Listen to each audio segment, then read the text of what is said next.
Chapter 1: A Space Thrown Out. As usual, Lizaya rode her newly purchased electric scooter back to her rented apartment. After parking the scooter, she picked up her groceries and made her way home. A closer look revealed her slight limpaget aram nato fa childhood fever that lefty smark. Lisha's 25 years of life could indeed be described as tumultuous. Her mother had tragically passed away during childbirth, leaving her father and grandmother to Berthasara while caring for her. Over the years, they faced numerous hardships and challenges. Athiojofiv, Lizaya had suffered after birth when untreated, resulting in stinge effects in her left foot. Tragically, when she was 7, her father, Li Jun, died in a car accident caused entire Libya drunk driver, who compensated the family with 380,000 yuan. But what good was that? Left behind worry afraid old Lydia and an innocent child facing the life fraught with difficulties. Fortunately, little Lizaya was perceptive from thought momentum. She learned to help with household chores and gather firewood, doing whatever she could to ease the burden. Despite hardships, they persevered. After many struggles, she managed to attend university, Butin the summer of her sophomore year. Her grandmother passed, leaving Lizaya without any family. She fell into a deep sadness, unable to muster the energy for anything, and her grades plummeted.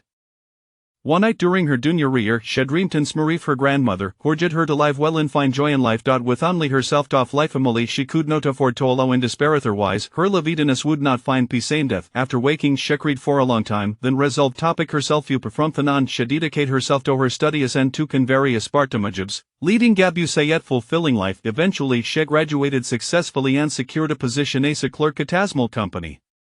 While also working as a translator at night or next income, perhaps it was the long-standing solitude that instilled in her a deep sense of insecurity, making her feel Thayton le by saving more money could she find peace. Every night, she would translate until fairly hours before resting. After nearly 3 years of the hectic routine, Lizaya had managed to save 250,000 yuan, including about 80,000 yuan from her father's compensation that remained unspent. Returning to the present, Li Xiao, carrying her groceries, headed home to her 4th-floor apartment, a modest sut consisting of 2 rooms, a bedroom and a combined kitchen and living area, along with a small bathroom. It was sufficient for her needs, particularly because the rent was affordable. Asik limbit thesters, fatigue from staying up lady translating the night before and themed off month rush out were caught up with her. Suddenly, she felt dizzy, and before she knew it, she was stumbling backward down her stairs, rolling down until she reached a dalanding on the second floor, where she finally came to stop, grateful to believe she took a moment to collect herself. After 12 full minutes, she managed to rise, only to discover that her entire body ached, with blood streaming from her arms and knees. Testing her limbs, she concluded that there were no serious injuries, and with determination, she gathered the scattered serious and made her way home. After all, she had grown accustomed to falling due to her legs' limitations. She was strong. Once inside, she placed the groceries in the kitchen counter and examined her wounds, aside from the scrapes in her wrist and knee, which were in sever. She expertly retrieved her first aid kit. After disinfecting wounds with medical alcohol and applying antiseptic ointment, she sprinkled in some Yunnan bio powder, known for its efficacy. With experience on her side, she finished by applying band-aids. Once all was done, she looked at her blood-stained hands and frowned, heading to the bathroom sink to wash up. She noticed that her white shirt was splattered with small droplets of blood. Event the jada pendant shilway swaro was stained. She surmised that the pendant must have brushed against her knee or hands while she was picking up the groceries. Not overly concerned, she continued washing her hands before I came jin to cleanse it to flange where and headed to the kitchen to prepare dinner. Feeling sorry a lover, she opted for a simple bowl of boiled eggs. Deciding to store their stuff to groceries in the fridge for tomorrow, after pouring herself a glass of water, she settled down to the small sofa living room to continue her translation work, no trying for the night until near midnight. However, that night, Lizaya's sleep was anything but restful, as she found herself trapped in a series of recurring dreams. In one, she found herself in a rectangular space large enough to accommodate a basketball court and towering 3 or 4 stories high, completely empty. Approaching a corner, she reached out to touch what she assumed was a wall, only to discover it was reminiscent of clay, yet it would not budge. It merely bounded back, remaining immovable. In another dream, she encountered her long-deceased father and grandmother, who appeared just as her remembered them. They spoke to her, expressing therapist that no matter what happened or where she went, she should live well and be happy, never compromising herself. They would always be watching over her. When she woke, Lizaya remained unattended for quite a while, wiping her tear-streaked face with her hand. Reflecting in the dream, she found it amusing had she read too many space novels. How could she dream of possessing gas space? Yet, the dream conveyed a message that it was indeed a space, one a thought could preserve items. Shaking her head with a light laugh, she thought, how cold that. Glancing at the clock, she saw it was just past 4 in the morning. She tempted to return to sleep, but no matter how she tossed and turned, the thought of hot space lingered in her mind. An instinct told her that the space was connected to the pendant their grandmother had left her. With that hot, she grasped the pendant around her neck, examining it closely, but finding nothing unusual. With a hint of just, she softly spoke of the pendant. "I want to go inside." To her surprise, in the blink of an eye, she found herself transported into the closed space. Now fully awake, the surroundings were clearer. The area was about the size of a small basketball court, surrounded by milky-white soft walls, reaching approximately 10 meters high. The ceiling was an unknown material, resembling a bluesky. The ground felt like marble, yet more translucent, akin to jade. It looked incredibly valuable. How exquisite. As she surveyed her surroundings, Lysia suddenly noticed a letter lying on the ground in the center of the space. Picking it up, she began to read. The letter explained that the space was a gift from a mysterious person saved by her ancestors, given in exchange for the Jada pendant, a token of gratitude. The space contained mineralogy, assuries and elixirs, and their family had prospered as a result. Over time, her ancestors had accumulated considerable wealth within the space. However, the saying wealth does not last beyond 3 generations shall true. As the Lithamolus Quanda read here for Tunbith the 5th generation. One descendant, named Lichi, was particularly notorious indulged inulvisis and was utterly incompetent in business. The family's wealth dwindled under his care, leaving him a shelletham and by the time of his father, the head of the family who had suffered a stroke. It was too late to Tosilvaji Thirfortune. They were forced to sell their last property and return to their ancestral home in the countryside. Fearing that his descendants would assist the Jada pendant and cause irreparable harm, he never revealed its secrets. And the later generations never reopened the space until Lysia inadvertent so yesterday be spilling blood. Now with Espacit peering, wasted a signal of an impending apocalypse, or perhaps a cons for rebirth, Lysia felt a wave of confusion wash over her. What should she do next? She needed to think carefully. Chapter 2: A Shallow Stockpile. Aside from Erjoban translation work, Lysia was also an avid reader, particularly fond of novels about spaces. It was thought possessing a space often indicate either an impending apocalypse or a constant reverse of time. Was he destined to experience such events? If an apocalypse were to occur, what would become of her Amor weakling? Forget about facing Gastrongman. Even an ordinary person could easily overpower her, and if she were to find herself a Nancy intimisora differentera, how old she ensure her survival? How frustrating. But shed as I dead talatite be when thwaterases, the earth will rise at immediate when the vehicle reaches the mountain, apeth will surely appear. To kinjidonest a time, what should for stocktion be? Yes, stockpiling supplies, regardless of the situation, she needed to ensure she wouldn't starve. With this thought hottenment, Lysia called her manager, explaining that she had fallen down Hester Sandways in too much pain to come to work, requesting gave. Coincidentally, the end of month rush was over, and their manager generously granted her Ikov, encouraging her to rest well. After thanking her manager, Lysia sat down at her small desk in the living room and made a list first and foremost, the essentials of food, clothing, shelter, and transportation. Then she considered tools, farming equipment, and instructional books. She would buy a little of everything one knew what she might need. Also, medical supplies were essential. Lastly, she thought about self-defense items. While she didn't dare dream of acquiring firearms, a Swiss Army knife seemed feasible. Up in Revi Winger list, she realized just how precious he's implied in the vina manito by everything. Careful planning was crucial. She had no idea when the apocalypse or timid travel might occur, yet she felt an undeniable urgency, as if it were imminent. After hastily eating breakfast, Lysia grabbed her backpack and car keys and headed downstairs, planning to visit a local market. After all, food was a priority. She intended to stock upon provisions to ensure peace of mind. Living just 2 kilometers from the market, she had become quite familiar with it. Over the 3 years she had resided there, the market offered not only vegetables but also various grains and spice in bulk. Upon arriving and parking her scooter, Lysia made a beeline for the Granando will shop. Entering with a smile, she greeted the owner. "Hello, boss, I'm back. My company needs to buy a buck order for the toward their employees. Could I tell me your prices?" A plump middle get many emerged from the back, equally cheerful. "I show, it's you, what can I do for you?" "My besade one need 100 bags of 20 gin each," she replied. "Wow, that's squiddy. I have a 3/4 20 gin bags. The ordinary only is 2.3 yuan per gin, but I can javato you for 2.0. The midrangioni is 2.8 yuan per gin, and I can afford it for 2.5. The best quality is 4.5 yuan per gin, and I can do it for 4.0. We can do you want?" the owner inquired. "Let's see, you'll take 50 bags off 2.0 yuan rice, 30 bags off 2.5 yuan, and 20 bags off 4.0 yuan. How does that sound?" Lysia considered, thinking she could keep the bitter quality for herself and trade at the ordinary onis. Sounds good, doyani detenithingles, Theona asked. Lizio glanced around the, noting that flour and grain swirls available. She decided to make the most of this opportunity, knowing that the company would cover the costs. So none would suspect anything. Will so need some flour and grains. It'll take 1000 gin of flour and 200 gin of various grains. Additionally, I need 20 barrels of peanut oil, 20 barrels of corn oil, 50 barrels of blended oil, and 20 barrels of rapeseed oil. Called the Ujavimi a total? Wow, that's quite a list. Let me calculate a theria. And I'll definitely give a good deal, Theona said with a grin.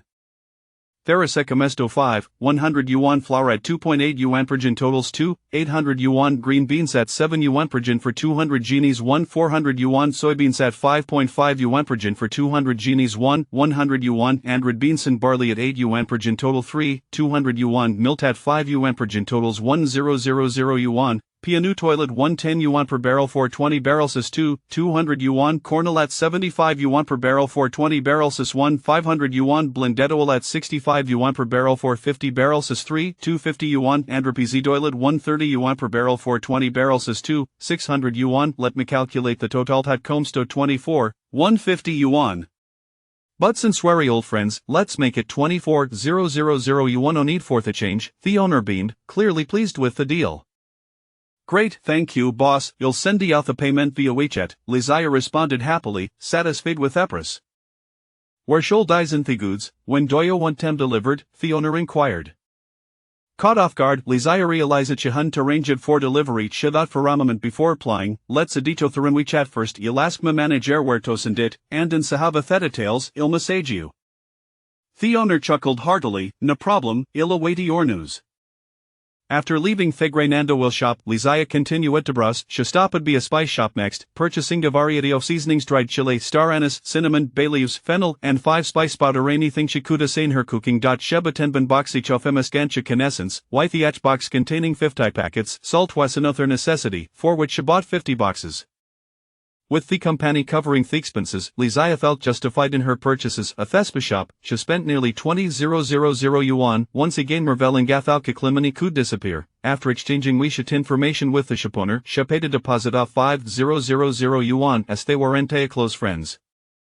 Having completed her shopping, Lizia returned to the vegetable stalls for a major haul, opting to carry as much as she could rather than arrange for delivery. After several trips back and forth, she had accumulated quite a haul. Leaving her exhausted, she decided to call it running on tackly thief noon latter. Upon organizing her purchases, she realized that she had a significant quantity of vegetables, around 30 gin of bakoi, 50 gin of eggplant, 20 gin of bell peppers, and over 30 gin of cabbage. There were also 20 gin of mushrooms, 20 gin of celery, and about 20 to 30 gin of scallions and garlic. She had certain Limadia haul. After organizing everything, Lizia poured herself a glass of water and collapsed onto the sofa, drinking it down without a care. She decided against cooking for lunch, or takeout instead. A shepaketa furfan, it struck her that many items could be ordered online or through delivery. Dazed, she ordered a serving of fried chicken, a burger, and cola, craving some mething high in calorie to lift her spirits. After placing herder, she began shopping and lean, opening e-commerce shampoo, body wash, laundry detergent, conditioner. Shastaka dupona everything. Lizio had grown accustomed to using conditioner going without it felt like a chore, leaving her hair feeling dry. Manual for purchase SK main buck, with minimum order saw 50 or 100 bottles. Thelistof attempts felt the nito by zimadenless on Danny inexplicable zenzo fergency washed over her as if she could never stockpile enough.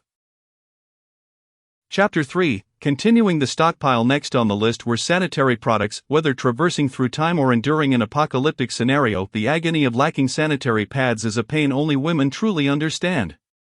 Li Xiao had no desire to experience that discomfort. She had been using sanitary pads from a certain online store and swiftly placed an order for 50 boxes of day-use pads, each containing 12 pieces, 50 boxes of night-use pads, and 50 boxes of ultra-long pads, also with 12 pieces in each box. With these supplies, she should be set until menopause. Additionally, tissues were indispensable, so she ordered 50 boxes of them. She also purchased 100 packs of toilet paper, each containing 12 rolls. Certainly, this would not suffice, but her finances were limited, thus she had to be frugal. For now, this quantity would have to do. After completing her purchases, the food delivery arrived simultaneously. Li Xiao devoured her lunch ravenously, and soon felt drowsy. Having had a restless night, she decided to take a short nap. When she awoke, it was already 3:30. Hurriedly she got up to tidy herself. Tending to her arms and knees with medication, only to remember she hadn't bought any medicine yet. Mounting her electric scooter, Li Xiao spent over 2 hours visiting several pharmacies, acquiring a substantial amount of available medications. However, there were some she could not obtain, resulting in an expenditure of 26,000, including her online shopping from earlier, which totaled nearly 30,000, and around 50,000 spent at the local market. She had astonishingly spent close to 110,000. Goodness, there were still numerous items on her list, and she had already spent a significant portion of her funds. Whatever, she thought, she would buy as much as she could. Worrying excessively was futile. After all, she had no assets. The only properties she possessed were 2 dilapidated houses in the countryside, which held little value. After dropping off her final batch of medicines at home and placing them into her storage space, she noted the time was already past 6. This area was adjacent to a university town, featuring a bustling street filled with snacks. Li Xiao decided to explore, since her storage space preserved food. It would not spoil. She planned to spend 10,000 on her favorite snacks to stock up, as she might not have the opportunity to indulge in them later. Without further ado, she hopped onto her electric scooter and headed towards the snack street. Barbecue, spicy hot pot, hand-grabbed pancakes, grilled sausages, stinky tofu, and more. She welcomed them all. Taking advantage of the throngs of people, she discreetly slipped some into her storage space while buying more and stashing them away in a secluded corner. After weaving through the crowd multiple times, Li Xiao finally indulged to her heart's content. With her belly full, she decided to head home. Upon arriving, she changed into comfortable clothes and reclined on her bed. Resuming her online shopping, she opted for seemingly ordinary yet comfortable clothing made of cotton, which was both affordable and practical. Autumn tops, thermal bottoms, sweaters, outerwear, and long pants. She carefully selected standard styles and ordered 10 pieces in various sizes. She also ordered 10 pieces of each size for windbreakers and cotton jackets, ensuring she focused on economical choices. Considering the possibility of time travel, Li Xiao purchased over a dozen military coats in assorted sizes. She also bought 20 sets of women's workwear made from labor cloth, as they were inexpensive at only 80%. The online store even sold fabrics, so she procured 5 rolls each of cotton in red, pink, khaki, army green, and blue. Furthermore, she remembered to purchase undergarments. Li Xiao chose basic, unassuming bras that could be worn anywhere, ordering 20 sets in each size. For panties, she bought 50 in pure cotton for each size, and 100 pairs of socks. Noticing a promotion for men's clothing, she bought a few sets as well, just in case. Li Xiao had no intention of living a solitary life forever. Such an existence was too lonely. With that in mind, she also decided to stock up on baby formula. She casually browsed a maternal and infant flagship store, selecting items and spending over 30,000. Which, when combined with her earlier purchases, totaled over 60,000. Thankfully, with a week-long holiday, she expected most deliveries to arrive at her home. As the clock approached midnight, she decided to sleep the following day, when her alarm rang at 6:30. Li Xiao promptly got up, feeling as though time was slipping away. After a quick breakfast, she grabbed her phone to tally her expenses. Initially, her savings amounted to 250,000, but after spending 110,000 yesterday, approximately 10,000 at the snack street and 60,000 on online shopping, she was left with only 70,000. Along with a few thousand in cash, the rapid depletion of her funds left her somewhat dazed. She needed to devise a plan for her purchases. Her credit could still cover around 30,000. Bringing her total available funds to about 100,000. Sighing, she thought, what a predicament. First, she resolved to buy more fruits and vegetables, and also intended to inquire with Aunt Wang at the corner about renting her small warehouse for a week or half a month. Li Xiao recalled that Aunt Wang had merely stored some cardboard boxes in it and had not rented it out. Upon arriving at the corner, she found Aunt Wang tidying her cardboard. After some back and forth, Li Xiao successfully negotiated a 10-day rental for 2,000. Having finalized the agreement, Li Xiao quickly sent messages to the grocery and spice stores, requesting deliveries. She asked them to call her upon arrival, as they would need time to load their goods, and there was a fruit store nearby where she could make a couple of trips. At the fruit store, she engaged in a spirited round of haggling with the owner. She bought 100 pounds each of apples, oranges, bananas, tangerines, dragon fruit, and 100 watermelons, along with 100 fragrant pears. Unfortunately, cherries were too pricey for her, so she settled for 10 pounds to satisfy her cravings. The total came to 12,000, which she arranged to be delivered to the small warehouse. Just as she exited the fruit store, the plump owner called to inform her that her goods had arrived. Li Xiao quickly bought a few bottles of beverages on her way back, and upon returning, the spice store's delivery had also arrived. After settling the payment, she locked the door behind her, leaving only the evening for her to receive the goods. The fruit store was scheduled to deliver the next day. Checking the time, she realized it was only 10:50, so she headed to the vegetable market, as her supply of vegetables was still insufficient.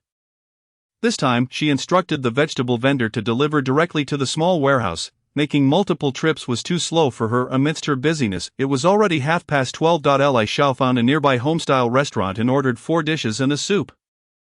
Savoring the delightful flavors, she decided to place a bulk order of 100 sets of 3 dishes and a soup for pickup later that evening, using her company as the pretext.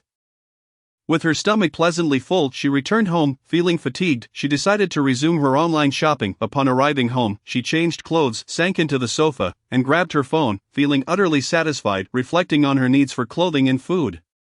She concluded that she was nearly finished with those essentials. Tomorrow morning, she would only need to buy some breakfast items.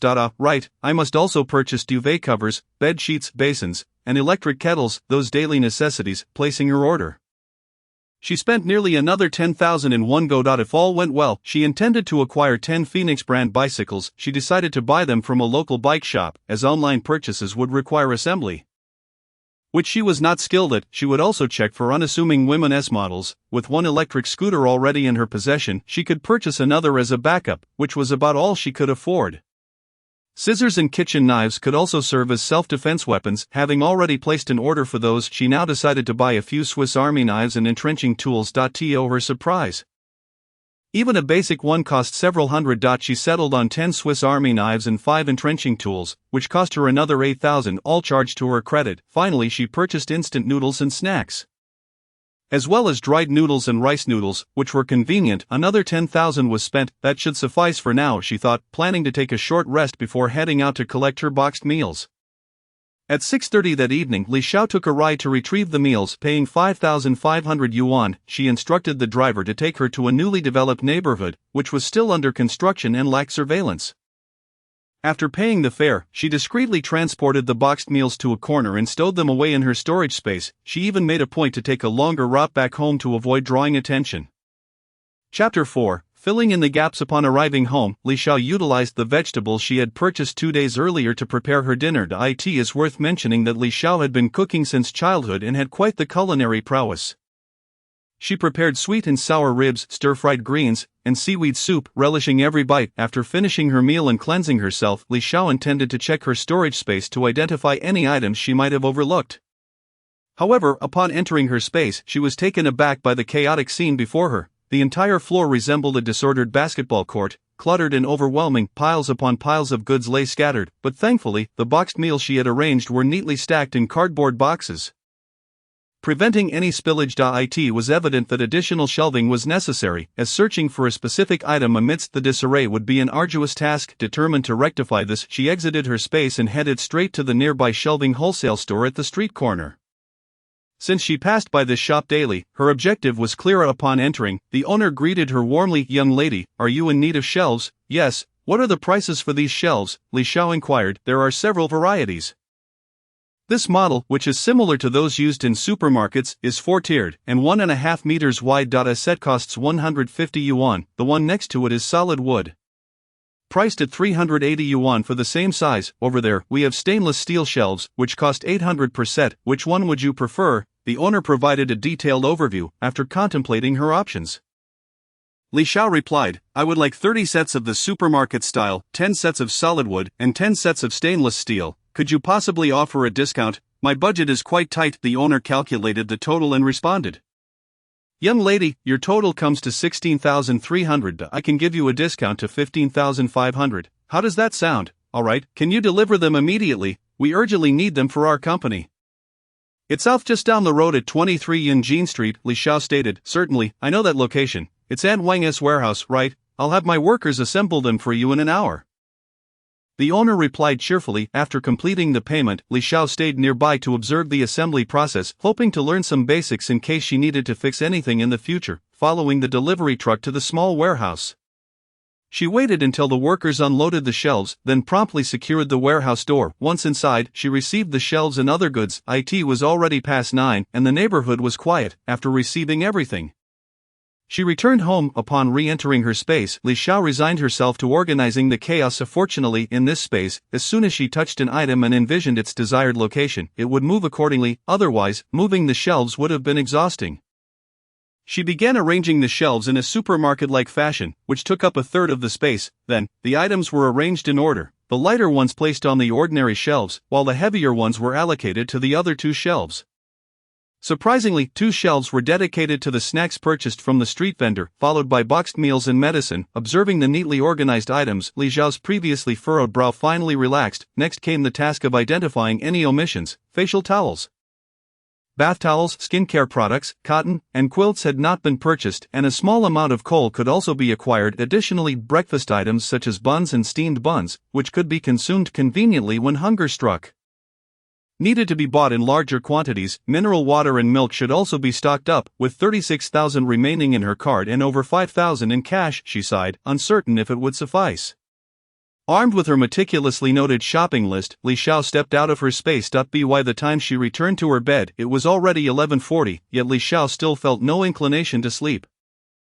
She picked up her phone and continued her online shopping. With 5 days of vacation ahead, she should have ample time to receive her deliveries. She first ordered 10 boxes of facial towels, each containing 20 packs, costing 480 yuan. She purchased 20 towels from Jieli, each priced at 13 yuan, totaling 260 yuan. Skincare products were rarely used by her, and being somewhat unfamiliar, she opted for a well-known brand set, which included toner, essence, eye cream, and face cream, costing 260 yuan for 5 sets, amounting to 1300 yuan. She also bought 20 bottles of Debao, feeling it sufficient, given her infrequent use, perhaps due to financial constraints or a somewhat rugged lifestyle.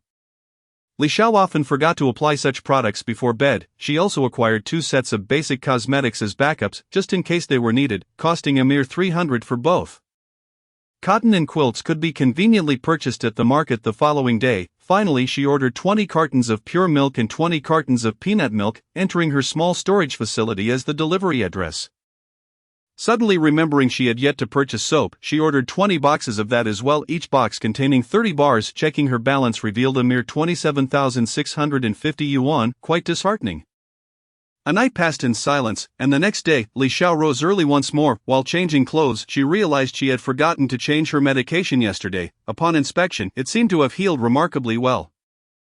Truly resilient, after reapplying her medication and dressing appropriately, she ventured outside, riding her little electric scooter to the breakfast street. Li Xiao ordered 500 buns, 500 steamed buns, and 500 twist rolls from the bun shop, promising to return in 2 hours to collect them. Following that, she secured the entire offerings from the next vendor, including fried dough sticks, soy milk, and fried pastries, even ordering 50 portions each of mixed noodles, wontons, and dumplings. Citing company employees' breakfast needs, after picking up the bundled food, she informed the vendor to deliver it to the company before returning for the mixed noodles, riding to a secluded corner devoid of surveillance.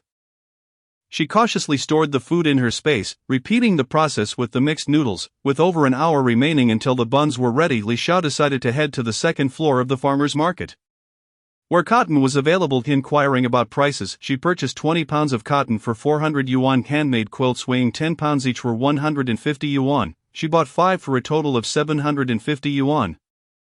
8-pound quilts were priced at 120 yuan each, and she acquired 5 for 600 yuan. The 5-pound quilts were 80 yuan each, and she ordered 10 for 800 yuan. To her surprise, the shop offered handmade cotton jackets made by the proprietress, thick and warm, priced at 121 yuan each, with a rustic charm that appealed to Li Xiao. She ordered 10, spending another 1200 yuan. Li Xiao paid in cash, totaling 3,750 yuan, with the proprietress kindly rounding down the amount to 3,700. After expressing her gratitude, Li Xiao provided the delivery address for her goods to arrive in an hour. She then proceeded to the meat market, suddenly recalling that her storage contained only 50 pounds of pork belly and 50 pounds of ribs, leftovers from her first day of shopping. At the meat stall, she purchased another 50 pounds of pork belly, 50 pounds of leg meat, and 50 pounds of ribs, along with 5 pig ears from the stall. Evidently, the vendor had slaughtered more than one pig. She also acquired 6 pig trotters, totaling 3,600 yuan,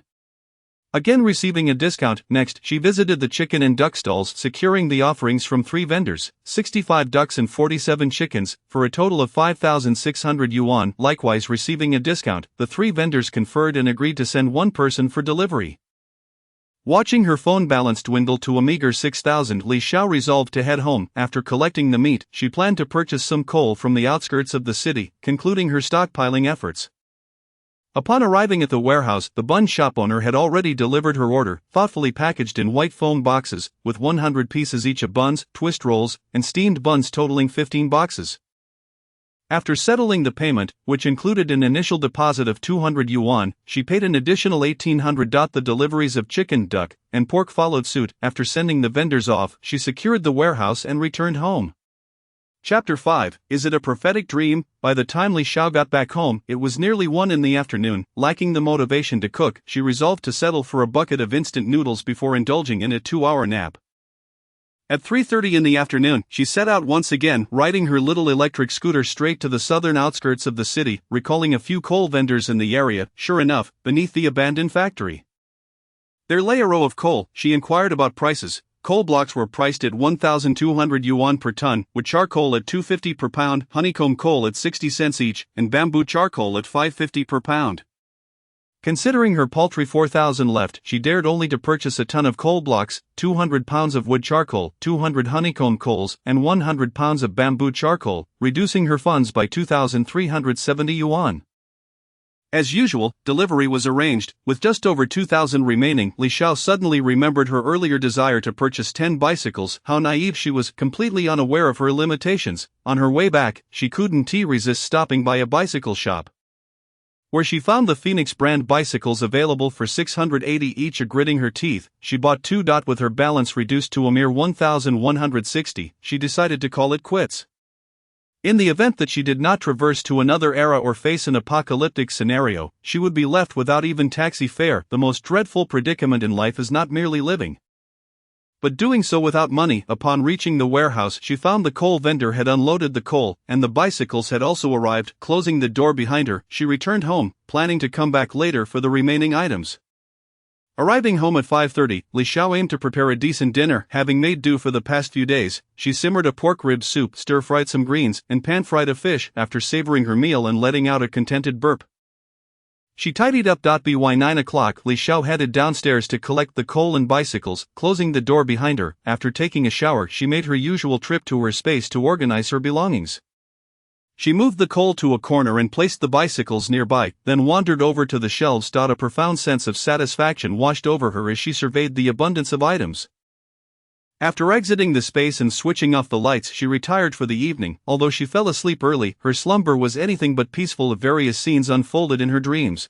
A girl weeping silently before a memorial photo, a man and woman assaulting another girl, the girl fainting in a field, and ultimately the girl's pale, resigned breath fading away. Li Xiao awoke with a start, gasping for air, her cheeks wet with tears. After sitting in silence for a moment, she gradually regained her composure. What was that dream all about? Was it prophetic? Did it signal a journey across time? And who was that girl? Why was she being attacked without anyone intervening?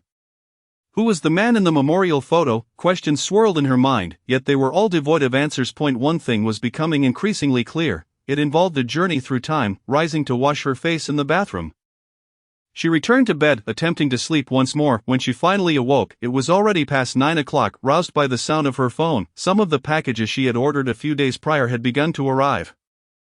Li Xiao hurriedly dressed and hurried downstairs to the warehouse. Over the next little while, 7 or 8 packages were delivered. After returning home to freshen up, she decided to collect her parcels from the warehouse.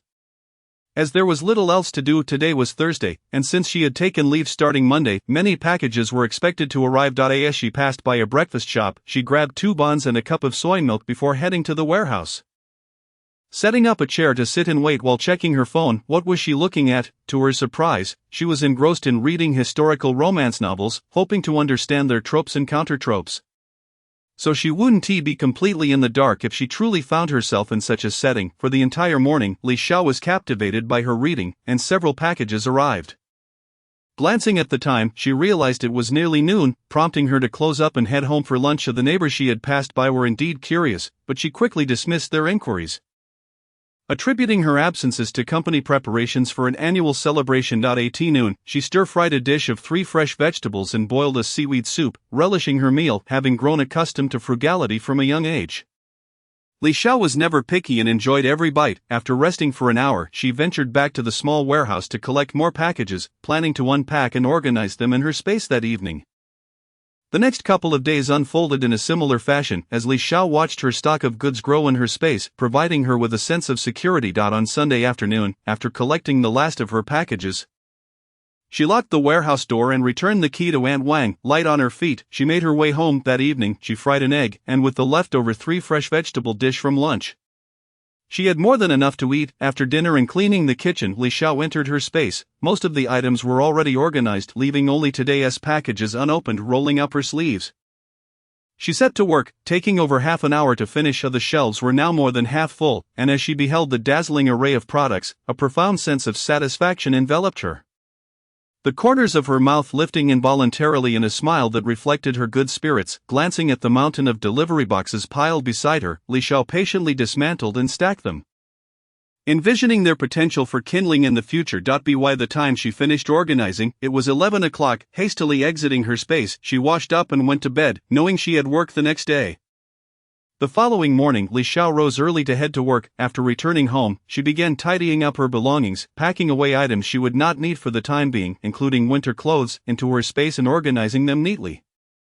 For several consecutive days, she followed this routine, observing how her rented room became increasingly empty while her storage space filled with more items. In this manner, a peaceful 10 days passed without incident. Were it not for her space, Li Xiao might have thought she was overthinking things. Just as she began to find it peculiar, she dreamt of that girl again one night, for 3 consecutive nights. Fragments of the girl's life flashed before her in dreams: dining alone, completing assignments, laundering clothes, managing household chores, and exercising. These were all part of her solitary routine, yet there were also tender moments depicting the return of the man from the photograph. Conversely, there was the man who had abused her, wielding a combination of coercion and deception. Furthermore, there were scenes of laboring in the fields, where each day was filled with toil and exhaustion. These circumstances were daunting. Yet what truly instilled fear was the unsettling notion that the girl seemed to be targeted. The imagery depicted threats, intimidation, harassment, and isolation. Upon deeper reflection, it was chilling. Had the girl not possessed a modicum of resilience, she would have suffered greatly. Ultimately, she was ensnared in a trap that led to her demise, the final frame capturing her unwillingness as she closed her eyes. Li Xiao awoke in a sweat, rising to change into a fresh set of pajamas. Glancing at the time, it was 5:30. Sleep eluded her, so she decided to tidy up a bit, preparing breakfast at 6:30. An uneasy sensation lingered within her. She contemplated packing all her belongings into her space. The bed, wardrobe, tables, kitchen utensils, and toiletries, all were stored away. After all, she could retrieve them after work. Content with the sight of her empty rental, Li Xiao stepped out to begin her day. As she rode her small electric scooter, an unsettling feeling persisted. At a traffic light, a black sedan veered towards her in a reckless manner. Li Xiao had no time to react, only hearing a deafening crash, followed by the screeching of tires. The last sound she registered was the frantic calls of bystanders urging someone to dial emergency services, and then everything faded to black. Chapter 6, Rebirth. Through transition. When Li Xiao gradually regained consciousness, her gaze fell upon an aged window frame, speckled with imperfections. Was there actually glass in the window? This was her initial thought upon awakening. As she shifted, she noticed she was leaning against a heated bed. This must be a Kong, she recalled from television. However, the focal point was the picture frame cradled in her arms. An instinct told her to slowly lift it. Indeed, the photograph resembling the girl from her dreams lay before her. Could it be that she had truly traversed into another realm? Feeling bewildered and anxious, she realized she possessed only the dreamlike scenes but lacked any memories of the girl. After a moment of contemplation, Li Xiao fully awakened, recognizing she could not return. She needed to understand her current situation before deciding on her next steps. Gently placing the photograph on the Kong cabinet, she slipped on her shoes and descended from the bed. Surveying her surroundings, she spotted a small mirror atop a table across from the Kong and felt compelled to approach it, eager to see what this body looked like. The dream had rendered her vision vague and unclear. After taking a few steps, she paused in astonishment. Although her body felt somewhat frail, she walked steadily without the previous sensation of imbalance. Overwhelmed with excitement, Li Xiao reveled in the newfound ability to walk freely, something she had been deprived of since childhood. The joy of unfettered movement was beyond the comprehension of most. No longer would she be subjected to the pitying or mocking gazes of others. She found herself exuberantly pacing the room, occasionally attempting to hop, though her weakness hindered her efforts. Eventually she calmed down and made her way to the desk, taking a seat on the stool, gazing into the mirror. She encountered a visage that was both unfamiliar and familiar. Unfamiliar, as this was her first clear view of the girl's appearance. Familiar, as the girl bore a striking resemblance to her 21st century self. Albeit appearing slightly younger, around 15 or 16. With an oval face and large charming almond-shaped eyes, the girl looked particularly endearing. Her delicate features were complemented by a modern bob haircut, resembling a friendly neighbor. However, her complexion appeared pale and worn, likely a result of past sorrows. Li Xiao sat in contemplation, realizing that returning to her previous life was impossible. When the accident occurred, she felt herself soaring far away, leaving little hope for survival. Yet, perhaps this was a blessing in disguise. In the 21st century, she had lived a solitary life, burdened by her disability. Here, she was not only granted a healthy body but had also regained several years of youth, a fortunate turn of events. Moreover, she had access to a space. Yes, the space. Li Xiao quickly focused her thoughts and sensed its presence. To reassure herself, she ventured inside for a brief moment before emerging, feeling comforted, since fate had allowed her to inhabit the body of this girl. She resolved to embrace this second chance as a gift from the heavens, vowing to live life to the fullest and with joy. With the resources at her disposal, she need not toil as she had in her past life. After all, having experienced death once already, she could afford to be carefree in this new life. Lost in thought until her stomach rumbled, Li Xiao snapped back to reality. Glancing out the window, she noticed the sky had darkened clearly. It was late. She dismissed any further contemplation. After all, the food was of utmost importance. From her space, she retrieved a bowl of soup dumplings and a steamed bun, devouring them ravenously. Her new body must have been starved for several meals. And this modest feast was just what it needed. Once satiated, fatigue washed over her. She returned the bowl to her space, too weary to wash it. In her exploration, she discovered a curtain at the back of the cabinet, revealing what appeared to be a spittoon, an arrangement she recognized from her childhood in the countryside. Unfazed, she utilized it, then washed her hands with a bit of water from her space before collapsing onto the Kong for sleep. The exhaustion enveloped her, and she quickly succumbed to slumber. Time passed, how long she could not tell, until, in a half-dream state, she sensed someone calling her name. Struggling to open her eyes, she beheld a man and a woman standing 2 meters away from her. A jolt of fear coursed through her. Was this not the girl from the photograph along with the original owner of this body? What was happening? Were they reclaiming their body? What would she do now? A whirlwind of questions swirled in her mind. At that moment, the girl spoke. Sister, do not be afraid. My father and I have come to see you one last time. We wish to clarify a few things. Indeed, dear girl, thank you for coming into this world to live on for my daughter, the man added gently. Reassured by their words, Li Xiao inquired, could you explain what is happening? I arrived here without any understanding. Sister, to speak frankly, this is my second life. My previous existence was filled with hardship and suffering, and I wish to avoid repeating it. By chance, your soul resonated perfectly with mine, prompting my father to exchange his merits for your arrival. His intention was for me to live anew, but alas, I am too weak for that, so it became you instead, the girl explained earnestly. Noticing Li Xiao's silence, the girl continued, shortly, I will transfer my memories from my past life to you. Please live well on my behalf, finding joy and happiness to compensate for the regrets I carry. Recalling the distressing images of the girl as past, Li Xiao asked, do you need me to seek vengeance for you? The girl paused momentarily before responding. Sister, thank you. I do not demand that of you. If vengeance is possible, I would certainly desire it, but my greater wish is for you to lead a good life and find happiness. At this juncture, the man interjected, young lady, above all, prioritize your well-being, ensure your safety and happiness. Our time is limited, so I must impart some important information. Within the wardrobe in my room, there is a hidden compartment containing 2 letters. After reading them and combining them with the memories the girl imparts, many things will become clear to you. For now, remember this, there is a secret chamber beneath this house, with its entrance located in the backyard's chicken coop. Inside the chamber, there is another hidden compartment within the 3rd row of the left wall, 7th brick. Once you read the letters, you will understand how to access it. Furthermore, I must caution you to be wary of the Han and Shin families. Particularly the Han family. There is a saying, the barking dog does not bite. The next few years will be fraught with turbulence. Consider retreating to the countryside, returning after some time. That should suffice for now. With that, he turned to the girl, who declared to sister, I will now transfer my memories to you. We must depart. I wish you happiness, thank you for granting me the second chance at life. I wish you and your father joy and fulfillment. Li Xiao replied sincerely. In the end, the girl's father mentioned he had left 2 gifts for Li Xiao as a token of gratitude for shouldering his daughter's burdens, though Li Xiao expressed her willingness to help. Li Aigua smiled as he placed the items on the table. Gradually, their figures began to blur until they vanished entirely. Li Xiao drifted into a deep sleep once more, and in her dreams, she witnessed the tragic life of the girl. Chapter 7. Clarifying the situation and assessing assets. The girl, also named Li Xiao, had a father named Li Aigua, a soldier, and a mother named Ouyanglan, a battlefield nurse. Unbeknownst to many, her mother held an additional identity as the daughter of a capitalist. Their love blossomed amidst the chaos of war, uniting them as revolutionary partners. Their bond was strong. But alas, their happiness was short-lived. The mother perished during childbirth, a fate that mirrored Li Xiao's own experiences. Overwhelmed with grief, her father endeavored to persevere for the sake of little Li Xiao.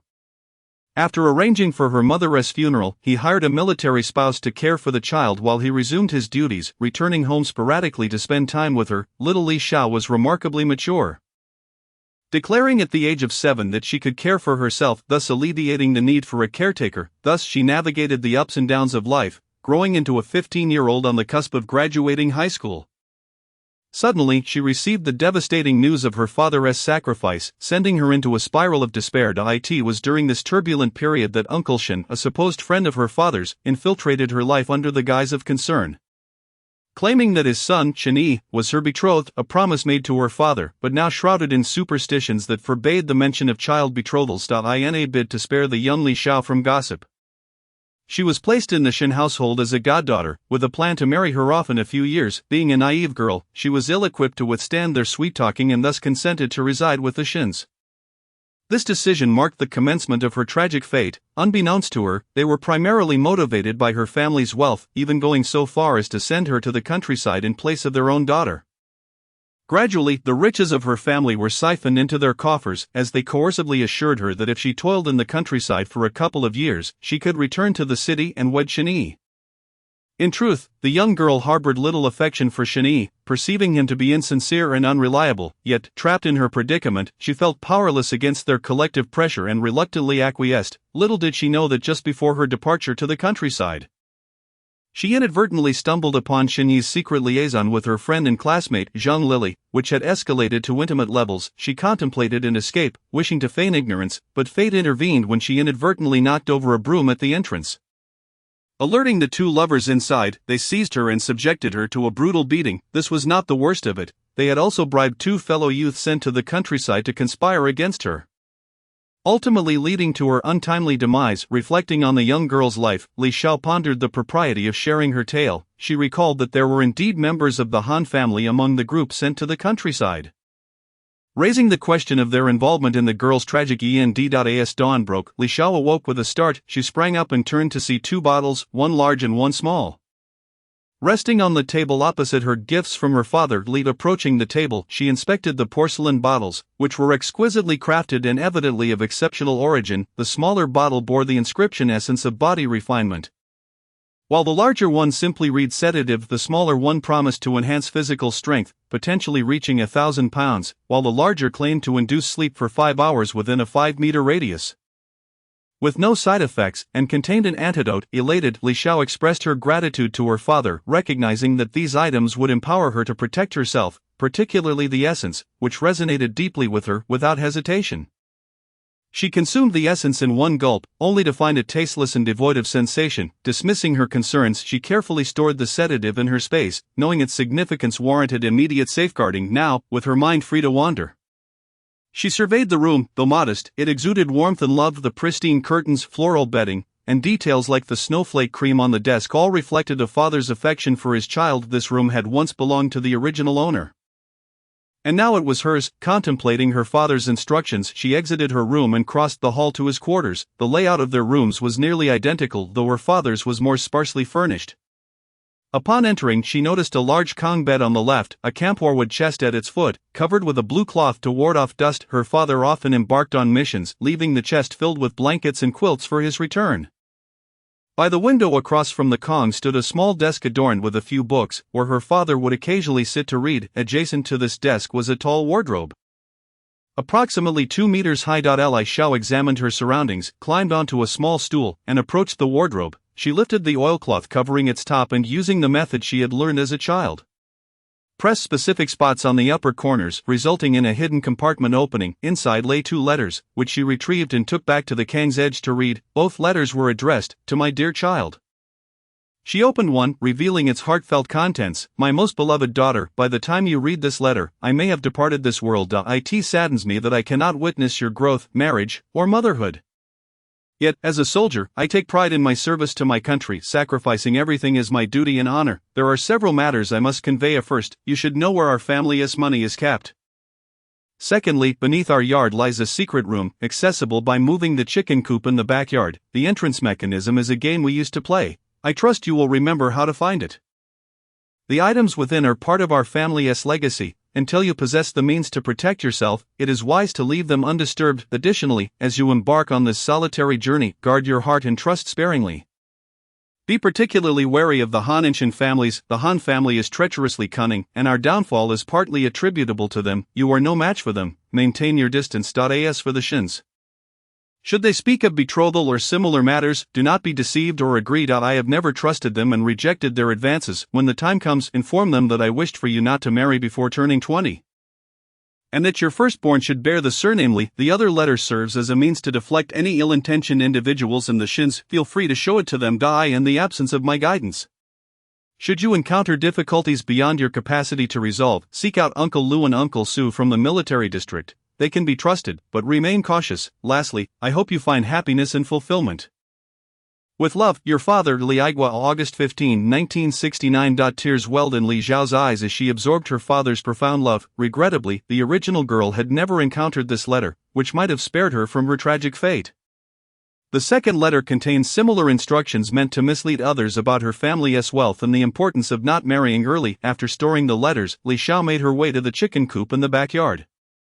It lay empty, as her father had not allowed her to tend to any chickens, fearing the burden would be too great. The coop was pristine, with only an empty trough remaining. Li Xiao approached it, attempting to move the trough with a sense of hope, not expecting to succeed given its substantial size, likely made of marble and weighing at least 100 kilograms. To her astonishment, she lifted it effortlessly. Could the essence have granted her such strength? Setting the trough aside revealed a stone slab beneath it. On the upper right corner of the slab were 2 small stones, which would have gone unnoticed had she not looked closely. Recalling the childhood game with her father, she followed the motions, and with a series of twists and presses, the slab shifted, unveiling a narrow opening with a ladder descending into darkness. Pausing at the entrance, she retrieved a flashlight from her space and, following its beam, descended. Upon entering the cellar, she was met with a vast expanse, measuring approximately 50 to 60 square meters, filled with stacked boxes easily over 100. Each box, approximately 50 to 60 centimeters high and 70 to 80 centimeters long, was made of material she could not identify but recognized as valuable. Opening the nearest box, she was astonished to find it brimming with gold bars. The sight dazzling her senses, the flashlight clattered to the ground as she gasped in disbelief, scrambling to retrieve it and shining it once more into the box. Indeed, it was filled with gold, each bar gleaming brilliantly. How much wealth lay before her! Without hesitation, she opened several more boxes, discovering not only gold bars but also jewels, calligraphy, and paintings. The sheer abundance overwhelmed her, and rather than continue her exploration, she opted to store the treasures in her space, intending to examine them later. Each box she touched was seamlessly transferred, consuming a total of 15 minutes to collect the treasures. What a fortune! Was it possible for a poor girl to become rich overnight? Once she finished, Li Xiao recalled her father's instructions regarding the hidden room. She approached the left wall, locating the 7th brick in the 3rd row. Using the small wooden token that had hung around her neck, she inserted it into the brick's seam. After several attempts, the brick popped out, revealing a small compartment containing a key and 2 property deeds, along with another letter detailing a property located at 52 Deepwell Alley on Wutong Street. This property belongs to the Ouyang family. When Li Xiao was born, her grandfather Ouyang directly transferred the ownership to little Li Xiao, thus averting a calamity. The keys to this place are located there. Currently, it has not been rented out as it was exchanged for a medal that Li Zhao's father, Comrade Li Aigua, received for a mission, granting them autonomy for 20 years. The movement has been ongoing for about 3 years now, and things have remained relatively stable. There is also a secret chamber in the house's basement that holds the Ouyang family's assets. Now, with no one left from the Ouyang lineage, everything belongs to Li Xiao. The 2 property deeds correspond to this small courtyard. In that second courtyard, which Li Xiao must keep safe. Li Xiao hastily stored everything in her space and, after pressing the mechanism in reverse, the secret chamber could no longer be accessed. Upon returning to the main room and glancing at her watch, she noted it was only 8:30. The young lady possessed a watch, a Longines women's watch. Purchased for 120 yuan along with a watch ticket to it had been a birthday gift from her father the previous year. With time still on her side, Li Xiao began to explore the house. This is a small courtyard built of blue bricks, oriented north to south, featuring 3 main rooms and 2 bedrooms on either side for father and daughter. The central room serves as the main living area. Complete with a Kong stove for cooking during winter, the smoke flue extends to both sides of the firewall, ensuring warmth in both rooms. When her father is away, all that is needed is to block the flue on his side with a steel plate. To the right of the courtyard, there is a small kitchen connected to her father's bedroom, where meals are prepared when the Kong is not in use. On the left, there is a small shed filled with firewood. The courtyard is not large, approximately 70 to 80 square meters, making both the front and back yards rather compact. The front yard is paved with cobblestones, painstakingly carried back by her father piece by piece. The entire courtyard is enclosed by a 2-meter-high wall, providing a reassuring sense of security. Beside the gate, a jujube tree has been planted, currently bearing vibrant green fruits. In the backyard, apart from an empty chicken coop, there are 2 plots of vegetable garden. They are planted with small greens and a bit of scallion and garlic, not much, but sufficient for Li Xiao. This gardening endeavor was learned from the neighbor. After inspecting the courtyard, Li Xiao felt satisfied. It was perfectly suitable for retirement. Her stomach grumbled, and after patting it, she turned to the small kitchen to light the stove and prepare a meal. It had been a couple of days without cooking, and if she didn't start a fire soon, the neighbor might begin to worry. Cooking was something Li Xiao excelled at. It was a skill honed since childhood. In no time, a steaming bowl of dumpling soup was ready, enriched with eggs and scallions. It smelled delightful. After devouring the bowl of soup, Li Xiao felt invigorated. With that, she decided to take a stroll down Deep Well Alley. The treasures were still safe in her space. After washing the dishes and locking the courtyard gate, Li Xiao made her way to Deep Well Alley. Along the way, she encountered familiar ants and greeted each one.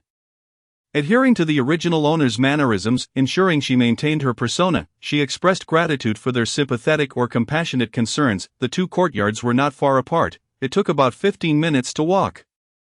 Upon reaching the courtyard door, Li Xiao took a deep breath before pushing the door open and stepping inside. Chapter 9. Inventory of assets. Li Xiao stood before the courtyard door, gazing at the towering walls and the crimson door, which appeared to be in good condition. Exuding a sense of historical weight, she exhaled deeply, retrieved her key, unlocked the door, and entered, securing the gate behind her, ensuring safety as the horizontal beam was pressed down. A cursory glance revealed the courtyard was quite decent, not dilapidated, with ample rooms. However, the long absence of inhabitants had rendered it somewhat desolate, likely a result of her father's annual maintenance. If she moved to the countryside, regular upkeep would no longer be feasible, necessitating future plans. Following her father's hints, she knew the entrance to the secret chamber was beneath the large water tank in the kitchen of the second courtyard. Upon inspecting the tank, she found it brimming with water. This was a clever ruse. Should anyone discover this place and find it troublesome, they might think to smash the tank, rendering it permanently inaccessible.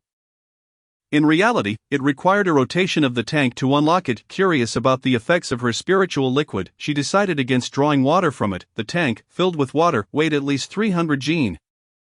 As it was indeed quite large, with her legs apart and knees slightly bent, she grasped the tank, preparing to exert effort. To her surprise, the tank began to turn without her having to apply much force, indicating the effectiveness of her efforts. Focusing intently, Li Xiao executed 3 circles to the left, 2 to the right, then 2 more to the left, and finally 3 to the right. The secret chamber door slowly creaked open.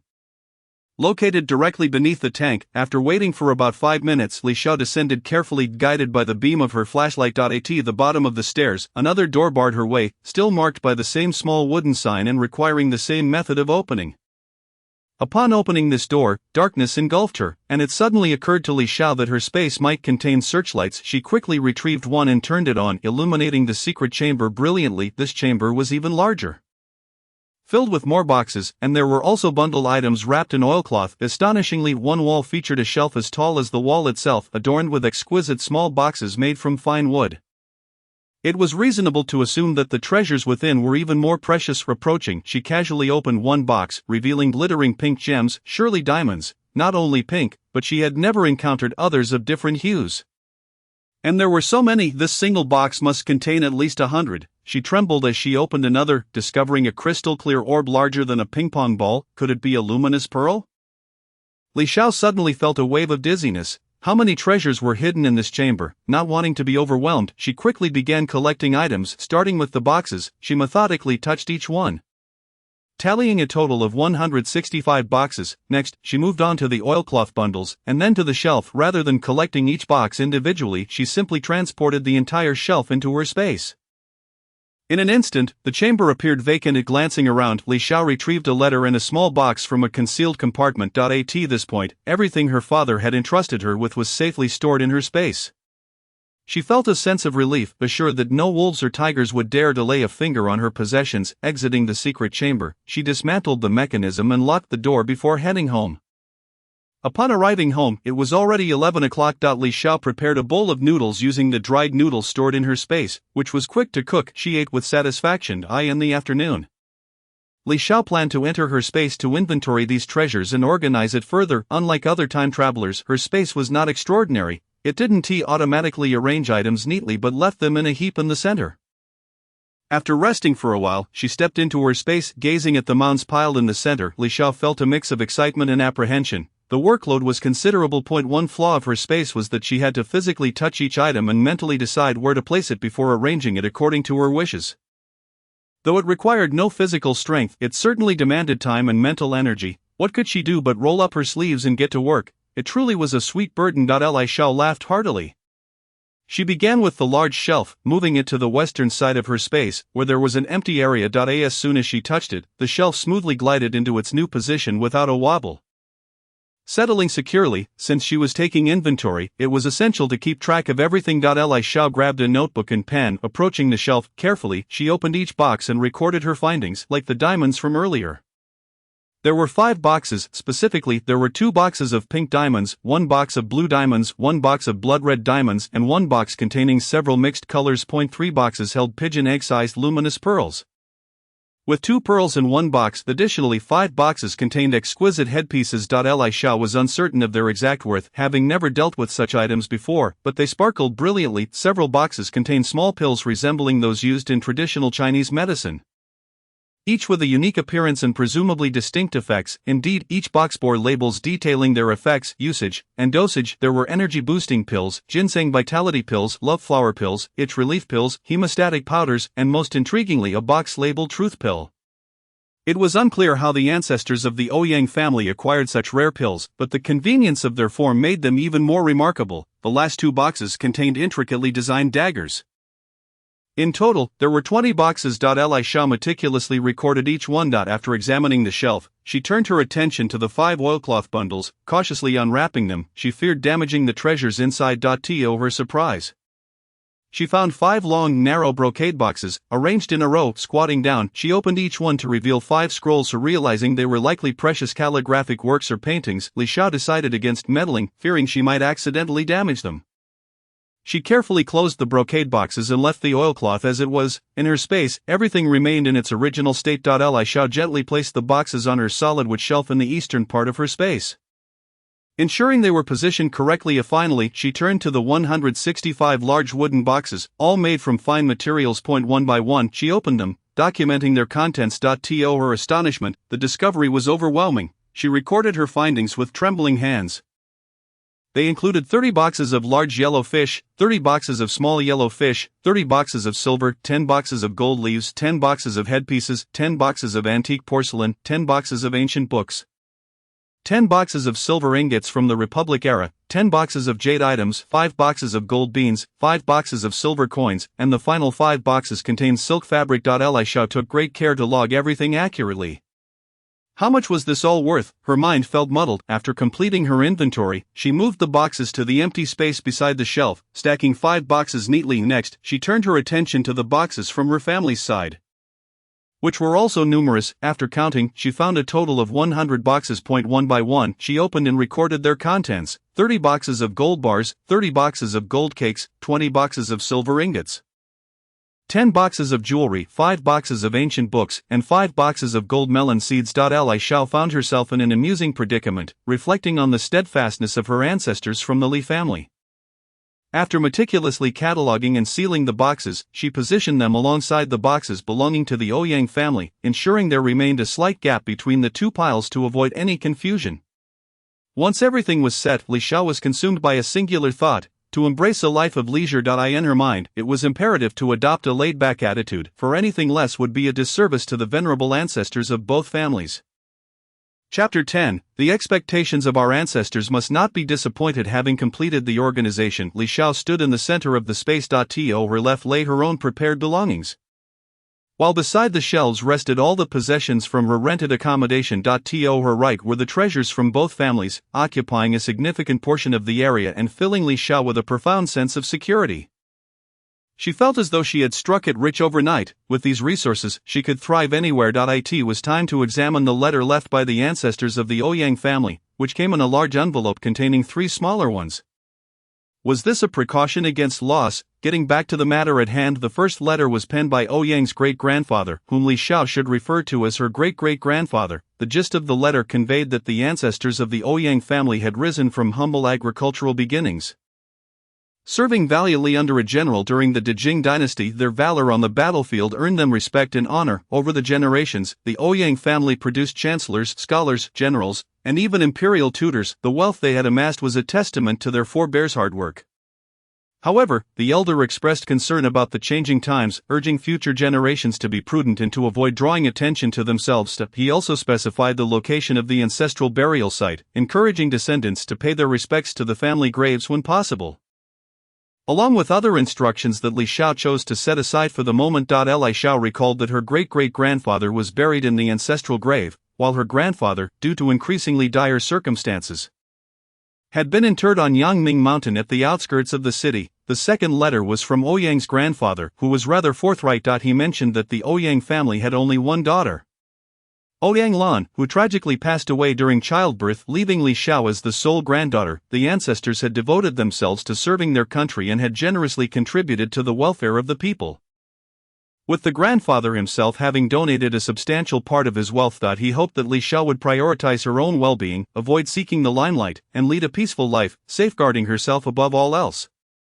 The third letter was from Li Xiao's father, written in anticipation of unforeseen circumstances. His message was similar in tone, advising her to live well without the pressure of striving for greatness. He urged her not to disrupt social harmony or engage in any unlawful activities, cautioning her to be wary of the current climate and the scheming of others that had led to their misfortunes. He encouraged her to consider retreating to the countryside if the city proved unsafe, believing that a little favor might ensure a better existence with the local officials. Filled with concern, Li Xiao felt her eyes welling up with tears, her heart aching. In her previous life, she had to toil relentlessly for survival from an early age, and later, she faced the world alone. Now, with good health and newfound wealth, Li Xiao yearned for a life of tranquility, since her ancestors wished for her to be prudent, and her grandfather hoped for her to live freely. She felt compelled to honor their wishes. It was a perfect alignment with her desires. Next, she contemplated whether to move to the countryside. It was certainly an option. They had money and tickets, allowing them to live without relying on labor quotas. It was only 1969, and much chaos lay ahead. There was no rush. Her father had just sacrificed himself, and she could take her time. Should she decide to leave, she would need to plan carefully and prepare accordingly. She neatly tucked the letters away atop the boxes, secure from any winds that might disturb them. Satisfied, she exited the space, glancing at the time to find it was already 5:30. She had spent a good 3.5 hours organizing everything since entering the space just before 2.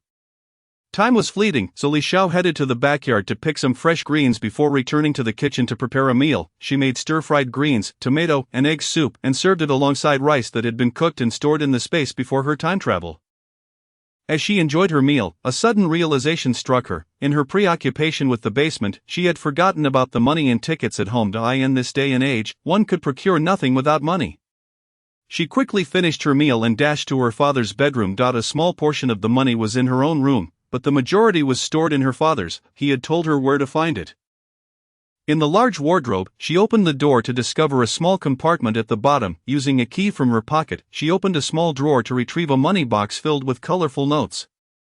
After counting, she found 872 yuan, along with 70 jin of grain coupons, 15 jin of cotton coupons, and 20 jin of meat coupons. Quite a fortune indeed. In these times, purchasing meat was measured in 2 jin increments. making 20 Gene a considerable amount. There were also various sugar, cloth, and kerosene tickets, practically everything necessary for daily living, including a bicycle ticket. She gathered the money and tickets and placed them in the space. Moving on to the next hiding spot, the Kong. After some knocking and probing at the end of the Kong, she extracted a brick from the middle and pulled out a larger money box from a small hole. Opening it revealed bundles of cash, and her heart raced with excitement. Counting them, she found 30 bundles, each containing 100 notes, totaling 30,000 yuan. Additionally, there was a bank book showing a balance of 80,000 yuan. A true fortune. She carefully stored everything and restored the Kong to its original state. In her bedroom, she retrieved the original owner's money box and unlocked it with her key. To her surprise, it contained a substantial amount as well, 563 yuan and 28 fun. The original owner's living expenses. Most of the time, the original owner had been home alone, so her father had surely ensured she had ample funds. The box also held a grain book, a household registration book, a coal book, and a shopping ledger, all essential for recording purchases. She collected everything and placed them in the space before entering herself. Upon entering, Li Xiao couldn't help but smile at the sight of the money boxes neatly arranged on the floor. She walked over, picked them all up, and headed to the desk in her rented room to set them down. After careful calculation, she noted that there was 80,000 in the bank book and 435 yuan in cash. Li Xiao contemplated separating them for better organization. The bank book would be kept aside for future withdrawals, as it was undoubtedly safer than the space. The cash would remain in its original box, placed on the solid wooden shelf where she had previously stored the brocade box, leaving room for more. The remaining 1,000 yuan was placed in a small box, her empty shoebox. She allocated 300 yuan to the money box she had retrieved from her father's room, placing it on the desk for easy access. The rest, just over 100, would be taken along with a few tickets to return to the original owner's money box. She would decide later whether to carry some on her person for convenience. The other tickets and various notebooks were packed into another shoebox and placed on the desk. Afterward, she took up a ledger to meticulously record every detail. Soon Li Xiao exited the space with the money box containing a little over 100 yuan. The day had been exhausting, spent solely on the financial tally, leaving her with sore muscles. The wealth she now possessed was unimaginable. In modern times, she had never dreamed of being so affluent. The meager funds in her bank account had been accumulated through frugality and relentless toil. The disparity between wealth and poverty was staggering. Li Xiao felt a surge of joy. After fetching some hot water from the kitchen to freshen up, she climbed onto the Kong and fell into a deep, dreamless sleep, enjoying a restful night. Chapter 11. The Shen family pays a visit the next day. Li Xiao rose early with plans to dine at a state-run restaurant for breakfast before tidying the house. She intended to wash and air the original owner's clothes and bedding, as well as her father's. These were relics of a hero, and she had no intention of discarding them unless she encountered someone in genuine need, in which case she might consider donating them to allow their value to be realized. Dressed and ready, Li Xiao took her keys, stuffing 20-some yuan and a few tickets into her pocket before stepping outside. As she opened the gate, she unexpectedly collided with two men, one a middle-aged gentleman and the other a strapping young lad of 17 or 18. Both were dressed impeccably. The middle-aged man wore a pristine Zhongshan suit, his hair impeccably styled, a pair of glasses perched on his nose, and a smile gracing his lips, projecting an air of refined sophistication. The young man, clad in a white shirt and trousers, had a clean, somewhat pampered appearance, though his haughty expression was irksome. Noticing their silence, Li Xiao directly inquired, "Whom are you looking for?" The middle-aged man quickly donned a benevolent smile. "Xiao, is that you? I am a dear friend of your father's," he said, introducing himself as Shen Guiyan. Having served in the military alongside her father during their time in the new recruits, their paths diverged after Shen retired, leading to little contact thereafter. "Please, come in," Li Xiao said, stepping aside. Alas, her plans for breakfast at the state-run restaurant were dashed. The three entered the living room, where Shen Guiyan spoke with palpable sorrow. "Xiao, I am Shen Guiyan, your father's closest friend. His passing was so sudden, and I regret that I was away on business and unable to attend the funeral. You must have endured great hardship, my dear girl." Had the original owner been present, she would have likely fallen for his facade, touched by such concern from a stranger. But Li Xiao was different. She had witnessed the world's harsh realities from a young age. The man's expression was overly theatrical, feigning deep sorrow while his lips curled slightly upwards. Moreover, the original owner had been 15 years old, and her father frequently entertained many uncles and friends at home, none of whom bore the surname Shen. Li Xiao had lived through a lifetime of experiences, eventually discovering that this so-called Uncle Shen had returned just 3 days prior, coinciding with the funeral. His deliberate timing seemed designed to leave the young girl feeling lost and alone. fostering a sense of gratitude towards him. How despicable, Li Xiao cursed inwardly. Her face bore little expression as she simply stated, Uncle Shen, I am not suffering, the uncles and aunts from the military district have come to assist me. And they have promised to take care of me in the future. My father sacrificed himself for our country. Although I am saddened, I also feel proud. He is a hero. Hearing these words, Shen Gowen was momentarily choked up. He had expected to find a weeping, helpless girl today, someone he could comfort before subtly bringing up other matters, but it seemed that plan would not unfold as he had hoped. He could only manage a forced smile and say, Xiao, you are truly remarkable. Knowing you think this way puts my mind at ease. He then turned to the young man beside him and introduced him to Li Xiao, saying, Xiao, this is my younger son. Shenida. He is 18 years old and has just graduated from high school. Please get to know each other. Li Xiao looked over, offering a formulaic smile. Hello, comrade Shen. Shen appeared slight and frail. Dressed in a plaid shirt paired with military green trousers, his face retained some baby fat, his complexion not particularly fair, yet his round eyes held a spark of liveliness, making him somewhat endearing, though certainly not when compared to Li. Especially with Li Xiao's demeanor, which seemed to keep others at arm's length, he found himself irritated. His father had suggested he marry her, a notion he rejected wholeheartedly. Thus, he responded with a mere hello. Shen Gowen frowned at this exchange, silently cursing this brat. He then wore a helpless expression as he turned to Li Xiao, saying, Xiao, this kid is usually quiet, please do not take offense, I will have a word with him later. Li Xiao thought to herself, not talking is just his way of dismissing me, isn't it? I know exactly what kind of person Shen is, but outwardly she maintained an indifferent demeanor, replying, Uncle Shen, I don't mind at all. We are not familiar with each other. Shen Gowen felt another pang of frustration. This girl was truly difficult to deal with. The growing impatient, he decided to be direct, adopting a friendly expression. He said to Li Xiao, Xiao, I have one more thing to discuss with you today. From now on, you will be living alone, and I am concerned about your safety at home. Therefore, I would like you to move in with us.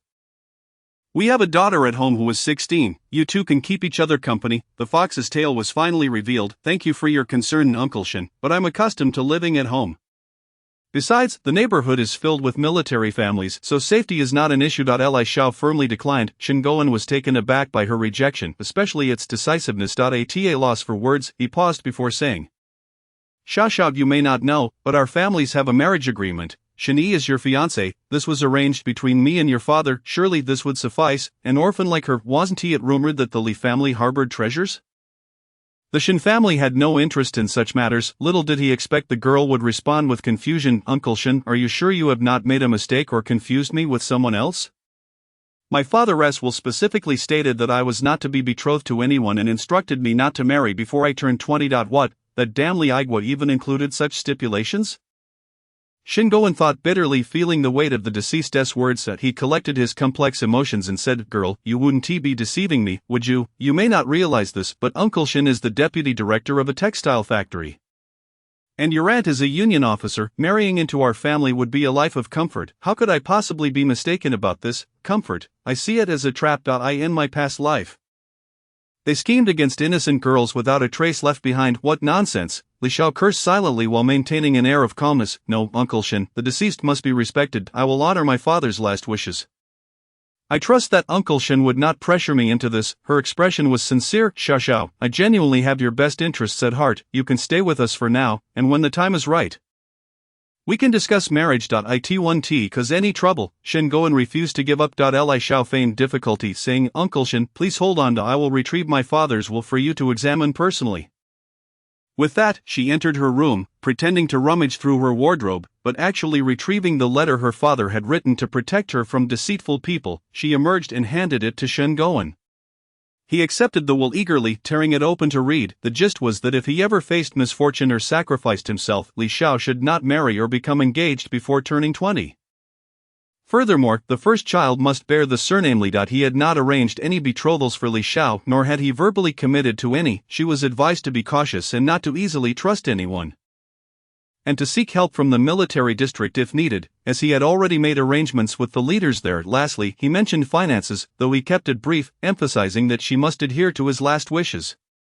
After reading, Shen Gowen was left speechless for a long time. What was that old fool Li Igua trying to protect her from? Just then Li Xiao's soft voice broke through his thoughts. Uncle Shen, this letter has already been seen by Uncle Lu and Uncle Su from the military district. The implication was clear, everyone was aware of its contents. What could Shen Gowen say? those two were not to be trifled with. He could only respond dryly, "Xiao Xiao, I am concerned about your safety living here alone. After all, you are a young girl. What if someone were to take advantage of you, since that is the case? Let us drop the matter for now. We shall take our leave and return another day. As he stood up to leave, Li Xiao raised an eyebrow, sensing an attempt at intimidation rather than persuasion. Unhurriedly she said, "Thank you for your concern, Uncle Shen. I have practiced military boxing with my father since childhood. If someone were to cross paths with me, it remains uncertain who would suffer." With that she also stood, seeing them off without any intention to retain them. Seeing her dismissive demeanor, Shingoan left with a grim expression, accompanied by his son. As they heard Li Xiao casually say, "Safe travels, Uncle Shin," and shut the courtyard door behind them. He turned to Shin Yi and said, "We will discuss this further when we return." They exited the alley. Chapter 12. The Shin family's relentlessness. Li Xiao's resolve after seeing off Shingoan and his son. Li Xiao let out a sigh of relief. At least the first step had been different. "Take it slow, keep going," she encouraged herself. Setting aside her worries, she decided to take things one step at a time. Checking her watch, it was 10 minutes past 8. Rather than dining at the state-run restaurant, she opted to prepare a bowl of noodles for herself. For the entire morning, Li Xiao busied herself cleaning and washing. Refreshing the bedding and sheets from both rooms, she rinsed her clothes as well. It was early autumn, still warm, and the sun was bright, ensuring everything would dry quickly. She cleaned both inside and outside the house.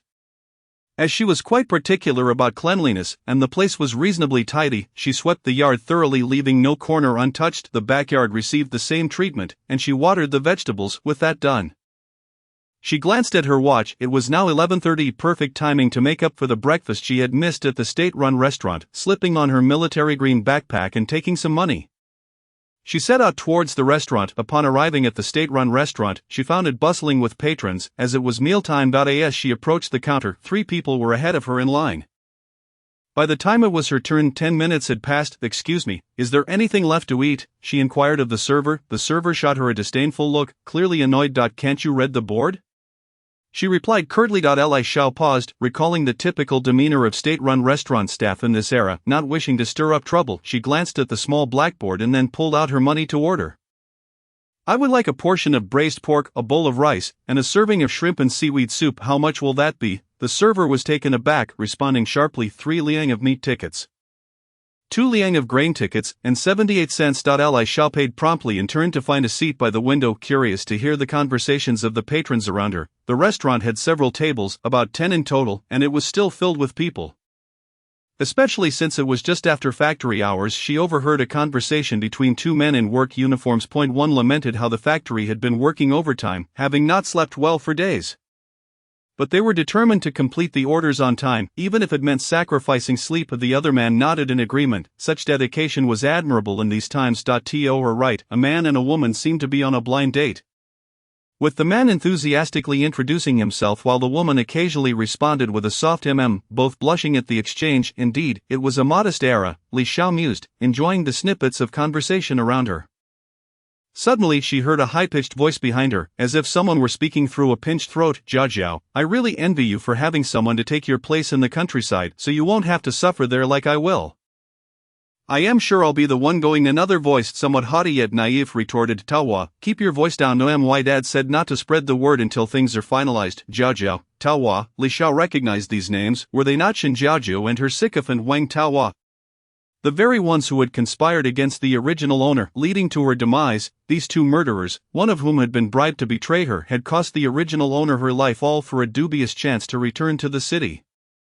Li Xiao seethed at the thought of them. Just as she prepared to listen further, the server called out for patrons to collect their meals, prompting her to rise and retrieve her food.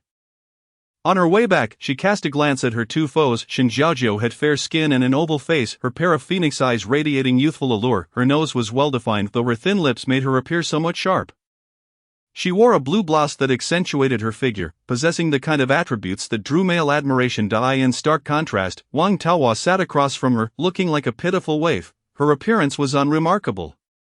Her complexion sallow, and her pigtails coarse and unruly. The slender and frail figure of the original owner betrayed a stunted growth, clearly a victim of malnutrition. In the presence of Shin Jiaojiao, she adopted a servile demeanor, striving to appease her in hopes that Shin Jiaojiao would, in her benevolence, bestow upon her some food or other advantages, such as today's lunch, even if Shin Jiaojiao feasted on white flour dumplings. Wang Taohua was relegated to plain noodle soup. As Li Xiao set her meal down and took a seat, she overheard Wang Taohua's feigned concern. What? That orphan actually refused, with Shin Deji's favorable conditions. How could she possibly decline? What will you do then? Will you be sent to the countryside? Her tone dripped with jealousy and resentment. Impossible, my mother would never allow me to go to the countryside. My father said there is no rush, let us just wait and see. She is merely an orphan, surely I can manage her, there are plenty of ways, and in the end, she'll be begging us. The Shin family, her voice was laced with disdain and ridicule. Li Xiao felt a surge of anger, her chopsticks nearly snapping in her grip. She reminded herself to maintain composure, not to act impulsively, and to reflect on her strategy later. Wang Taohua, in her eagerness to pledge loyalty, insisted that it would be her good fortune to be sent to the countryside, daring to refuse such an opportunity. If there is anything Jiao Jiao needs, please tell me. My brother can assist as well, you understand. Well, let us discuss it later. My father and brother will handle it, Shin Jiao Jiao replied, as if it were simply a matter of course. Jiao Jiao, you are truly fortunate. I envy you, Wang Taohua exclaimed, her face a mask of envy. Li Xiao quickly lost interest in the ensuing trivial conversations, finishing her meal and departing for home. Upon her arrival, she poured herself a full glass of water, gulping it down to quell her rising fury of this shameless family. No, she could not remain a passive victim, she needed to devise a plan. In the afternoon, Li Xiao approached her tasks with a calm demeanor, methodically taking a nap, collecting clothes, folding them, and neatly arranging bedding. She gathered her father's belongings, packing them into boxes, a quilt, and various containers, organizing everything for storage in a designated space. Then, she leisurely prepared dinner, ate, cleaned up, and went to bed. Although everything appeared normal, in reality, she had spent the entire afternoon functioning like a robot, all the while her mind was racing with schemes to undermine the Shin family.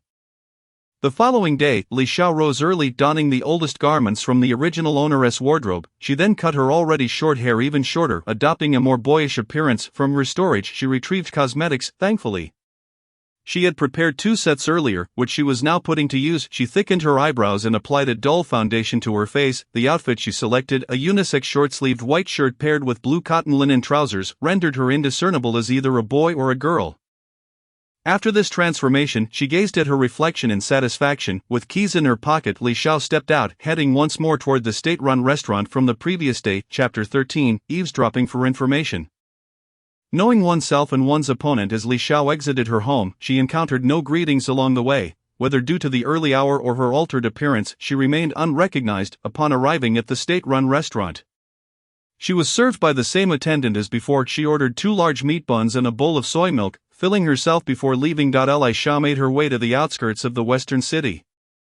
Arriving at a dilapidated temple, this temple, once bustling with worshippers, had fallen into disrepair after the campaign against the Four Olds a few years prior, and now it housed many homeless beggars. After waiting outside for a while, 2 young beggars, around 11 or 12 years old, emerged. Li Xiao waved to them, beckoning them closer. Little Shuidu, little Pingzi, it's me, Li Xiao. They clearly did not recognize her at first. Upon realizing it was Li Xiao, the 2 boys exclaimed joyfully, Sister Li Xiao, what happened to you? We didn't recognize you at all. Li Xiao ruffled their hair, avoiding a direct answer to their question. I'm here today because I need your help with something. The boys were delighted at the prospect of assisting their benefactor, Li Xiao, who had once saved them when they had fainted from hunger on the street. She had given them a few sips of water, and they had regained consciousness, realizing they had merely been starving. From that day forward, they had formed a bond, with Li Xiao occasionally bringing them food. Here is the situation. There is a family where the deputy factory director of a textile factory, surnamed Shin, has a daughter named Shin Jiao Jiao, around 17 or 18 years old. Shin Jiao Jiao has a close friend named Wang Taohua. I'd like you 2 to help me investigate Wang Taohua's family situation, how many siblings she has and what they do. Also observe Shin Jiao Jiao's usual acquaintances and activities, but please be very careful. If you can find out, do so. If not, don't force it. Safety first. The 2 boys listened attentively, nodding in agreement. All right, Sister Li Xiao. We understand. Li Xiao handed them 2 buns and 2 steamed buns before departing, knowing they would not accept more. She had always done this, providing just enough for a meal, as taking more would be futile. Li Xiao headed toward the vicinity of the textile factory, eager to learn more about Deputy Factory Director Shin. With her unfamiliar attire, she was not easily recognizable. The textile factory was the largest in the entire city, employing thousands of workers. Adjacent to the factory was the residential area for employees. There is a saying, the aunts and mothers in the neighborhood are like a gossip brigade. If you want to know something, They are the ones to ask. Li Xiao discreetly brought along some millet and yellow beans, about a dozen pounds, as well as 5 pounds each of dried black fungus and shiitake mushrooms. While these might be heavy for other girls, they felt light as a feather to Li Xiao. She checked her reflection in a small mirror, and feeling uncertain, she applied a bit of dust from the wall to her face. Transforming into a rustic, unkempt girl before confidently striding toward the residential area. Under a large tree in the center of the residential area, several women were busy preparing vegetables, knitting sweaters, and making chusols. Activities varied and lively. Their hands were in constant motion, and their chatter never ceased. As they noticed Li Xiao approaching, they all turned to scrutinize her. Li Xiao timidly approached. "Hello, aunties and sisters, I'm from Beishan Brigade, looking for my aunt. Her name is Shizhen Xiang, does anyone know where she lives?" After hearing her request, the group fell silent for a moment before erupting into laughter. One woman exclaimed, "Oh my, what a name, why is it so amusing?" They all joined in a hearty laugh. Li Xiao feigned embarrassment, scratching her head as she replied, "My grandmother said my aunt is her precious daughter, hence the name." Another woman making chusols asked, "What is your name, dear?" Li Xiao, realizing she had dug herself into a hole, had initially intended to lighten the mood with a joke to facilitate her inquiry. She had not anticipated this follow-up. Bracing herself, she replied, "I'm Zhou Xiaohong. I have many siblings. My grandfather only has my mother, so we share the same surname." "Dear girl, don't you know where your aunt lives? What business do you have with her?" One woman inquired. My aunt has been working at the textile factory for 2 years and hasn't returned home. My grandmother misses her greatly, so I brought some food from the mountains to see my aunt and persuade her to visit my grandmother. Li Xiao said sincerely. The women exchanged glances, feeling a pang of sympathy. A beloved daughter had found success but hadn't returned home in 2 years. One could only imagine the mother's sorrow. They shook their heads, signaling they didn't know. One woman asked, "Are you sure your aunt works at the textile factory? Does she live here?" Li Xiao replied earnestly, "I'm certain. My aunt sent a letter saying she works at the largest textile factory in the city. She also mentioned she lives in the residential area next to the factory. My aunt was able to get in because she saved the deputy factory director's son." She deliberately steered the conversation in this direction. As expected, the women began whispering among themselves. Some remarked, "I thought, how could a country bumpkin get into the factory? So it's because of the deputy factory director." Others chimed in, "That deputy factory director isn't reliable. He appears proper, yet there are several people with connections in the factory, yet none had heard of anyone named Shizhen Xiang. Why would that be surprising? After all, he owes her a life debt. Perhaps she was given a more comfortable position," someone speculated. "Just the other day, I saw him leaving with a woman, and they looked quite close." Another chimed in. Li Xiao remained silent, listening intently. The whispers continued. Unaware that she could hear everything, "Last week, I passed by the supply and marketing cooperative near Beida Street and saw the deputy factory director entering with a woman," one woman revealed, sharing a knowing smile. Nearby, someone added, "Our deputy factory director seems to have quite a taste for the ladies, doesn't he? It said that his wife is a fierce one." You don't understand, men have their innate flaws. They rarely consider the consequences." Another woman chuckled. Li Xiao felt somewhat defeated. She hadn't anticipated being sidelined in the conversation. At that moment, another voice piped up, "You all may not know, but my little Hui is in the same class as the deputy factory director's son. He has been quite flirtatious with several girls at school." A nearby woman scoffed, "Like father, like son. It's true what they say about poor upbringing." The others nodded in agreement. At this point, they finally seemed to notice Li Xiao standing nearby. And one of them advised, "Dear girl, you might as well forget about finding your aunt. This is about all the information we have. Return home and have a proper talk with your grandmother. If you truly wish to seek your aunt, you may have to approach the deputy factory manager." Those nearby all seemed to agree with this notion. Li Xiao feigned indecision, but ultimately, with a semblance of determination, declared, "The production team has granted me 3 days off. I will stay at the guest house for another 2 days. It would be beneficial to return with an explanation for my grandmother." The aunts and elder women pondered this and chose not to dissuade her. In the end, Li Xiao carried the grain, while the mountain goods were, of course, entirely taken care of by the aunts, under the pretext of helping her alleviate her difficulties, thus sparing her the burden of carrying them back. The price they offered was still that of the black market, and a dispute nearly erupted due to insufficient distribution. Clutching 11 yuan and 50 cents, Li Xiao fled swiftly, for the aunt's combative spirit was formidable. In the following 2 days, Li Xiao continued her routine of wandering near the textile factory, occasionally visiting the family quarters, where she gathered an increasing amount of information. The only remaining matter was the intelligence from the little sly ones. She needed to return and contemplate the most advantageous next steps. Chapter 14. Preparing to bestow him a fortune on the third day. Before returning home, Li Xiao first visited the dilapidated temple to meet the two young ones. They had agreed to meet at 5 o'clock that afternoon. Upon her arrival, she found them already awaiting her. To her surprise, these two were quite commendable, their efficiency was impressive, and they had procured a wealth of information. Wang Taohua resided in the staff quarters of the thermos factory, where her father, Wang Defa, worked as an ordinary employee earning a mere 28 yuan a month. Her mother, Lin Zhaodi, remained at home crafting matchboxes. Earning about 5 to 6 yuan monthly. Among the 5 siblings, the eldest brother had a temporary position laboring at the coal mine to collect reusable debris, making only 13 yuan a month, a figure achieved through connections. Wang Taohua was the second eldest, having attended the same elementary school as Xin Zhaojiao. Due to her ability to curry favor with Xin Zhaojiao, she occasionally brought home small gifts, which led her parents to allow her to continue her education until high school, graduating just this year. 2 younger brothers were still in junior high, and a sister was in elementary school, making it certain that she would be sent to the countryside. Additionally, she had long harbored feelings for Xin Yi, which was one of the reasons for her continued support of Xin Zhaojiao. There was also much to learn about Xin Zhaojiao. Aside from her extravagant spending, it was noted that she had a crush on a boy from their class, rumored to be the mayor's nephew. Xin Zhaojiao often contrived encounters with him. Nothing else was particularly noteworthy, except that she had a rather poor temper, having scolded and struck the younger girls who followed her, though they outwardly obeyed Xin Zhaojiao. Behind her back, they derided her as a capitalist princess, yet they were reluctant to part with her, especially since she was the deputy factory manager's daughter. After absorbing all the information, Li Xiao felt quite satisfied. She rewarded them with 5 yuan and 4 meat buns, which they initially declined, but she insisted they were growing up, and Li Xiao hoped they would find a proper place to settle down. Even if it were somewhat dilapidated, at least it would be a home. Upon hearing Li Xiao's intentions, the two young ones were moved to tears, promising they would seek a place upon returning home.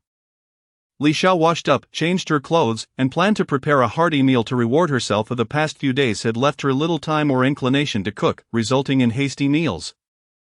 As she entered the kitchen, ready to showcase her culinary skills, she considered the era's constraints. The aroma of her cooking could easily provoke public ire, even leading to reports. After much contemplation, she decided to retrieve half a chicken from her storage space and prepare a potato chicken stew. She ignited the fire, heated oil, and added scallions, ginger, garlic, star anise, and cinnamon. Saute the chicken until golden before adding seasonings and stir-frying for 2 more minutes. She then poured in water, covered the pot, and let it simmer for 20 minutes.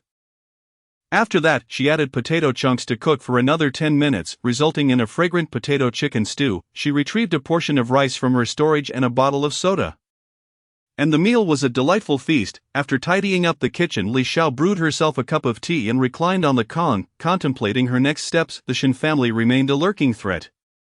Given Xin Zhaojiao's attitude that day, it was clear they would not let her off easily. Not to mention the grievances from the original owner's past life, there was no such thing as a foolproof defense against thieves.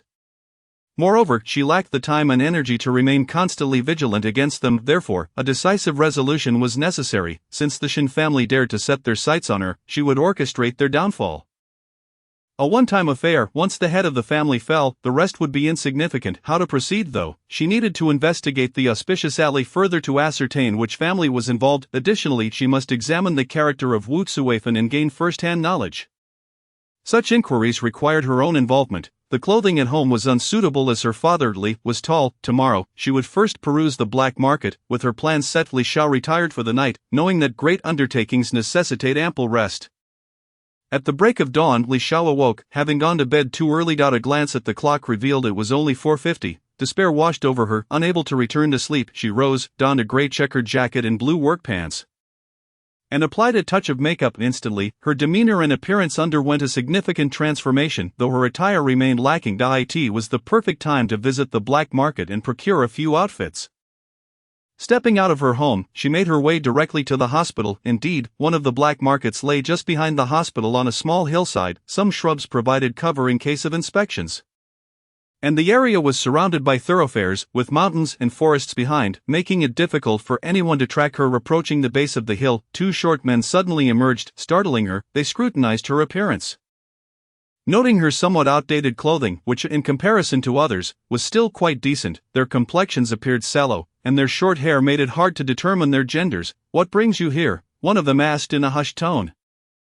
Li Xiao mimicked his low voice. "I came to exchange some items. 5 cents for goods," one man replied. After paying, Li Xiao slung her small basket over her shoulder and headed up the hill. Turning a corner, the sounds around her grew louder. Before her lay a relatively flat expanse filled with scattered stalls, reminiscent of a rural market day, yet the people here were alert, listening and observing attentively. Intrigued, Li Xiao decided to explore each stall methodically. The first stall featured an older woman selling eggs at 8 cents each, a fair price compared to the supply and marketing cooperative's 5 cents. Which required a ration ticket. Since eggs were prone to breakage, Li Xiao resolved to return later. Here, she had no intention of cheating. She simply placed them in her basket, mindful of the black market atmosphere and the potential for unseen eyes. Proceeding to the next stall, a burly farmer sold sorghum at 6 mao and 8 fen per pound, nearly double the price. Many were still eager to buy, not out of wealth, but because the supplied grain was merely a drop in the bucket for many families. They had no choice but to purchase at inflated prices. Li Xiao, not in need of grain, refrained from joining the commotion. At the next stall, something rather intriguing caught her attention. This vendor wasn't selling goods but instead was waiting for customers to come and exchange items. Displayed on the table was a jade ring, with a cloth sign reading "Exchange for rice or flour." The elderly man appeared to doze, squinting his eyes slightly. No one was paying him any mind. Who among them had surplus grain to barter? This was hardly a matter of sustenance. Li Xiao strolled over and pointed to the jade ring, asking, "Old man, how do you intend to exchange this?"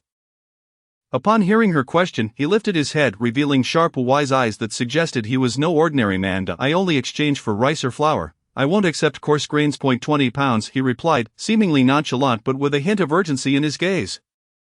Li Xiao, unable to discern the truth, reasoned that there likely weren't many fakes in this era. After pondering for a moment, she quietly suggested, "Old man, if you trust me, please put this away and wait for me outside by the old locust tree in the alley in front of the hospital. I will return in half an hour to complete the exchange." The old man scrutinized her, but without a word, he gathered his belongings and walked away. How decisive, Li Xiao thought. This exchange drew little attention. Even if noticed, onlookers would assume they had merely failed to negotiate. Li Xiao continued her exploration, encountering stalls selling fabric, winnowing baskets, carrying baskets, and even geese, a veritable cornucopia of goods. By the end of her circuit, her basket held a piece of fabric, 2 pounds of peanuts, 2 pounds of red dates, and 3 sets of patched-up old clothing, 2 for men and 1 for women, exchanged for 5 pounds of yellow beans and 2 pounds of millet.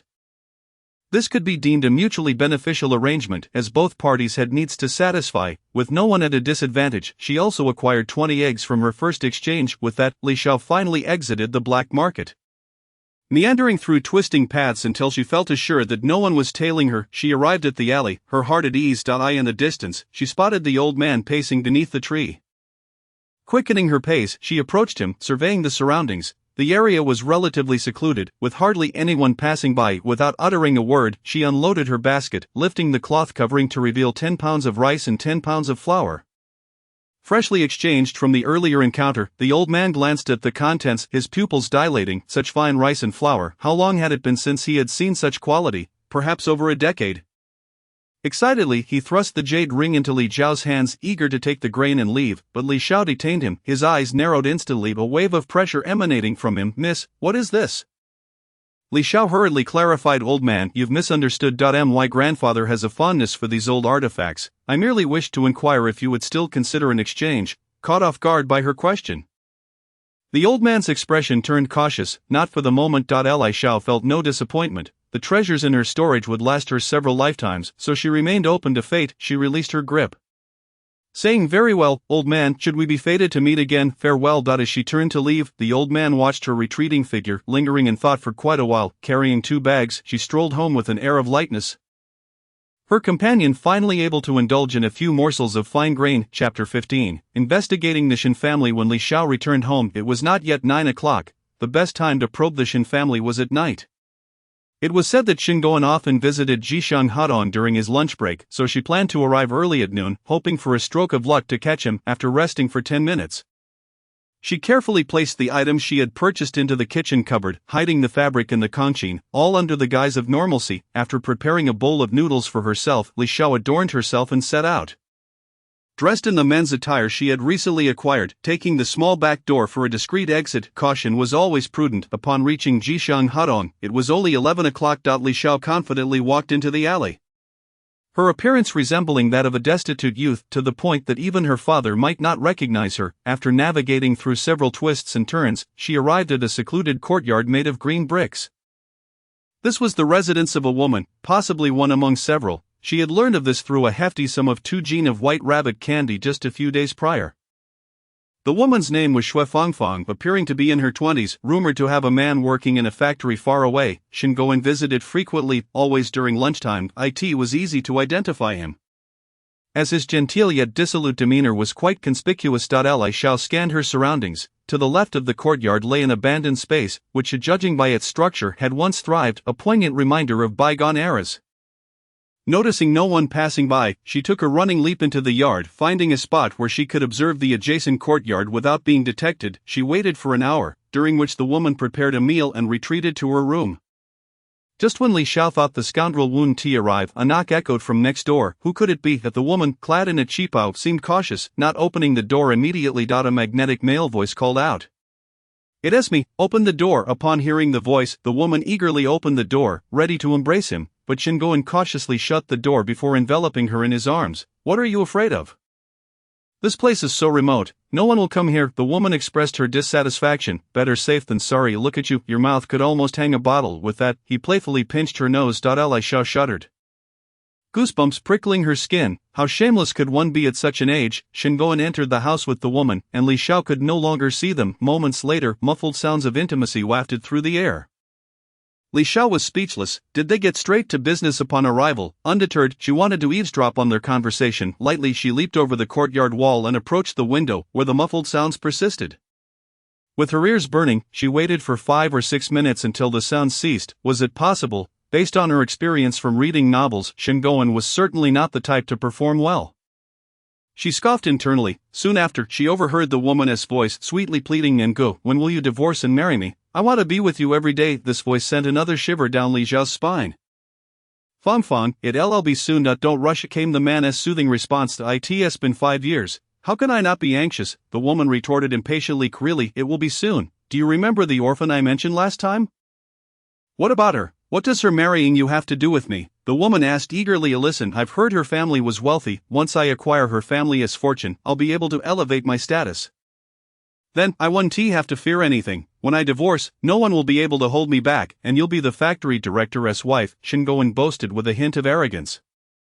The woman chuckled. "Then how do you plan to deal with that little girl?" "Isn't she resistant? She is just a girl. There are plenty of ways. I'll have arrange a heroic rescue. If that doesn't work, I have several kinds of drugs. What can't be accomplished?" Shen Goen's dismissive tone infuriated Li Xiao, who clenched her fists tightly with no additional significant information to glean. And fearing her anger might consume her, Li Xiao swiftly jumped back over the wall and returned home. By around 5:30 in the evening, Li Xiao arrived near the Shen residence, a standalone small bungalow allocated by the textile factory.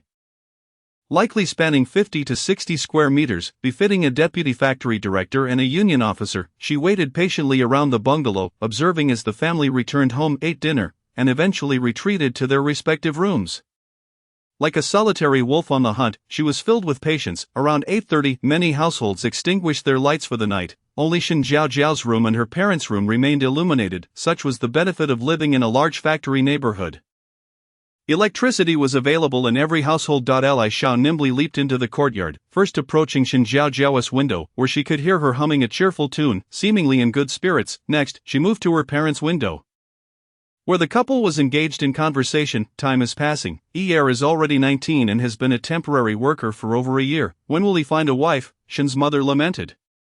Why the rush? What kind of wife can we get if the matter isn't settled? Shen's father replied. Am I not worried that good girls will be taken by others? Of course, I'm anxious for my son. Shen's mother retorted with impatience. Leave ER's marriage to me. I have it under control, Shen's father commanded, his tone habitual. After a moment of silence, Shen's mother asked, what about that girl from the Li family? What's the hold up? Why can't you handle a mere orphan? Just let pursue her. Is there a woman he can't win over? She added, a hint of triumph in her voice. Do you think I don't want to? Is this something that can be rushed? I need to temper her pride first, Shingoen interjected, beginning to show signs of impatience. Waiting is all you do. When will this end? Jiao Jiao is about to go to the countryside. If she loses her job, the neighborhood office will come knocking. Shin's mother, Wu Chuifen, began to express her concern and things must progress step by step. Shin's father replied, fine, I understand, I'll find someone to make arrangements tomorrow. Shin's father concurred, feeling the need to act before it was too late. That's more like it, now stop looking and go to bed. You've been staring at that tattered newspaper all day without knowing what you're reading, Shin's mother grumbled. After a while, both rooms extinguished their lights, plunging the entire house into darkness. Li Xiao patiently waited until the rhythmic sounds of breathing filled the rooms. And only then did she spring into action. She first consumed an antidote, donned a mask, and then retrieved the meticulously prepared sedative. The concoction, prepared by her father, was nothing short of miraculous. Anyone within 5 meters would be rendered unconscious upon its release. One by one, she activated the sedatives in each room, then remained quietly in place waiting for 4 or 5 minutes until she felt the effects had taken hold. Only then did she rise. Determined to search the Shin household thoroughly, she thought it only fitting to collect some interest for the schemes they had plotted against her. First, she entered Shin Jiao Jiao's room, true to form. The space was adorned with exquisite decor, a testament to the family's indulgence. Thanks to her father's elixir, Li Xiao's night vision was exceptional, allowing her to see clearly within 10 meters. Pink curtains, pink bedding, such extravagance. A massive wardrobe adorned one wall. How many garments must it contain? Upon opening it, she discovered over a dozen dresses and other clothing. Not bothering to inspect each piece, she simply cleared the entire wardrobe.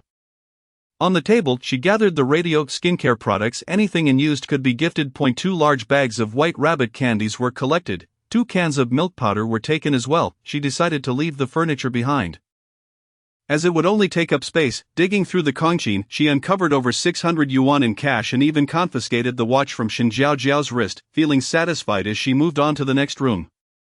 Chapter 16. A bountiful hall. Next, she entered Shin Yi's room, where she found the young man sprawled on the kong breathing steadily. If this pretty boy were in the entertainment industry, he'd be worth a pretty penny. But Li Xiao had no interest in such soft characters. She preferred the rugged, strong visage of a true hero. Shin Yi's delicate demeanor was quite distasteful to her. Surveying the room, she quickly gathered her spoils. Not wishing to waste time, the longer she lingered, the more she feared being caught. She had no fear of people, only of the intangible. She hoisted the pretty boy to the ground and searched the kong.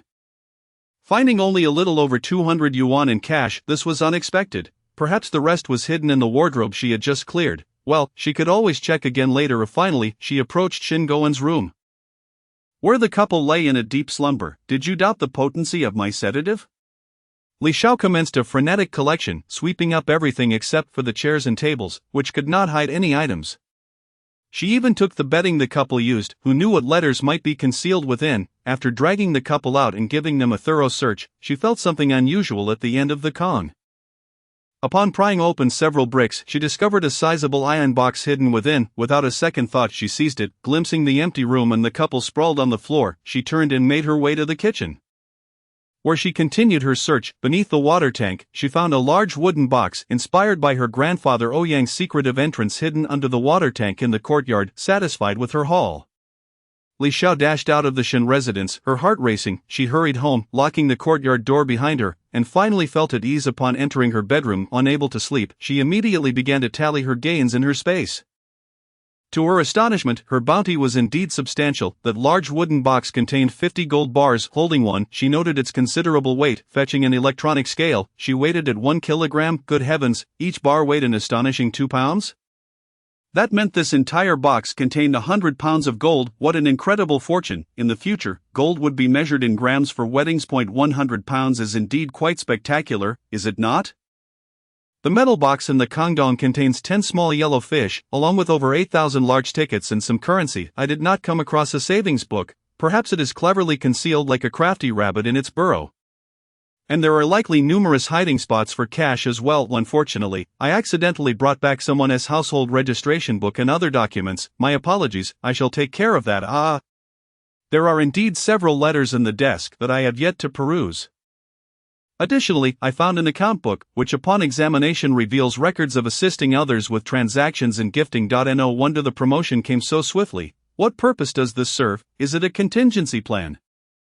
does it not also become a potential liability? I truly wonder what he is thinking. In reality, Shingoen merely seeks to document his network of relationships, which he may inevitably find useful in the future. And he believes that keeping these at home is the safest option. Who would dare to target him? The two siblings' room yielded over 3,000. This trip has proven quite fruitful. I must promptly deposit all the small change into my personal treasury.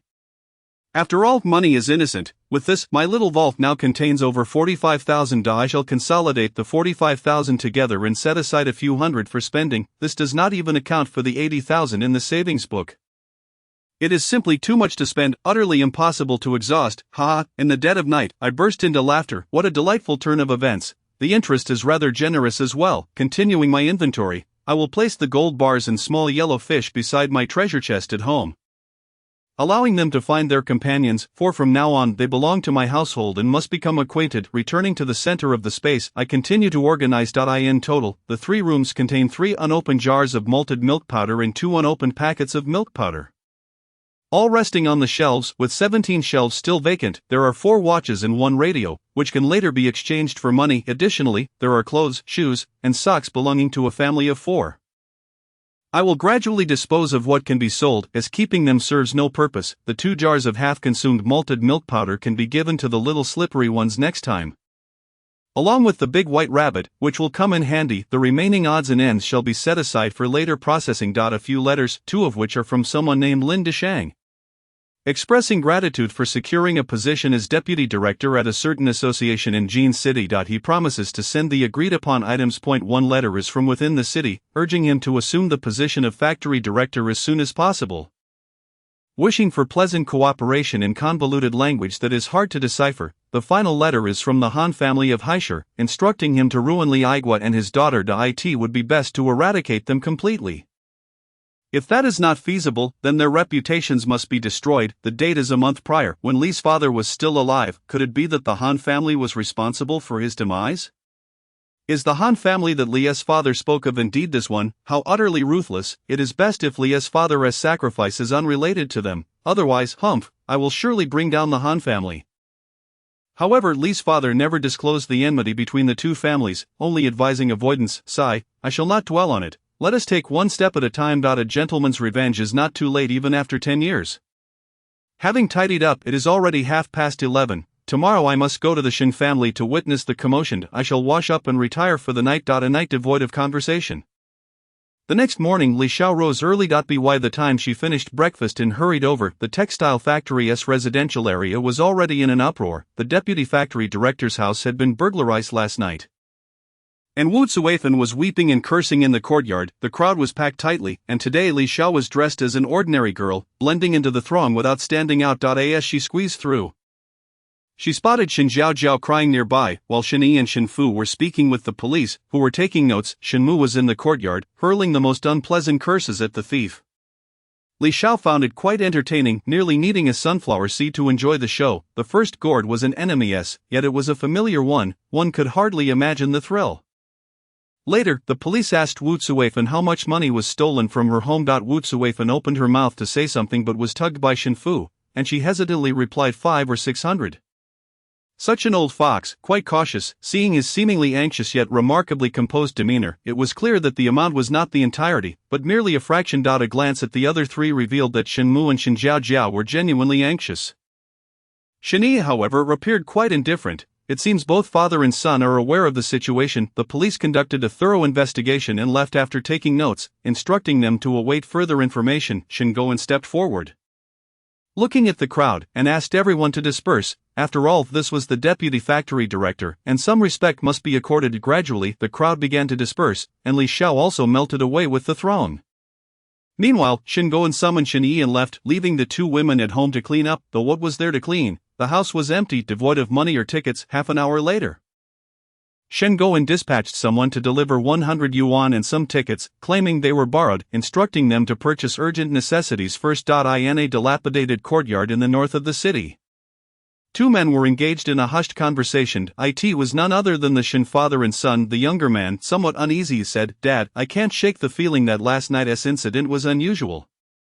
It wasn't the work of an ordinary thief. How could a common thief be so thorough? Not a single piece of clothing was left behind, and how could something as large and heavy as the wardrobe be moved out of the residential area without a sound?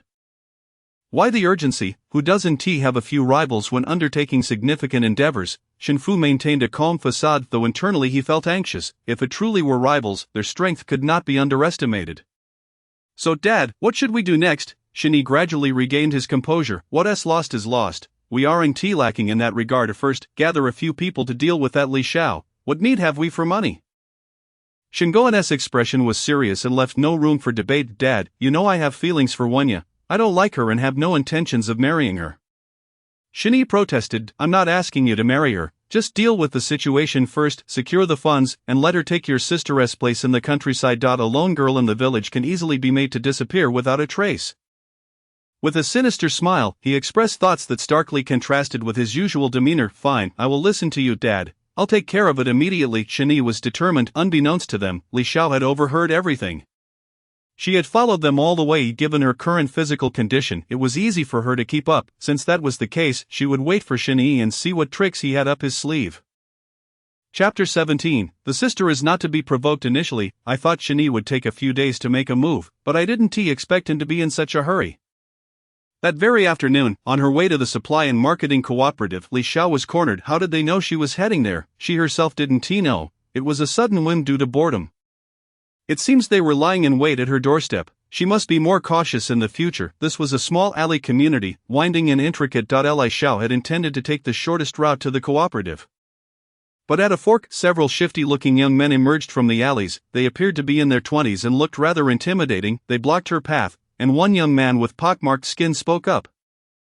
Little sister, we've been a bit tight on cash lately, and we heard your family is quite wealthy. How about it? Let us help you spend a little. Li Xiao recognized the situation as a cliché hero rescuing a damsel scenario and thought it too predictable to give them the opportunity to play their part. With a scoff, she replied, not interested. I'm on my way to the cooperative. Let us go together. Don't waste time. She even provoked them with a playful smile. This only infuriated them further, and they charged at her. Fists flying out. Li Xiao was unafraid. After a week her strength had significantly increased, and she could easily handle 500 or 600 pounds. These few thugs were no match for her. She sent them flying with a punch. One of them crashed into a wall, creating quite a ruckus. Li Xiao felt a twinge of sympathy for him. One by one, they fell, unable to rise for a while. Li Xiao, knowing the situation, did not linger. She turned and walked away. After a few steps she spotted a flash of blue fabric hidden around a corner. She chose not to expose them. It was pointless now, and without evidence she could do nothing. She decided to treat it as a game and headed towards the cooperative. Little did she know that this annoying scoundrel had come to her house in the dead of night, clearly aiming to ruin her reputation. In this day and age, tarnishing a girl's name could spell disaster. Moreover, to disturb her slumber at past midnight was simply intolerable. Didn't they realize she could wake up on the wrong side of the bed? Hearing the two clumsy men struggling to pry open the lock to her living room, Li Xiao grew furious. If they were having such difficulty with one lock, what about the door to her room? Could they not let her sleep? She stormed out and flung open both doors. The two men were caught off guard as the door swung open, their defenses dropping. This left Li Xiao momentarily bewildered. Who were the real villains here? Who needed to defend themselves? What are you doing in my home? She asked, feigning innocence. Upon hearing her voice, the two men lost their fear. One leered, little girl, don't be scared. We just want to borrow some money. Since you're home alone, we'll stay here to keep you company. The other wore a similarly lecherous expression. How revolting. A toad that doesn't bite but disgusts instead, unable to hold back any longer. Li Xiao prepared for a swift resolution. She kicked out at one side, aiming to take them down, but to her surprise, they dodged. It seemed they were skilled fighters. After all, Shinyi wouldn't have chosen talentless individuals. Li Xiao no longer underestimated them and engaged in serious combat. Despite being outnumbered, they were not guaranteed to win, but Li Xiao's immense strength allowed her to send them flying with each punch. Blow after blow landed, and soon they were both on the ground. They quickly begged for mercy. Auntie, we were wrong. We didn't recognize your might. Please spare us. The other chimed in. Auntie, someone paid us to do this. Please show mercy. Li Xiao didn't waste her breath on them. Daring to come and harm a 15-year-old girl for money meant they had to face the consequences. With a swift chop, she knocked them unconscious and stored them away in her space. Firstly, it is to test the circumstances of others in her space. Since acquiring it, she has yet to experiment. Secondly, a considerable noise erupted during the recent scuffle. And should the two men act maliciously or inadvertently make a sound, being discovered in her home at such an hour would spell her doom to die. In this day and age, one could be drowned in mere spittle.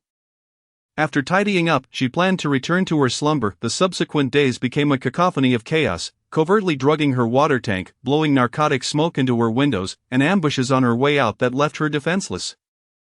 This is not ancient times. What is the meaning of this? Have they resolved to pursue her relentlessly? It seems the time has come to retaliate. Can one not fight back without resorting to murder? Does one truly consider her easy prey? Had it not been for the fear of alerting the enemy, she would not have endured thus far. In truth, Shen Yi's life was hardly better, with repeated failures. Both Shou Ho and Lao Lu had gone missing, leaving him in a state of deep anxiety. Additionally, Shen's father had been using the excuse of losing money to avoid returning home. Shen's mother was constantly berating, while Zhao Jiao only complained, driving him to the brink of despair. The following day after work, Shen Yi intended to consult with his father regarding a strategy, but on his way, he was ambushed and thrown into a sack.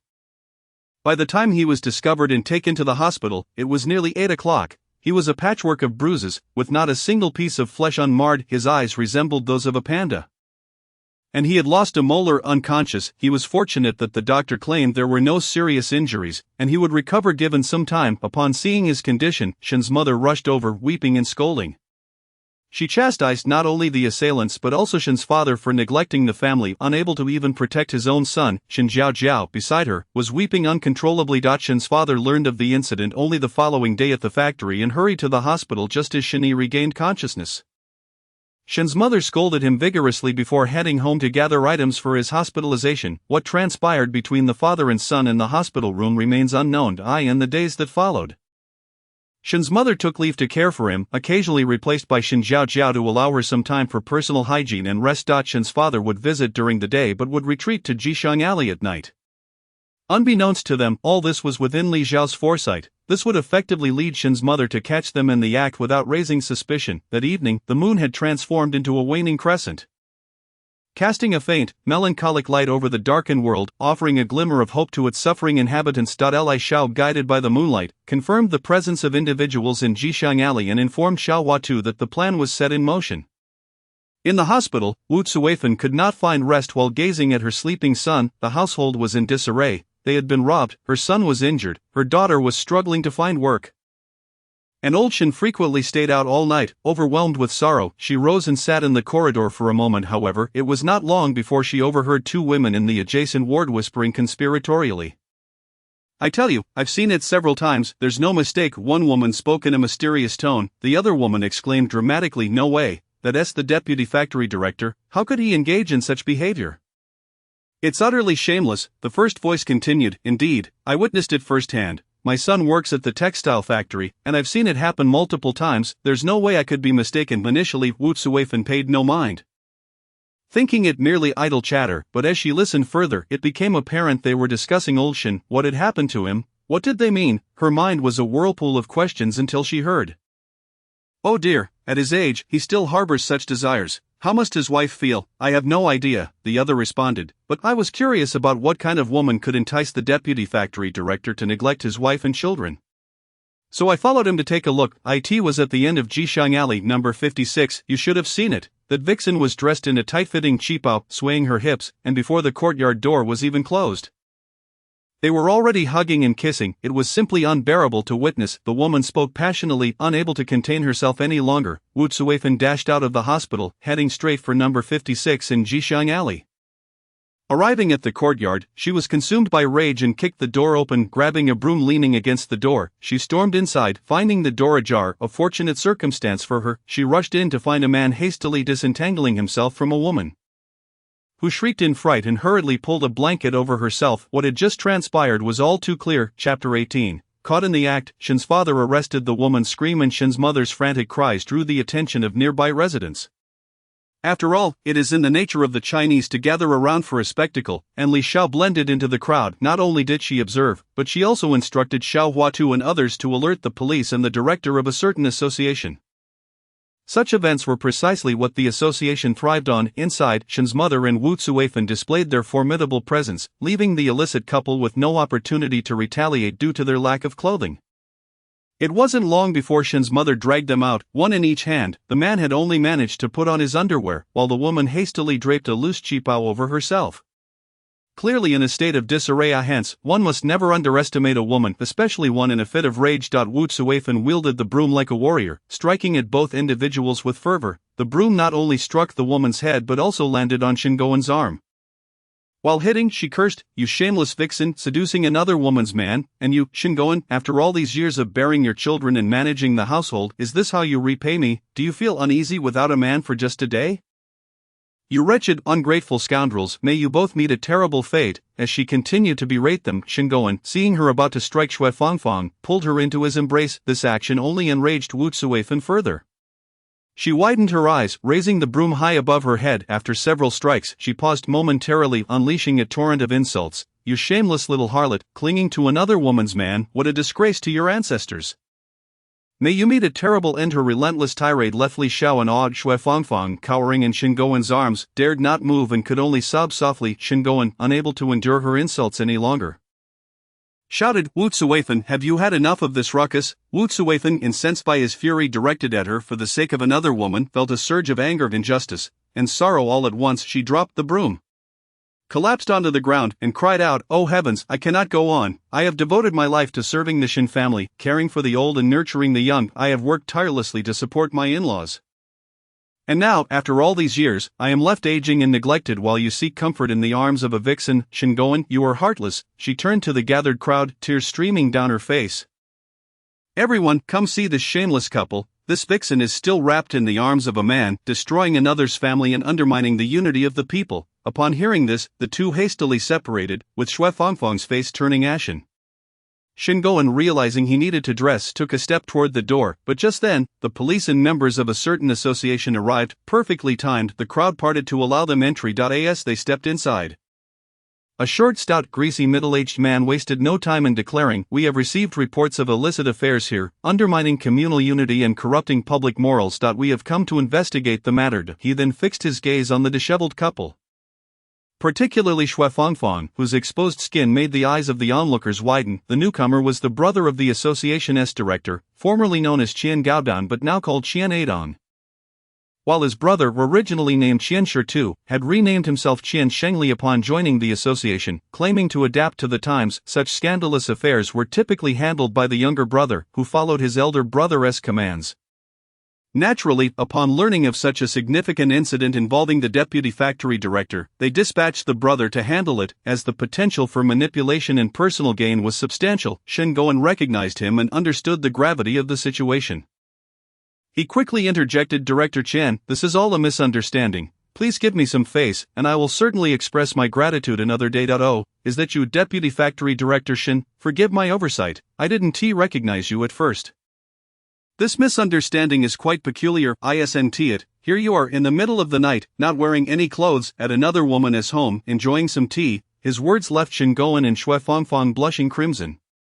Unable to refute, all they could manage was a series of stammered I, while the onlookers erupted in laughter. Only Wu Tsuifan stood silently, tears streaming down her face, as if her soul had departed.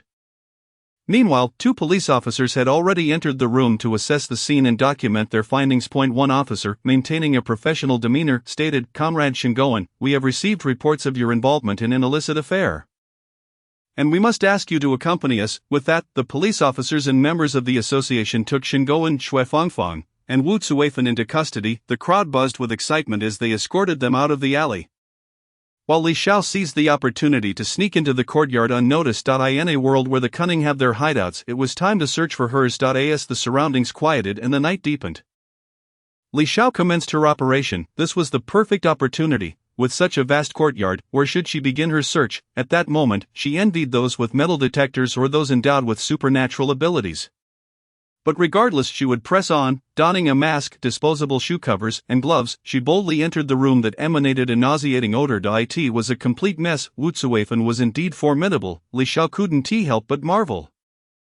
In her rummaging through the cabinets, she discovered a jewelry box secured with a small lock. With a determined yank, she forced it open. Within the confines, there lay several hundred yuan and a pair of golden bracelets.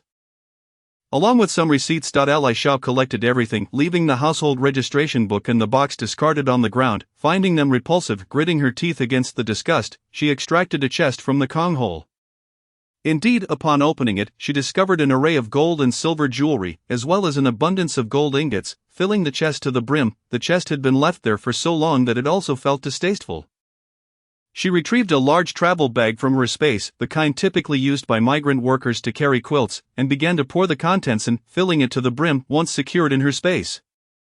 She took out another bag to stow away the radio milk powder and white rabbit candy. The little rascals were not picky. Soon, she would return to the kitchen to gather rice, flour, and oil, transitioning to the next room. She knocked and prodded, eventually uncovering 5 more chests. This time, she collected the chests as well, believing that not remaining in that room would spare her from ill fortune. However, in the future, she could always spend what she found. Chuckling to herself, after finishing the rice and flour in the kitchen, just as she was about to leave the yard, she recalled a few instances where she observed Shingoan sitting in the courtyard. His gaze frequently drifting toward the osmanthus tree. There was something amiss. Undoubtedly, glancing around and seeing no one, Li Xiao approached the osmanthus tree. Upon closer inspection, she could not discern anything unusual, so she decided against further investigation. Grabbing a shovel from under the eaves, she began to dig. After approximately 5 minutes, a delightful thud resonated in Li Xiao's ears. Her lips curled into a smile as she unearthed 3 large wooden chests. This time, she did not look back. Instead, she made a beeline for the dilapidated courtyard where the Shin father and son had clandestinely met last time. According to their demeanor, that place was undoubtedly a treasure trove. Tonight was the perfect opportunity, though she feared that if Shin's father discovered he could not leave, there might be repercussions. Moving too slowly, she summoned her bicycle from her space, opting for the women's model that likely belonged to either Shin's mother or Shin Jiao Jiao. Ultimately, after 2 hours of searching through the dry well in that courtyard, she found a small secret chamber containing 15 chests, all of which she collected with immense satisfaction. However, it was still not time to return home. The night was dark and windy, precisely the right moment for doing good deeds. A few days prior, she had transcribed several copies of Shingoan's ledger, and today she intended to present them as gifts to the police station and a certain association. How positive, aiding the nation in eradicating a pest. It was only after witnessing the on-duty personnel retrieve the ledger that she finally returned home. Chapter 19, Li Xiao's reflections the next day. Li Xiao unexpectedly awoke late, having stayed up far too late the previous night. After a leisurely late breakfast, she ventured out, hoping to gather some news, only to find herself unable to uncover anything. At the hospital, she spotted the Shin siblings. One still lay in bed, while the other could only cry. Finding it uninteresting, she returned home. It was understandable. Investigations could not yield results that quickly upon arriving home. Li Xiao felt a bit out of sorts. After days of bustling activity, the sudden stillness was an adjustment. After some contemplation, she decided to check her space to see what she had collected the previous day. As she stepped into the space, the sight of the piled items instantly brightened her mood. Indeed, money had a way of healing all. She picked up her ledger and began to record meticulously 8 boxes of treasures from that mistress's courtyard, including 3 boxes of large yellow fish, 3 boxes of small yellow fish, 1 box of gold bars, and 1 box of jewelry. The items from that repugnant room were gently extracted from the travel bag and neatly packed into cardboard boxes. The boxes had been saved from when she had unpacked deliveries, and it turned out to be fortuitous. A box measuring 50 centimeters high and 70 centimeters wide was filled to the brim with gold ingots, while a smaller box contained jewelry. Additionally, the money and receipts from the jewelry box amounted to over 5,300. Her cash reserve increased to 50,000. Ecstatic, truly elated, her pocket money had also swelled to over 800. She must spend it wisely, she chuckled heartily. Among the 15 boxes from the abandoned courtyard, 5 contained gold bars, 5 held jewelry, and 5 housed ancient books and antiques, all of which she intended to share with her good friends. Transferring them one by one to the treasure area, watching the growing mound of treasure boxes filled her with joy. Money indeed brought happiness. The milk powder and such would be taken to the little rascals tomorrow. To them, these were precious items, and they would not dare to complain. Throughout these past few instances of assistance, she had not given them any money or items. They would hastily leave after discussing matters. Fearing she might offer them something else, after tidying up, Li Xiao found herself with free time, and with time on her hands, her thoughts began to wander. It had been half a month since her father sacrificed himself, and during this time, several individuals in the alley had been eyeing her. Some spoke in veiled hints, others with leering gazes, while still others gossiped. She had chosen to ignore them, focusing on dealing with the Shin family. But how long could she maintain that calm? Over time, as she matured, she believed many specters would inevitably emerge. In the 21st century, she had been extremely cautious during her years of independence, rarely venturing out at night. Moreover, in this era, even the slightest disturbance could lead to being drowned in a tide of rumors. The neighbors had known her for over a decade, and some matters could not be handled too overtly. Otherwise, they would accuse her of lacking consideration. Furthermore, she found such situations tiresome and was averse to complications. After much contemplation, perhaps her father's suggestion of going to the countryside was indeed wise, although rural life involved labor. She had the means to avoid being reliant on labor points. By currying favor with the village chief, securing a lighter workload should not be too difficult. The youth commune would undoubtedly be crowded, which posed a slight disadvantage. She pondered how to secure a private living arrangement. At just 15 years old, with her short hair, she still resembled a young girl, which should help her evade many troubles. In a couple of years, regardless of how she developed, if she maintained a modest appearance, there should be no issue. Yes, low profile, that would be her guiding principle moving forward. After all, she had a space and need not suffer hardship. If they could not separate her from her provisions, she could sneak in extra meals. She needed to avoid revealing her wealth to avert drawing attention. After all, she was not a pushover, and whoever provoked her would face her wrath. With those thoughts in mind, Li Xiao suddenly leaped up, exclaiming, "What have I forgotten?" Turning around, she was shocked to see the two individuals lying beside the pile of delivery boxes. Were they not the same two she had brought in last time? Had it already been 4 or 5 days? Surely they had not starved to death. Trembling, Li Xiao approached and crouched down, tentatively reaching her hand to check for breath beneath the nose of one man. Thank goodness, he still breathed. They were alive before her time travel. She had merely been an ordinary girl, lacking the decisive resolve of protagonists in novels. The prospect of death still frightened her. Perhaps it was due to the limitations of her space. They seemed as if they were merely asleep, neither waking nor dying. After some thought, Li Xiao realized she needed to quickly find a place to dispose of them. They would not remember anything after fainting and could not divulge anything. As for their late-night visit, she would not dare to spread that around unless they wished to end up in labor reform. Setting those thoughts aside for now, she focused on handling the two of them. Li Xiao flashed out of her space, and upon exiting, she noticed a few local women gossiping in the alley. She paid them no mind, regardless of whether they were discussing her, and made her way to a large mountain in the southern part of the city. She had no idea what the mountain was called but could tell it was quite tall. Carrying a basket on her back and wielding a machete, Li Xiao resembled someone gathering firewood. Entering the woods, she twisted and turned until she reached a slope. Listening carefully for any sounds and ensuring her safety, she stepped into the low shrubs. Using the cover, she released the two individuals. Arranging them to lie comfortably, whether they would freeze or starve was beyond her concern. Their survival would depend on luck. Clapping her hands, she turned to leave, not forgetting to gather a load of firewood on her way back. Upon returning home, she set down the firewood, headed to the kitchen, and boiled a pot of water for a refreshing bath. Afterward, she prepared dinner and returned to the Kong to continue pondering her rural plans. It was only 1969, and the city would remain chaotic for several more years. Life in the countryside should be quieter. She could lay low, enjoy the scenery, and watch some performances. After all, youth communes were known for their theatrical activities. As for the time travelers in period dramas participating in college entrance examinations, often at prestigious universities, she would pass on that. She had struggled hard enough in her past life just to get into university. And this time, she would let it go. During the reform and opening up, she could buy a few properties to rent out or wait for demolition. After all, she was the child of a martyr. And having compensation funds and monthly allowances from her father's sacrifice made her ability to purchase property quite reasonable. For these years, she would lay low. If she encountered someone appealing, compatible, and low maintenance, a romance and marriage could be nice. Life was long, and being single was rather lonely. The precondition was to meet the right person. At that moment, she was utterly unaware that the suitable he was at her home, assisting her future partner with resolving lingering troubles. As for the Han family in Haishur, since her father had advised her to steer clear, she would put that aside for now. After all, it would be difficult to go out without an introduction letter in these years. First, she would focus on honing her strength and military boxing, developing quietly. There would be plenty of opportunities in the future. Of course, if anyone dared to provoke her, they should not blame her for being impolite. With these thoughts settled, drowsiness began to creep in, and she gradually fell into a deep sleep, even snoring softly. Indeed, she had exhausted herself dealing with the Shin family. She awoke around 7, feeling invigorated and refreshed. After breakfast, she slung her army green crossbody bag over her shoulder and set out. Her first stop was the youth commune office. Upon entering, she noticed a long table where a middle-aged woman was registering names.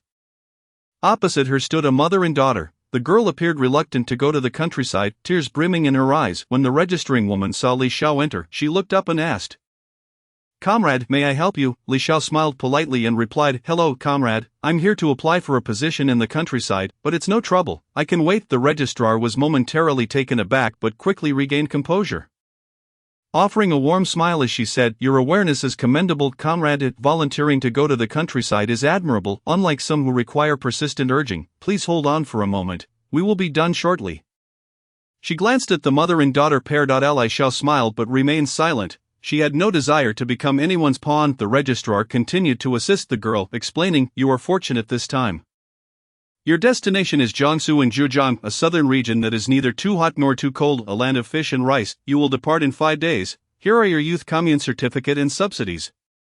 You will receive 60 yuan and some tickets. At the time, one could take the Jiqing certificate to the train station to obtain a train ticket." After speaking, she directly handed the money and the ticket to the girl rather than her mother, indicating that despite her sharp tongue, this elder sister was indeed a kind-hearted person. As the mother and daughter prepared to leave with their belongings, the elder sister, still concerned, reiterated, "As parents, do not skimp on your child's allowances.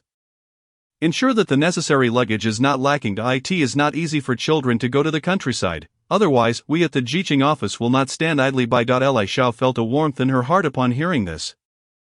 Not to mention the girl, who deeply bowed to the registering elder sister before departing. Chapter 20, Registration for Going to the Countryside. Next, it was Li Xiao's turn. She observed as the elder sister's demeanor transformed from a serious expression to one of warmth and kindness as she gazed at Li Xiao, her tone considerably softer. "Comrade, are you truly here to register?" Li Xiao hurriedly replied, "Elder sister, I am indeed here to register. You see, my circumstances are rather unique. My mother passed away during childbirth, and my father sacrificed his life on a mission just half a month ago. I am now alone at home, and my father left a letter urging me to spend a few years in the countryside for experience. Given my situation, do you think I can register? Additionally, I am only 15 years old.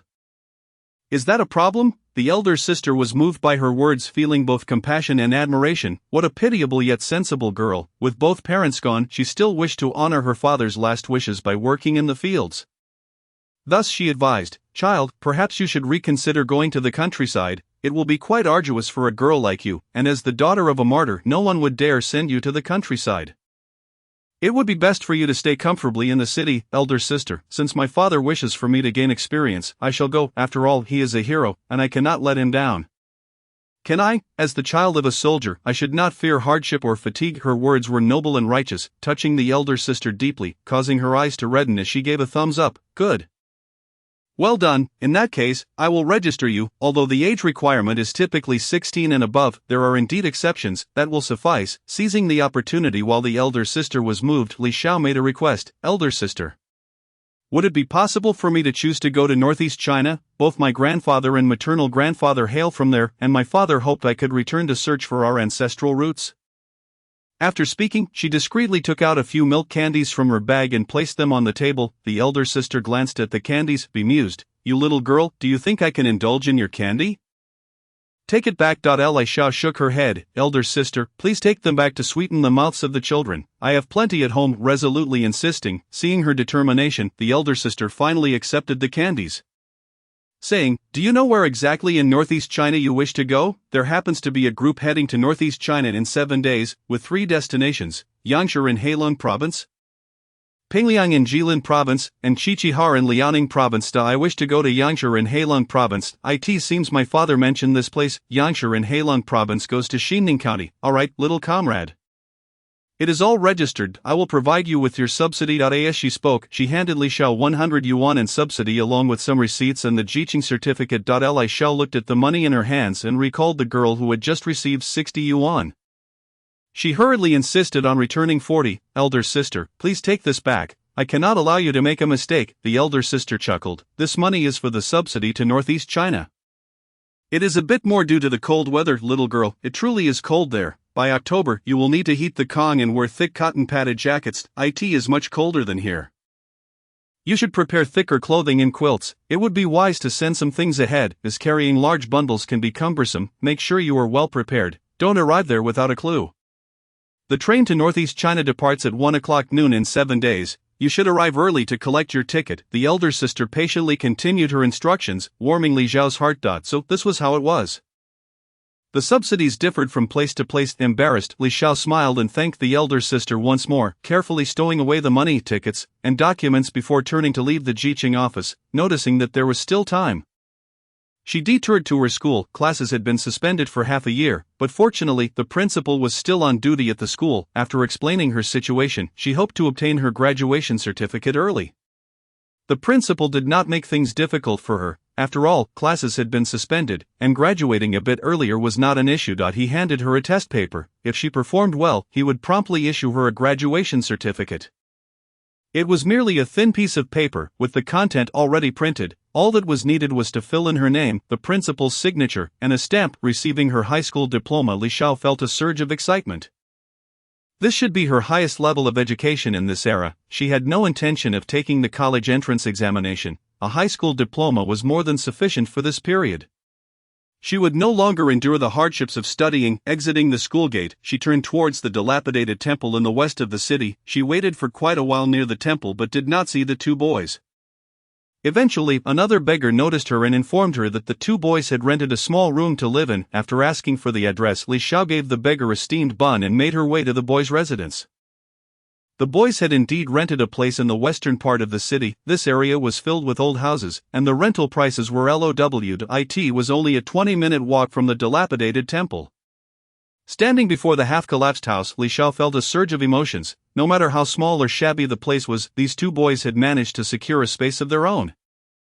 Why was it referred to as a half-room? Because one of the rooms had collapsed on one side. The other room was also made of earth and bricks, but it looked fine for the time being. Unlikely to collapse soon. Outside the two rooms, a very small yard was enclosed by a fence, where they could grow some vegetables, onions, and garlic, and hang out some laundry. Just as the boys were preparing to come out to collect the laundry, they spotted Li Xiao standing at the gate of the yard. Their eyes lit up instantly, and they rushed out, calling, "Sister Li Xiao, what brings you here?" Inside, Xiao Ping also heard the commotion and ran out, shouting, "Sister Li Xiao." Li Xiao smiled as she walked in, teasing, "Not bad. You two little rascals are quite swift, sister." After hearing your words, we felt it was right and began to inquire everywhere. Just in time. This family is building a new house, and this old place is too broken and too small for anyone to rent, so they offered it to us cheaply. It's only 50 cents a month. Ha. The little rascal sheepishly scratched his head, speaking while leading Li Xiao into the house. Upon entering, Li Xiao saw that the room was not large but was very clean and tidy. There was a small kong where the two of them could sleep comfortably, and with winter approaching, it wouldn't be too cold. The room also contained an old wardrobe, an old table, and a small stool. Nothing else was there. The two boys were indeed diligent and capable. Hearing that they had rented a room, she had taken a basket from her space, filled it with items to give them. So, upon entering the room, she took down the basket and began to unload its contents, placing everything in a small pile on the kong. The boys, seeing this, tried to refuse, wanting to put everything back. Li Xiao held their hands down gently, saying softly, "You two, please don't rush. Let me speak first, and if you still want to refuse after that, it will not be too late." Only then did they retract their hands. Standing obediently. Li Xiao was satisfied. "Now, you must listen carefully to what I say. I will be going to the countryside in a few days." "Sister, how could you?" Upon hearing that Li Xiao was going to the countryside, they became anxious again. Li Xiao raised her hand to interrupt them, continuing, "Please don't rush, listen to me. Going to the countryside is my father's dying wish. He hoped I could gain experience there for a few years. You know that I have grievances with the Shen family. These items are what I found in that small courtyard. I find them distasteful. If you don't mind, please keep them. Throwing them away would be wasteful. The next few years may not be peaceful in the city. I hope you both can live quietly. Do not create trouble, nor follow the crowd. If you have the opportunity, learn some knowledge or skills. Now that you have a small house, you need not worry about the cold. If you work diligently, you should not go hungry. As long as you strive to live, I believe that one day life will improve. Wait for me in the city. I will return in a few years. Take care of yourselves. We will meet again soon. Keep it up." She spoke to them like an elder sister, imparting her wisdom with care. The two boys listened with tears in their eyes, nodding repeatedly. This time, they did not refuse the items. Li Xiao had indeed brought a substantial amount. There were 3 cans of open malted milk. Each still containing plenty. There were about 5 or 6 pounds of white flour, 7 or 8 pounds of sorghum rice, a bag of white rabbit candies, a few cabbages, half a jar of lard, a small bag of coarse grains, and even half a jar of salt. Aside from the 2 cans of malted milk, which came from Shinjaju in Shinyi's room, everything else was taken from the small courtyard. The most remarkable item was a thermos. Upon seeing it, Li Xiao immediately thought that the little rascals would surely need it. Remarkably, the thermos had remained intact in that filthy room, untouched by Wu Tsuweifan. With these items, the little rascals could also replenish their frail bodies, which were so thin they seemed to be blown away by a gust of wind. The 2 boys' eyes sparkled with gratitude towards Sister Li Xiao for always thinking of them and bringing so many good things. Afterward, Li Xiao chatted with them for a while longer, asking them to keep an eye on any developments regarding the Shin family in the coming days, but to prioritize their safety. If they received any news, they should draw a circle on the wall at the entrance of her alley. She would come to find them, and then she returned home. Chapter 21, Preparations before going to the countryside. With only 7 days left before heading to the countryside, many arrangements needed to be made. First, a few sets of simpler clothing had to be made. To remain low-key, attention to detail was crucial. Clothing was paramount, as the first impression others would be based on appearance and attire.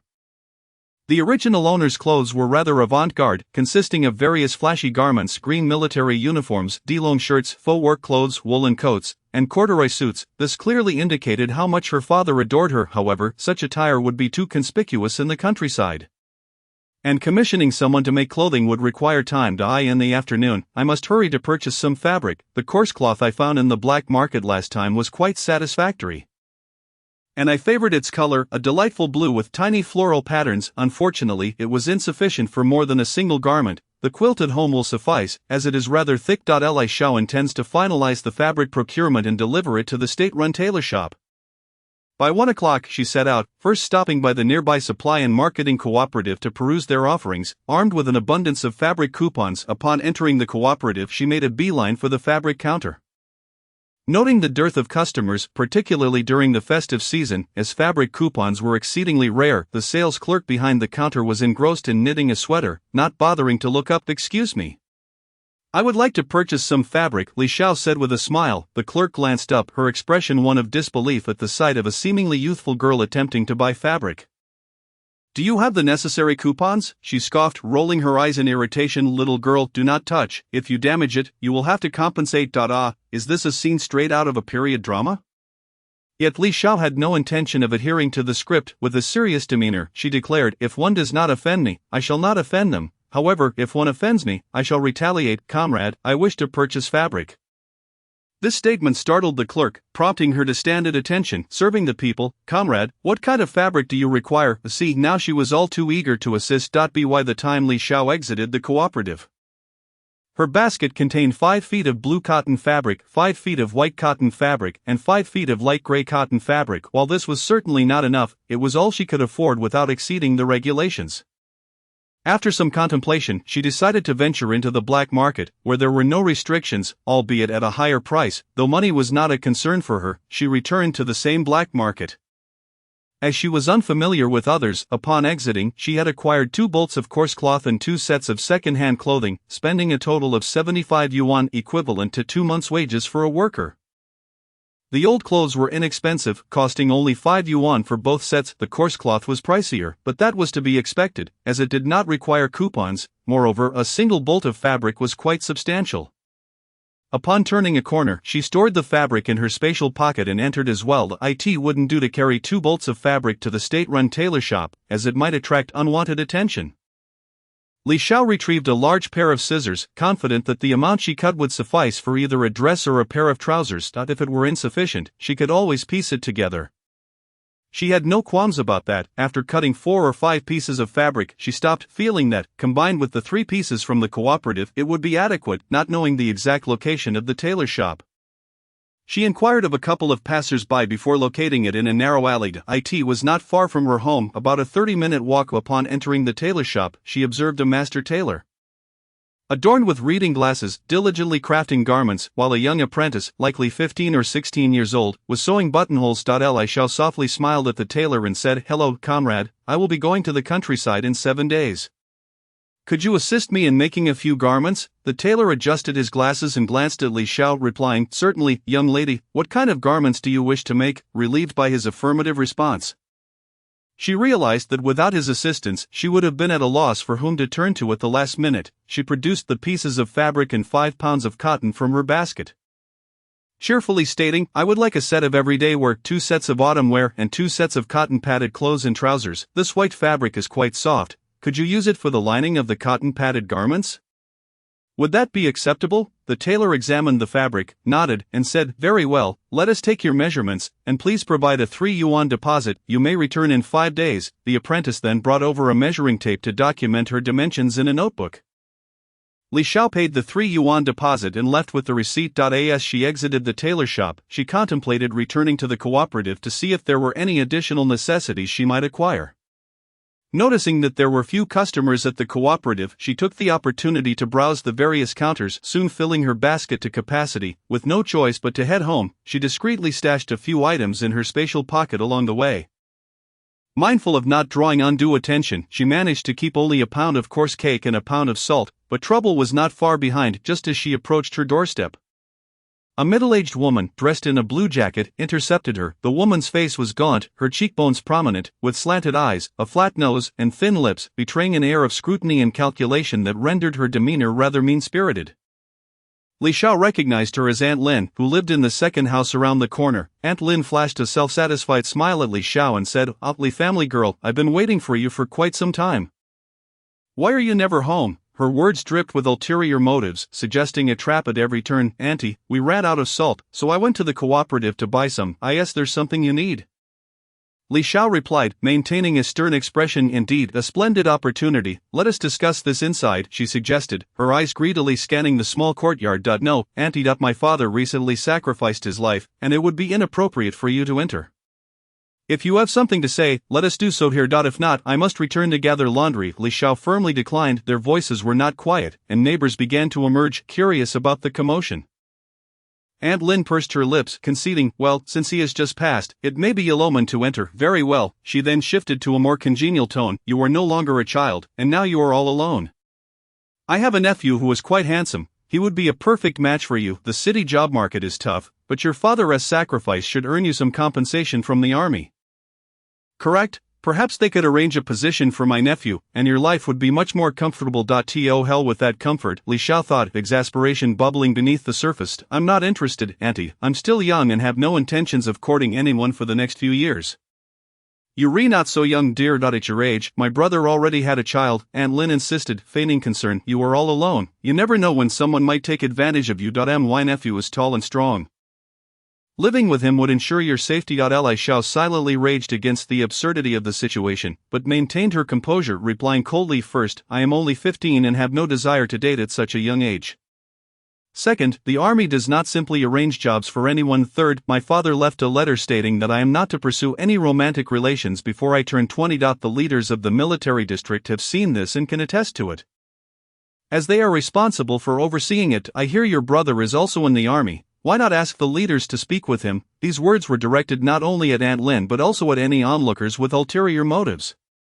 Sure enough, many neighbors displayed expressions of intrigue. Li Xiao found the situation tedious, but fortuitously, it seemed to resolve itself. Aunt Lin's demeanor shifted at the mention of the military leaders wanting to speak with her son, and she awkwardly said, Well, I was only looking out for your best interests. If it's not meant to be, then so be it. Why bother the leaders? They have enough to occupy them. With that, she turned to leave, her guilt palpable. Li Xiao ignored the curious eyes of the neighbors, nodding and smiling at Aunt Zhou next door before retreating into her home. She closed the courtyard door, shutting out the whispers and gossip that had accompanied her. Chapter 22, Preparations before going to the countryside. Once indoors, Li Xiao poured herself a large cup of cool boiled water and settled onto the Kong. Feeling a sense of relief, she had purchased quite a bit at the cooperative today. Thanks to the incident at the fabric counter, the other clerks had also shown her considerable warmth. She had gathered snowflower cream, clam oil, rubber shoes, liberation shoes, shampoo, toilet paper, and even 10 pairs of work gloves. Upon learning that she was heading to the countryside, the clerks had shared their quotas with her, allowing her to purchase more. She had also bought large white rabbit candies, fruit candies, and brown sugar, essential items for socializing and maintaining connections during this era. After all, no child could resist sweets. a lack of candy meant a lack of energy. Li Xiao retrieved a canvas bag that her father had used for packing on his business trips and prepared to organize her belongings. Items like snowflower cream and clam oil would not be displayed openly. She intended to discreetly gift them later. She packed the 2 sets of second-hand clothing that she had acquired from the black market, feeling reassured as she had washed them herself, though old and slightly faded. With a few patches, she liked them, subtle yet comfortable, both made of pure cotton. She packed 1 pair of Liberation shoes and 1 pair of rubber shoes, along with 3 pairs of socks belonging to the original owner. While stashing the remaining socks in her spatial pocket for later use, as having too many would attract attention, she included 2 pairs of work gloves, a washcloth, and a complete set of toothpaste and toothbrush. All purchased from the cooperative. For now, she thought this would suffice. She could add more as needed. When the time came, she would send the cotton-padded clothes in autumn wear via mail, retrieving them upon her arrival. Although her strength was considerable, she preferred not to lug around numerous bags when taking the train, as it would be overly burdensome. Once she finished organizing her belongings, Li Xiao proceeded to prepare dinner. Being alone, she could eat however she pleased, and it was quick to prepare. She boiled a bowl of noodle soup with shredded meat, topped with a fried egg, which was utterly delicious. After eating and cleaning up, she settled onto the Kong for the night. In this era devoid of mobile phones, the only options were sleeping or reading, and she chose slumber. However, as she lay in bed, tossing and turning, she pondered what else needed to be arranged. Ah yes, tomorrow, she would inquire at the street office about potential housing rentals. If they did not have any available, she would check with the police station. Renting from a public entity was preferable to dealing with private landlords, as it would save her a multitude of hassles. Moreover, she had unfinished business with her old classmate, Zhang Lily, and she intended to settle scores. Lost in her thoughts, she eventually drifted off to sleep, dreaming of lounging in a recliner, savoring a chicken leg while sipping juice, utterly content. Indeed, her dreams encompassed all manner of delights. Early the next morning, Li Xiao awoke, having gone to bed quite early the previous night. After finishing breakfast, it was only 7 o'clock. She washed and hung out the clothes she had changed out of yesterday before heading out. The street office was merely a 5-minute walk away.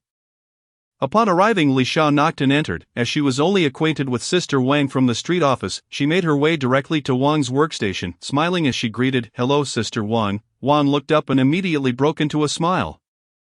"Ah, it's you, Xiao Xiao. What brings you here so early? Is there something on your mind?" Li Xiao wasted no time and stated her purpose. "Sister Wang, in a few days, I will be going to the countryside, and I wanted to inquire if the street office needs to rent a house. Since my place will be vacant, I thought it might be useful for the office until I return in a few years."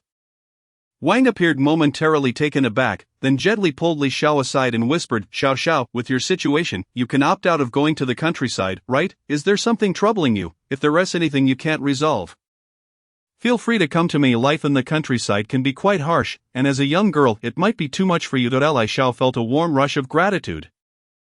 "There truly are many kind-hearted individuals in the world. Thank you for your concern, Sister Wang. I'm doing well. I haven't encountered any difficulties. It's my father. He hopes for me to gain some experience in the countryside for a few years. I believe he has a point. Young individuals should endure hardships in rural areas to grow, so I decided to sign up." Li Xiao spoke half-heartedly, almost convincing herself. "I see. Have you prepared everything for your trip to the countryside? If you need anything, don't hesitate to reach out to Sister Wang, and regarding your house, it would be wonderful if you could rent it to us. We still have several people without accommodation at the street office." "Isn't that just perfect? Come with me, and I'll register your details. Tomorrow, I will go to your home with the director to sign the rental agreement." With that, Wang led Li Xiao to register. Once the matter was settled, Li Xiao bid farewell to Sister Wang and exited the street office. After wandering the streets for a while, not finding anywhere in particular to go, she decided to head straight home.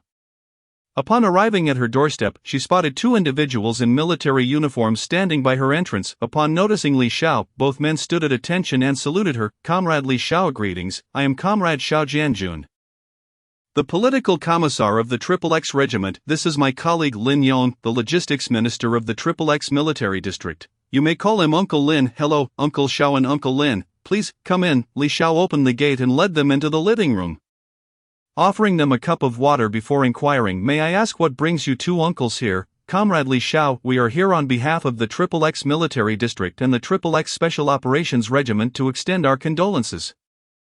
Comrade Li Aigua has heroically sacrificed himself, and we are deeply saddened. Please accept our heartfelt sympathies. This is the state compensation of 2,300 yuan for Comrade Li Aigua. please accept it.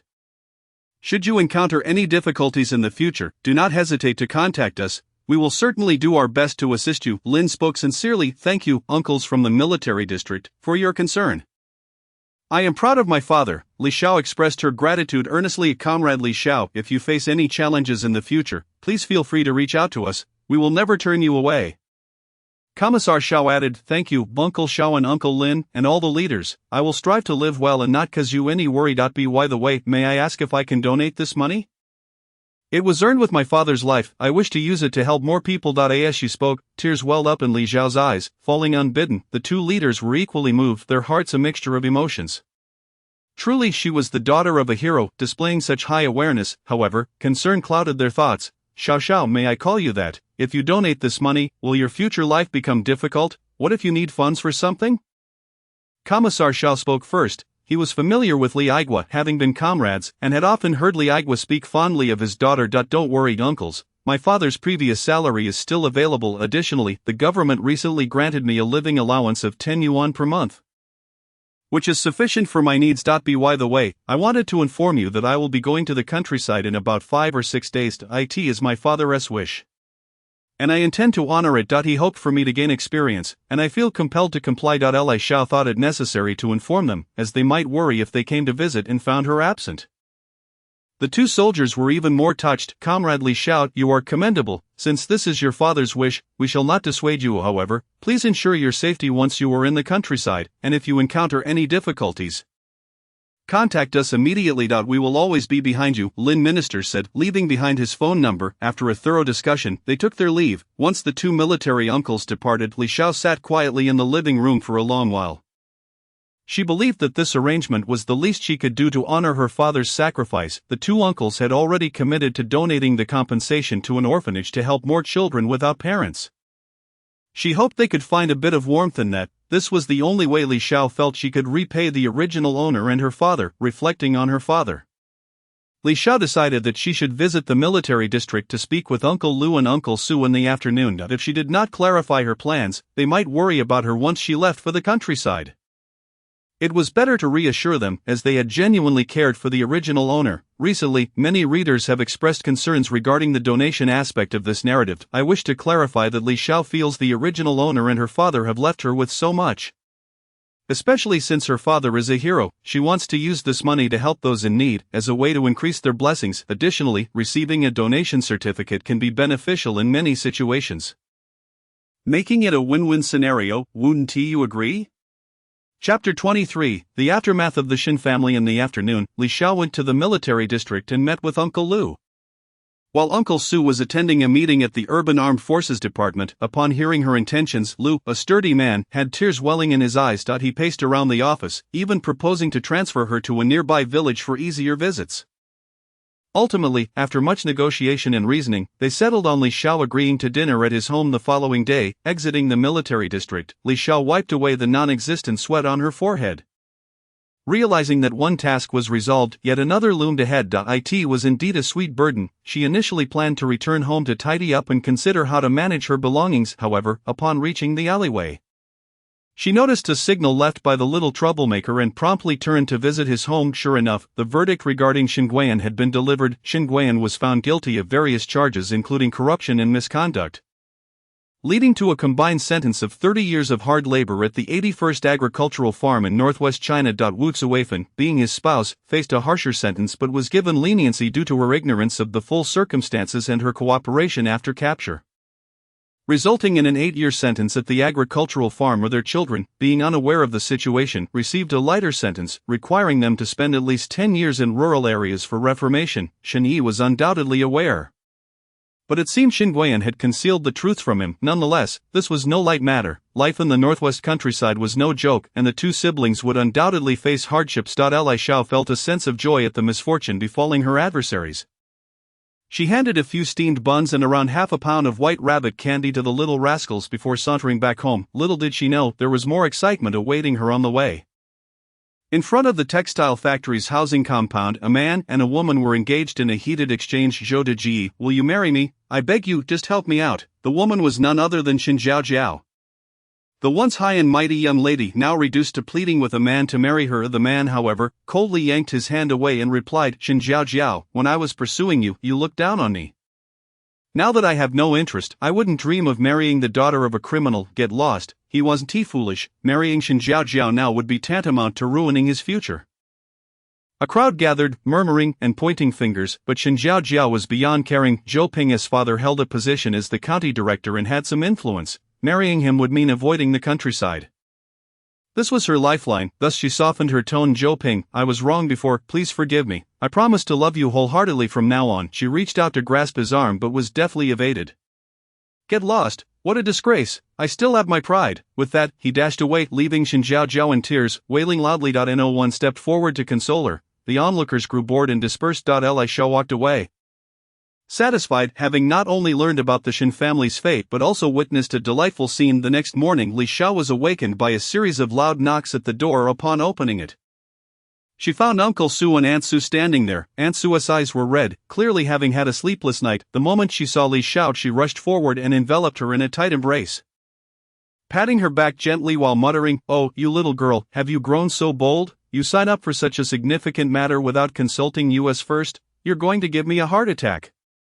Uncle Su stood by with a disapproving expression. For reasons unknown, Aunt Su's embrace caused Li Xiao's pent-up emotions to surge forth. The loneliness and heartache from her previous life, combined with the struggles and confusion she faced after her journey through time, overwhelmed her. Nestled in Aunt Su's arms, she wept freely, mourning both her own plight and that of the original owner. After the tears subsided, Li Xiao felt a sense of relief, albeit slightly embarrassed. In a hoarse voice, she said, "Uncle Su, Aunt Su, I apologize for worrying you, please come in." As they entered the living room, Li Xiao attempted to pour them water, but Uncle Su stopped her, heading to do it himself, as he was quite familiar with her home. Aunt Su addressed her solemnly, "Xiao, do you truly wish to go to the countryside on your own accord? Has anyone coerced you? Speak to your aunt, and I shall handle it." Li Xiao gently grasped Aunt Su's hand and replied, "Aunt Su, Uncle Su, it is indeed my own desire to go. You are aware of my father's last wish. He wanted me to gain some experience for a few years. Upon reflection, I believe it is quite beneficial for me to temporarily leave this place of sorrow and focus on personal growth." As she spoke, she glanced around the room. The Su couple, upon hearing her words, found it difficult to oppose further and began discussing preparations for her journey, including purchasing new clothes. Li Xiao quickly interjected, saying, "Uncle Su, Aunt Su, I truly wish to keep a low profile during my time in the countryside. I fear attracting unwanted attention, which is why I have deliberately gathered a few old outfits. Please do not buy me any new clothes. I am concerned about being noticed. After all, there is an old saying, good meat should be pressed beneath the bowl," with a playful wink at Aunt Su.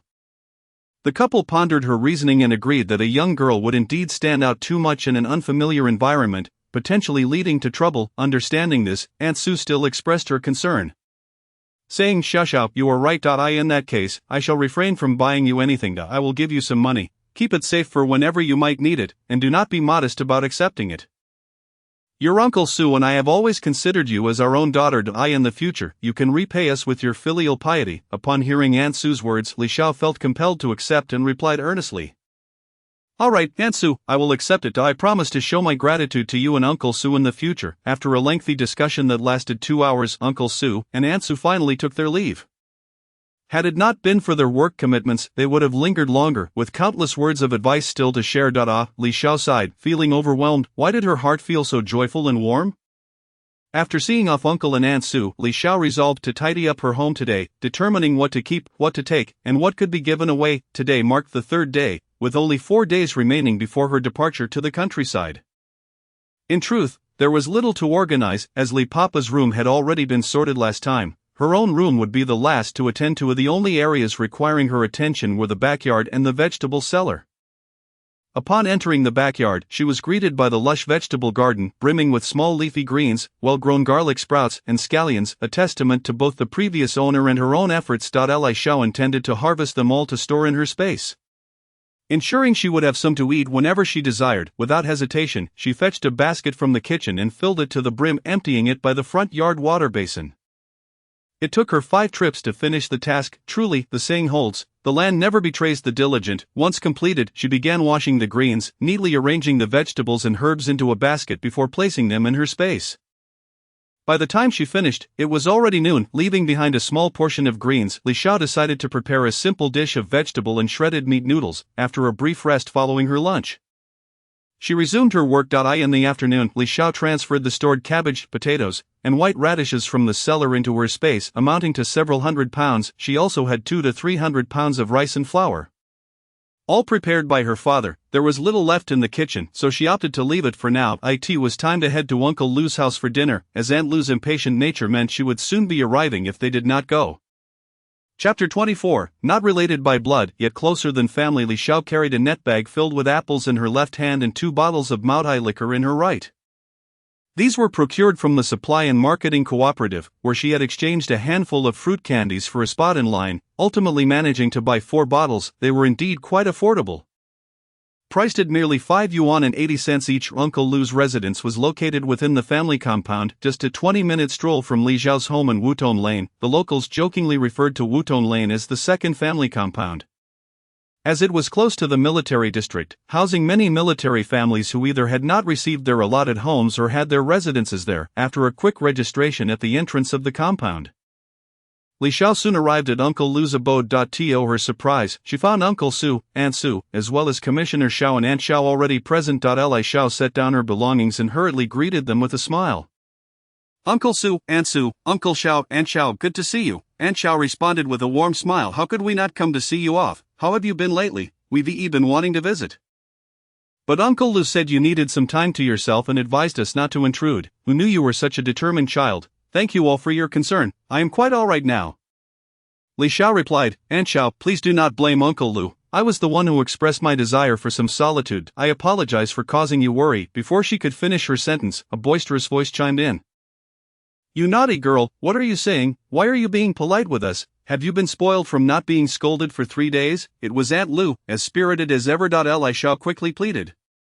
Aunt Lu, I was wrong. I shall never dare to do so again. Laughter erupted from the others, causing Li Xiao to puff her cheeks in annoyance. She huffed, Uncle Lu, Uncle Su, Uncle Xiao, if you continue to mock my purchase of liquor, I won't let you have any. With that, the uncles finally ceased their teasing, and Li Xiao rushed into the kitchen to lend a hand. Aunt Su was already busy chopping vegetables, while Aunt Xiao was best left alone to avoid any kitchen disasters. Li Xiao took her place by the stove, stoking the fire, as Aunt Lu inquired about her preparations for the upcoming transition. If anything was lacking, she insisted on taking a day off to buy more supplies. Li Xiao quickly dissuaded her, remarking how difficult it was for her. The meal was particularly sumptuous. One could only wonder where Uncle Lu had managed to gather such an abundance of fine ingredients. Dishes like scrambled eggs with tomatoes, stir-fried cabbage, sweet and sour ribs, braised pig ears, and red-braised rabbit meat adorned the table. Surely they must have exhausted their meat rations. Throughout the meal, the uncles and aunts offered a continuous stream of advice and reminders, akin to the heartfelt concerns of parents sending their child off on a journey. Li Xiao felt enveloped in warmth, realizing that this was what it meant to have family, not related by blood, yet closer than kin. In the end, Li Xiao promised to write to them frequently, to call at the first sign of trouble, and to take plenty of photos to share. They each provided her with their office numbers and gave her the addresses of Lu and Su brothers, assuring her that if she ever needed assistance she could reach out to them. The brothers were well establised, one an engineer at Fuhai Railway and the other serving in the military, having enlisted the previous year. As for the Xiao family's youngest, he was merely a 5-year-old brat, as Aunt Xiao humorously noted, which made Li Xiao chuckle. Li Xiao also informed them of her intention to maintain a low profile for the next few years. Explaining her concerns about the current climate and urging them to limit or avoid sending her packages to prevent attracting unwanted attention, she assured them she would write back regularly. Finally, she departed, clutching a substantial stack of money.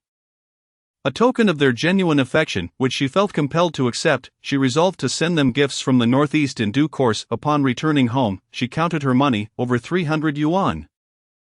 Along with many smaller bills, suddenly Li Xiao felt an overwhelming sense of happiness wash over her. Realizing how many people cared for her, she resolved to live well, reassuring them that their concern was not misplaced.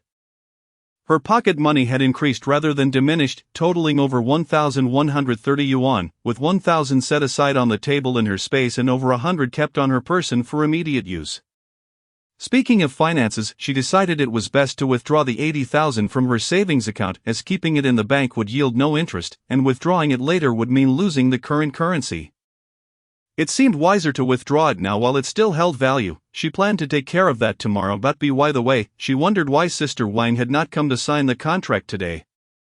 Was she not renting anymore? She would inquire tomorrow. If that were the case, she needed to find someone else to rent to quickly. Another day of early rising and early sleeping awaited her. As Li Xiao finished brushing her teeth and washing her face, a knock resounded at the yard gate. Upon opening it, she found Sister Wang accompanied by a middle-aged man, presumably the street office director. Sister Wang spoke first. Xiao, this is our director. We were delayed in the street office yesterday, so please do not be upset. Li Xiao quickly greeted, hello director, and then reassured Sister Wang, it is perfectly fine, today is just the same. The following proceedings went smoothly. The director inspected the house and offered a rental price of 10 yuan per month. Both parties were satisfied, and they promptly signed a 10-year contract, considering Li Xiao's impending move to the countryside.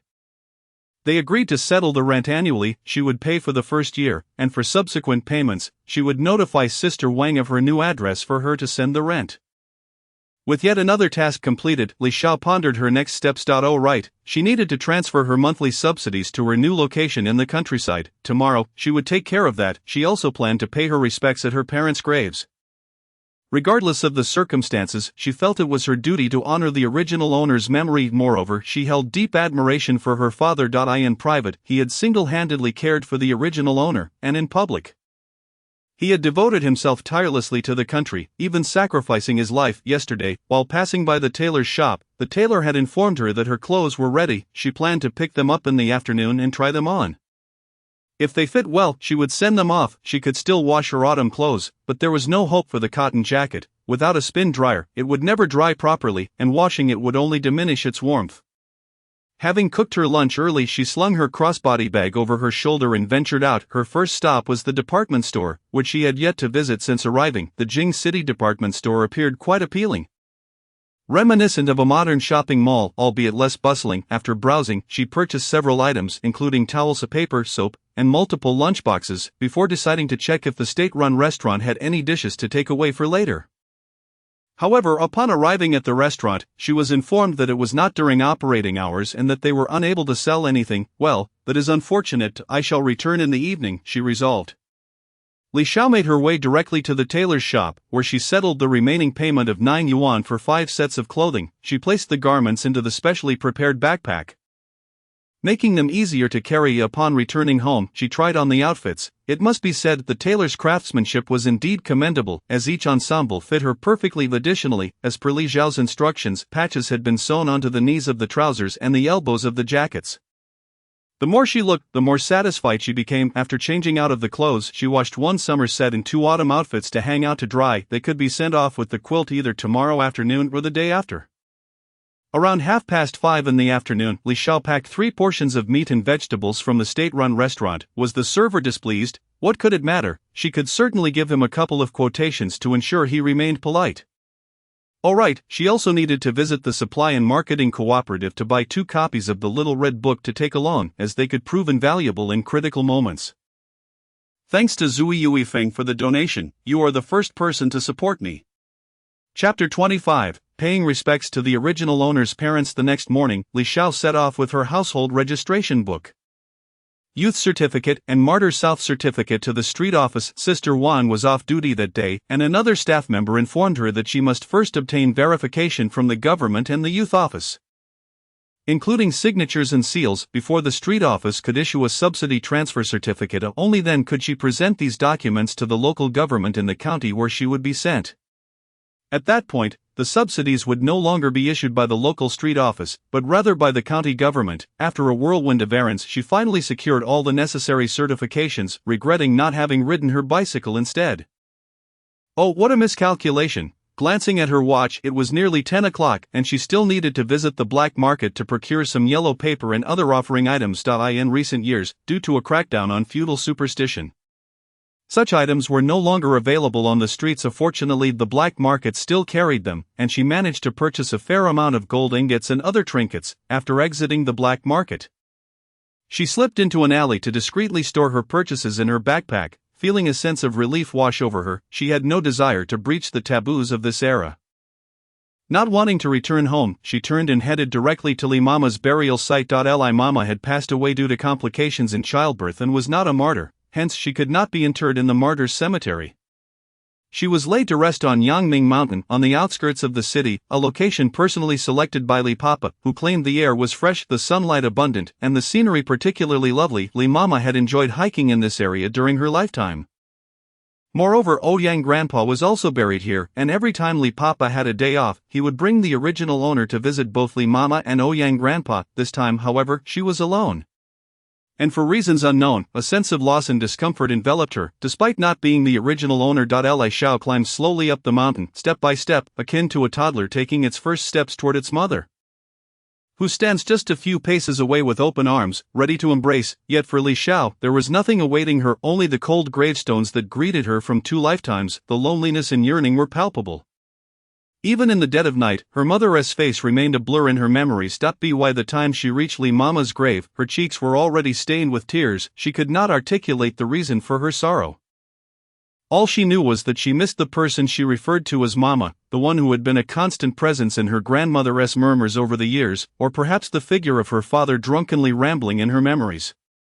With a heartfelt sob, Li Xiao knelt before Li Mama's grave and wept, feeling a significant weight lift from her heart. This experience felt different from the last time she had cried in Aunt Sue's embrace.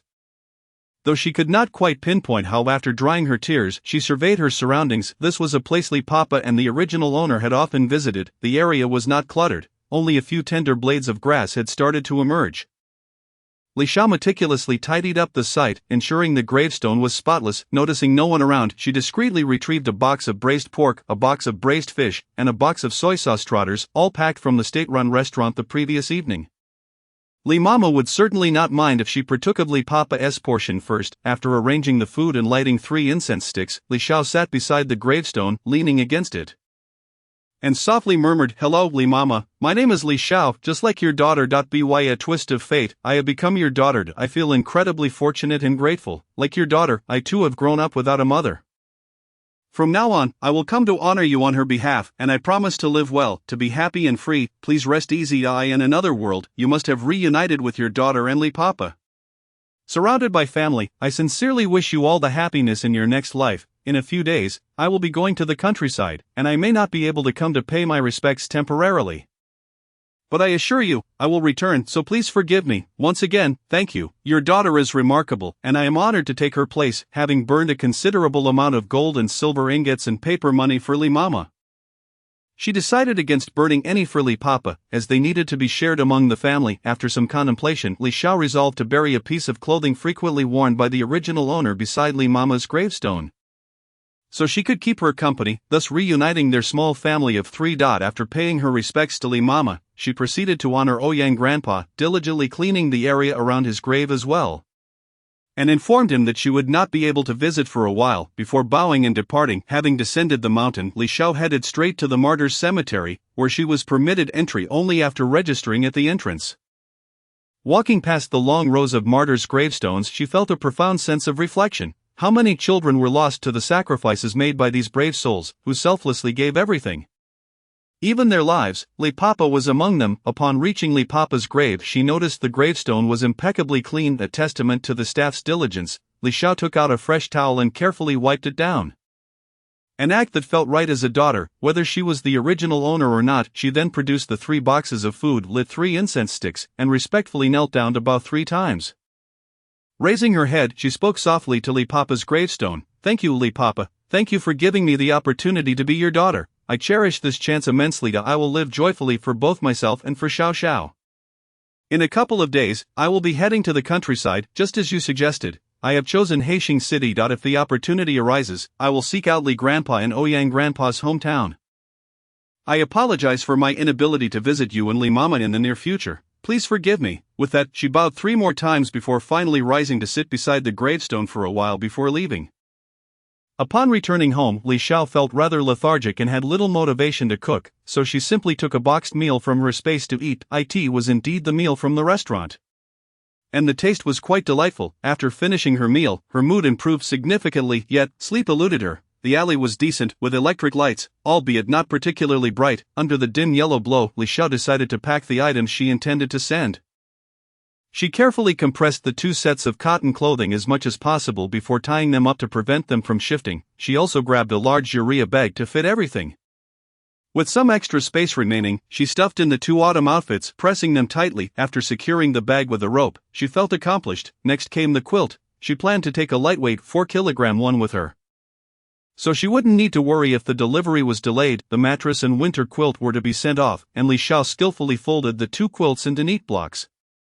A skill she had learned from Li Papa and the original owner's bodily memory. She tied them up and placed them in the urea bag. Initially, she considered using a spare quilt cover from home, but upon reflection it seemed inappropriate. After all, while she was dressed in humble attire, the quilt cover would be a brand new military grade one. Quite the contradiction. After much deliberation, Li Xiao decided to sew a few patches onto the quilt she intended to take. Planning to wash it tomorrow before using it, without hesitation, she retrieved an old piece of clothing belonging to Li Papa and began to cut it up for fabric. Why his old clothing? Her own was too new, and the original owner had donated her old clothes every year, leaving her with none. She found others' clothing unappealing, making Li Papa's the most suitable choice. Once she finished sewing, she would dismantle the quilt cover and wash it in the morning, then switch to a new quilt cover and sheet for the next 2 nights before tucking them away for later use. Another restful night passed, and today Li Xiao had a significant task ahead of her: to withdraw a substantial sum of 80,000 yuan. She paced around her home, not out of anxiety but rather to find an appropriate container for such an amount. With the highest denomination being just 10 yuan, she pondered how many notes that would require. Ultimately, she opted for Li Papa's military backpack as it was both practical and fitting. She set off not to carry money, but to withdraw it. The excitement of such a large sum made her heart race. Chapter 26. Daily fragments. Before departure, Li Xiao entered the bank with her backpack. Due to the substantial amount and her young age, the staff approached the situation with utmost caution. After a series of inquiries and verifications, along with her various documents, she finally managed to withdraw the money. However, carrying such a large bundle made her uneasy. She stepped into a small alley, glanced around to ensure no one was watching, and hastily stored the money in her space. Only then did she stroll out confidently. Her first stop was the Supply and Marketing Cooperative, where she purchased 2 copies of the Little Red Book, clam oil, and snowflake cream, items she believed would be well received in the countryside. Upon returning home, she realized she had forgotten to send her package, prompting her to head out once more. This time, she rode her bicycle, securely fastening the package to the rear of her bike and pedaling away with vigor, despite her short legs giving her a somewhat awkward posture. Neighbors, unaware of her impending journey to the countryside, cast curious glances as they saw her carting 2 large packages, yet none dared to approach her with questions. After all, she was not one to be trifled with, especially with the military district leadership keeping a watchful eye. Upon arriving at the post office, she parked her bike and effortlessly lifted the packages, marveling at her own strength. Onlookers were surprised, thinking, "This girl is no ordinary lass." The staff's eyes widened as they rushed to assist her, but she skillfully sidestepped their help, smiling as she replied, "Thank you, sir, I can manage on my own. Could you please direct me to the shipping counter?" The gentleman, sensing her sincerity, simply gestured to the left. "Young lady, it's over there." Having completed the mailing process and holding her receipt, she was about to leave when she suddenly remembered she could purchase some stamps for fun. Even though she had no shortage of money, after all, who wouldn't he like a little extra? Thus Li Xiao turned around and said with a flattering smile, "Uncle, here's the thing. I am about to go to the countryside. The place I am heading to is particularly far, and it's difficult to purchase anything there. May I buy some extra stamps from you to take along? I fear that when the time comes, I might not be able to find any stamps and would be unable to send letters." As she spoke, her expression was one of pitiful pleading. The uncle, seeing her young age and understanding the difficulty of her journey, generously replied, "Of course you can. How many would you like to buy?" Li Xiao, unfamiliar with stamps, simply asked, "Can I buy a bit more? 2 sets of one kind," extending 2 fingers. "So many?" the uncle exclaimed in surprise. "You can't have that many. One kind can only be given in 1 set at most." "That is fine, I want to push it," she conceded, and then expressed her gratitude. "All right, thank you, uncle." The uncle rummaged through a back room and managed to find 5 sets.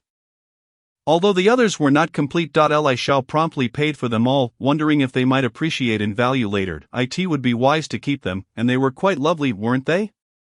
After thanking the uncle, she left the post office, realizing she had no other matters to attend to today, so she decided to return home to wash her quilt cover. However, she did not ride her bicycle all the way home. Instead, she stealthily stored it away in a secluded corner. Then, she walked home, allowing others to think she had ridden it elsewhere or given it away. Once at home, she cleaned the quilt cover and sheets she had prepared to take.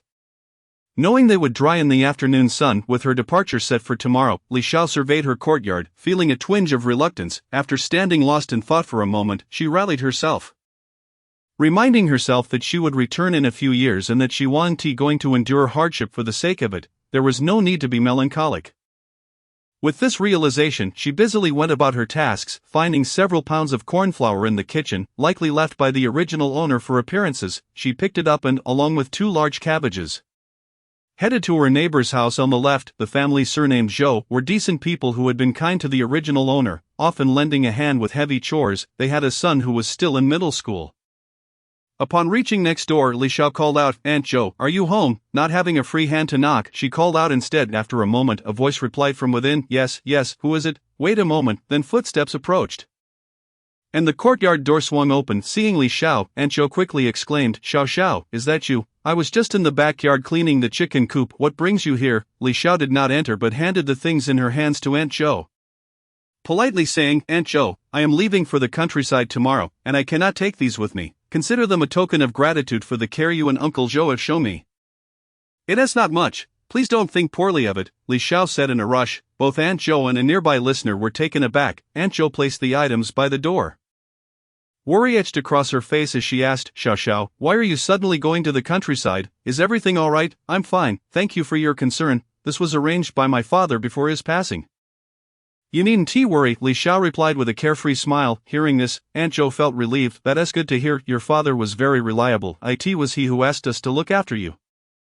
Expressing concern about you being alone at home, she leaned in closer and whispered, "Your father also entrusted us with some things to look after you, so you don't need to go out of your way like this."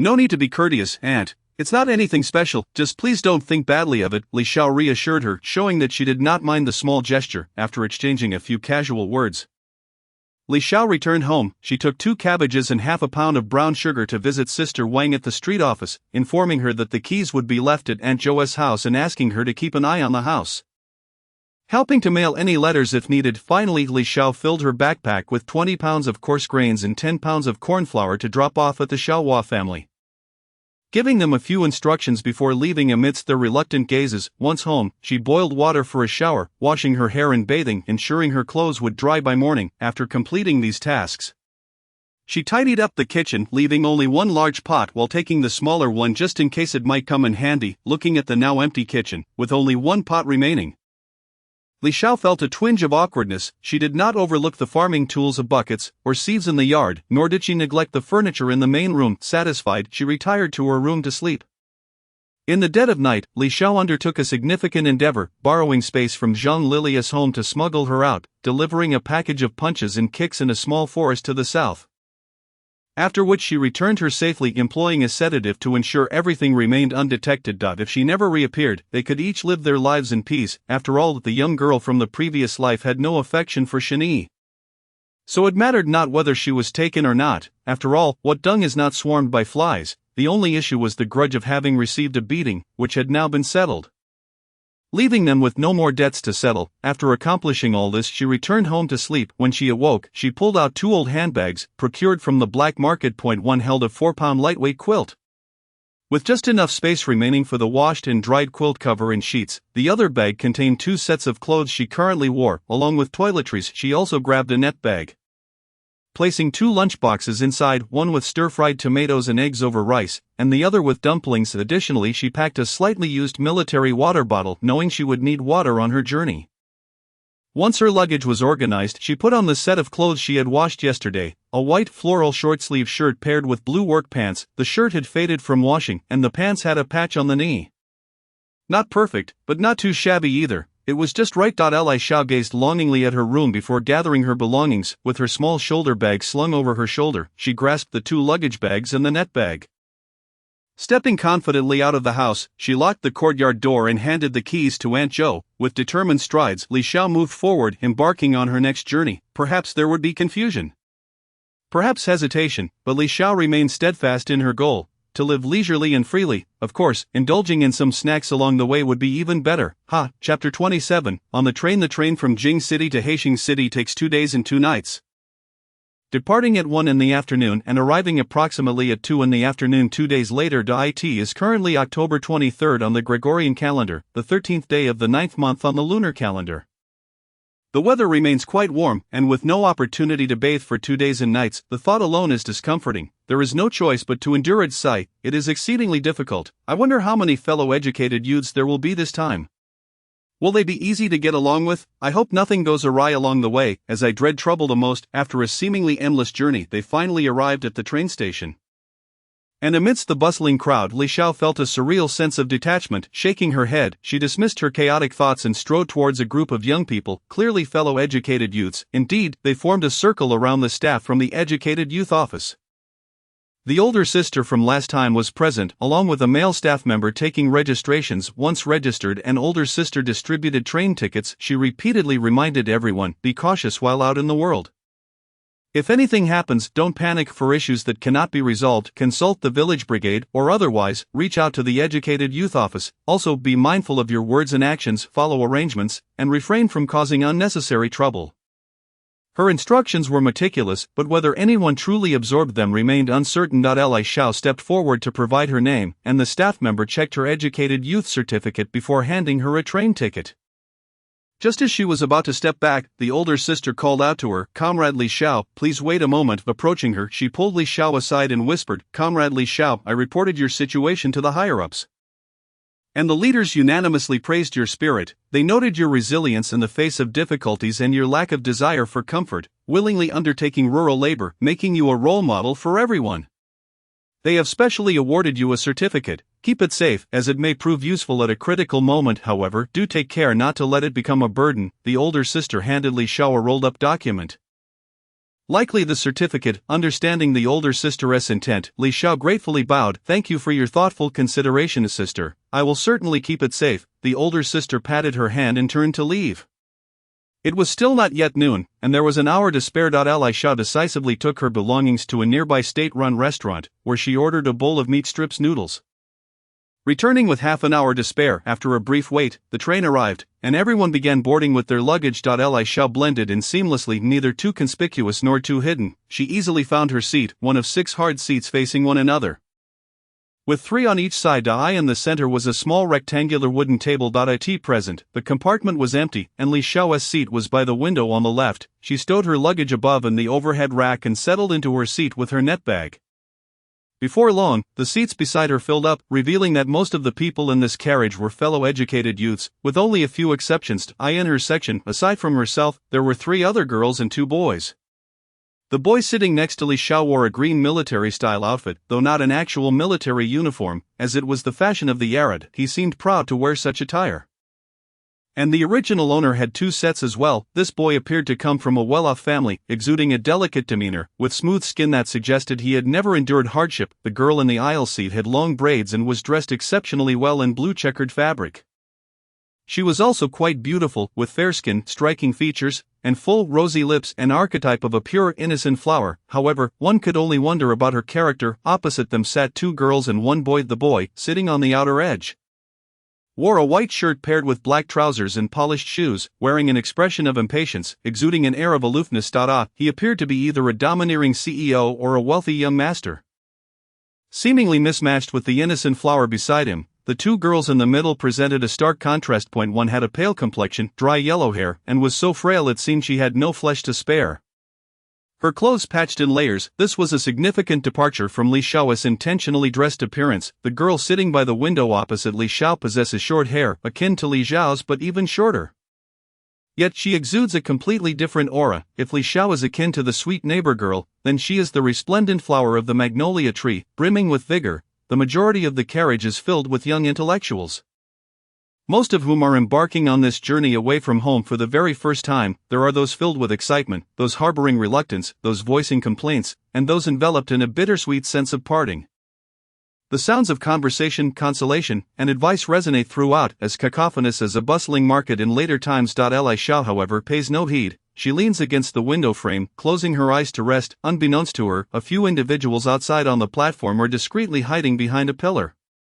Gazing at her with lingering reluctance, because Li Xiao had requested to keep a low profile, they can only bid her farewell from afar. Their eyes are rimmed in red, yet they understand the necessity of letting their child venture forth and soar. They will silently guard her in place of her parents. As long as she needs them, they will always be there. Perhaps this is the profound camaraderie forged between generations, so sincere, so pure. A few minutes later, the train gradually begins to move, and the carriage slowly quiets down. Only the occasional sounds of introductions can be heard. Soon, someone initiates the introductions on their side of the carriage, and a sweet voice rings out. "Hello everyone. We are all young intellectuals. Let us introduce ourselves. I'll go first. My name is Su Jingyi, I am 17 years old, and I will be going to the countryside in Heilongjiang province." Upon finishing, she looks eagerly at everyone, particularly at the boy across from her. Li Xiao opens her eyes at her introduction, tilting her head slightly. Has she taken a liking to him, so soon? If they happen to be in the same place in the countryside, could they perhaps become a couple? If life is mundane, it might as well be a novel, she muses with a chuckle.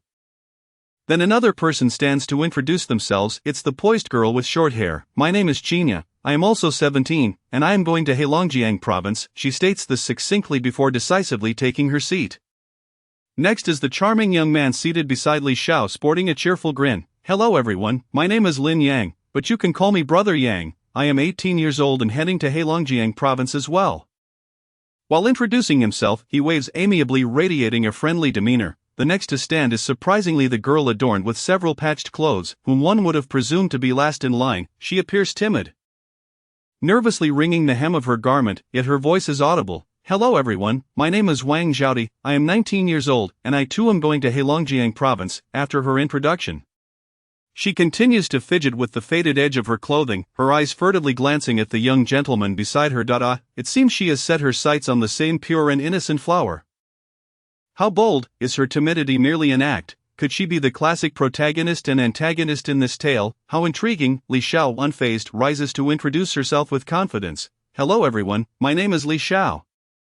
I am 15 years old, and I am also heading to Heilongjiang province." After her introduction, she takes her seat without waiting for a response. Finally, it is the turn of the distinguished gentleman, or the young master, who rises leisurely, nodding slightly. "My name is Qi Mashuan, I am 18 years old, and I will be going to Heilongjiang province." After his introduction, he sits down with an air of quietude. With such an introduction, it seems the male lead has emerged. Li Xiao observes Qi Mashuan and Su Jingyi, her mind racing with various scenarios. The plot is about to unfold, isn't it, since Qi Mashuan completed his introduction?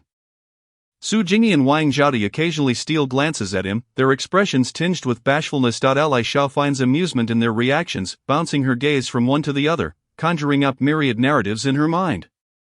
Unbeknownst to her, while she revels in her observations, Qinya is equally entertained, watching her animated expressions with keen interest, her lips curling into a subtle smile. Around them, others continue their introductions, just as Li Xiao is engrossed in her amusement. A somewhat familiar voice emerges. "Hello everyone, my name is Wang Taohua, both my parents are workers. I am delighted to join you all in this journey to the countryside, and I hope for your kind assistance in the future."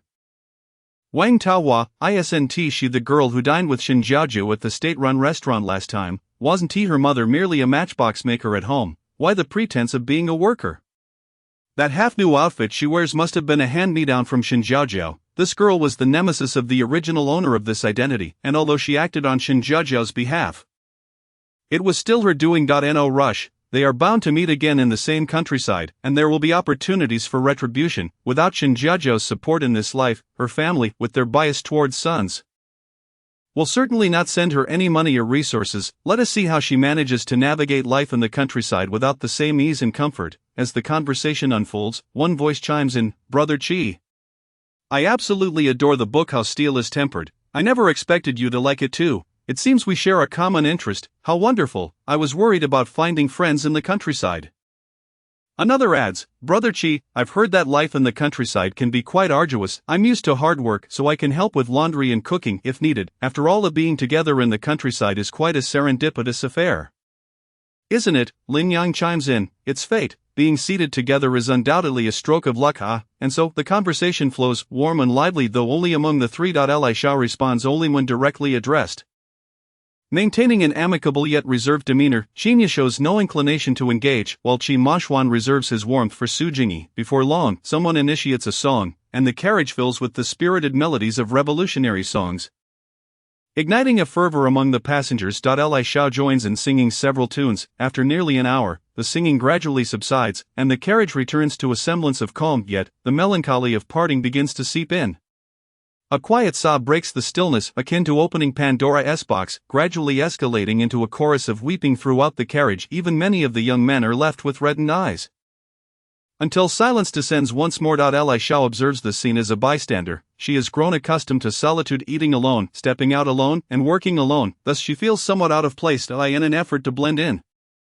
She rests her head on the table, pretending to mourn, but as fate would have it, she drifts into a peaceful slumber. Li Xiao awakens to the enticing aroma of food, lifting her head to find that most passengers are partaking in meals.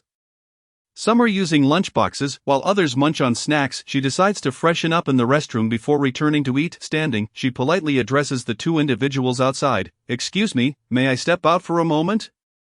"Thank you," Lin Yang cheerfully assures her it's no trouble and stands up. Su Jingyi, however, appears somewhat reluctant, furrowing her brow. Li Xiao expresses her gratitude once more and, with her netbag in hand, steps outside. Upon reaching the restroom, a pungent odor assaults her senses. Holding her breath, she opens the door and quickly enters, closing it behind her. Once inside, she dares to take a deep breath. The stench is overwhelming. After freshening up, she devours 2 meat buns and a carton of pure milk. Feeling content, upon exiting the restroom, she finds a girl sitting in Lin Yang's spot, chatting animatedly with Su Jingyi, while Lin Yang occupies her seat. Li Xiao rolls her eyes slightly and approaches, maintaining her polite smile. "Excuse me, could you please move?" Lin Yang stands up, looking apologetic, while Su Jingyi wears an expression of helpless innocence but does not rise. The girl, with a sly grin, responds, "Sister, I'm classmates with Jingyi. My seat is over there. May I swap with you?" She points to a spot beside a rather intimidating woman, making it clear she is not one to be trifled with. "No, I'd rather not switch." Li Xiao decisively declines. "Sister, we are all young intellectuals. How could you bear to refuse my request when I am so lovely and kind?" She adopts an exaggeratedly pitiful expression as she gazes at Li Xiao.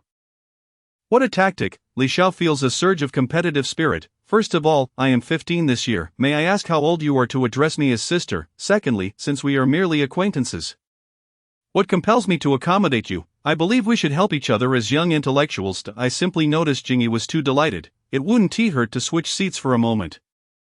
"Just consider it an act of kindness," says Zhang Mimi. The girl thinks to herself, "This little girl thinks she can outmaneuver me. I, Zhang Mimi, have never failed to obtain what I desire." She then lowers her head, her shoulders subtly shaking. Before Li Xiao can respond, a bespectacled boy from a nearby seat interjects. "Comrade, we are all young intellectuals here. Why not swap seats with her? There is no need to be so stubborn. We should embody the spirit of sacrifice." Others chime in supportively. Exactly. Li Xiao simply turns away and walks over, adopting a pitiful demeanor as she gazes at the bespectacled boy. "Comrade, I only brought 50 cents with me. And I will surely starve in the countryside. Given your apparent good fortune as fellow young intellectuals, you wouldn't mind sharing a bit of your funds with me, would you? I am truly impoverished and hope you could lend a hand." Her words leave both the boy and Zhang Mimi feeling uncomfortable as those nearby chuckle at the unfolding drama. The bespectacled boy stammers, "I," but struggles to find his words as another boy beside him pulls him down, urging him to cease his chatter. While he offers a sheepish smile to Li Xiao. Li Xiao remarked, "Such a simple principle as do not impose on others what you do not desire for yourself is beyond your comprehension. Yet you still call yourself an educated youth, humph." With that, she turned and headed back, one hand clutching a net bag while the other seized Su Jingyi by her collar, pulling her into the corridor. In the blink of an eye, she did the same to Zhang Mimi, who hadn't even registered what was happening. Lin Yang, however, was astute enough to slip out before she could act, and Li Xiao nonchalantly plopped back onto her seat. Following closely was Lin Yang, quick on his feet. This left Su Jingyi and Zhang Mimi staring at each other, wide-eyed. Zhang Mimi, still reeling from Li Xiao's earlier display, dared not stir. Su Jingyi was no pushover either.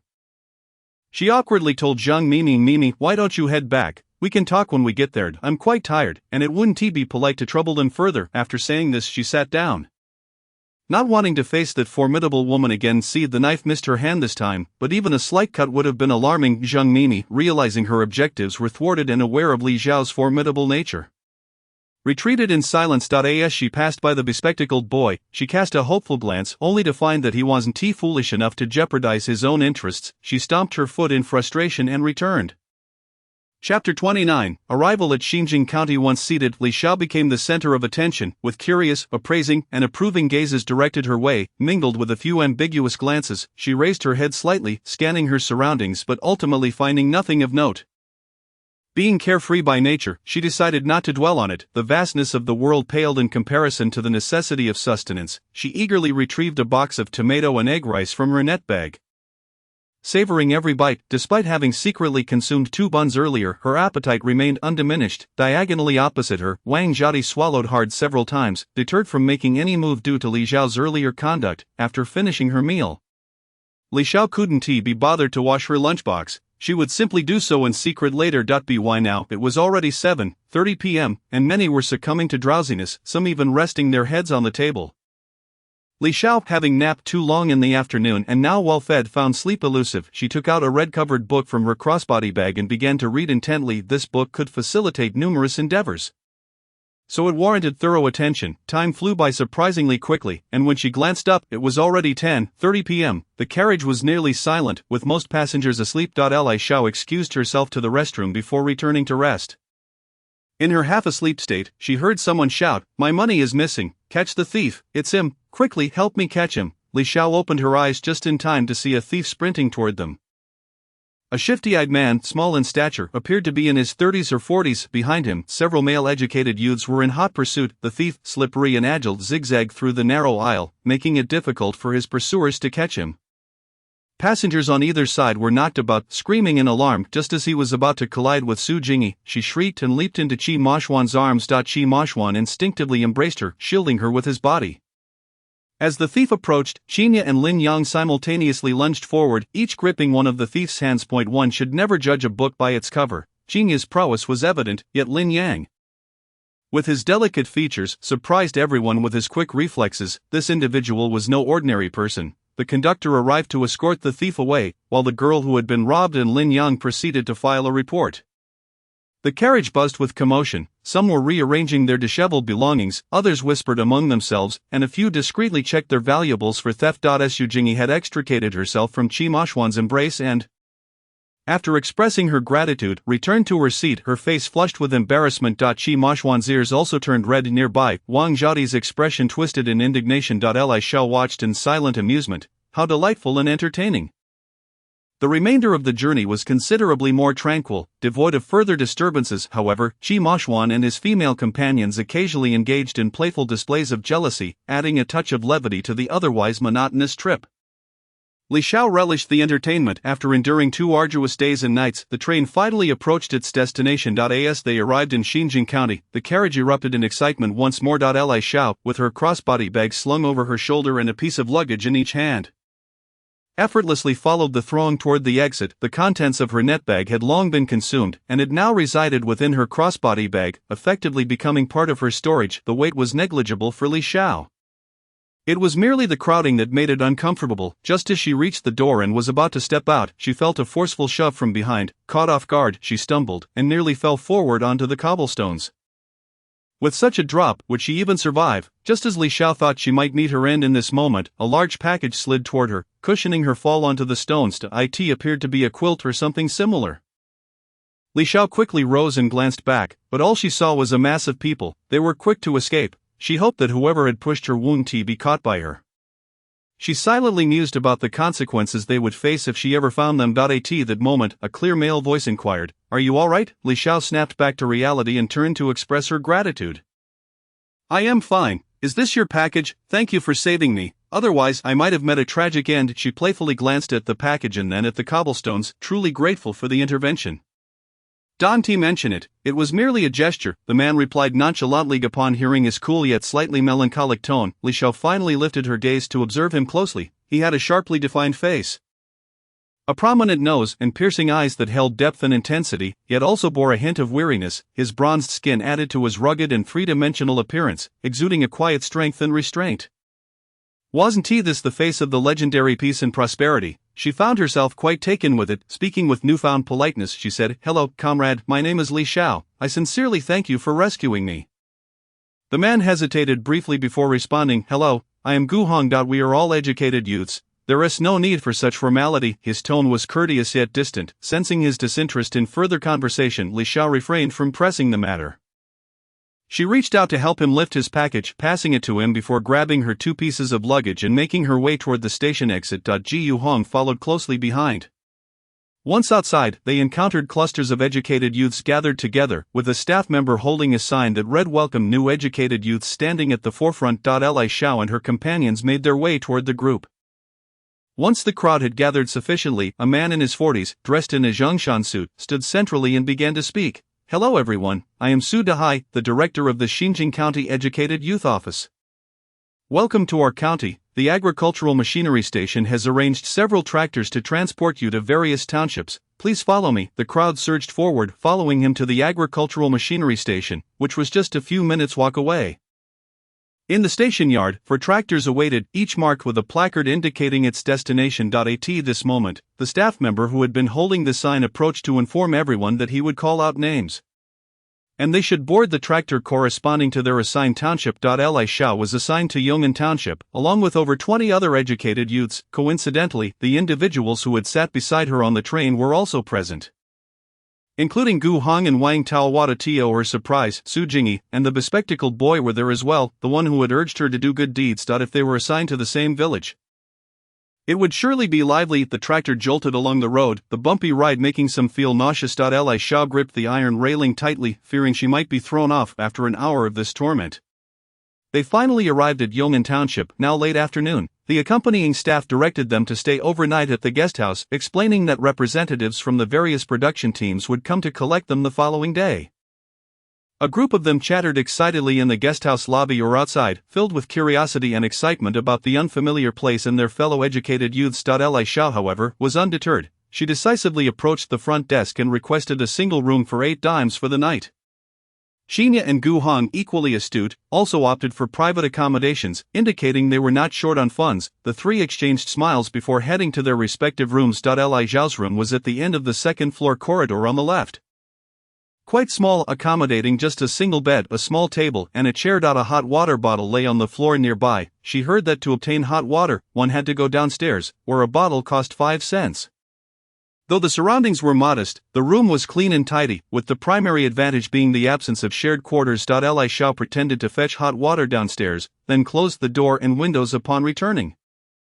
Immediately entering her space, the past few days on the train had suffocated her with a medley of food odors and the stench of sweat and feet. She longed for a refreshing shower. After washing her hair and body and enjoying a hearty meal, she finally emerged from her space feeling content. After a couple of restless days, she sank into bed, and within minutes she was sound asleep. As long as the environment wasn't too dismal, she could sleep extraordinarily well. Having grown up with frugality, she was not particularly finicky and could easily adapt to any bed. She slept quite soundly. Chapter 30, On the Road. The next day, Li Xiao awoke full of energy. After swiftly packing her belongings, she made her way downstairs to the guesthouse dining hall for breakfast. A bowl of millet porridge and 2 vegetable buns cost her merely 2 liang of grain tickets and 8 cents. A bargain in her eyes. As she settled down with her breakfast, she overheard a heated debate between 2 girls behind her, Su Jingyi and her classmate, Zhang Mimi. Li Xiao's curiosity was piqued. Zhang Mimi's voice, tinged with complaint, rang out. "Jingyi, how could you? We've been classmates for years, and last night you chose to share a room with someone else instead of me," Su Jingyi's softer voice replied. "Mimi, you've misunderstood. I saw you chatting with that girl the whole time, believing that you had made prior arrangements. I would not have sought another roommate otherwise," Su Jingyi explained in a calm manner. "Then when I came to find you, why did you not side with me? Instead, you chose to assist her, leaving me cramped in a room with 3 others. It is all Su Jingyi's fault that Zhang Mimi felt a deep-seated resentment towards her." Just as Su Jingyi was about to respond, the staff from the youth office began calling for a gathering. More than 20 individuals followed the staff to the town's youth office to sign in. Around 8 o'clock, the teams that were to collect the youth began to arrive. This time, only 3 teams were to be assigned youth, as the other teams had been arranged the previous month. The teams were Xiangyang Team, Chenjin Team, and Xingli Team. The youth office held the list and commenced the allocation, totaling 25 individuals, 1 team with 9 members, and 2 teams with 8. Li Xiao was assigned to Xingli Team. Alongside Su Jingyi, Qi Mashuan, Wang Taohua, Wang Jiadi, Guhong, Li Yong, Qinya, and Lin Daju and Zheng Mimi and Lin Yang were assigned to the neighboring Xiangyang Team. Zheng Mimi felt discontent, thinking that if she had been with Su Jingyi, She might have benefited in some way, however, the youth office paid her no mind, and the allocations were not easily altered. Reluctantly, she followed the cart destined for Shangyang team. The person sent to collect Shengli team was an elderly man in his 50s or 60s. With deep-set wrinkles and dark, rough skin, he was tall, though his back was slightly hunched. A long smoking pipe was tucked into his waist, and despite his appearance, his voice boomed. "I am Su Laojian from Shengli team.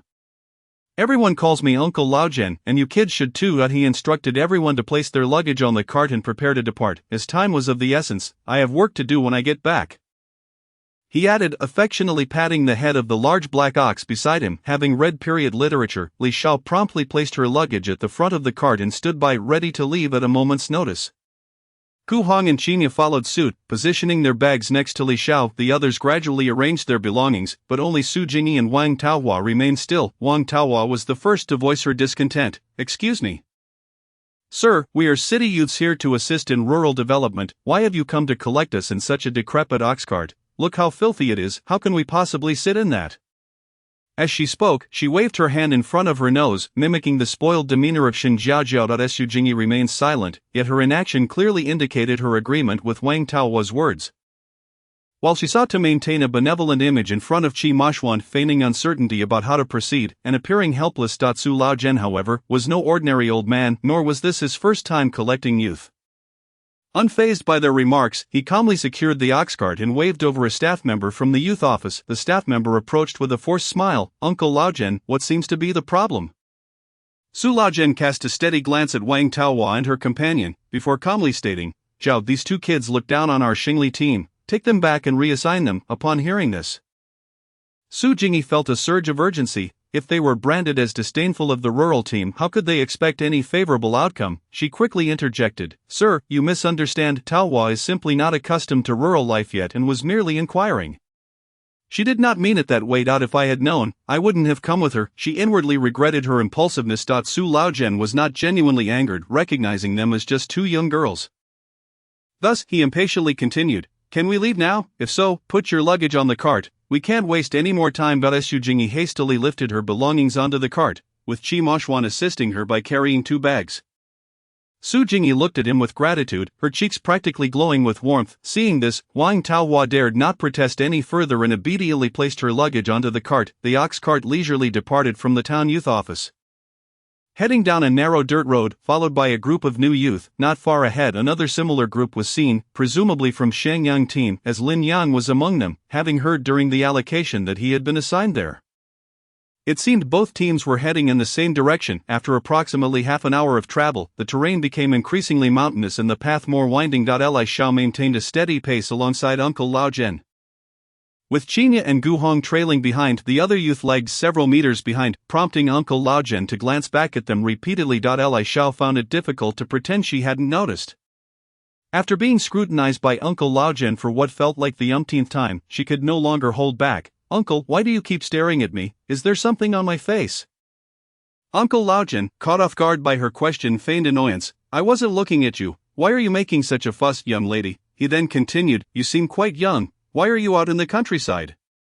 You appear fit enough to keep up with this old man." Recognizing Uncle Laojian's conversational nature, Li Xiao joked, "You call yourself an old man, and I can't keep up, then I must be quite useless."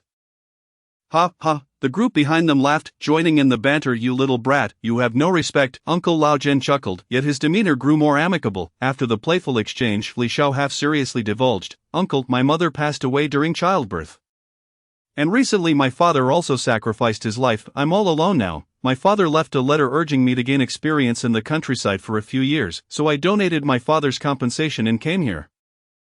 And I even received a certificate and award for it." Uncle Laojian was taken aback by her revelation, and the cart seemed to momentarily halt. Ji Yu Hong, too, was stunned, realizing that the assertive, open-hearted girl had faced such adversity. A wave of sympathy washed over him. Qinya's expression mirrored this sentiment, feeling a pang of concern for the vulnerable girl. The other youths harbored mixed thoughts. Uncle Laojian felt at a loss for how to console her. As an elderly man, such matters were not his forte. Nevertheless, he held admiration for soldiers and understood their sacrifices, simply stating, "Little girl, if you ever need anything, seek out Uncle Da. I will help if I can." Noticing his awkwardness, Li Xiao playfully countered, What if you can't help, Uncle? I'll come to you for all the difficult tasks, huh? She then adopted a serious tone. Uncle, don't worry, even though I donated my compensation, I still receive a monthly stipend of 5 yuan, enough to sustain myself until I'm 18. Not she winked mischievously, lightening the atmosphere. You little rascal, Uncle Lao Jen thought, quickly grasping her intent. She aimed to inform the others that she had no substantial wealth left, urging them not to covet her. While she lacked significant funds, her modest allowance was sufficient for her needs. After walking for another 10 minutes, the two groups reached a fork in the road. They veered left while Shang Yang team went right. As they departed, Zhang Mimi remarked that she would come to visit Su Jingyi, though she kept glancing at Qi Moshuan. Could it be that her guesses were correct? Was Qi Moshuan truly the male lead? His charm was undeniable. Could it be that she had unwittingly stepped into a narrative? Li Zhao's thoughts wandered as they continued along the path. According to Uncle Lao Jen, they would need at least 2 hours at this pace. However, Wang Taohua could no longer hold her composure. Having trekked for nearly an hour, her feet were sore, and the thought of enduring even longer was unbearable. With frustration mounting, she began to act out. Chapter 31. Wang Taohua's outburst. Hearing that they still had 2 hours ahead of them, Wang Taohua could no longer contain herself, sitting down on a large rock by the roadside, sobbing, I can't go on, I'm too tired, my feet are blistered. The others looked equally exhausted, except for Li Xiao and her two companions, who gazed at Uncle Lao Jen with hopeful expressions. After a moment's contemplation, Uncle Lao Jen finally relented. Alright, we'll take a brief break, but not for too long. The team has plenty of work ahead. Everyone nodded in agreement. Little did they know, after about 15 minutes, when Uncle Lao Jen called for them to depart, Wang Taohua stubbornly claimed she hadn't rested enough to stand up. Uncle Lao Jen, having no choice but to accommodate the young girl, suggested she ride the cart for a while, proposing that they take turns sitting 10 minutes each. Upon hearing that she could ride instead of walk, Wang Taohua quickly set aside her disdain for the ox cart and stood up to clamber aboard. However, just at that moment, the ox decided to relieve itself right by her feet. Uncle Lao Jen skillfully retrieved a small basket and shovel from the back of the cart, and in one fluid motion, scooped the dung into the basket and placed it at the cart's rear. Wang Taohua was momentarily stunned before bursting into tears. Feeling even more wronged, she wailed, I don't want to ride in the ox cart. I want to go home. I want to ride in a tractor. She blurted out whatever came to mind, resolutely refusing to board the cart. Seeing her tantrum, Uncle Lao Jen grew irritated. If you don't want to ride, then don't. My ox is a valuable asset. How dare you look down on it? If you want to go home, then hurry back. Our production team doesn't want you anyway. You're just wasting our time. I'll report you to the youth office. How dare you treat me this way? Wang Taohua cried in exasperation. Uncle Lao Jen remained unfazed. Go ahead and report me, not only to the youth office but also to the town and county. Feel free to do so, but if you disdain our rural community, we certainly don't want you. His firm response made Wang Taohua shrink back, realizing that she had spoken in anger, and now that she had calmed down, she broke into a cold sweat. If the youth office or county officials learned of her disdain for the ox dung, she would surely face consequences. Gradually, her cries subsided, and she no longer dared to retort. At that moment, Su Jingyi stepped in to mediate, approaching with a gentle tone. Uncle Lao Jen, Taohua did not mean it that way. She is just struggling to adjust to rural life. Observing that Taohua came from a well-off background and was used to being pampered, she added, please don't hold it against her. Is this still the master of digging pits? It seems that I must be cautious of this person in the future. Li Xiao reminded herself inwardly. Uncle Lao Jen also cast her a meaningful glance, causing Su Jingyi to lower her head in trepidation. She then turned to Wang Taohua with a stern expression and said, this is your final opportunity. If you cause any more trouble, you'll be sent back to the youth office. Free to go wherever you please. She then raised her gaze to the crowd of youth, particularly focusing on Su Jingyi, stating, I do not care what your circumstances were before coming to the countryside, nor do I concern myself with your intentions. Now that you are in our victory brigade, you are to behave yourselves and refrain from any trickery, otherwise our village will not accommodate you. A hush fell over the youth, intimidated by his sternness, with Su Jingyi and Wang Taohua both lowering their heads, feigning humility. It seemed her initial instincts were correct. Uncle Lao Jen was not merely an ordinary driver. He must hold some significance within the victory brigade. From the moment they arrived at the youth office in the town, she sensed he was different from the other men. His calm demeanor and spirited essence suggested he was a veteran. The staff at the youth office treated him with great respect, and their conversations during the journey only solidified her belief that he possessed a certain standing in the village. Li Xiao, Observing the unfolding drama with amusement, continued to analyze the situation. Wang Taohua had now become compliant, cautiously climbing onto the ox cart. With an abundance of luggage, she could only sit with her feet together on a small patch of space that had been meticulously cleared. Curling up her body and remaining silent, Uncle Laojian, seeing her no longer causing a ruckus, chose to ignore her. With a gentle flick of his whip, the ox cart resumed its journey. Li Xiao then struck up a casual conversation with Uncle Laojian, asking, "Uncle, what agricultural work is being done in the village at this time? We just arrived and know nothing. Could you enlighten us?" She smiled ingratiatingly. Uncle Laojian, finding her smile unappealing, shot her a sidelong glance and retorted, "TSK, enough with the laughter. It looks quite ridiculous. You might lose a tooth." Pleased to see Li Xiao transform into an indignant pufferfish, Uncle Laojian continued, "You're somewhat fortunate. The autumn harvest just concluded the day before yesterday, and what remains are merely light tasks. If you believe that, you're in for a laugh. There's no such thing as light work in the fields." Li Xiao was not easily deceived. Evidently, the other youth were convinced. Their faces lighting up with joy. Li Xiao decided to drop the topic and inquired at Uncle, "How is the youth station? Are there many people?" This time, Uncle Laojian answered without reservation. The current youth station was once the servant quarters of the former landlord, so it is quite spacious. There are a series of rooms of varying sizes, with 2 large rooms converted into dormitories for you youth to stay in free of charge. There are also some smaller rooms available for rent from the village at a rate of 1 yuan per month. Oh, by the way, there are no heated Kong beds in the rooms. You'll need to hire someone to set them up. Will the village cover the cost? Lin Dajuan instinctively asked, as his finances were quite limited. He had 8 siblings at home, and they were barely scraping by. His stipend for this trip amounted to 100 yuan, which had only afforded him a nearly new set of cotton clothing and a half-new thick quilt, leaving him with merely 10 yuan. This was the result of his negotiations. Had Li Xiao known this, she might have understood why he had once colluded with Wang Taohua to ruin the original owner's life over a mere 5 yuan.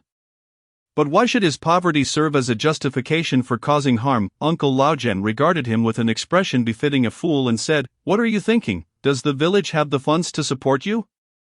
Lin Dajuan recoiled slightly, falling silent. However, Qi Mashuan interjected, "How much does it cost to set up the Kong?" He appeared to be a person of means, albeit lacking common sense, who would dare openly pay someone to work in these times.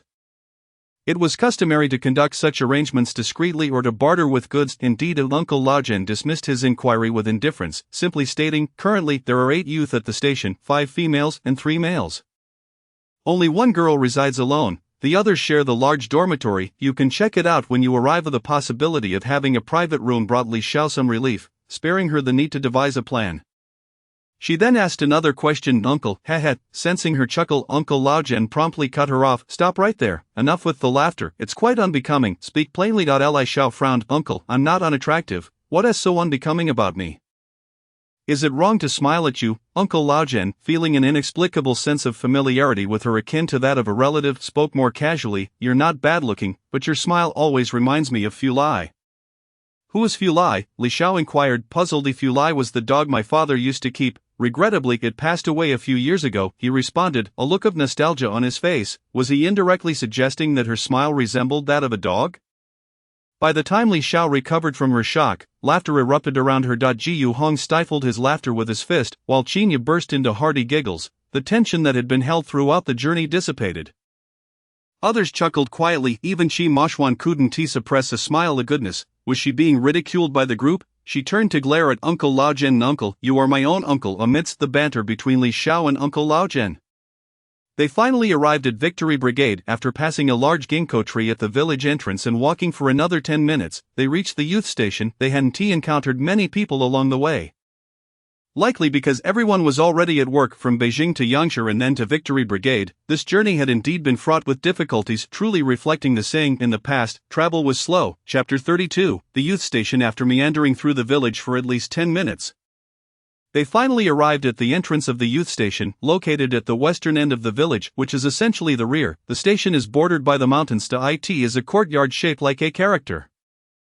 Originally, there were no walls, but the village built the walls after the arrival of the youth. The walls stand about 1.5 meters tall, and a large wooden door appears quite aged. Unlike something constructed just 2 years prior, Uncle Laojian parked the ox cart at the entrance of the youth station, where 2 middle-aged men had already gathered, appearing to be in their 40s. The weather was quite warm, and both wore short-sleeved garments that seemed to be made of coarse cloth, albeit in differing colors. Their pant legs were rolled up high, speckled with patches of mud, indicating they had just returned from fieldwork, specifically waiting for their arrival. Although their attire was similar, the two men exuded vastly different images and demeanors. One of them wore black-framed glasses, his skin not particularly dark, and he possessed a somewhat refined appearance. A smile graced his face, giving off an air of approachability. The other, in stark contrast, was a quintessential northeastern man, tall and robust, with dark skin and a serious expression, exuding an aura that suggested he was not to be trifled with. Yet he bore a resemblance to Uncle Lao Zhen. Perhaps due to this similarity or for other reasons, Li Xiao felt a greater affinity for the latter. As the ox cart came to a stop, the two men approached without uttering a word, promptly assisting with the unloading of luggage, while the new youth instinctively carried their belongings to the center of the courtyard. The serious man then addressed Uncle Lao Zhen. "Brother, thank you for your hard work. After you lead the ox back to the barn and go rest, don't bother going to the fields this afternoon." Uncle Lao Zhen, while guiding the ox to turn around, replied, "There is still plenty of work to be done in the fields. What is there to rest for?" He then slowly walked away. Only after he had distanced himself did the two men enter the courtyard.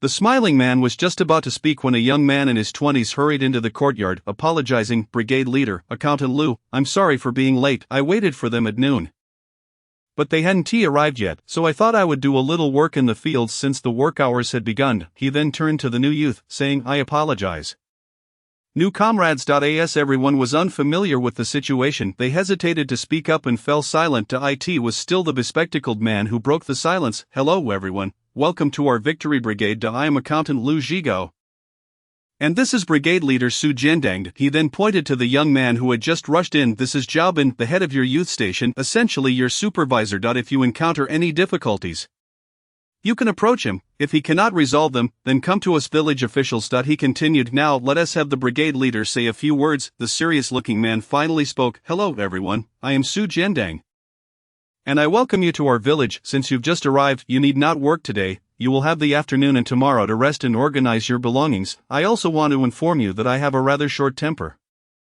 so I hope everyone will work diligently and refrain from causing trouble. If anyone stirs up any issues, I will send you back immediately. That's all. If you have any questions, ask Xiaobin. And for lunch, you'll need to sort that out yourselves, but there will be a welcome dinner tonight at the village, so do come. It's to celebrate the arrival of the new youth." After giving Xiaobin a few instructions, the two men departed. Xiaobin escorted the village head and the accountant to the courtyard gate, then returned to find several pairs of eyes fixed on him. Momentarily stunned, regaining his composure, he cleared his throat and said, "Hello everyone, I am Zhao Bin, and I have been in the countryside for 6 years. I am currently the person in charge here, and I will take you on a tour of the youth station so we can plan accordingly."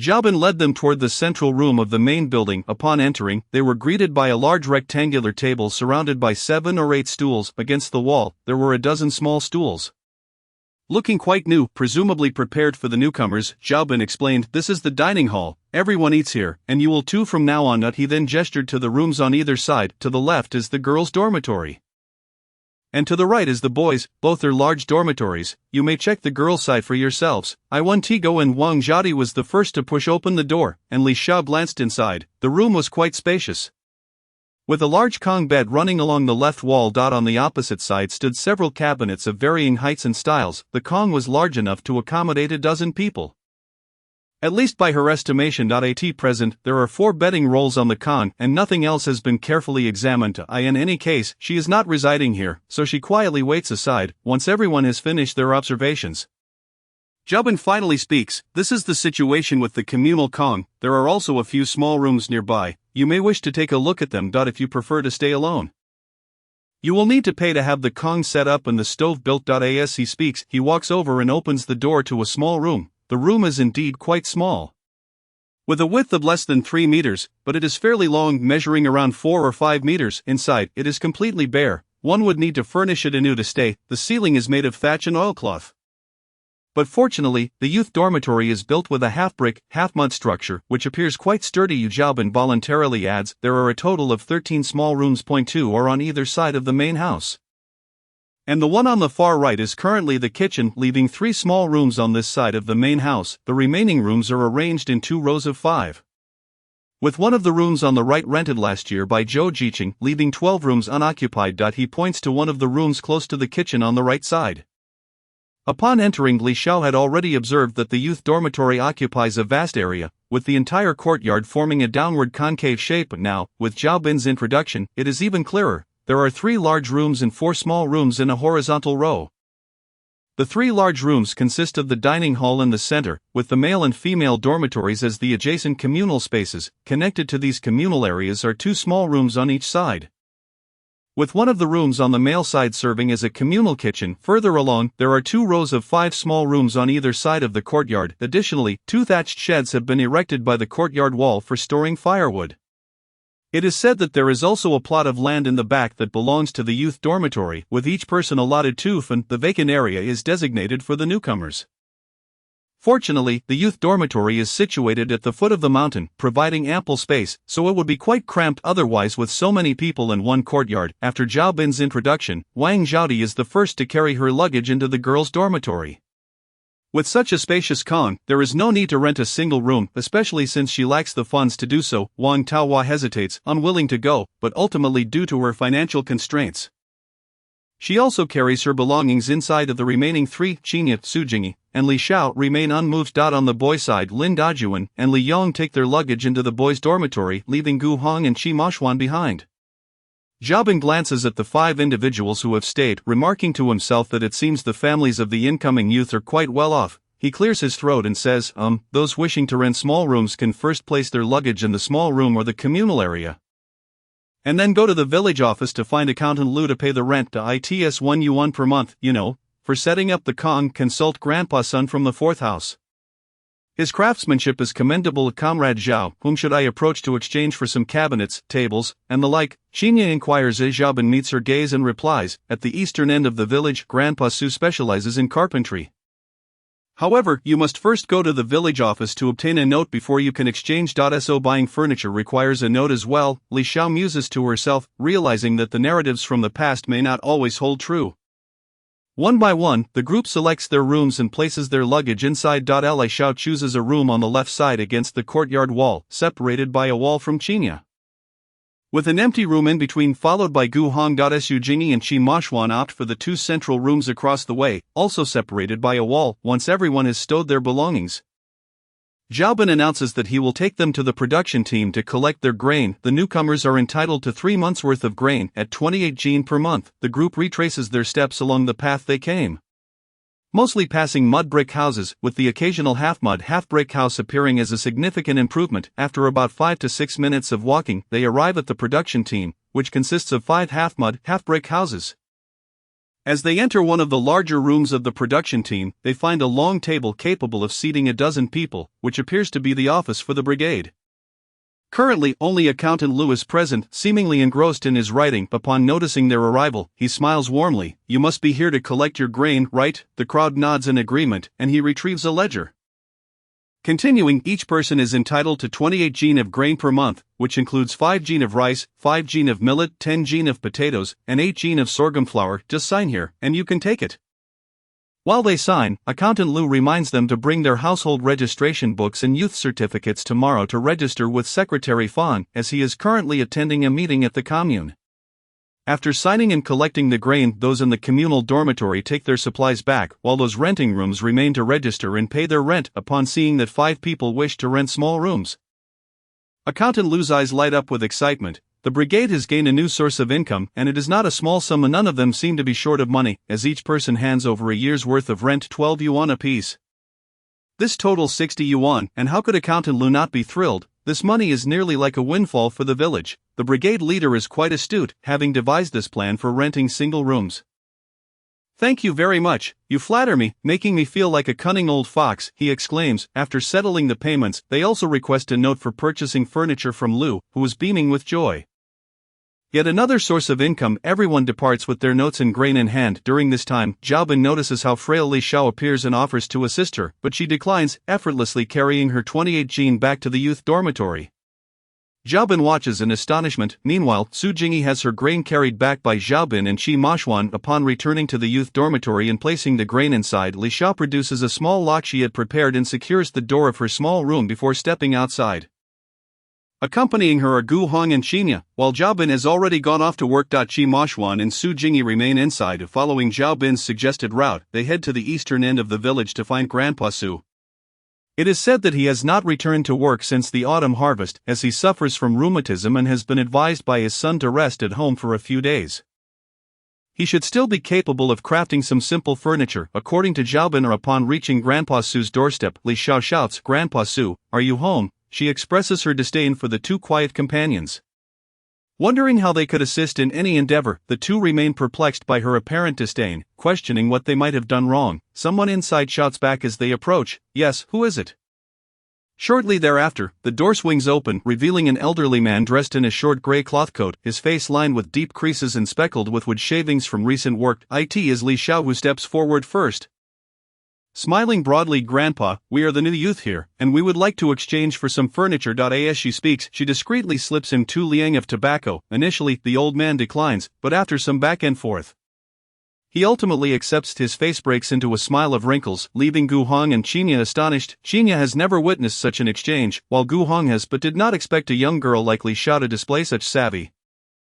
Eventually, the three select a cabinet, a kongqin, a small table suitable for meals or studying, 2 stools, and some miscellaneous items such as a wooden basin, a washstand, a bucket, chopsticks, and a washboard. Li Xiao insists on 3 wooden basins, as she does not wish to share. The other two, lacking ideas of their own, merely follow her lead. In total, the items amount to 16 yuan and 85 fen, with the cabinet and kongqin being the more expensive pieces, costing 8 yuan and 4 yuan, respectively. They then return to the production team to settle the payment, arranging with Grandpa Su to deliver the furniture once the Kong has been built in a couple of days.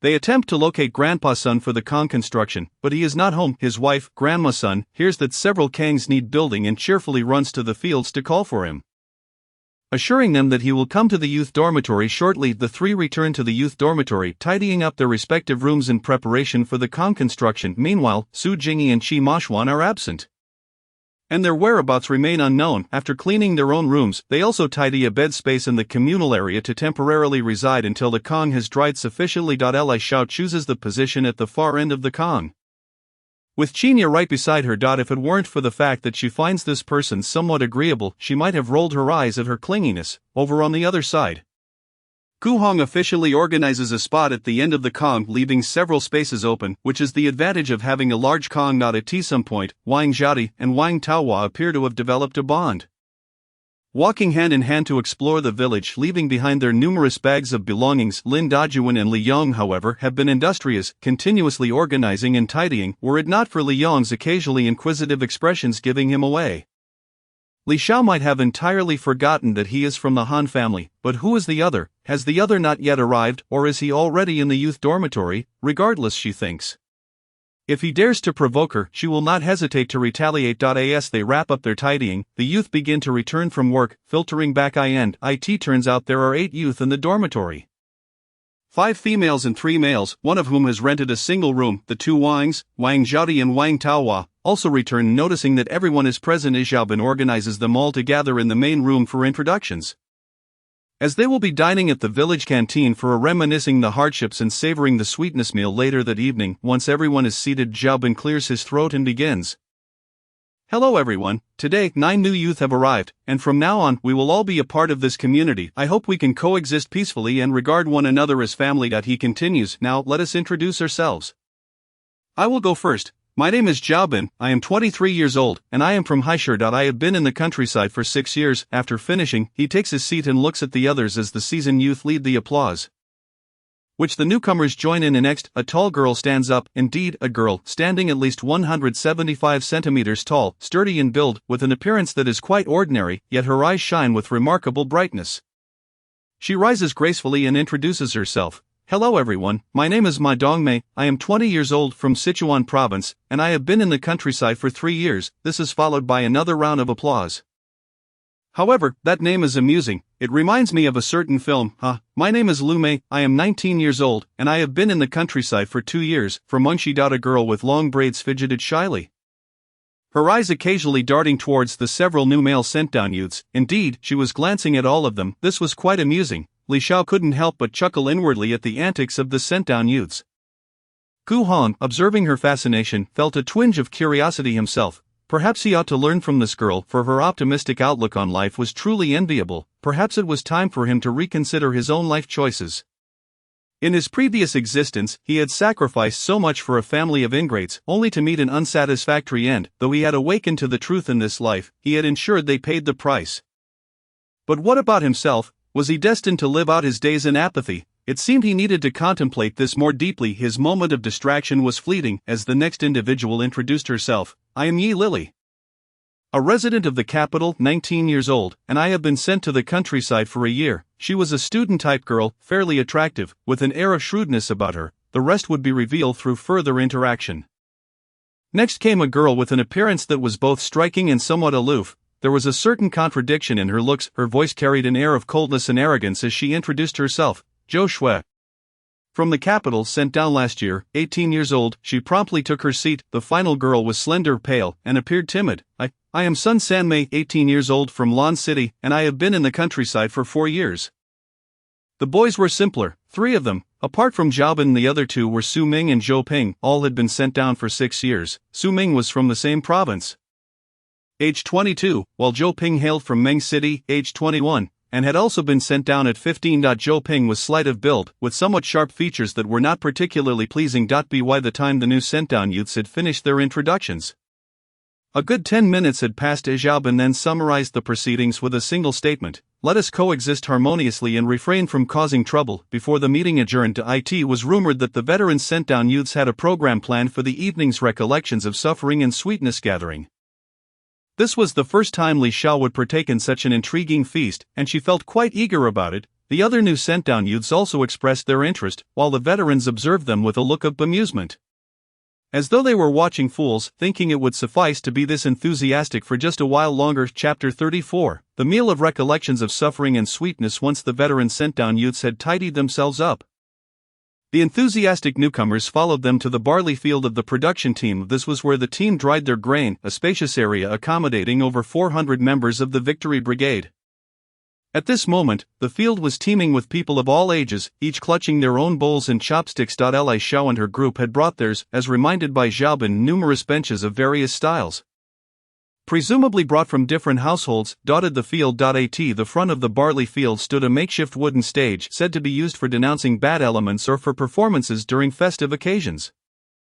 A row of tables was arranged on the stage, presumably for the leaders. The sent-down youths found a spot slightly off to the side, awaiting the commencement of the event. At exactly 6 o'clock, the team's gong sounded, marking the official start of the recollections of suffering and sweetness gathering, with several leaders taking to the stage one after another. A middle-aged man dressed in a somewhat worn Zhongshan suit opened the proceedings. "Hello, comrades of the Victory Brigade and sent-down youths." The audience erupted in enthusiastic applause. One could not help but admire the cooperation of the people at that time. He raised his hand to signal for quiet, and once the crowd settled, he continued, "Today marks our annual gathering for the recollections of suffering and sweetness. We are grateful to comrades Zhang and Lin from the commune for taking the time to join us today.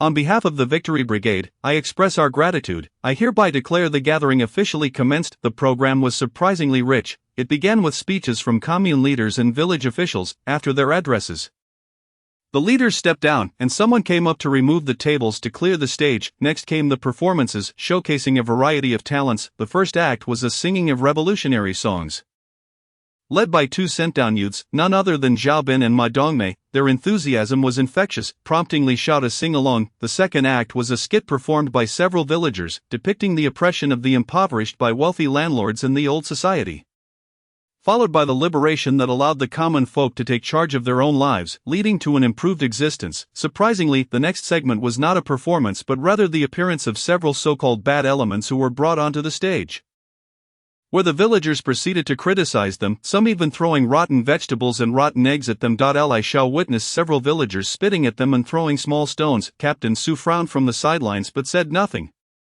his expression growing increasingly serious. The sent-down youths also took their turns to walk past, with the harshest verbal assaults coming not from Wang Zhaodi but surprisingly from Sun Sanmei. This was unexpected for Li Xiao, as her expression was twisted in rage, a stark contrast to her usual timidity. It seemed prudent to be wary of her in the future. Next came Zhou Shui's recitation, which extolled the virtues of the new socialist China.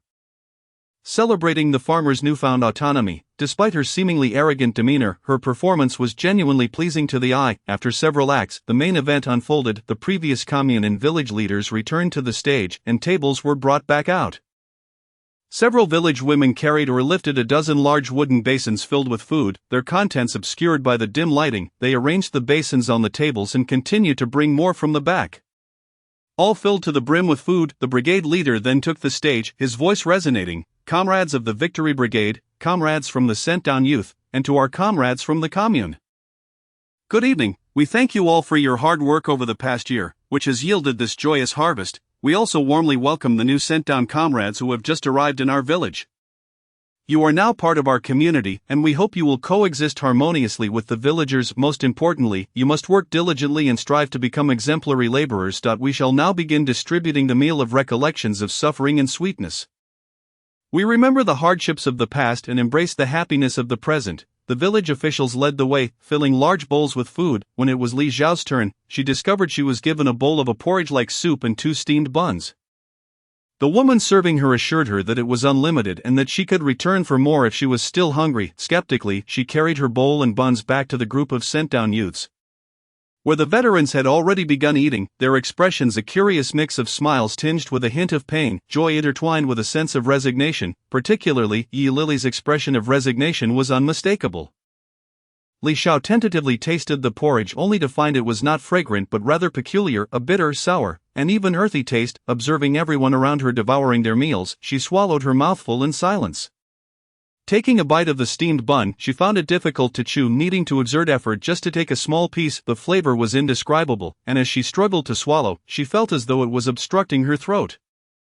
Watching her peers eat with determination, she too had no choice but to slowly force down each mouthful. She had only managed a small portion when she noticed some had already begun to fill their second bowls.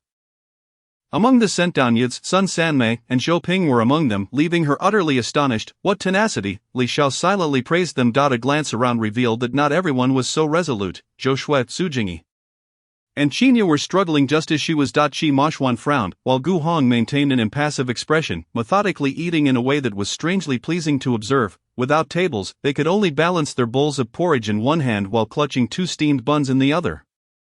As others neared completion, especially the tenacious ones like Sun Sanmei, who were finishing their seconds, Li Xiao had yet to finish even 1 bun, just as she pondered what to do or whether to sneak away. A large hand swooped in and took the untouched bun from her grasp. Startled, she looked up to see Gu Hong calmly bringing the bun to his mouth, his face betraying no emotion. Her eyes gleamed. This person, handsome as he was, turned out to be quite kind, a truly good person. Finally, this unusual welcome dinner came to an end, whether the attendees truly reflected on their past sufferings.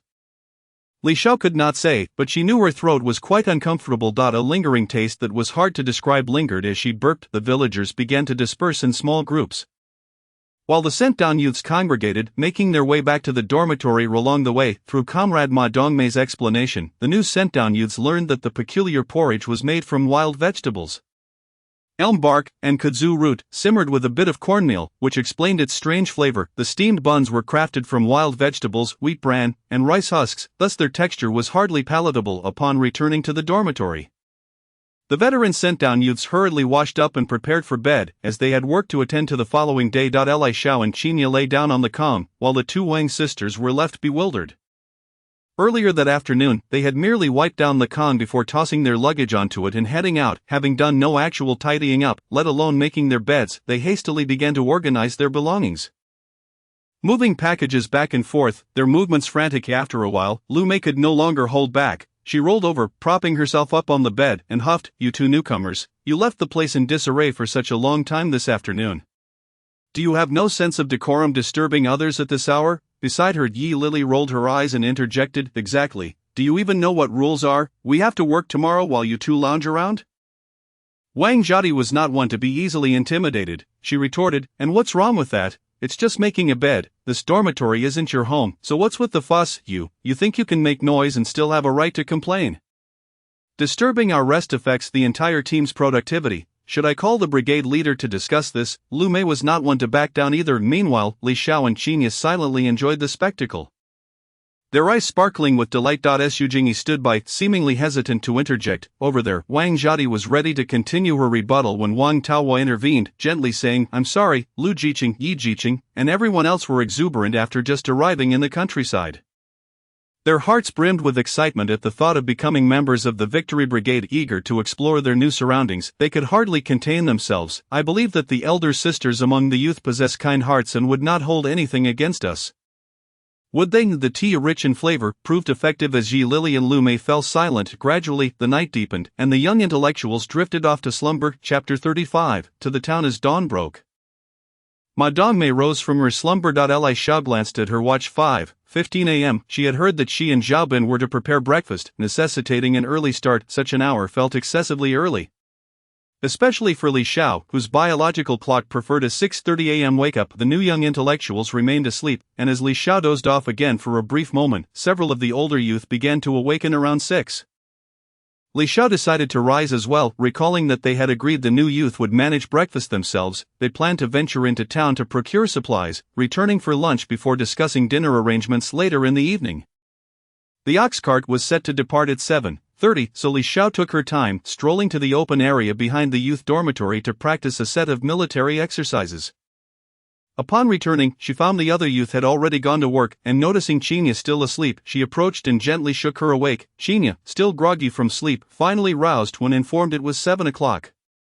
Wang Zhadi was already awake, so Li Xiao chose not to disturb the other two. Su Jingyi was in the process of getting dressed. As she turned to leave, Gu Hong and Qi Mashuan were already up, washing up, while Li Yong and Lin Dajuan munched on biscuits. Li Xiao had prepared herself early, perched on a nearby bench with her military green shoulder bag. She wore a light blue floral shirt and gray trousers procured from the black market, complete with a patch on her knee, reflecting her simplicity. Once everyone was ready, they set off for the village entrance to catch the ox cart, which cost 5 cents per person. The cart made its rounds every 3 days, departing at 7:30 a.m. and returning at 3 p.m. During the journey, Wang Taohua wore a scowl, occasionally casting a glare at Li Xiao for not waking them earlier, claiming it left her with insufficient time to prepare properly. Li Xiao paid her no mind, thinking to herself that she was not her parent and owed her no favors. Besides, if she had not been thwarted in seeking revenge for the original owner, she would have acted long ago. It was a stroke of luck that she had managed to restrain herself thus far. With a cold expression, she retorted, I am not your mother. Glare at me again, and I will retaliate. It became apparent that Li Xiao was not to be trifled with. Upon arriving at the cart station, they discovered it was not an ox cart, but a mule cart. After all, how could an ox cart accommodate so many passengers? The driver was Uncle Lao Jian, who, upon seeing Li Xiao's radiant smile, wore an expression of disdain. His remarks were curt, urging her to board quickly, while he naturally arranged a spot for her closer to the front, with slightly more straw as padding than for the others. Li Xiao accepted this treatment without hesitation, jumping aboard and settling into the specially prepared spot, commenting softly to herself, quite comfortable, I must say. Glancing to her side, she noticed 2 older women, to whom she smiled and nodded. The other young intellectuals climbed aboard the mule cart one by one, this time without any mischief, seating themselves orderly and snugly. Once everyone was settled, Uncle Lao Jian cracked his whip, and the mule trotted forward. The 2 older women exchanged glances, occasionally nudging each other and whispering. Finally, one of the women, adorned with a large floral headscarf, spoke up. Oh my, look at these young ladies from the big city, quite striking. You've left this old country woman and all, what brings you here? The others were hesitant to respond, but Wang Taohua boldly declared, Auntie, we are going to the town to gather supplies. She lifted her chin, adopting an air of superiority. The older woman was unfazed, she merely wanted to engage. Noticing the girl's decent attire, unbeknownst to her, it had been gifted by Shen Jiao Jiao, she remarked, you seem a bit too thin. Unlike this one here. Her gaze shifted to Su Jingyi, who appeared delicate and fragile, prompting the older woman to smirk, thinking such a girl would be treated like a precious relic if married. She then turned her attention to Qinya, who seemed cold and unapproachable, and finally rested her eyes on Li Xiao, whom she deemed merely a child among them. Wang Zhadi seemed less impressive in her attire, yet her demeanor suggested she was used to hard work. The older woman then addressed the 2 good girls, I take a liking to you, what are your names? Wang Taohua, unaware of the woman's intentions, felt a swell of pride at her apparent popularity in this rural setting. Thus she replied, Auntie, I am Wang Taohua, and this is Wang Zhadi. She gestured towards Wang Zhadi, encouraging her to greet the woman. However, Wang Zhadi, having grown up amidst the complexities of city life, was wary of the woman's intentions and offered a perfunctory "Hello, Auntie." The older woman, undeterred, launched into her pitch. "My dear girls, let me tell you, this rural labor is quite grueling. City girls like you find it easy. I can see you two have a good connection. How about I introduce you to my two nephews? One is 20, the other 21. Both are capable and handsome young men, but if you hit it off, you need to toil away in hardship." Her expression suggested she was doing them a favor. Wang Taoi's face turned pale upon hearing this. How brazen to introduce potential suitors upon first meeting. Moreover, she had no intention of marrying a country bumpkin. Thus she dropped her smile and coldly declined. "No, thank you, Auntie. We are not considering that at the moment." She then fell silent, ignoring the woman further, while Wang Zhadi shrank behind her. Li Xiao watched the exchange with great interest. The older woman, sensing the lack of engagement, fell quiet, and the atmosphere in the cart grew tranquil. After more than an hour of travel, they finally arrived in the town, and Li Xiao nearly dozed off. Uncle Lao Zhen's voice jolted her awake. "We've arrived." As the passengers disembarked, Li Xiao informed Uncle Lao Zhen of her intention to visit the county seat to process a subsidy. Asking him to return without her if she was not back in time, Uncle Lao Zhen shot her a disapproving look. "What nonsense are you spouting? You're just a young girl. What will you do if it gets dark?" His concern for her safety was evident as he continued, "With your small arms and legs, you won't be able to run from any bad people. If we don't wait for you, I'll take the others back first and then return." Li Xiao attempted to insist on her independence, but Uncle Lao Zhen cut her off. "Stop dawdling. Go. The sooner you go, the sooner you can return." He waved her off impatiently. Li Xiao bid farewell to Qinya and Gu Hong before departing. Indifferent to the others, she hurried to the bus station and secured a ticket for the next bus, which departed in 10 minutes. The ride was bumpy, and after an hour she arrived at the county. After asking for directions, she finally found the county government, noting the time was 10:40 a.m., and she was in good time. At the entrance, the security guard was engrossed in reading the newspaper. She tapped on the window. "Excuse me, sir, I am here to process my subsidy transfer. May I enter?" The guard looked up, set down his newspaper, and handed her a registration book. "You need to register first, then go to the second floor to find Director Lu in the finance department." In just 10 minutes, the process was completed with surprising efficiency. She carefully placed her documents into her shoulder bag, which actually contained a hidden compartment. From now on, she only needed to come monthly to collect her funds, and if she was unable to do so, coming every 2 or 3 months would suffice. As she had just confirmed upon leaving the county government, she checked her watch. It was only 11 o'clock. Li Xiao decided to buy her return ticket at the bus station first so she could explore the town without worry. The distance was a mere 5 to 6 minutes away. She purchased a ticket for the 1:30 p.m. bus, ensuring she would return in time to avoid Uncle Lao Zhen's anxiety.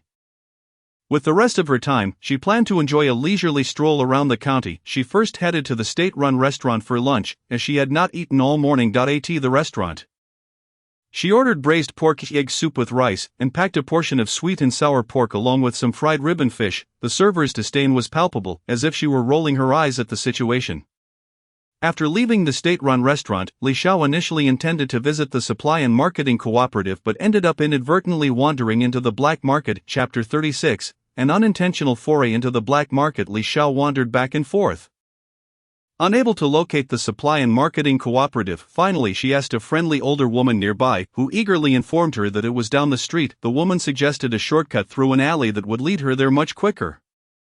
Li Xiao, seeing the logic in her suggestion, confidently entered the alley. However, she soon discovered that the path was far from straightforward. It twisted and turned with numerous forks. Li Xiao felt dizzy from the confusion and was about to give up when she turned a corner at a three-way intersection, only to hear a sharp voice from behind her. "Who goes there? Don't move. What are you doing?" Li Xiao's body tensed, and beads of sweat formed on her forehead. What was happening? Had she encountered criminals or perhaps the police apprehending thieves? The dramatic lines she frequently saw on television raced through her mind. She halted, raised her hands, and cautiously turned around, only to see two petite men eyeing her warily. They appeared to be about her height. And in that moment, Li Xiao relaxed, lowering her hands in irritation. "What's the big idea? Planning a robbery? Is this your turf? You scared me half to death." The two men, taken aback by her fierceness, seemed momentarily deflated. One of the smaller men, with beady eyes, stammered, Who was robbing anyone? You have been circling around here for quite some time, otherwise how could we have called out to you?" "Circling?" Li Xiao queried, perplexed. "Indeed, you have spun around 3 times. otherwise my brother and I would not have dared to shout at you," responded another with a face marked by pockmarks, though he appeared somewhat sheepish, for one cannot simply obstruct someone from walking. The boss has made it clear that the utmost priority in their line of work is to remain inconspicuous and avoid causing trouble, having startled the young lady just moments ago. "These two are rather amusing. Even if I am indeed spinning in circles, you should not frighten me. I thought I had encountered some nefarious individuals." Intrigued, Li Xiao pondered, these two would not be loitering here without reason. "There must be an underlying issue at play. It is precisely because you have been going back and forth, refusing to leave, that we do not assume you are a member of the Red Armbands." The small-eyed one muttered, sounding somewhat aggrieved. Red Armbands, Li Xiao realized. So this was the entrance to the black market. It seemed she had inadvertently frightened them. Her eyes darted as she spoke earnestly, regardless of the circumstances. "You have indeed startled me today. I see clearly what you are up to. Allow me to enter and exchange some items, and I shall not hold it against you." Truth be told, she had no specific purchases in mind today.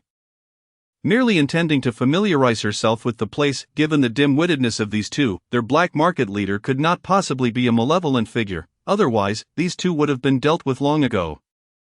If their character were decent, they would not engage in underhanded dealings, and perhaps future transactions could be arranged. She was in need of space, as the Shen family had accumulated a plethora of furniture and other items, including clothing and watches. The two jesters exchanged glances for a while before ultimately consenting. There was little to lose aside from the 5 cents entry fee they had to cover themselves. Who asked to frighten someone? In their presence, Li Xiao retrieved a black mask from her crossbody bag and donned it, leaving the two dumbfounded. Was she a masked hero? Ignoring their astonishment, she followed their directions and entered a courtyard without obstruction. The black market lay within, and upon entering, she discovered that the rooms were interconnected. It resembled an expanse with a roof, providing shelter from the wind and rain while also concealing the view of any prying eyes, thus enhancing safety. The area was remarkably spacious, filled with numerous stalls, not unlike the small grove in Jing City. Ever since consuming the elixir, Li Xiao felt her senses had sharpened significantly. Indeed, upon entering, she sensed several individuals concealed in the corners of the courtyard, likely tasked with maintaining order in the black market. It seemed the two jesters at the entrance were either a coincidence or perhaps a diversion. Had they overheard her thoughts, they would undoubtedly retort, "You're the fool, you're the diversion. We've been at this for 2 years without incident." If it weren't for Li Xiao's peculiar behavior today, this situation would never have arisen. With limited time, Li Xiao could only peruse hastily. She exchanged 2 pounds of rice and a pound of pork for cover, and to her delight, acquired a small iron pot, which would allow her to cook for herself. Initially, she had considered visiting the supply and marketing cooperative to see if anything caught her eye, but decided against it. She needed to head to the station instead. Just as she was about to exit the courtyard, another surprise awaited her. Thanks to her heightened senses, she clearly overheard 2 individuals conversing in hushed tones. A young man, seemingly anxious, complained to a middle-aged woman, "Mom, what do we do? The watches here are so expensive, and there are no women's ones. It's all your fault for giving the watch ticket to my sister." "What am I supposed to do? Xiaowan said she wouldn't marry me without a watch." The middle-aged woman appeared equally helpless, replying, "When Binny, it's tough for me too. The ticket was given by your sister's factory. She said she needed it for her wedding, and I cannot force her." It appeared to be a mother-son duo. A watch. Li Xiao had several. The Shen family possessed 4. Surveying her surroundings to ensure no one was paying attention, she stealthily approached the pair, whispering, "I have watches. Wait for me by the state-run restaurant." With that, she deftly turned and departed. The mother and son exchanged glances, astonished and apprehensive. However, it was evident that the young man was more eager for the watch, and after some deliberation, they decided to take a chance. After all, they would be fine waiting by the state-run restaurant. Li Xiao managed to exit smoothly, thanks to the small-eyed man who escorted her a fair distance. He claimed she had asked for directions to enter, casting her a bewildered look before finally exclaiming, "You could be a bit more careful." Li Xiao suddenly recalled a saying, "Be cautious when asking for directions, for you never know if the person you inquire from is directionally challenged." How poignant! Upon reaching the vicinity of the state-run restaurant, Li Xiao spotted the mother and son waiting at the entrance of the adjacent courtyard. She signaled them with a glance and proceeded into the side alley. Once she reached a secluded corner, she awaited their approach, already holding 2 watches in hand. As the mother and son approached and caught sight of the timepieces, their eyes lit up. The young man, unable to contain his excitement, inquiring, "Miss, what is the price for these? May I take a look at the watches?" Li Xiao readily handed them over, unperturbed by the possibility of deceit. With her current skills, she could easily handle 10 of such individuals. I must mention that these are not brand new, they were purchased by my brother for his wedding, and they have only been used for a little over half a year. I am exchanging them for money due to pressing needs. The tale flowed effortlessly from her lips. The middle-aged mother hesitated before speaking. Miss, how much do you want for them? It cannot be too expensive.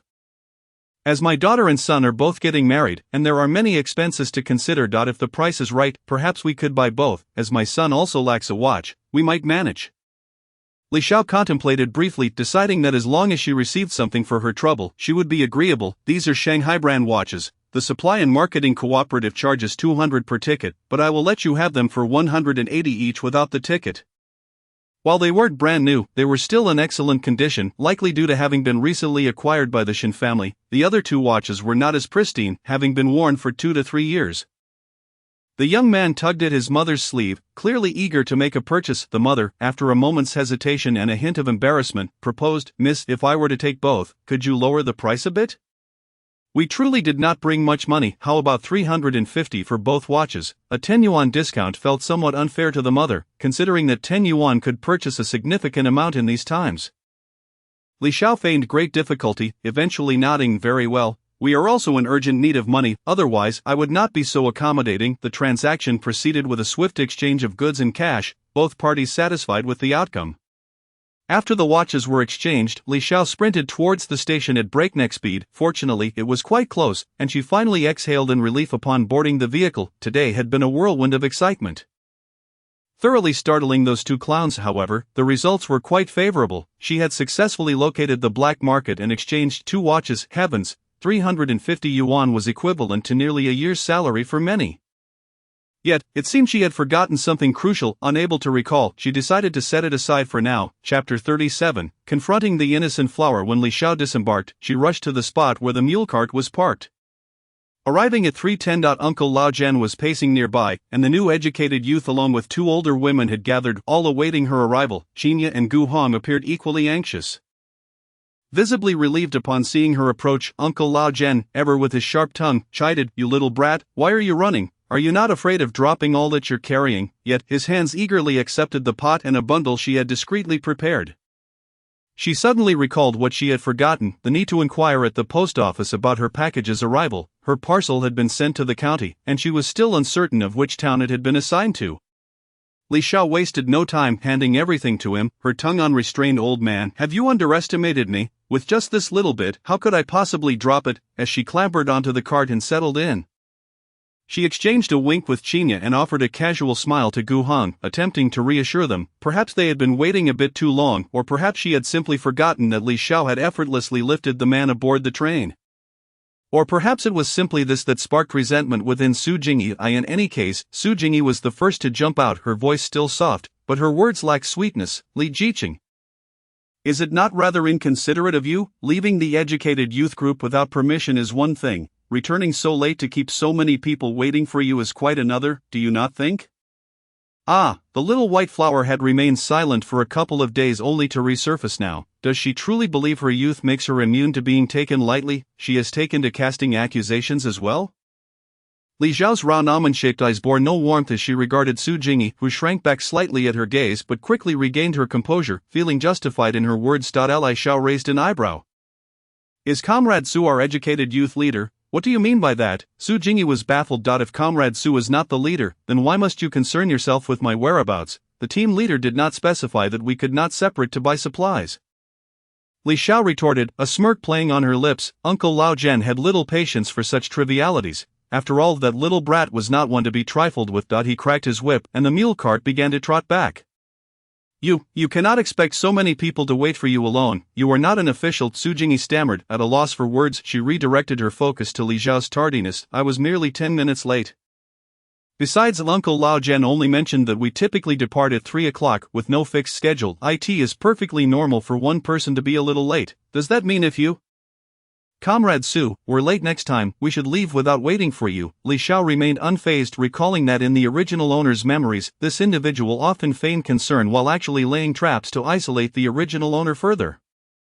The motivation behind such actions was surprisingly trivial. It stemmed from a mere comment made by Chi Moshwan, who had once expressed sympathy for the original owner. Upon deeper contemplation, a chilling realization dawns regarding the formidable nature of this woman. Just a few days prior, Li Xiao had not recalled these matters, yet the moment Su Jingyi pressed her, everything came flooding back. It appears that in her previous life, there existed neither Gu Hong nor Qinya. What could be the reason for this? Could it be the mere fluttering of her wings as a butterfly that has stirred such changes? There seems to be another individual named Qian Chang, also dispatched by the Han family, who this time is notably absent, indicating a shift in the status quo. Faced with Li Xiao's frigid gaze, Su Jingyi dared not utter another word, instead casting a pitiful glance at Chi Moshwan. As though seeking solace from some perceived injustice, Chi Moshwan refrained from speaking, merely regarding Li Xiao with a disapproving look. Li Xiao, dismissive of him, recalled how in her past life, she had suffered unwarranted misfortune due to his words. In an instant, her demeanor shifted, a smile gracing her lips as she retrieved a handful of fruit candies from her crossbody bag, those delightful treats that cost a mere penny for 5. She distributed 2 to each person, ensuring to avoid alarming anyone, so even Wang Taohua and Li Yong received their share, while Su Jingyi did not. As she handed them out, she remarked, "My apologies for taking up your time. Indulge in a sweet treat." This was a subtle hint for others to refrain from speaking ill, as she stuffed the remaining 7 or 8 candies into Uncle Lao Zhen's clothing pocket, earning herself a withering glare from him. As the group enjoyed their candies, the earlier relentless demeanor of Li Xiao made it clear that no one dared to revisit the topic, only Su Jingyi seethed with indignation, mentally cursing Li Xiao countless times, yet outwardly refraining from voicing her grievances. The mule cart swayed its way to the youth point, arriving just before 5 o'clock, but the senior youths had yet to finish their labor. As the quitting time was reported to be 5:30, Li Xiao carried her belongings into the small room, which had already been prepared with a Kong bed, and now they were in the process of constructing one for Qinya. Upon entering, one would notice a modest stove situated on the left side against the wall. This stove was connected to a recently erected wall, rising about a meter above it, with the Kong nestled behind. The Kong measured 2 meters in length and 1.5 meters in width, accompanied by a narrow corridor of approximately 70 to 80 centimeters. There was also around 2 meters of open space from the entrance to the stove, ample enough to accommodate a small table for dining. In due time, a curtain could be hung on the wall adjacent to the stove, effectively creating a private sleeping quarter, shielding the area from immediate view upon entering. Fortunately, the room boasted windows at both ends, preventing it from becoming too dim. The innermost part of the corridor could also house a small cabinet. The Kong, measuring 2 meters, was more than sufficient for Li Xiao, who stood at only about 1.50 meters. She could easily fit a small Kongqin and still have room to spare for herself, even if she were to grow another 10 centimeters in the next couple of years. It would still be adequate, though she wondered if that would indeed happen. Alas, in her previous life, she was merely a petite figure at 1.50 meters. As she surveyed the small room, she felt a sense of satisfaction. Despite its modest size, with thoughtful decoration, it could exude warmth and coziness. Moreover, being within the youth commune alleviated any concerns regarding safety. There was no need for her to remain perpetually on edge. A little vigilance would suffice. She would not appear out of place, and could occasionally enjoy a snack to alleviate boredom. Truly perfect. She placed the small iron pot and other items she had brought back onto the floor before locking the door behind her. The Kong needed a couple more days to dry before it could be slept on. As soon she would ask Grandpa Su to prepare the pot, and in the evening, she would take the time to test it out to see how well it cooked. Hopefully, it would be efficient. For dinner that evening, the new youths were to fend for themselves, and already some had begun to nibble on biscuits and steamed buns in the courtyard. Li Xiao too planned to have steamed buns. Having only consumed 2 out of the 500 she had in her space, paired with a cup of malt milk, it promised to be quite delectable. As everyone gradually finished their dinners, the senior youths returned. They would first eat before holding a meeting, while the new youths busied themselves with various tasks, washing up, doing laundry, maintaining a clear division of labor for the time being. By the time everyone settled down, it was already past 7. The seniors each took an enamel cup and filled it with hot water, showcasing their experience in meetings. No one spoke initially, but eventually, Jabin stood up, cleared his throat, and said, "Today, we primarily need to discuss the matter of our meals." The senior youths eat together, and now that 9 new comrades have joined us, I invite everyone to share their thoughts. A moment of silence ensued as everyone exchanged glances, each desiring to speak yet reluctant to be the first. The atmosphere was thick with unvoiced tension, yet beneath the calm surface, a tumultuous undercurrent stirred. Where there are people, there exists a web of intrigue, especially among so many. Chapter 38, Dining separately. Ultimately, it was Yi Lily who broke the impasse. The pots, pans, and condiments in the youth commune were all collectively purchased. How shall we account for these if they intend to dine together? Furthermore, the firewood and vegetables from the backyard have been sourced by us, and they've already utilized a considerable amount since yesterday. Lu Mei echoed her sentiments. Upon hearing that a significant amount of firewood had been used, the other seniors cast disapproving glances toward the new youths. Li Xiao glanced at Qinya and then at Gu Hang. Rolling her eyes in secret, these two mutes were looking at her with expectation, as if she had been appointed their spokesperson. On what grounds? Had she been compensated for such a role? She couldn't help but roll her eyes again. Little did she know, her small gestures were perceived as playful and endearing by the two mutes. Li Xiao, uninterested in engaging in the seniors' petty squabbles, raised her hand and spoke directly, "Comrade Zhao.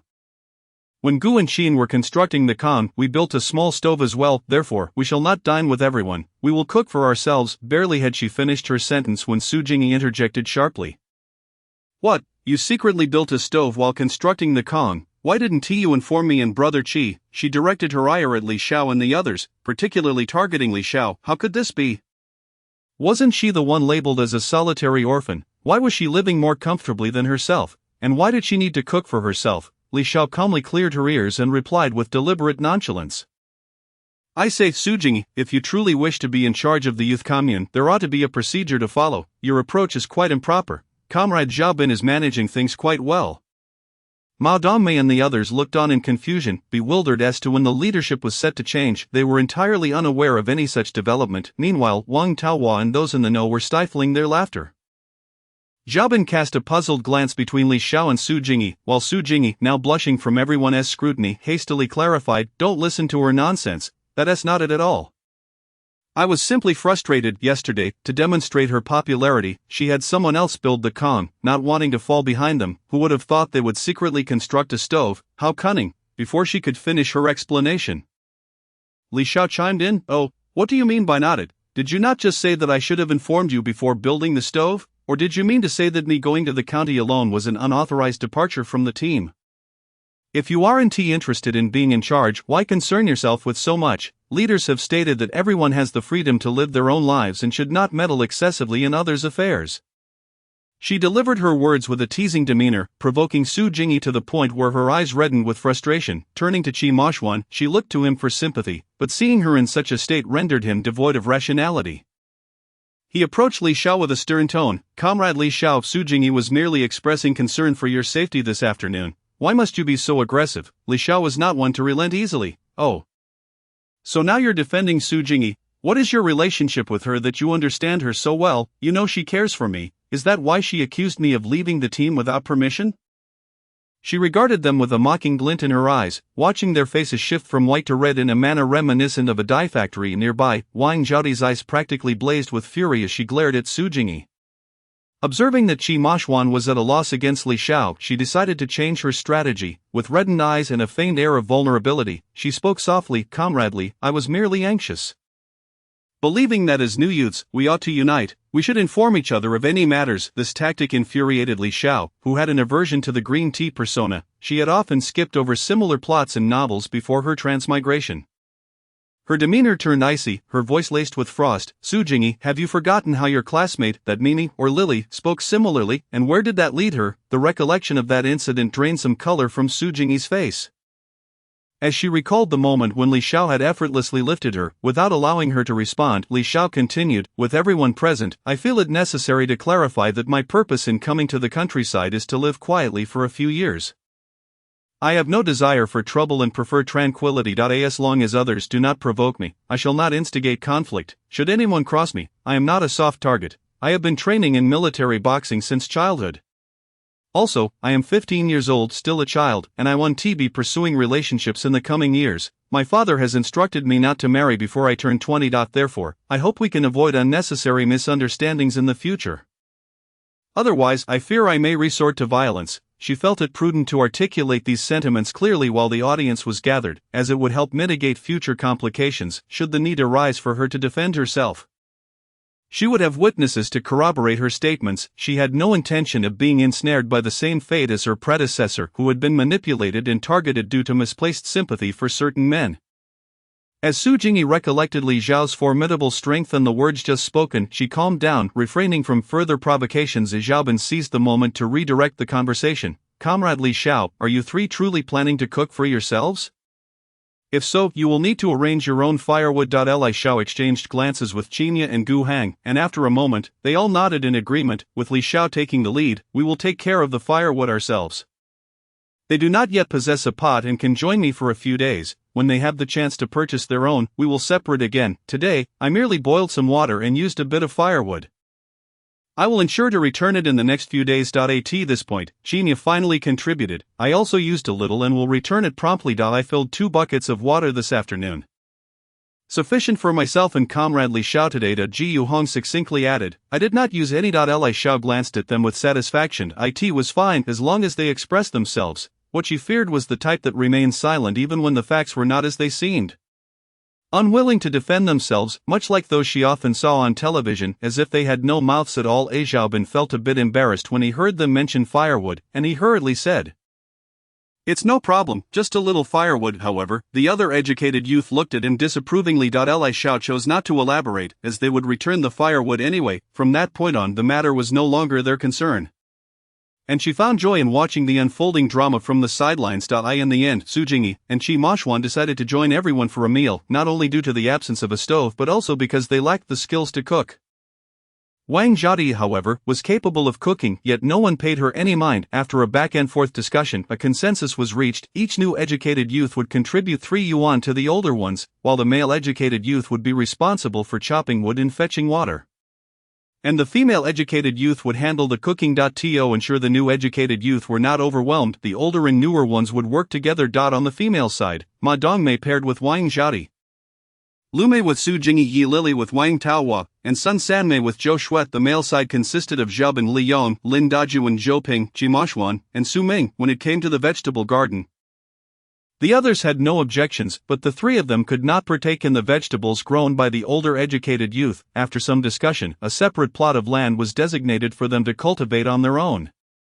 And all 3 agreed, appreciating the clarity of the arrangement. With plans finalized, everyone dispersed to prepare for sleep. The new educated youth were filled with a mixture of emotions, uncertain of what the next day would bring or what kind of beginning awaited them. Surely it would be exciting, wouldn't it? Chapter 39. The first day of work. The next day, at the break of dawn, Li Xiao awoke. She opened her eyes to find everyone still asleep and quietly dressed before slipping out of the large communal bed. Taking care to tread softly, she stepped out of the dormitory and sighed with relief. Living together came with many constraints. Thankfully, she would be moving in a couple of days, with work starting at 7 o'clock and it only being 5. She decided to gather some small twigs from the back mountain to prepare breakfast. If it were just her, she could sneak a bite, but with 2 companions trailing her, what could she do? Just then, as she picked up the basket from the corridor, Qinya appeared behind her. Li Xiao raised an eyebrow, but before she could say anything, Gu Hong emerged as well. The 3 exchanged smiles. He naturally took the basket from her and headed towards the exit of the educated youth compound, with the other 2 following close behind. To the left of the compound, a narrow path led directly up the mountain. And they gathered a basket full of twigs before returning. They simply didn't have time to collect more today. Back in Li Xiao's room, they prepared a simple breakfast of porridge, 3 boiled eggs, and Li Xiao's pickled vegetables, which satisfied them all. The rice for the porridge was provided by Gu Hong, while the eggs belonged to Qinya. None of them were the type to take advantage of one another. Especially Gu Hong and Qinya, who felt they should take care of Li Xiao more, yet it was often she who helped them the most. Once everyone had finished breakfast, they all set off for work together. None lingering in bed, they arrived at the threshing ground, the usual place for assignments. There was a storage shed, and farm tools were distributed from there. The team leader had yet to arrive, so everyone stood in small groups. Waiting, the educated youth stood apart from the villagers, creating a distinct separation. The arrival of the new educated youth drew the attention of the villagers, with the young women blushing and the young men straining their necks to catch a glimpse. The older women, however, were more forthright, openly sizing up the newcomers and whispering among themselves, offering opinions. One older woman exaggeratedly remarked to a few others, "Oh my, look at these newcomers, each one of them quite handsome. The village girls and boys won't be able to sit still." After saying this, she clicked her tongue in approval. Another scoffed, "They just arrived. Wait and see, they'll be just as dark as us in no time. Someone disagreed, saying, they're still different. Look at those older educated youth, even though they are a bit tanned, they are much better off than us. Another chimed in, city folks can't compare to us country folk. If only my daughter could marry a city dweller. One aunt expressed her envy at, if you ask me, it's better to be a rural person and genuine. What good are those educated youth? They can't even carry anything. And if one day they sneak back to the city, they'll have nowhere to cry. A voice of reason emerged among the chatter. Indeed, look at them. They come to work dressed in whatever they call fashion in the city. How can they possibly work in those clothes? Came a somewhat bitter tone. Another replied, that's called blodgy. Wang auntie, why do I sense a hint of jealousy in your words? Laughter erupted from those nearby, watching Su Jingyi and Wang Taohua display similar smug expressions. Li Xiao couldn't help but chuckle. It was hard to believe they couldn't detect the sarcasm in the conversation. Suddenly, the atmosphere shifted to silence as the team leader arrived. As he took the stage, the scorekeeper struck a gong, signaling the start of work at 7 o'clock with 3 resounding knocks. The team leader raised his hand to quiet the crowd and spoke clearly, comrades, our rice and spring wheat have been harvested. Our next task is to gather corn and dig sweet potatoes. Let us work hard to finish within 10 days. Can we do it? The last few words were shouted emphatically. Yes, we can, came the unified response. Filled with enthusiasm, the team leader calmed the crowd once more. Now let's assign tasks. The villagers are accustomed to working, so it won't take long to organize. For the educated youth, the males will gather corn while the females will shuck it. Each person will handle 4 rows of crops. Those who complete their work will earn 7 work points for the day. If you can't finish, you will need to work overtime or have points deducted.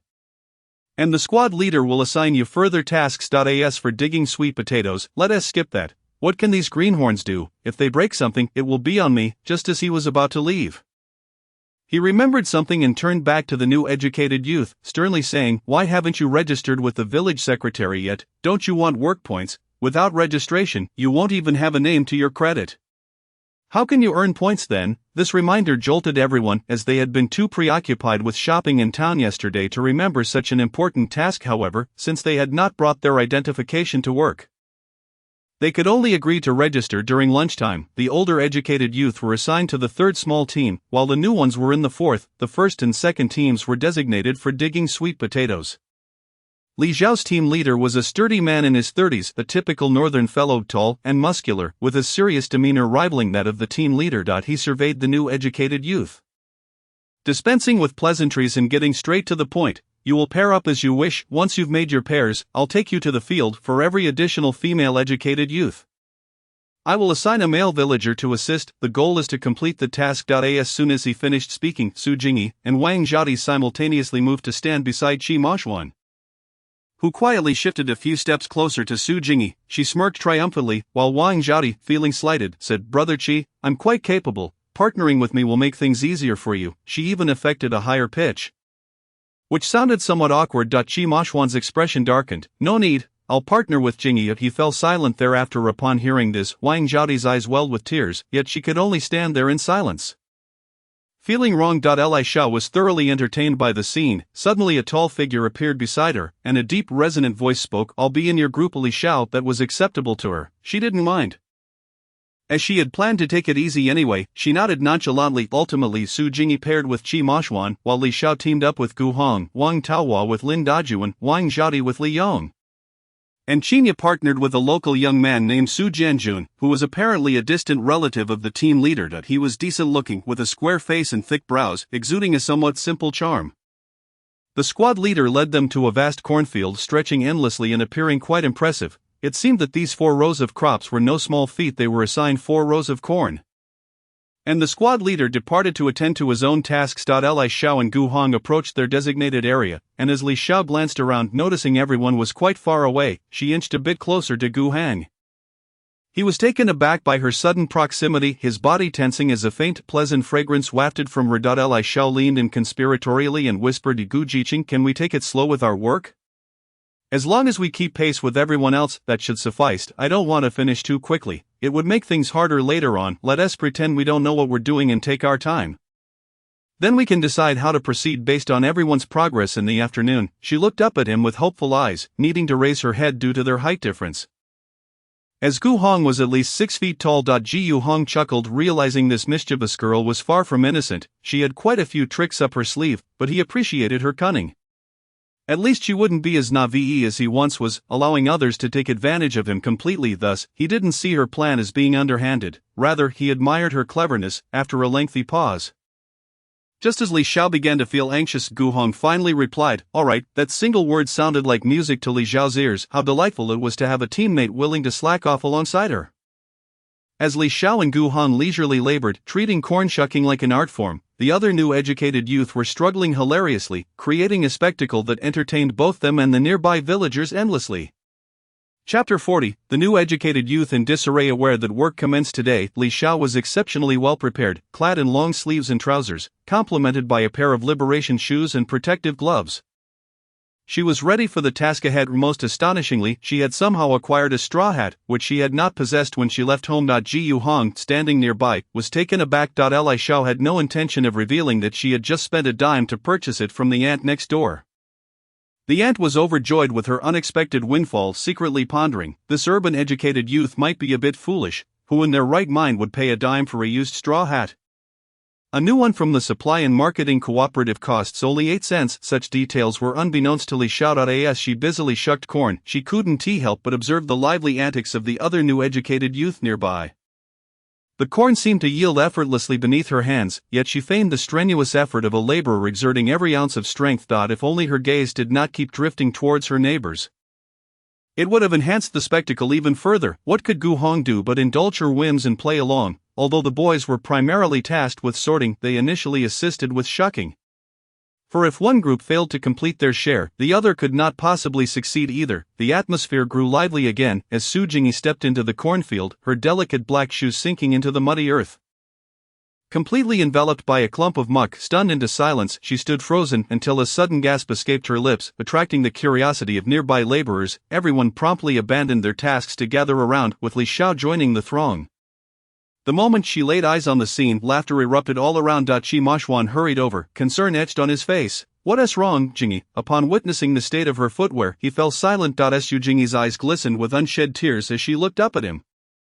Her voice trembling, "Brother Qi, what should I do?" In truth, Qi Mashuan had no viable solutions either. He couldn't simply ignore her plight. Mustering his courage, he suggested, "How about you take off your shoes and I'll use a stick to help you?" It was merely unfortunate that Su Jingyi had stepped near a small puddle at the edge of the field, as the rest of the ground was quite dry with no other options. She reluctantly nodded, removing her right shoe and balancing on one foot as she awaited his assistance. Just as Qi Mashuan managed to free her shoe and offer her some comfort, the commotion resumed. The proximity of the new educated youth meant that Wang Taohua and Lin Dajuan, who were in close proximity to Su Jingyi, also attracted attention. A fresh wave of spectators surged towards the noise. This time drawn by Wang Taohua. Although not particularly favored at home, she had never engaged in farm work before, rendering her somewhat clumsy. As she successfully shucked a cob, the corn leaves unexpectedly grazed her arm and face. Leaving scratches, unable to tolerate the sting, she collapsed onto the ground, wailing, "Wah, it hurts, my face is injured, I'm done for, I want to go home." Witnessing the young girl's distress, the onlookers felt a pang of sympathy. A kind-hearted aunt stepped forward to inspect the situation, discovering that the scratches were merely superficial. "Don't cry, it's just a little red mark, you'll be fine," she reassured, yet no amount of coaxing seemed to soothe Wang Taohua. As the crowd exchanged glances, a more assertive aunt rushed to summon the team leader. Upon arriving, the team leader coldly inquired, "What's all this commotion? Are you all abandoning your work?" The crowd dispersed, returning to their respective tasks, though their eyes still darted towards the unfolding drama. The antics of the new educated youth were simply too entertaining. Li Xiao, stationed nearby, continued her work, her hands mindlessly shucking corn while her eyes sparkled with interest at Wang Taohua's plight. Gu Hong found her expression endearing, reminiscent of a kitten that had pilfered a treat. He almost reached out to ruffle her hair, but thought better of it. The team leader approached Wang Taohua and inquired about her situation. She, amidst her sobs, recounted her tale. The team leader squatted down to examine the scratches, his expression one of exasperation. "What's there to be afraid of? It's not even broken skin, you'll heal in no time. Get back to work, or you won't earn your credits, and without credits, you won't have food. The village doesn't care about your hunger." He turned to address the other youth, "You all too. Don't slack off, or you'll find yourselves without rations." Having delivered his admonition, he strode away, muttering about the inefficacy of the new educated youth. With no one paying her any heed, Wang Taohua ceased her crying. Wiping her imaginary tears and realizing she had no choice but to resume her tasks, without credits she would indeed starve and her family would not come to her aid. Li Xiao, still engrossed in the spectacle, found it all rather dull and returned to her slow, deliberate shucking of corn, her movements excruciatingly languid. A nearby ant, unable to bear it any longer, exclaimed, "Little educated youth, you're far too slow, put some muscle into it. You look as if you haven't eaten." She proceeded to demonstrate a more vigorous technique. Li Xiao, feeling somewhat embarrassed, replied, "Auntie, I too wish to be quicker, but I simply lack the strength. Look at my petite frame. I am hardly formidable." The original owner of this slender physique appeared frail, prompting everyone to perceive her as delicate, yet unbeknownst to them, beneath this seemingly diminutive exterior lay a reservoir of strength. She was, in fact, quite robust. Not only had she consumed vitality-enhancing elixirs, but she had also trained in military-style boxing since childhood. The ant, observing Li Xiao's slight build, could only stammer, "Just practice more, and you'll improve." With that, she turned her attention elsewhere. Li Xiao nearly burst into laughter. Perhaps being petite had its advantages. Thus, the morning slipped by amid Li Xiao's leisurely pace, and as the bell signaling the end of work rang, she hastily abandoned her corn, racing off with a neighboring ant stared in disbelief, questioning Gu Hong, "Is she in a hurry to relieve herself?" Gu Hong could only shake his head in confusion, "I have no idea." By the time the weary group returned to the youth hostel, Li Xiao had already changed her clothes and was busy cooking. Gu Hong tended to the fire. She was preparing scrambled eggs with tomatoes, while the leftover rice from the morning porridge simmered with some added firewood. The aroma only intensified the hunger pangs of the famished youth. As Qinya arrived, the three of them eagerly began to eat.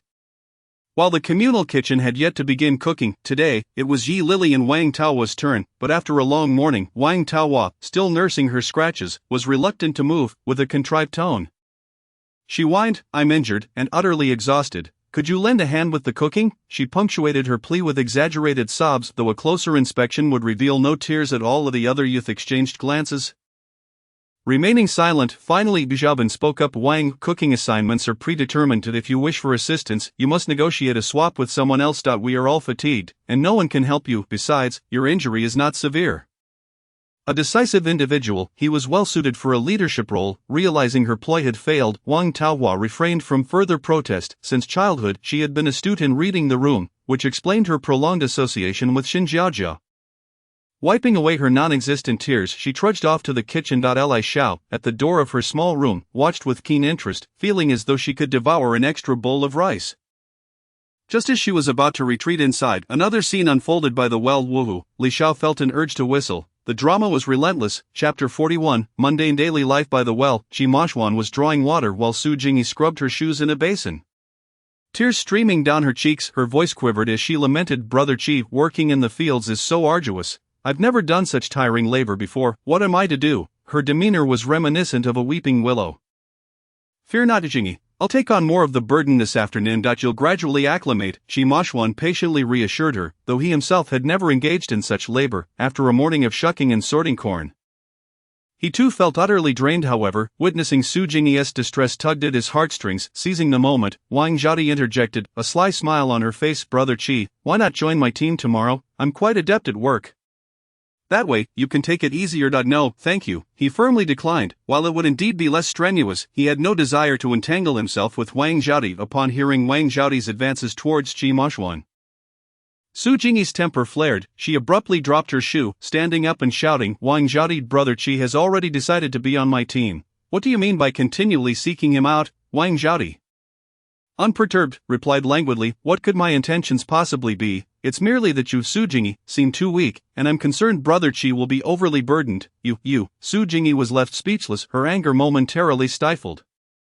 Yet, almost immediately her expression softened, transitioning from fury to shyness, her tone laced with affection. "I may be weak and a burden to Brother Qi, but he surely won't mind, right?" She gazed up at Qi Mashuan with admiration.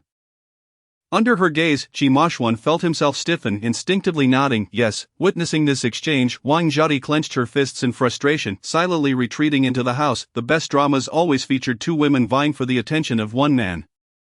Li Xiao clicked her tongue in amusement before returning to the kitchen to fetch more rice. Qinya, noticing Li Xiao's content expression, curiously inquired, "Was it that captivating?" Li Xiao, momentarily taken aback, followed Qinya's gaze outside. Gu Hong, equally intrigued by Li Xiao's fascination with the unfolding drama, watched her intently, eager to hear her response. Understanding Qinya's implication, Li Xiao reflected on the usual demeanor of the two and remarked, "You mean to say the excitement? Of course, I enjoy it. Life in this world is inherently arduous. Why should one make things more difficult for oneself? Each day, it would be much better to enjoy a cheerful moment watching a play or savoring some fruits. What purpose does overthinking serve? Regardless of how one lives, life must go on." After these words were exchanged, a silence enveloped the two individuals. Li Xiao, indifferent to them, felt that even a few shared words were a pleasant diversion. She then merrily dashed off to serve herself a bowl of rice, relishing the taste. Observing her enjoyment of such simple fare, Qinya couldn't help but inquire, "Don't you find it exhausting to toil in the fields every day?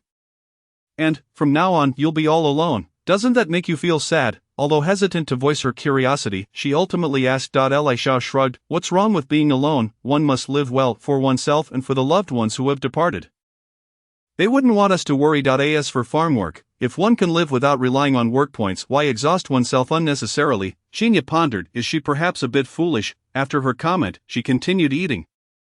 This time remaining seated at the table, which was still the small one exchanged from Uncle Xu. Li Xiao remarked that without a table, the food lacked flavor, prompting Gu Hong to fetch one. The three of them ate in silence until Gu Hong suddenly spoke up. "What does eating melon mean? You didn't have any melon just now, did you?" His question nearly caused Li Xiao to choke on her food. She pointed at Gu Hong and patted her chest, exclaiming, "Oh my, that almost made me choke. I had to swallow a mouthful of rice just to keep from spitting it out." Despite her struggle, the two remained oblivious, gazing at her with eager curiosity. With a sigh of resignation, Li Xiao explained, "Hee. Eating melon means treating a situation as a source of amusement, akin to enjoying sunflower seeds." She thought to herself that otherwise she would have to delve into why gossip isn't metaphysics. Both of them responded with an "oh," and fell into thoughtful silence. Goodness, Li Xiao sighed, wondering if she had said something incomprehensible that warranted such deep contemplation. Unbeknownst to her, her casual remarks had opened the door to a new world for Gu Hong and Qinya, revealing that life could be lived in such a manner, without excessive concern. Particularly for Gu Hong, who had already lived a life anew, Li Xiao's reminder had brought him clarity, liberating him from his mental shackles. In the afternoon, as they went to work, Li Xiao made a point to observe the progress of other new agricultural workers. Aside from Qinya and Su Jianjun, the others were in utter disarray. Some hadn't even finished half a row. She and Gu Hang, despite their leisurely pace, had managed to complete more than 1.5 rows. This gave her a sense of assurance. After some whispered exchanges with Gu Hong, they ended the day having completed 3.5 rows, deliberately leaving half a row of corn untouched. Qinya's group had indeed finished, with Su Jianjun being diligent and assisting significantly. Qinya, a capable young woman, ensured they completed their tasks. In the end, Qinya earned 7 work points, the highest among the new agricultural workers. Gu Hong and Li Xiao received 6 work points each, and Li Xiao felt it was still excessive. She should have slacked off a bit more. Unexpectedly, Wang Zhaodi and Li Yong also garnered 6 work points. Proving to be quite industrious as she had suggested, ultimately, the last 2 groups were barely satisfactory, managing to scrape together 3 work points. Wang Taohua was dissatisfied, but a cold glance from the squad leader quickly subdued her. The subsequent days were filled with the same labor, and Li Xiao completed her tasks with an air of nonchalance, always falling just short of the mark. She noticed the squad leader casting disdainful glances at Gu Hong on multiple occasions, causing her to stifle laughter as Gu Hong had no choice but to bear the brunt of it. Wang Taohua gradually acclimatized, as she was not a pampered young lady. Her family also required her assistance with household chores. Without work points, there would be no grain, so she diligently worked, often earning 5 or 6 points, and occasionally even 7. In contrast, Su Jingyi continued to weep daily, struggling to adapt. Despite Qi Mashuan's help, she could only manage 4 or 5 points. After a grueling 8 or 9 days of harvesting corn, they had finally finished. The sweet potatoes were also dug up, but the fieldwork had reached a temporary conclusion, with only the drying of corn and the harvesting of cabbages and radishes remaining. The team leader indicated that it would take at least 10 days to commence these tasks. Consequently, the agricultural workers were granted a 10-day break to prepare firewood for the winter or to rest. As they wished, however, the villagers could not afford such a luxury. They had to clear weeds, compost, and tend to the fields, with plenty of work still to be done. The prospect of such an extended break delighted both the old and new agricultural workers, who were eager for a respite after the exhausting harvest, especially the older workers who had participated in the initial rush upon returning to the youth commune. Everyone gathered in small groups to discuss their plans for the following day. The consensus was that everyone would go. The older workers had not visited the town in quite some time, and many daily necessities had run low. The new workers intended to send letters. With Su Jingyi particularly eager to call home and express her grievances, she hoped her father could find a way to bring her back, as life here was too harsh and exhausting. She wished she could bring Chi to go along as well. At that moment, she remained oblivious to the fact that her parents were struggling themselves. Ji Yuhong and Qinya planned to buy a pot. As although it was pleasant for the three of them to dine together, they felt they were imposing on the young lady. Li Xiao intended to visit the county, as she had yet to collect a package that had been sent. Once she retrieved her package, she could finally move into her own little room. With the daily labor consuming her time, she could hardly wait. Living alone offered such comfort and tranquility. In the past, she had deemed solitude as dreary, but now she would only say that her former self must have been out of her mind to think that way. The torment of sharing a large communal space was beyond what most could imagine. The petty squabbles among roommates paled in comparison to the overwhelming odors of sweat and feet, not to mention the sounds of snoring, flatulence, and teeth grinding at night. It was a thought she dared not entertain. For the more she did, the more dreadful it became. Chapter 42. A return to the county followed with the autumn harvest concluded. The village's aunts and elder women were also granted a reprieve. The workload was lighter, and there was no strict requirement for everyone to work. However, resting meant foregoing work points. During this time, many families would allow the women to rest at home for a few days. Yet, resting often meant being busy with countless chores that had been neglected during the harvest, cleaning, organizing, and managing their kitchen gardens. Therefore, do not assume that women at home are free from labor. Their tasks may be less visible but are no less demanding. Naturally, after such a long absence from the town, many women would take the opportunity to visit. They primarily aimed to trade their eggs for sewing supplies or essential condiments. Thus, the following day's crowd heading to the town would likely be substantial. The mule carts would be insufficient, as the older workers informed them that, in previous years, 2 carts would be dispatched for such occasions, and they would run 2 trips. The villagers who rose early could depart first, while they would set out on the second trip at 8 in the morning. The next day, upon arriving at the designated spot, 2 mule carts were already waiting. One of the drivers was the uncle of the accountant. The elderly gentleman was in his 60s but remained remarkably vigorous. He typically refrained from strenuous labor, but had come out to lend a hand during this busy period. He was quite happy to be driving the cart. As he found home life rather dull, however, his children and grandchildren fretted over him, fearing that his age might take a toll. Li Xiao navigated her way to Uncle Lao Zhen's cart, followed closely by Qinya and Gu Hang. Others chose their seats at will, as they were all essentially the same. Uncle Lao Zhen, as usual, teased Li Xiao, playfully remarking, "Little girl, you were never pretty to begin with, and now after a few days in the sun, you look even worse." In truth, Li Xiao had not tanned at all. She had bundled up quite thoroughly. Uncle Lao Zhen was merely teasing her, and Li Xiao pretended to be offended, retorting, "You old coot. You're the one who's dark, all that's left of you is your white teeth. Hey, you little brat, do you have no respect?" Uncle Lao Zhen raised an eyebrow, but his tone remained light-hearted. Li Xiao cheekily made a face at him, urging, "Let's get moving, shall we?" Uncle Lao Zhen then cracked his whip, and the mule cart slowly began to move forward. Lu Deye, watching from the side, was astonished. This old fellow usually disregarded others, yet he was so casual with this girl. The others seated behind, Su Jingyi and Wang Taohua, felt a twinge of discomfort. Although Uncle Lao Zhen appeared to disapprove of Li Xiao, it was evident to all that he held a special regard for her.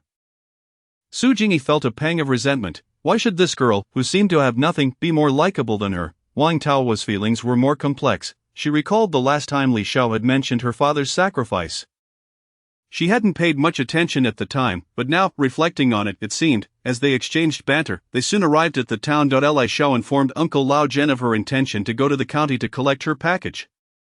He nodded, assuring her that there was no rush, as they would be making 2 trips today, with the last one scheduled for 4 o'clock. This news relieved Li Xiao, as she wouldn't have to hurry. Upon boarding the bus to the county, she noticed that many others were also heading there. Zhou Shuet, Li Yong, Gu Hong, Su Jingyi, and Xia Moshen. Ji Yuhong had followed behind Li Xiao onto the bus. But she hadn't noticed. The group remained silent as they traveled, and upon reaching the county, they split up. Su Jingyi went to the post office to make a phone call, accompanied by Qi Moxuan. Li Xiao, however, planned to visit the post office last, as she wanted to enjoy some leisurely shopping. Zhou Shui and Li Yong set off ahead, but Gu Hong remained behind. Li Xiao raised an eyebrow at him. "Aren't you going to take care of your own matters, Gu Youth? I'll just wander around." Ji Yuhong nodded. "All right then, how about we meet for lunch at the state-run restaurant? I'll treat you as a thank you for taking me in these past few days." He was referring to the meal, Without a pot, Li Xiao's hospitality had spared him from having to eat the communal fare at the youth commune. Li Xiao considered it for a moment and decisively replied. Sounds good, I won't be polite then. One should seize opportunities when they arise. After that, they parted ways. Li Xiao initially strolled leisurely through the streets, as it was still early. However, before long, she felt an intense gaze upon her that grew increasingly insistent. It appears that someone has been following me, how amusing. She remains unperturbed, strolling leisurely along her path. Glancing about, she pauses to marvel at intriguing sights, such as an elderly gentleman engaged in a game of chess beneath a grand elm, or a quarrelsome matron in the distance. After satisfying her curiosity, she continues to meander forward, eventually slipping into a secluded alleyway. Hidden in the shadows, she hesitates to enter her personal space, for it is a confining place that obscures her view of the outside world. Indeed, mere moments later, a figure darts past, hastily pursuing her. Li Xiao cautiously peeks out, and in that fleeting glance, she confirms it is Li Yong. Retracting her head, she refrains from leaving the alley, instead circling a few times within it until she finds an opportunity to enter her space. Within this realm, Li Xiao finally has the time to reflect. It seems that after a prolonged silence, Li Yong, a henchman of the Han family, has grown impatient and begun to tail her in her previous life. The original owner of this body never sought any treasure. Li Yong and his accomplice made no progress, and it appears that the original owner's downfall was significantly influenced by their machinations. Or perhaps they were even complicit, though no one was aware of It and her past existence. The original owner inexplicably fell into a river and was rescued by Lu Lizhi from the village, who sought to tarnish her reputation. However, the original owner awakened before he could succeed. Later, on a wintry night, she was inexplicably moved to a dilapidated house in the northern part of the village, where she narrowly escaped an assault by Lu Lizhi. It was through her fierce resistance that she preserved her honor, but just as she attempted to flee with her drugged body, Wang Taohua arrived with a group. She claimed that the original owner had long been involved with Lu Lizhi, and they had arranged to meet that night. Wang Zhaodi and Yi Lili testified that she had willingly left her home, while Su Jingyi insinuated that she was an outsider, with her actions unknown to the other youth. In her previous life, the original owner was taciturn and had no allies, leaving her without support. Ma Dongmei and Zhou Shui offered a few words on her behalf, but they were not well acquainted with her and could provide little insight. The male youth were even less likely to assist her. Zhaobin, the head of the youth commune, had mentioned the need for a thorough investigation, but his solitary efforts were futile. They had timed their attack to coincide with the village head's absence.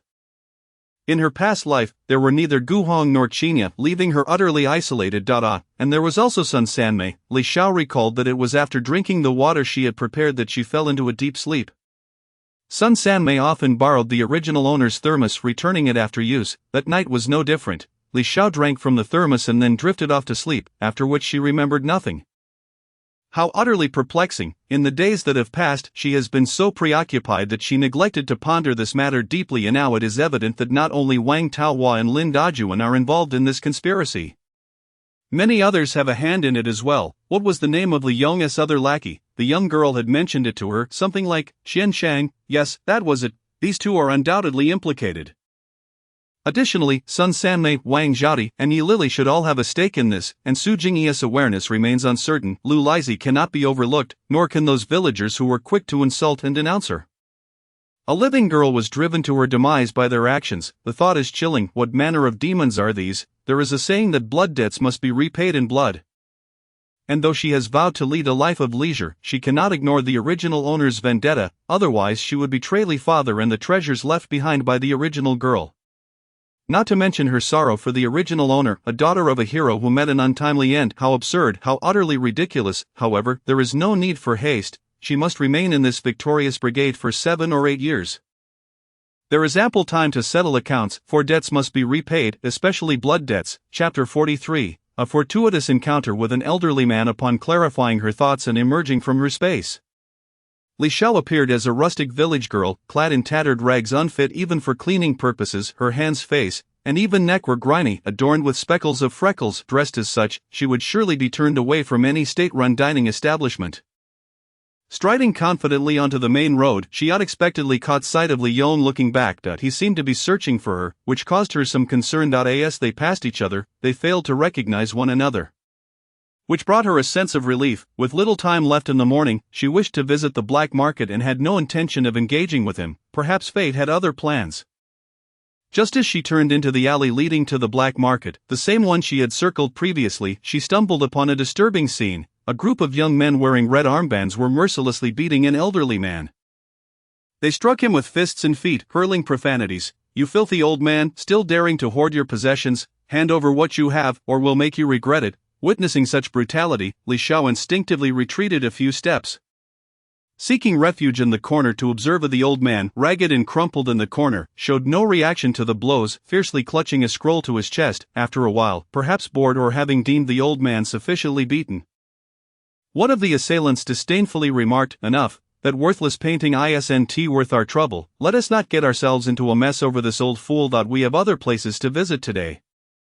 We can't waste time on him." With a few final kicks and a dismissive spit, they exited the alley. Following them cautiously, Li Xiao ensured they had truly left before returning to the old man, who remained motionless against the wall, his breath shallow. Glancing around to ensure no one was watching, she hurried over and gently lifted the elderly man, allowing him to lean against the wall as she offered him a sip of water from her flask. Gradually, the old man opened his eyes, and what met his gaze was a dirty young girl with bright, clear eyes staring intently at him. Relieved to see him wake, Li Xiao felt a sense of reassurance. In this tumultuous era, anyone willing to risk their life to protect a scroll must be a person of commendable character. She softly inquired, "Elder, are you all right?" The old man weakly shook his head, murmuring, "Thank you, young lady, I'm fine. You should leave quickly. Don't let them drag you into this." Li Xiao thought to herself how fortunate she was to have disguised herself, otherwise she too might have been in danger. For those individuals were dangerously unhinged. After a moment's contemplation, she resolved not to abandon him and firmly stated, "Elder, this place is too perilous. Where do you live? I'll escort you home and then leave. They won't recognize me in this guise, so fear not." Only then did the old man raise his head to scrutinize her, and with great effort, he managed to rise and pointed to the left, saying, "Where is there a home? I live in the abandoned courtyard just ahead." He truly lacked the strength to return on his own, thus relying on this benevolent girl for assistance. Fortunately, it was not far, and he hoped she could leave swiftly afterward. Li Xiao took the scroll and supported the old man as they slowly made their way to the dilapidated courtyard. It was a two-entry courtyard. Remnants of intricate carvings hinting at its former glory, now reduced to a mere sigh of nostalgia. Alas, only those who have lived through such chaotic times can truly comprehend its coldness and horror. Supporting the old man, they navigated through crumbling walls into a dilapidated room, which appeared to be his makeshift shelter, with a pile of straw likely serving as his bedding. She gently laid him down on the straw, and the old man urged her, "You must leave quickly, young lady. If they return you, a young girl, will be at a disadvantage." His tone was laced with urgency. Li Xiao felt warmth in her heart, even in his dire circumstances. His first thought was for her safety. She comforted him softly, "Elder, please don't worry. I'll leave soon. Even if I encounter them, I am capable of protecting myself." Concerned that he might not believe her, she glanced around and spotted a slab of bluestone in the courtyard, weighing perhaps 100 pounds. She walked over, lifted it effortlessly, and returned to the room to set it down. The frail old man, who had seemed weak, sat up with wide eyes, astonished. In an uncharacteristic moment, Li Xiao felt compelled to utter, startled from a dying illness, knowing it was inappropriate but unable to control herself. After a long pause, the old man's face brightened as he murmured, "Good, good, good," repeating the word thrice. After a moment of hesitation, as if making a momentous decision, he gazed intently at Li Xiao and spoke with a pleading tone, "Young lady, seeing your remarkable strength, this old man has foolishly entertained an unworthy thought. I wish to discuss something with you. You need only listen, and if you disagree, I shall not press you." "What is it?" Li Xiao inquired, intrigued by what she might be able to assist the elderly man with. After careful consideration, he finally spoke, "Young lady, I fear my days are numbered, even if I survive today, as you have witnessed. I cannot safeguard what I possess. Would you consider accepting these items in light of my humble request?" "What items?" Li Xiao was somewhat confused. The old man, with great effort, crawled towards the straw pile and began to dig into the earth with his bare hands. Unable to watch any longer, she discreetly retrieved a small shovel from her backpack. Grateful she had brought it back from her space, she approached and assisted him in digging. The items were not buried deeply, and soon they unearthed a rectangular box, approximately 70 to 80 centimeters long and 3 to 4 centimeters thick. The old man gently brushed the surface of the box with his sleeve, his movements slow and tender, revealing his deep reverence. Once cleaned, he carefully opened the box to reveal several scrolls within. He gingerly removed the scrolls and set them aside, then continued to search the box until With a click, he unlocked a hidden compartment at the bottom, revealing it to be filled with golden beans, each small, round, and delightfully pleasing to the eye. The old man looked at Li Xiao and spoke again. Young lady, consider these your reward for the effort you've expended in retrieving these scrolls. Li Xiao hurriedly declined. While she cherished wealth, she was not devoid of principles. She repeatedly waved her hands, saying, "Elder, you should keep the gold for yourself, there's no need to give it to me. I can help you safeguard these scrolls and return them to you in the future." However, the old man shook his head and replied, "I am named Su Minghua. Young lady, would you kindly address me as Grandpa Su?" Grandpa Su. Li Xiao complied readily. Hearing this endearing term, Su Minghua felt a surge of emotions, sighed, and continued, "I have spent my entire life as a teacher. Yet I have been labeled a stinking old nine by my students. How tragic, how laughable. You need not return these paintings and calligraphy to me. I merely wish to prevent the legacy of our ancestors from being torn apart and trampled upon. I am not attached to these possessions. As for the gold, it would only lead to misfortune if I kept it. If you don't mind, please take it. In the grand scheme of things, I won't miss these little trinkets." His demeanor was remarkably nonchalant. Li Xiao glanced at the time, 11:20. She had a meal appointment with Gu Hong and could not delay any longer. Thus she declared, "Grandpa Su, I have matters to attend to, so I must leave shortly. Since that is the case, let us refrain from further discussion. I shall keep these items safe to prevent any trouble for you. We can discuss the specifics later." "If that is agreeable," Su Minghua nodded, indicating that keeping them was sufficient. Even if there were a future to consider, he would never ask for them back. That would be beneath him. After a moment's contemplation, Li Xiao retrieved a small bag of millet and a bag of coarse grains from her spatial basket, each weighing approximately 5 pounds. These were gathered from the Shin family or that little courtyard. She had prepared them in small bags for emergencies, and today was the perfect occasion to utilize them. She placed the 2 bags of grains into the freshly dug hole and covered them with soil.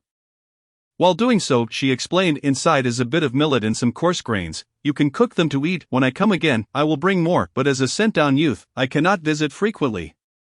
I will leave 2 gold beans with you for emergencies. Please take care of your health and avoid those people when you can. We shall wait for dawn." Listening to her meticulous instructions and gentle advice, Su Minghua's eyes reddened. He spoke hoarsely, "Young lady, thank you." It was only then that she remembered she had not introduced herself. She hurriedly added, "Grandpa Su, my name is Li Xiao. You may call me Xiao Xiao." "Xiao Xiao," the old man repeated, "I am fine. You need not worry. Without these items, they will not return after a couple of visits. Since you are a sent-down youth, I understand it is not easy for you to be out here. Do not concern yourself about me. I can take care of myself." He felt a deep sense of guilt for entrusting such valuables to a young girl and could not bear to burden her further. "Then, Grandpa Su, I truly must take my leave. I have made arrangements with the other youth." As she spoke, she produced 5 or 6 buns and a kettle of water, which naturally belonged to the Shin family. From the brocade box, she took out 2 gold beans and placed them in the old man's hand, putting the scrolls into the box along with the one that had nearly been snatched away. She then placed the box back into her basket and stood up. Still feeling uneasy, she said, "Grandpa Su, take care. I will visit you again." With a smile and a nod from Su Minghua, Li Xiao strode out of the courtyard, hastening toward the state-run restaurant. Every time she came to the county, it felt like a 100-meter dash, and Li Xiao sighed in exasperation. Chapter 44, Dining Together. Gu Heng's past life. On her way to the state-run restaurant, Li Xiao found a dead-end alley, entered her spatial realm, changed back into her morning attire, washed her face, hands, and neck. After her little transformation, she emerged as the youthful Li Xiao once again. She left her basket behind in the spatial realm, now carrying an empty one as she hurried towards the state-run restaurant. Upon her arrival, Gu Hong was already waiting at the entrance, dressed simply in a gray cotton linen top paired with military green trousers. He still exuded an air of elegance and stature that made it hard to look away. Li Xiao momentarily lost her focus, shaking her head as she quickly approached him. "I apologize for being late." Gu Heng's lips curved into a gentle smile. "It's all right. I just arrived a short while ago." In truth, he had been waiting for over 10 minutes, concerned that Li Xiao would feel burdened. Without waiting for her response, he suggested, "Shall we go inside?" The state-run restaurant was bustling due to the post-work crowd, yet it was spacious enough to accommodate patrons. They headed straight to the ordering counter, where Gu Hong inquired, "What would you like to eat? Do you have any dietary restrictions?" Dietary restrictions. In this era, simply being able to fill one's stomach was a blessing, let alone being picky. Although she internally scoffed, her expression remained composed as she smiled. "I'm fine with anything. Just order what you like." Indeed, Li Xiao had never been a choosy eater, perhaps because she recognized her lack of privilege to be so. "Please find a seat. I will handle the ordering." Gu Hong suggested, glancing around to let her sit while he queued. After all, she had just hurried over and must be tired. All right, thank you. Li Xiao appreciated his thoughtfulness, knowing he had offered to treat her. She scanned the room and chose a quieter spot by the window. Taking out her water kettle, she gulped down a large mouthful. Feeling utterly exhausted, she pondered her strange connection with that alleyway. Was it fate or a clash? Each time she visited, it frightened her, yet the outcomes were often fortuitous. For instance, it had led her to the black market last time, and this time, she fortuitously saved Grandpa Su. Ensuring the preservation of those authentic artworks, even if Su Minghua intended not to reclaim them in the future, she could always donate them to the state when the opportunity arose. Lost in her thoughts, she was soon brought back to reality when Gu Hong returned, having made 2 trips to fetch their meals. As she looked at the table, laden with 3 dishes and a soup, Li Xiao was momentarily dazed. This was the very standard of a well-off household in the future: braised pork, crispy fried meat, stir-fried greens, and shrimp seaweed soup, a delightful balance of flavors. It seemed Gu Hong was quite generous as Gu Hong finally brought over 2 bowls of rice. Handing one to her and thoughtfully providing chopsticks to eat up. Please don't hold back, he encouraged. Li Xiao was not one to be shy. She picked up her bowl and enjoyed her meal heartily, after a morning of running around. She was indeed hungry. Throughout the meal, the two exchanged little conversation, simply enjoying the food in comfortable silence. Occasionally Gu Han would offer her some dishes with a clean pair of chopsticks, to which Li Xiao responded with a grateful smile. This relaxed and pleasant ambience was something Gu Hong had never experienced at the Gu family dining table in his past life. Each meal had been filled with his mother's subtle hints about his responsibilities as the eldest brother, reminding him of his duty to help his younger siblings. In his teenage years, he was constantly reminded that the family's finances only sufficed for his siblings' education, and he should step aside for them.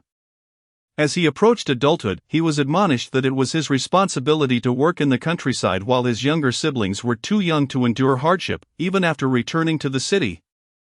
He was continually reminded of their poverty, pushing him to take on laborious work to support the family. When his siblings eventually married, he was still expected to cover their expenses, from living costs to school fees. Despite tirelessly working from dawn until dusk, he remained solitary, having devoted his life to being the family's workhorse. In the end, his beloved nephew had even sold the grave plot he had purchased for himself to attend a soccer match abroad.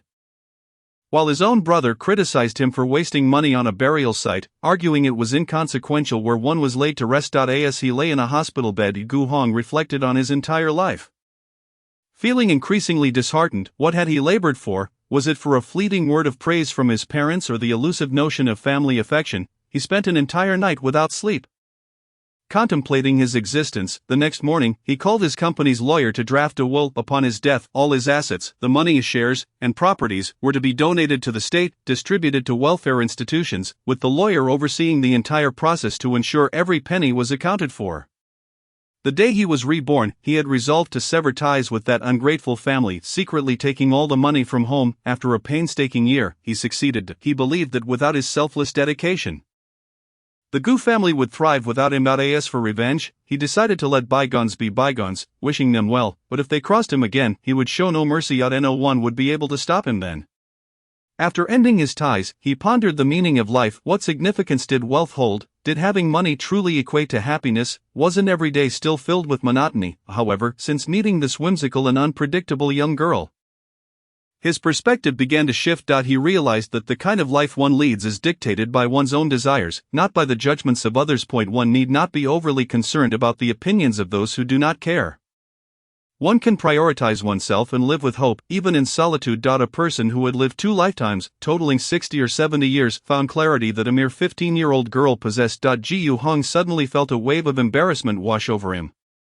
The more he reflected, the more he realized how foolish he had been. Why should he bear the consequences of others' mistakes? From now on, he resolved to live well, learning from the young girl to embrace a more carefree and pleasant existence. Having found clarity, the fog that had encircled him began to dissipate. As Li Xiao savored her meal, she noticed Gu Hong across the table, lost in thought, shifting from contemplation to anger, then to regret, and finally relaxing his brows. What was going on with him? She waved her hand in front of his face and called out in confusion, "Gu Hong, what's wrong? Are you all right?" Gu Hong was abruptly pulled from his thoughts by a wave of her hand. He turned to her, offering a radiant smile, and sincerely expressed, "Li Xiao, thank you. Thank you for allowing me to truly experience a rebirth." Why the sudden gratitude? It's nothing, just eat up. Where are you headed later? Gu Hong deftly shifted the topic. Li Xiao pondered briefly. Visiting the black market was out of the question given the time constraints. She would save it for another day. Besides, she needed to collect a package from the post office. It had been several days already and nothing much. I just need to pick up a package from the post office, then I shall accompany you, Gu Hong offered. I can help carry some things. Have you finished your errands? Li Xiao inquired, concerned about delaying him. She felt perfectly capable of managing it all on her own. Gu Hong glanced at the pot beside the table and gently replied, I merely came to buy a pot. There is nothing else on my agenda. The supply store in town has already been reserved by Comrade Qinya. Truthfully, he was still uneasy about Li Xiao being alone and wanted to keep an eye on her. With that, Li Xiao had no further objections, and the two finished their meal before heading to the post office together. Unbeknownst to them, Li Yon was dining at the state-run hotel, covertly observing the pair. He was preoccupied with thoughts of how he had lost track of the young girl, and when Gu Hong had begun associating with Li Xiao, he needed to devise a plan. He could not believe he would be outsmarted by a mere girl. Chapter 45. Moving into the small room upon exiting the post office, Li Xiao effortlessly carried a package while Gu Hong trailed behind with a larger one. Feeling less at ease than she, initially Li Xiao intended to carry both packages herself, but Gu Hong adamantly refused, his pride not permitting it. Thus, onlookers beheld a 15 or 16-year-old girl traversing with a hefty parcel as if it were cotton, while the 17 or 18-year-old young man behind her walked with noticeably heavier steps. Anyone observing would shake their heads, bemused that a grown young man could be outdone by a mere girl. Yet, who could lift over 100 pounds with such grace? Who knew that this girl was no ordinary child? The two boarded a bus to the town, each with their respective packages, and Gu Hong had also purchased a small pot, which they loaded onto the mule cart. The cart, already cramped, was now filled to the brim. Upon their arrival, the other educated youth were already gathered. Qinya had also procured a pot, slightly larger than theirs. Li Yang had arrived earlier and was eyeing Li Xiao with a furtive yet scrutinizing gaze, still contemplating how he had lost her. Li Xiao chose to ignore him. Su Jingyi and Qi Mashuan were present as well. Su Jingyi's eyes were red, clearly having cried, suggesting some unpleasant event had transpired. Qi Mashuan wished to console her but was at a loss for words. The other educated youth were gathered in a different mule cart. The ride was quite tranquil, the cart swaying gently as everyone remained silent, reluctant to engage in conversation. Upon reaching the educated youth dormitory, after unloading their belongings, Uncle Lao Zhen and Uncle Lu prepared to depart. Li Xiao detained them, offering each a few steamed buns. Uncle Lao Zhen accepted without hesitation, accustomed to such gestures, while Uncle Lu initially declined. It was Uncle Lao Zhen who, unable to stand it any longer, took the bag of buns and playfully shoved it into Uncle Lu's arms, saying, Don't be polite with this little girl, she can afford it in the future. If we can lend a hand, we shall. Uncle Lu finally accepted, repeatedly assuring girl, if you need anything, just let me know. Li Xiao hastily waved her hands, no need, no need. After seeing them off, Li Xiao returned to prepare for her move. It was still just past 4 o'clock. And she had few belongings, so she was well within her time limit. However, she discovered that several others who had rented small rooms had gathered as well. Even Su Jingyi was moving. It seemed no one could endure the peculiar atmosphere of the communal dormitory any longer. The small room had already been cleaned in the past few days, and the cabinet and Kong piano had been delivered. Li Xiao first laid out the Kong mat she had exchanged from the captain's wife. Su Shenxi then made her way back to the communal dormitory to retrieve the mattresses and quilts. Lastly, she brought over her luggage and daily necessities, completing the move in just a few trips. During this time, Wang Taohua and Wang Zhaodi, with their peculiar looks, ignored Li Xiao and Qinya, treating them as if they were invisible, which only served to irritate them. With her belongings settled in her small room, all that remained was to organize them at her leisure. Since the three of them had packed their meals, Li Xiao's food had been packed by Gu Hang, they decided to eat separately that evening. Tending to their own affairs. Gu Hong had already invited Uncle Su to assist him and Qinya in installing the pot. This task was not as simple as merely placing it. It required a careful application of yellow mud at the junction between the pot and the stove, and adjustments needed to be made to ensure it was airtight and smoke-free, indeed a technical endeavor. While Li Xiao busied herself arranging her belongings, she relished the newfound privacy of her own space. If all went well, she would inhabit this modest 10-square-meter room for several years. She began by unpacking today's package. Retrieving a thick cotton quilt to place inside the Kong piano, noticing extra space, she also stored 2 sets of thick cotton clothes and trousers from another package, due to her meticulous folding. They occupied minimal space, perfectly filling the Kong piano. After securing the lid, she covered it with a piece of blue checkered coarse cloth to keep out dust, just as the previous occupant had done. The remaining autumn and summer clothes were stored in the cabinet, which stood 2 meters high and 1.5 meters wide, featuring double doors divided into 4 compartments, allowing ample storage. She designated one compartment for summer clothes, which were now out of season, while the autumn attire she currently wore was placed in the top compartment for easy access. A bottle of milk powder and approximately a pound of white rabbit candy were added, along with various knickknacks, quickly filling the cabinet to capacity. Previously, she had intended to hang curtains in the corridor but had yet to do so. She retrieved 3 pieces of pre-cut coarse cloth from storage. As she had purchased more than necessary, the room, having windows on both ends, required all 3 pieces. Utilizing a few nails and a hammer, she swiftly affixed them. When she opened the curtains, she noticed a nail on the wall beside them, with a string tied above it, allowing her to simply pull the curtain to one side and tie it back. The door curtain was similarly straightforward. With the curtains in place, the room was effectively divided into 2 sections, granting the small bedroom a much more secluded and secure ambience, as no one outside could see in unless the door was opened. Outside the door was a small kitchen and dining area, where a wooden washstand was positioned in the corner, topped with a newly purchased enamel basin. This little corner brought back memories for Li Xiao of the days spent in the countryside with her grandmother. Relying on one another, suddenly overcome with emotion, she gazed at the washstand for 4 to 5 minutes before forcing herself to rally. She reminded herself that she was like the weeds by the roadside, resilient and full of life. She needed to uplift herself and live well, compensating for the regrets of the previous owner and embracing the life she had been given. From now on, she would remain true to herself in her own world while adapting to others in theirs. She resolved to cherish the present and value this hard-won life, ensuring that while she might accommodate others, she would never compromise her own well-being. In a short time, she transformed back into the carefree and liberated Li Xiao. Glancing around, she found that despite its modesty, the room was complete in its essentials. Although small and simple, it brought her a sense of comfort and warmth. Li Xiao felt satisfied with her living arrangements for the next few years. The only aspect that caused her to frown was the toilet. The current dry toilet was truly unbearable. Unless absolutely necessary, she would endure it. Rising to heat the packed meal, she finished eating early and retired to the Kong for some rest. Tomorrow, she planned to venture into the mountains, as she had yet to explore them since her arrival. She also wondered if the little mouse that had been following her would dare to make an appearance.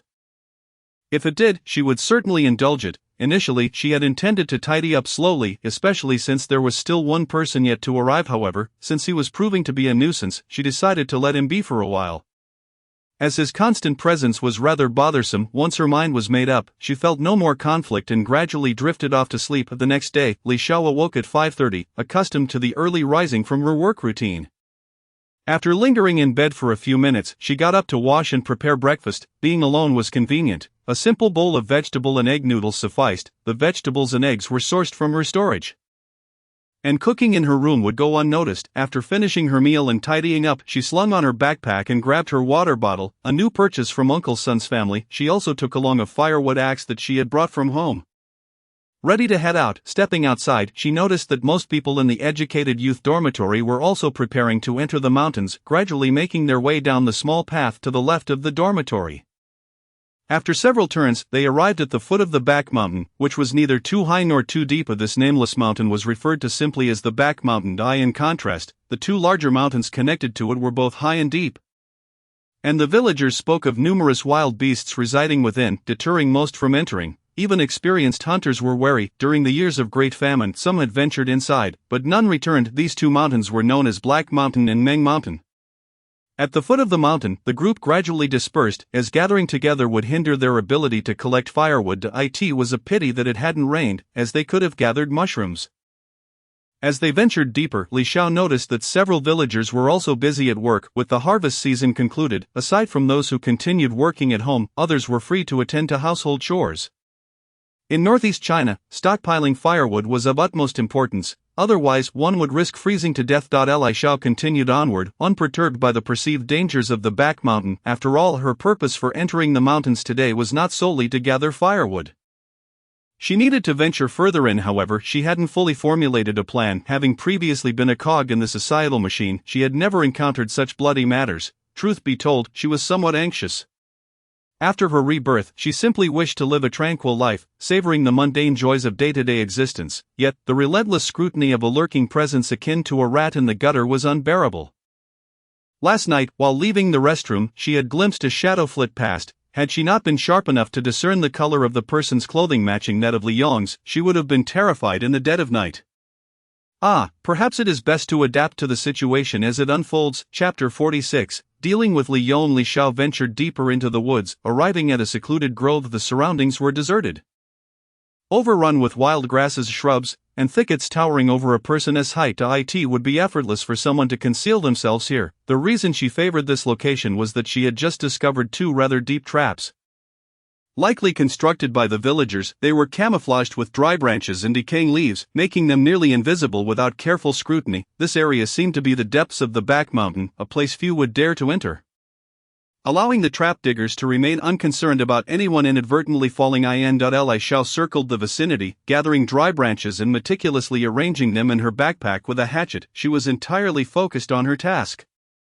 Seemingly oblivious to Li Yong's presence. In truth, she had noticed him the moment he arrived, but adhered to the principle of remaining still when the enemy did not move. Li Yong, on the other hand, was quite anxious, otherwise, he wouldn't have been trailing her so closely these past few days. He had previously written home about Li Xiao's situation and mentioned that he had not observed anything unusual.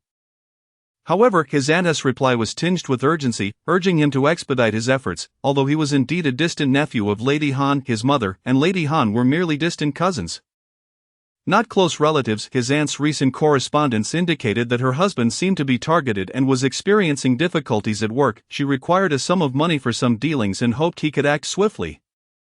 But with Li Xiao remaining unresponsive, what could he possibly do? Just yesterday, his aunt had pressed him repeatedly over the phone, leaving him perplexed as to how a prominent family like the Hans could possibly find themselves short of funds for such matters. What he did not realize was that the Han family was currently embroiled in a fierce struggle. Han's father and a rival were competing for the director position. Should the rival succeed, the Han family would face dire repercussions. Over the years, the Han family had amassed considerable wealth through various means, having previously plundered the Li family. Of course, only the wealth that old Master Li had intentionally left visible remained. Who could have predicted that at such a critical juncture, the eldest son of the Han family would get into a brawl with the mayor's son over a woman, to quell the mayor's fury? The Han family was forced to make significant financial concessions. After all, angering the mayor would leave the Han family with no standing in Haishur. Consequently, finding additional funds for dealings became quite challenging, especially since Lady Han had her eye on the Li family's assets. This urgency compelled Li Yong to act swiftly. If he succeeded, the Han family would be relieved, and they would no longer need to part with their remaining wealth. Moreover, he could simultaneously deal with Li Xiao, achieving two objectives with one stroke. Lady Han's calculations rang true. Thus, upon observing Li Xiao ascend the mountain today, he did not hesitate to follow her. To his surprise, the young girl ventured deeper into the forest alone, a stroke of fortune for him, he thought with private satisfaction. Since Li Xiao had not taken any action, he would apprehend her for interrogation. He could not believe that a mere girl could withstand his methods of persuasion. If she remained obstinate, he had countless ways to make her comply. As Li Xiao heard the approaching footsteps grow nearer, she discreetly moved toward the edge of the trap, pretending to gather branches there. Li Yong, seeing her bent over, lunged at her. Little did he know, Li Xiao had seemingly eyes in the back of her head. Nimbly sidestepping to the side, causing him to tumble straight into the trap. Before he could comprehend what had happened, a thick wooden stick struck him forcefully on the neck, rendering him unconscious. Li Xiao stood beside the trap, poking Li Yong with a stick to ensure he remained unresponsive before casting it aside with relief. She crushed a dose of sleeping powder, ensuring he would slumber longer. Then, she raised a sizable stone and brought it down upon his ankle. Hearing a satisfying crack, this should keep him subdued for a while. Had she not feared that the Han family might send someone she was unaware of, she would have directly ensured his incapacitation. She concealed the stick within her space, disguised the area to appear as if Li Yong had fallen and accidentally erased any trace of her presence, and then departed swiftly. As she left, she wore Xingyi's shoes. Though they were somewhat distasteful, she bore it for the sake of safety. After walking a considerable distance, Li Xiao finally exhaled, feeling a mixture of relief and exhilaration. Aside from having previously encased Xingyi and Zhang Lili in burlap sacks, this was her first real encounter of such a nature. To claim she was not anxious would be a falsehood. In that moment, her heart raced to her throat. Bickering was one thing, but engaging in a serious confrontation revealed her own vulnerabilities. She circumnavigated the mountain before heading down the slope, feigning to gather branches, her backpack already brimming. A few women from the village could easily spot her from the slope above, thus, she busied herself until 3 in the afternoon. Having collected a full backpack and 2 substantial bundles of firewood, she had only paused briefly to drink some water and consume a steamed bun along with an egg throughout the day. She remained on this slope, refraining from venturing elsewhere, giving the impression that she had spent the entire day here. When she entered the woods in the morning, she had taken a longer route that went unnoticed by anyone. At that moment, Suwati from the team leader's family called out with concern from the slope, "Xiao, you've been gathering for a whole day. It's about time to head back. It's your first time in the mountains. Don't overexert yourself. Besides, there's no point in collecting too much that you can't carry back." This girl had come to their home to exchange vegetables a couple of times and was quite straightforward, making her somewhat endearing. See, this very remark validated her efforts. Li Xiao called back cheerfully, "I understood, thank you for the reminder, Auntie." Suwati was accompanied by 3 other women, Suwa Auntie, Jean Auntie, and Wu Dinyang. Suwa nudged Suwati playfully. Suwati, originally named Lin Jinfeng, had seemingly been forgotten by everyone after marrying team leader Su Jiandang, with most referring to her simply as Suwati. Only a few close friends still called her Jinfeng. Like Suhua, the two were both from neighboring villages and shared a deep camaraderie. "Jinfeng, what's this? Have you taken a liking to that girl?" Suhua teased with a laugh. Lin Jinfeng did not shy away from the inquiry, replying honestly, "I've interacted with her a couple of times. She's a refreshing girl," she observed Li Xiao skillfully bundling firewood down the slope, her satisfaction growing. Wu Dinyang, while arranging her firewood, nodded with a smile. "She's a diligent and earnest girl. I've not seen her take a break all day. Indeed, there aren't many capable ones among the city's educated youth." Among the female educated youth, only Comrade Ma and Comrade Qin seemed decent. "The rest are truly," Jean Auntie remarked, shaking her head, leaving the rest unsaid, the meaning understood among them. "Have you heard? The accountant's daughter seems to have taken a fancy to that educated youth. She just chased after him, but alas, he ignored her." Suwa shared the latest gossip conspiratorially. Li Xiao, who was eavesdropping from down the slope, raised an eyebrow. Who would have thought, educated youth had already attracted romantic interest? How delightful! More juicy gossip to enjoy. Ji Yu Hong. The gossip continued, with Jean Auntie dismissing that Lu Shangxiang with her dark and scrawny appearance. "Do you really think educated youth would look at her?" Wu Dinyang countered. "Not necessarily. After all, her father is the village accountant." Jean Auntie scoffed. "True, but let me tell you, that's nothing. I heard the old Qin family's granddaughter is practically attached to that educated youth from the educated youth dormitory. Lanhua has seen them come out of the grove together several times." She winked, as Lanhua lived next door to the Qian family. Her husband's surname was Dong. "Really? Oh dear, Jen Dinyang will be furious. She holds those educated youth in disdain." Wu Dinyang remarked with some exasperation. Lin Jinfeng, hearing the conversation veer further off course, worried someone might overhear, quickly interjected, "All right, let us hurry back, it's getting late." With that, she hoisted a load of firewood and began descending the mountain, not forgetting to call out, "Xiao, it's time to return." "All right, Suwati, I'm on my way," Li Xiao responded loudly while shouldering her backpack and picking up a load of firewood. Initially she intended to simply carry it back, but reconsidered that it would be better to remain inconspicuous, yet she did not realize that this alone was already quite conspicuous, a small girl not only carrying a full backpack of firewood but also balancing a load on her shoulder. Upon reaching the foot of the mountain, the educated youth began trickling back, and Li Xiao rejoined Gu Hong and Qinya. However, Gu Hong wore a somewhat sullen expression, recalling Suwa Auntie's words. Li Xiao found it amusing, yet she restrained her laughter, fearing retribution. By the time they arrived at the educated youth dormitory, everyone set down their firewood and went off to fetch water and wash up. Exhausted from a day's labor, none of them noticed that one individual was missing until, Chapter 47, finding Li Yong. It was not until nearly 7 o'clock that the call for dinner echoed through the main hall, prompting everyone to realize that Li Yong was absent. Xiaobin quickly stood up to check the boys' dormitory, only to find it empty. The group exchanged puzzled glances, as if Li Yong had simply vanished from sight. Resolute, they scoured the entire educated youth dormitory but found no trace of him. Those in the smaller rooms, hearing the commotion, emerged and also shook their heads, indicating they had not seen him, including Li Xiao. Could it be that he is still up on the mountain? Wang Zhaodi queried, perplexed. Could he have encountered some danger? It's so late now. Yi Lily expressed her growing fear. Xiaobin too sensed the gravity of the situation. Reassuring everyone, we must inform the team leader about this matter. I'll head to the team leader's house to report, while you all search the vicinity of the dormitory, but don't stray too far. I'll accompany you, Gu Hong offered in a serious tone. Zhao Bin nodded in agreement, and the two took flashlights and exited the dormitory. Ma Dongmei pondered for a moment before suggesting, let us quickly eat something first before we continue the search. Otherwise, we might not have time to eat later. After a long day, we can't afford to go hungry. Everyone recognized the truth in her words, nodding in agreement as they returned to their rooms to eat. Li Xiao too returned to her small room, feeling somewhat anxious. What if Li Yong identified her? No, he wouldn't dare, nor would he be able to explain why she would want to harm him without any grievance between them. His task remains unfulfilled, and he is fearful of exposure. Should an investigation ensue, it is uncertain who would ultimately bear the brunt of misfortune. Furthermore, he possesses no evidence, while he himself has witnesses. Li Xiao reassured herself in her thoughts. After fortifying her mental resolve, she swiftly consumed her meal, neglecting to wash the dishes, and donned her heavy coat before venturing outside. As it is now the end of September in the lunar calendar. The nights here remain quite chilly. After locking the door, she joined everyone in the courtyard for assembly, subsequently pairing off in twos to spread out and search near the educated youth dormitory. Their commotion attracted the nearby villagers, who emerged inquiring about the situation. Upon learning that a male educated youth had gone missing, they eagerly volunteered to assist in the search. Before long, the team leader arrived with several village officials and a large crowd of villagers. Upon discovering that the individual had not been found, and that he had gone missing after heading up the mountain, they led the group, with villagers brandishing torches, into the woods to look for him.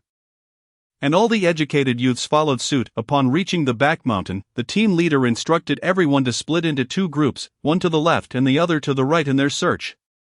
The group naturally divided, with Li Xiao and Qinya holding hands to avoid getting separated. Li Xiao feigned ignorance, blindly following the others in their search. They called out loudly for Li Yong's name, yet received no reply, forcing them to continue shouting and searching. Eventually, after an hour, someone ahead exclaimed loudly, Found him, found him, the educated youth has fallen into a trap." The crowd surged forward. Li Xiao and Qinya, however, found no desire to jostle with the throng and quietly stood to the side. Several young men leaped into the pit and worked together to lift him out, though he remained unconscious. How could this be? The effects of the drug should have worn off by now. Li Xiao pondered in confusion. Little did she know that Li Yong had awakened just as dusk was settling, only to find himself staring into the eyes of a wolf, after which he promptly fainted again. Perhaps the combination of the tranquilizer and his injuries caused him to remain unconscious until past 5 o'clock. And after being frightened into unconsciousness, he did not awaken again, possibly due to excessive blood loss. It was fortunate for him that, after fainting, the wolf did not descend to gnaw on him. Maybe it was simply too lazy to do so? Who could say? The villagers hastily assembled a makeshift stretcher from dry branches and placed Li Yong upon it, preparing to carry him down the mountain. This stretcher was a clever creation taught to them by Gu Hang, who had proven himself quite resourceful. By the time the group arrived at the educated youth dormitory, it was already 10:50 at night. The village lacked a tractor, and the mule cart dared not traverse the night roads, as encountering wolves or other large beasts would be disastrous. Thus, they summoned the barefoot doctor from the brigade to examine him first, planning to take him to the town or county the following day. The brigade's barefoot doctor, Old Huang, hailed from a family of traditional Chinese medicine practitioners and was quite adept at treating ailments. However, circumstances had forced him to remain hidden in this small mountain village.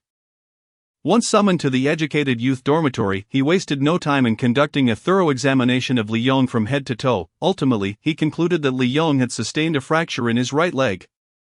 While no other issues were detected, his unconsciousness was likely due to excessive blood loss. The team leader and several officials breathed a sigh of relief. As long as he was alive, everything else could be managed.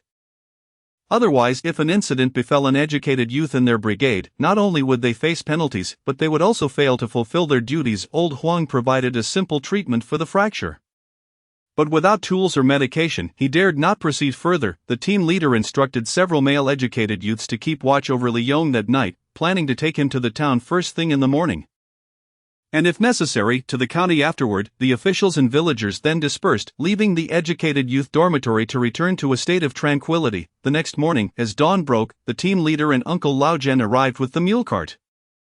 Accompanied by the brigade secretary, several male educated youths carefully lifted Li Yong onto the cart, which was lined with bedding. Zhao Bin, as the responsible party, also accompanied them. The others gathered at the dormitory entrance.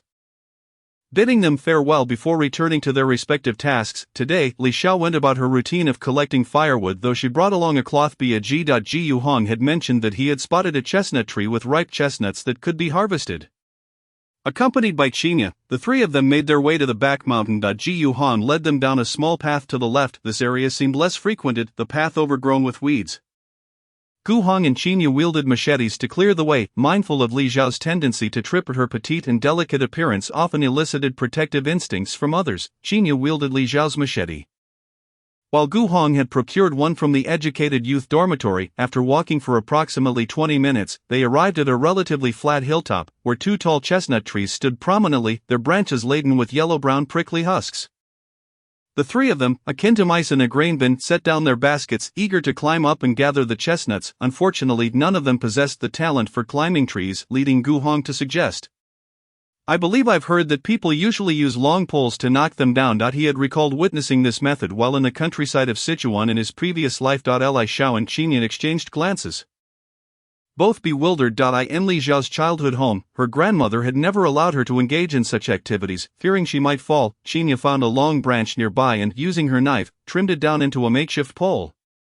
Intending to strike the prickly husks, the trio, lacking experience, only realized their folly when the pole struck their heads. Li Xiao, quick on her feet, managed to avoid being hit, while Gu Hong was struck on the shoulder, and Qinya suffered the brunt of the blow directly to her head. With an exclamation, she dropped the stick and crouched down, cradling her head. After a moment, she burst into laughter, prompting Li Xiao and Gu Hong to join in the merriment. Once their laughter subsided, Li Xiao rolled her eyes playfully, retrieved the stick, and made a face at Qinya. "Silly girl, hee hee hee." She then cleared her throat and, with mock seriousness, declared, "Step aside, let me show you all a performance." She first donned a straw hat from her basket, and once the other two stepped aside, she raised the stick and began to wildly swing it at the branches of the chestnut tree, miraculously causing the prickly husks to rain down. After a while, satisfied with her haul, she stopped and proudly asked the others, "Well, impressive, right?" Gu Hang, ever the supportive friend, gave her a thumbs up and praised, "Little Li, your reputation is well deserved." Since there were two Li youths at the educated youth dormitory, they had collectively taken to calling her Little Li, while only Qinya referred to her as Xiao Xiao. Li Xiao raised an eyebrow, sensing a change in Gu Hong. He seemed to have developed a sense of humor. The trio continued to gather and take turns striking, ultimately finishing their collection by around 1 o'clock, having filled 3 baskets and 2 large cloth bags. Although the quantity appeared substantial, the end result was not as plentiful as it seemed. Nevertheless, the prickly husks could be dried and used for kindling. Each person carried a basket, while the other two insisted on not allowing Li Xiao to carry anything, urging her to walk steadily. Li Xiao did not oppose this. After all, she was no fool. If others were willing to do the work, why not let them? It only meant she could take it easier. Upon returning to the educated youth dormitory, they found that Zhaobin had already returned and was busy gathering Li Yong's clothing and personal belongings. It was reported that he had sustained a fracture, but otherwise, he was fine. He would need to rest in the hospital for 3 or 4 days for observation before he could return to recuperate. Zhaobin went to care for him, while the mule cart awaited outside. After his departure, everyone expressed their sympathy. It was unfortunate that Li Yong, having just arrived, had already suffered a fracture. They all hoped for his swift recovery. Chapter 48, The Farce at the Educated Youth Dormitory. After Zhaobin's departure, the trio of Li Xiao poured the chestnuts from their baskets and bags onto the eaves in front of their door. They planned to shell them all before dividing the spoils, but seeing how many they had gathered, some were envious. Wang Zhaodi could no longer contain herself. "Xin youth, where did you find all these chestnuts? Why didn't you call us?" Qinya coldly replied with 3 words, "On the back mountain." Aside from Xiao Xiao, she held no fondness for the others. Gu Hong only received her grudging acknowledgement due to his association with Li Xiao. Observing her attitude, Wang Zhaodi felt a bit intimidated and redirected her ire towards Li Xiao. "Little Li youth, we are all educated youths. If you find chestnuts, you should inform us. How can you go and gather them secretly?" Greed was evident in her eyes. Nearby, Yi Lili chimed in. "Exactly, one should not be too selfish." Sun Sanmei tentatively added, "Gu youth, since you gathered so many, can't you share a little for everyone to taste?" Upon hearing this, everyone turned their gaze towards Gu Hong. He coolly replied with 2 words, "No sharing." Li Xiao couldn't help but laugh in exasperation. "Are you all so shameless? Just because you didn't go up the mountain to gather them, you wish to take the fruits of someone else's labor?" Turning her attention back to Wang Zhaodi, she continued, "I say, big Wang youth, why didn't you call us when you were gathering bird eggs yesterday? Did you sneak off to collect them on your own?" Wang Zhaodi's face flushed crimson at her words, stammering a rebuttal. That's not the same. How is it not the same? Is it only permissible for officials to set fire while the common folk are forbidden from lighting lamps? Li Xiao was not about to let her off so easily. Life had grown too dull, and sparring with them was far more entertaining. Winning an argument also provided a peculiar sense of accomplishment. Besides, they were all foes from the previous life of the original owner, so there was no need for politeness. Wang Taohua, on the other hand, was clever enough to realize that engaging in a war of words with Li Xiao would be futile. She knew she needed to devise a strategy and strike decisively. On the way to the town the day before, she finally remembered that this Li Xiao was the orphan of the Li family that Zhao Jiao had mentioned. From Zhao Jiao's tone, it seemed she possessed not only a substantial amount of cash but also many treasures inherited from her ancestors. If she could somehow acquire those, Wang Taohua thought to herself that she needed to consider her options carefully. Was it still possible to befriend her now? If not, she would have to find another way. Why should she suffer while this orphan enjoyed such a comfortable life? As she contemplated, a glint of greed and determination flickered in her eyes.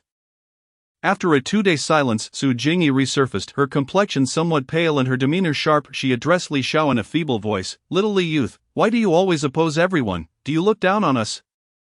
This is not right. We are a team and should be united. Only then will everyone help you when you are in need. After speaking, she offered a gentle smile, presenting herself as someone looking out for Li Xiao's best interests. Do you wish to sow discord among us? That also depends on her consent, does it not? With a disdainful smile, she retorted, was the roasted wild chicken that Su Jiqing devoured beneath the woodshed last night truly delectable? Su Jiqing has indeed united everyone. She recognized that we were all too weary from searching for Li Jiqing yesterday to disturb one another, without allowing her a chance to defend herself. She continued, I suppose Li Jiqing's garments serve well as foot rags, don't they? Such camaraderie you display, allowing your clothes to be used in such a manner. Her expression dripping with envy. Su Jingyi's countenance shifted dramatically. When had she witnessed such a sight? Li Lili, initially perplexed by the insinuation, quickly grasped the meaning behind Li Xiao's words, and her anger ignited like wildfire. She shrieked, Su Jingyi, you wretched creature, did you truly use my clothes as a foot rag? She lunged forward, intent on tearing into her. Su Jingyi recoiled in haste, seeking refuge behind Shi Mashuan, hastily explaining, Li Jiqing, I did not, do not heed her fabrications, she revels in our misfortune. Oh, fabrications, you say, just last Friday night? I had not yet moved out. Li Jiqing, do you recall returning from the restroom that night, folding your clothes, and questioning why that particular top remained damp after a day in the sun? Wasn't Su Jiqing about to pour out the foot-soaking water? Li Xiao interjected. The clarity with which she recounted the timeline caused Su Jingyi to falter. She had indeed witnessed it was merely a coincidence. After dinner that evening, everyone had been enjoying tea and conversation in the courtyard. Li Xiao had felt the nuisance of mosquitoes and, unable to engage further, had intended to retreat indoors, only to be startled by the sight of Su Jingyi using Li Lily's clothes to wipe her feet at the entrance of the communal sleeping area. The previous night was even more serendipitous. Usually not one to rise in the night, she found herself unable to resist the urge after perhaps drinking too much water. Upon stepping outside, she was startled to discover 2 figures crouching beneath the woodshed. Initially fearing a thief had entered the Jiqing compound, upon closer inspection, she recognized it was Su Jingyi and Qi Mashuan enjoying roasted chicken. She wondered where they had roasted it at such an hour.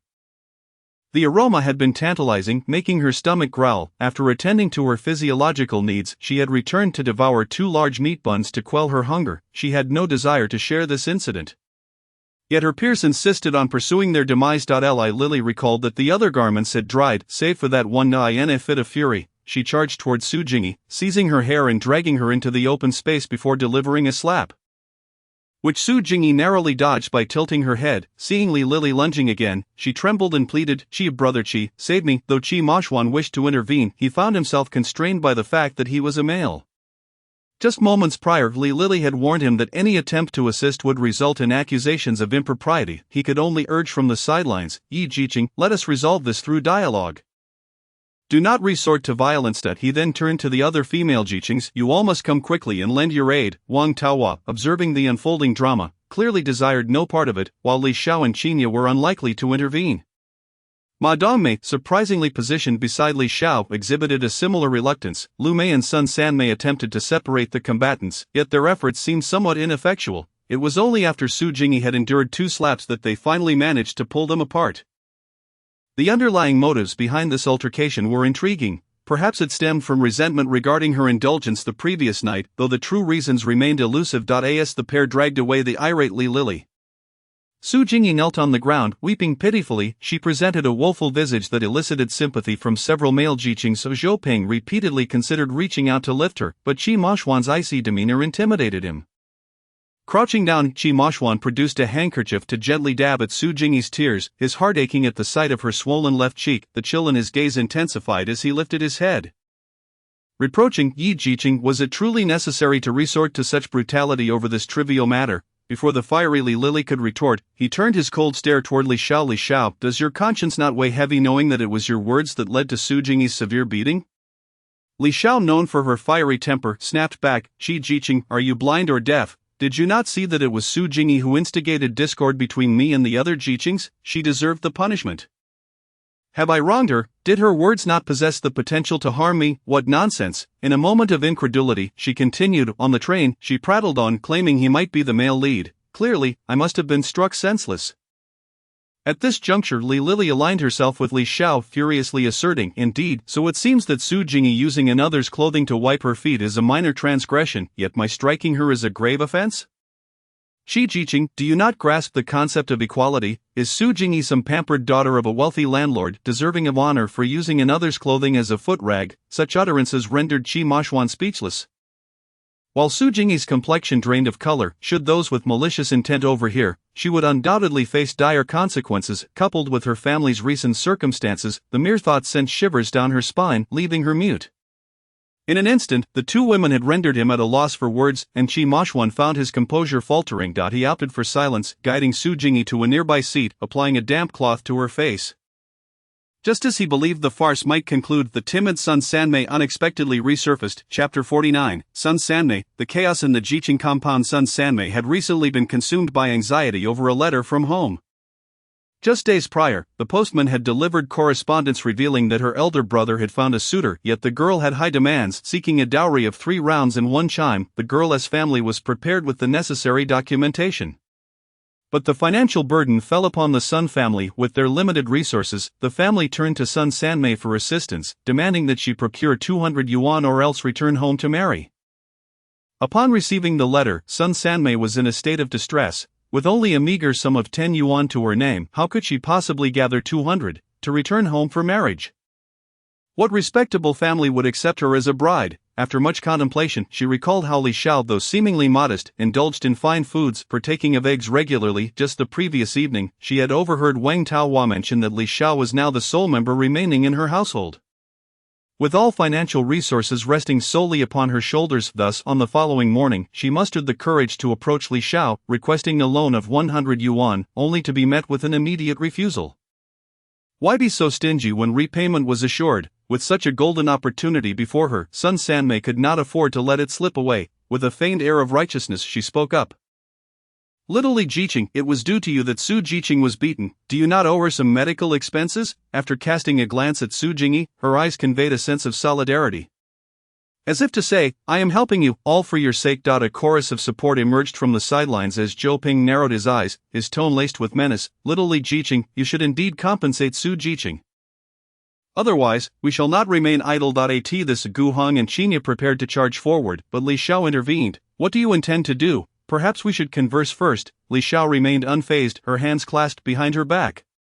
Gesturing dismissively toward Gu Hong and Qinya, with a leisurely tone, she remarked, Sun Jiqing and Zhou Jiqing, you both truly are paragons of virtue. Confusion washed over them, yet an ominous premonition loomed. It was only moments later that Li Xiao continued. Zhou Jiqing, I have heard you are quite familiar with the grove near the west side of the village. Why not share with us what delights lie therein? A playful smile graced her lips. Zhou Ping felt as though struck by lightning. How could she know everything? What if? He dared not contemplate the implications. He immediately lowered his head, frantically apologizing. Little Li Jiqing, I am sorry. I misunderstood you. Without waiting for a response, he fled, desperate to evade her unearthing of his secrets. The other Jiqings, taken aback, were left bewildered by the unfolding drama. Li Xiao then turned her attention to Sun Sanmei, who instinctively took a step back. Li Xiao showed no mercy, her expression earnest as she queried, Sun Jiqing, which is more effective, Lu Jiqing's toothpaste or Su Jiqing's soap, or perhaps both served their purpose as well? A momentary silence enveloped the air before it erupted into chaos. Fortunately, the Jiqing compound lacked nearby neighbors, the closest being separated by 2 dilapidated courtyards. Otherwise, the commotion would have drawn a crowd. What ensued was a flurry of activity, with Lu Mei and Su Jingyi restraining Sun Sanmei. Delivering a barrage of blows that belied her seemingly fragile demeanor. No longer timid, Sun Sanmei retaliated fiercely, creating a scene of camaraderie and solidarity. Li Xiao nodded in approval. This was the spirit she sought. With newfound vigor, they could amuse themselves, while she busied herself gathering firewood and mountain goods, leaving her no time to indulge in their antics. Wang Taohua, increasingly alarmed, recognized the formidable nature of Li Xiao. Unless one possessed absolute confidence, it was prudent to avoid provoking her. As the three continued their spirited altercation, the male Jiqings hesitated to intervene, only shouting in vain for them to cease. Their pleas fell on deaf ears. Until the honest Su Ming erupted with a roar. If this continues, I shall notify the brigade leader. In an instant, the trio froze, retracting their hands in unison. They understood the repercussions of their actions. Reaching the brigade leader would not bode well. Even a reprimand would be a mild consequence, for inciting his wrath could result in the most arduous and tiresome assignments. All three found themselves in a disheveled state, each having gained no advantage. And with a sense of guilt lingering, they exchanged fierce glares before retreating to their respective quarters. At the entrance, Sun Sanmei and Lu Mei collided, each unwilling to yield, until Li Lili called out from behind. "Will you two enter or not? If not, move aside." Only then did they begrudgingly enter, though they had seemingly triumphed by striking Su Jingyi. The pain from her retaliatory twists left them aching. Sun Sanmei resolved to seek compensation from that insufferable woman. With determination, she turned and swiftly ran to the door of the small hut, intercepting Su Jingyi just as she was about to enter. Su Jingyi, that piece of clothing costs $2.80 plus 5 fabric coupons. "You must give it to me, or we shall go to the brigade office to settle this matter," she asserted resolutely. Initially, Su Jingyi was reluctant to pay any money, but the mention of the brigade office made her shrink back. At that moment, she could not withstand even the slightest provocation. Just the day before, her father had sternly warned her against causing trouble and advised her to remain obedient. He had never been so severe, indicating that the situation must be dire. Thus, she dared not argue further and, feeling wronged, replied, "I understand, Yi Jiqing. I will bring it to you later." There was still a hint of reluctance in her tone.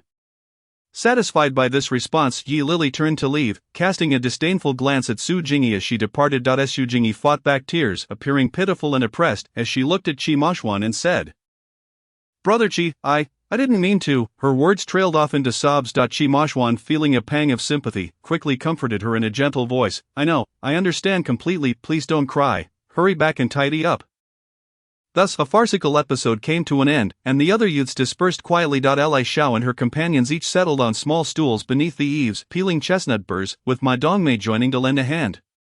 Curiously, Li Xiao asked her, "Why didn't you mediate today? Aren't you the one who loves to maintain harmony among us?" Ma Dongmei, somewhat foolishly, had always thought the best of others. In recent days, whenever minor disputes arose, she would intervene. It seemed she had been this way in a past life, never winning favor, and her words often went unheeded. Pausing her chestnut peeling, Ma Dongmei glanced at Li Xiao with a pained smile and said, "I thought if I tried to mediate, at least they wouldn't blame me, even if they didn't thank me. But yesterday, while I was in the mountains, I overheard Yi Jiqing talking to Lu Jiqing, saying I was just trying to draw attention to myself. Lu Jiqing even remarked that I was meddling in others' affairs." The three burst into laughter at this revelation, realizing why she had been so subdued today. Ma Dongmei, flustered by their amusement, shot them an irritated glare and continued in a voice only they could hear, "Moreover, I've noticed they are all quite scheming. Wang Taohua often speaks ill of Wang Zhaodi. Yet Wang Zhaodi secretly uses Wang Taohua's snowflake cream. It seems they get along well." And Su Jiqing, her words always sound strange, never quite like compliments. How rare it was for this seemingly simple-minded girl to notice so much. Even deciphering the subtext in Su Jingyi's words, it appeared that many things and people had changed in this lifetime. Qingye interjected, "Why don't you rent a room? Living in a communal dormitory is too troublesome." Ma Dongmei didn't seem to be short on money. Ma Dongmei paused, then replied, "In the past, there weren't many people in the dormitory, so it didn't matter, but now I might consider it." Li Xiao believed that renting a room would be preferable and urged Sister Dongmei, "I think renting is quite nice. It allows for personal comfort, especially if the money is sufficient." Ma Dongmei pondered for a moment and said, "All right, I understand." Even Gu Heng chimed in, "If you're going to rent, you should do it soon. The weather is gradually getting colder, and living alone means you need to prepare firewood and other necessities." Ma Dongmei nodded thoughtfully. The four of them then shared laughter as they used their feet to peel the chestnuts, as it was too prickly to bear. It took them over an hour to finish. And each took about 5 pounds. They had intended to share some with Ma Dongmei, but she adamantly refused, saying she would be fine with just a little cooked later. They then dispersed, and the previously noisy youth commune gradually settled into silence, though it could not conceal the undercurrent swirling within each heart. Chapter 50. Unearthing wild ginseng. In the following days, Li Xiao busied herself in the mountains, bustling about like a little hamster. She cherished such days, free and without pressure. Sometimes she roamed with Gu Hang and the others, while at other times she ventured alone. During her solitary excursions, she would secretly stash some firewood or dried goods in her space. Over the course of several days, beneath the window at the back of her small hut near the vegetable patch, she piled firewood high, leaving only the windowsill clear. The area by the stove was also stacked high, and she had gathered about 10 pounds each of chestnuts, pine nuts, and hazelnuts. She intended to stock up, planning to forage for mushrooms and wood-ear fungus to dry and send to several uncles in the military district. Speaking of those uncles, aside from the initial letter confirming her safety, she had not sent anything since it had been over half a month. It was time to write to those uncles, aunts, and even Grandpa Sue in the county to share some daily happenings and alleviate their worries. She also wondered how the old man was faring. She should find time to visit the county in a couple of days, especially since she didn't have to work for another 3 days. Resolving to take action, Li Xiao finished dinner and sat down with a flashlight to write her letters. She had forgotten to buy a kerosene lamp and fuel, so she had to rely on the flashlight for illumination. Fortunately, she had been going to bed early, so the lack of an oil lamp didn't matter much. She must remember to purchase one along with batteries for her flashlight, for future needs. After completing the letters, it was already past 8 o'clock, and Li Xiao quickly undressed and climbed into bed to sleep. The next morning, Li Xiao initially planned to head to the county, but upon inquiring at Uncle Logan's home, she learned that the mule cart would not be going to town until the next day. That was fine. A day didn't make much difference. She returned and shouldered her backpack to head up the mountain again. She relished the sensation of gradually hauling firewood and mountain goods back home, finding a peculiar satisfaction in the endeavor. Thus, she would often venture into the mountains. At the foot of the mountain, she ran into Gu Hong. "Why are you only just getting to the mountain, Gu Jiqing?" Li Xiao greeted with a cheerful smile. Gu Hong responded with a smile of his own. "I just visited the brigade leader to inquire about seed exchanges. Our private plot hasn't been planted yet. Why are you so late?" Watching this little girl climb the mountain every day brought him joy. We haven't planted our private plot yet. How could I have completely forgotten? Li Xiao lamented. Did you manage to get any seeds? I just came from Uncle Lao Jen's house. I plan to visit the county tomorrow, she said, annoyed that she had forgotten about their private plot while hauling firewood to the backyard daily. They agreed to meet in the evening to plow the field and then parted ways. Today seemed to be a day of good fortune for everyone. Xinya caught a wild chicken, and Gu Hong filled his basket with hazelnuts. How was it that there were mushrooms without rain? Was the Northeast truly so magical? Li Xiao had always thought mushrooms only appeared after rain and had never paid attention. In her memory, her grandmother would often chant about the rain, saying they could go mushroom picking the next day. The following day, her grandmother would take her small feet and join the village women in the mountains. But she was always hesitant to let little Li Xiao accompany them, fearing she might fall. Reflecting on this, Li Xiao realized that today she had actually made an even better haul. She ventured deeper than before, even beyond the place where she had gathered supplies for Li Yong. As she walked, a wild rabbit suddenly leaped across her path, darting into the nearby bushes before bounding up a slope ahead. It was her first encounter with prey after so many trips to the mountains. How could she let it slip away? She swiftly set down her backpack and chased after it. To her surprise, the rabbit seemed to be playing with her, hopping back and forth just out of reach. After several attempts, Li Xiao realized she had strayed far from her backpack. She found herself in a grove of towering trees, where the environment felt paradoxical, both sunny and cool, warm yet refreshing. Catching sight of the rabbit again not far off, Li Xiao focused her gaze like a hawk, gently stretching her arms for a pounce. It felt reminiscent of Li Yong's earlier leap at her. However, what she grasped was not the rabbit but a small sapling. Frustrated, she stood up and ripped off a leaf in exasperation. One leaf wasn't enough. She tore off another, and by the third, she realized the leaf felt oddly familiar. How could she, who didn't recognize trees, feel so acquainted? The stem had branches, and each branch bore 5 leaves, the edges of which formed a serrated pattern, with bright red fruits nestled in between. Wasn't this wild ginseng? The very thing she had seen in videos. Her heart raced with excitement, and her hands trembled as she slowly reached out to the wild ginseng plant. 1, 2, 3, 4, 5, 6, could it really be 6 leaves? Didn't that mean it was several decades old? What should she do? Li Xiao felt anxious, turning in circles. After quite some time, she finally calmed herself down. She looked around but saw no one nearby. Crouching down, she stealthily retrieved a shovel from her space, and after a moment's thought, she also pulled out a bundle of red yarn, something she had bought before crossing over, with no red string available. She decided to use the red yarn instead. Fortunately, she could access items in her space as long as she remembered their general location, otherwise she would have been too scared to make things disappear.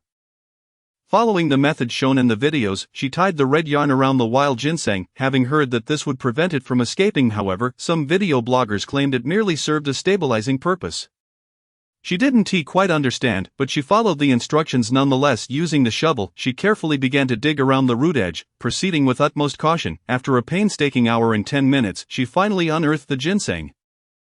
Although she could not discern its quality, it seemed substantial, with plenty of roots, and she had managed to extract it intact. Luckily, her space could preserve it, so she wouldn't risk ruining it through mishandling. Taking out a brocade box from her space, she delicately placed the ginseng inside before storing it on the shelf in her space, intending to decide whether to use or sell it later. Having secured the wild ginseng, she felt an immense sense of relief. Only then did she realize she had strayed from her original path, but her keen senses helped her retrace her steps. With her significant finds, she no longer cared about the wild rabbit and picked up the shovel, placing it back in her space. Noticing the bright red ginseng fruits nearby, she didn't let them go to waste.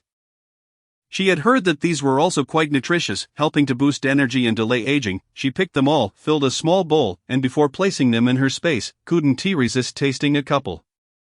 With a slight smacking of her lips, she savored an indescribable flavor, a delightful blend of sweetness mingled with a hint of bitterness, accompanied by a faint, refreshing fragrance. She turned back and glanced at the time. Noting it was past 11. Not in a hurry, she discreetly retrieved 2 large meat buns from her backpack, enjoying them alongside the milk powder from her thermos, relishing the delectable taste. After gathering a basketful of firewood in the afternoon, she was ready to return home, having unearthed a sizable stash. What more could she desire? Elated, she returned only to find herself unexpectedly envious of Qinya and Gu Heng's haul, her mouth watering involuntarily. Was she truly craving it? Li Xiao felt a twinge of embarrassment. Observing her little greedy expression, Qinya chuckled and teased, "Well, you see, knowing I caught a wild chicken and Gu Jiqing has even prepared mushrooms. Why not join us for a meal, Xiao Xiao?" She playfully waved the wild chicken in her hand. Given their rapport, there was no need for excessive formality. She could always reciprocate with an invitation next time. Thus she nodded vigorously. Yes, I want chicken stew with mushrooms, and don't forget the potatoes, and also some flatbreads." She remained blissfully unaware of the concept of modesty. On the contrary, Qinya was even more delighted.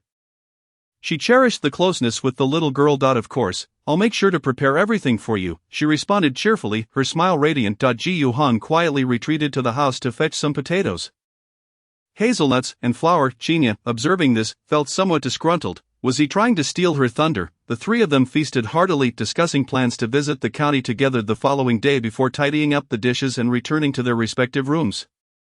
Perhaps due to the satisfaction of this meal, they all dreamt of laughter that night. Chapter 51. An unexpected grandfather. This time, the mule cart was noticeably less crowded, aside from the 3 of them. There were only Ma Dongmei and 2 aunts. Ma Dongmei was headed to the town to purchase a pot and other household items. She had already arranged a rental for a small room with the accountant the previous day. Today, Elder Su was coming to set up the Kong and of course, to build a stove. She wished to avoid mingling with others, finding it annoying. The thought of living alone made her beam with delight. Coincidentally, the 2 aunts were acquaintances, specifically Su Auntie from the team leader's family and Suowa Auntie. Noticing Ma Dongmei's cheerful demeanor, the amiable Suowa Auntie inquired with a smile, "What joyous occasion has you so delighted?" Ma Jiqing, Ma Dongmei, unreserved, replied cheerfully, "Auntie, I'm about to live alone, which makes me very happy. Oh, so you've rented a small room? That's wonderful news," Suowa Auntie exclaimed, genuinely pleased. She too thought little of some individuals in the youth dormitory. Finding Ma Dongmei a diligent and capable girl, unpretentious, isn't that right? That's exactly how I feel. Ma Dongmei laughed heartily. Su Auntie added earnestly, "You all are good kids, let us close the door and live our lives well." Ignoring those who were out of line, the others nodded in agreement, and Ma Dongmei smiled, responding, "We understand, thank you, Auntie." Su Auntie shook her head with a smile, "No need for such courtesies, you are all good children."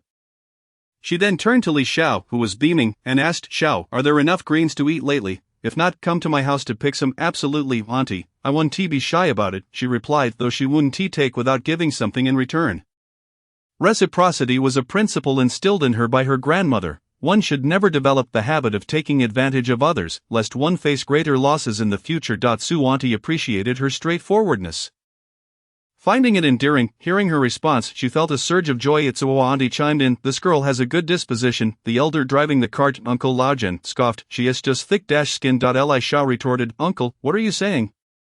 Who is thick-skinned? A little girl like me. I could never compare to an old man like you. This exasperated Uncle Laojian, who huffed and puffed in indignation. Thus, a playful argument ensued between the two, each insisting on the thickness of the other's skin, their faces flushed with excitement, yet the bond between them was evident. As they disembarked, Uncle Laojian handed Li Shao 2 eggs, claiming they were boiled by his wife, which he didn't like. In exchange, Li Shao offered him a handful of seeds and a box of cigarettes to pass the time. Upon reaching the town, the group dispersed, and only Li Shao and her 2 companions continued on the bus to the county.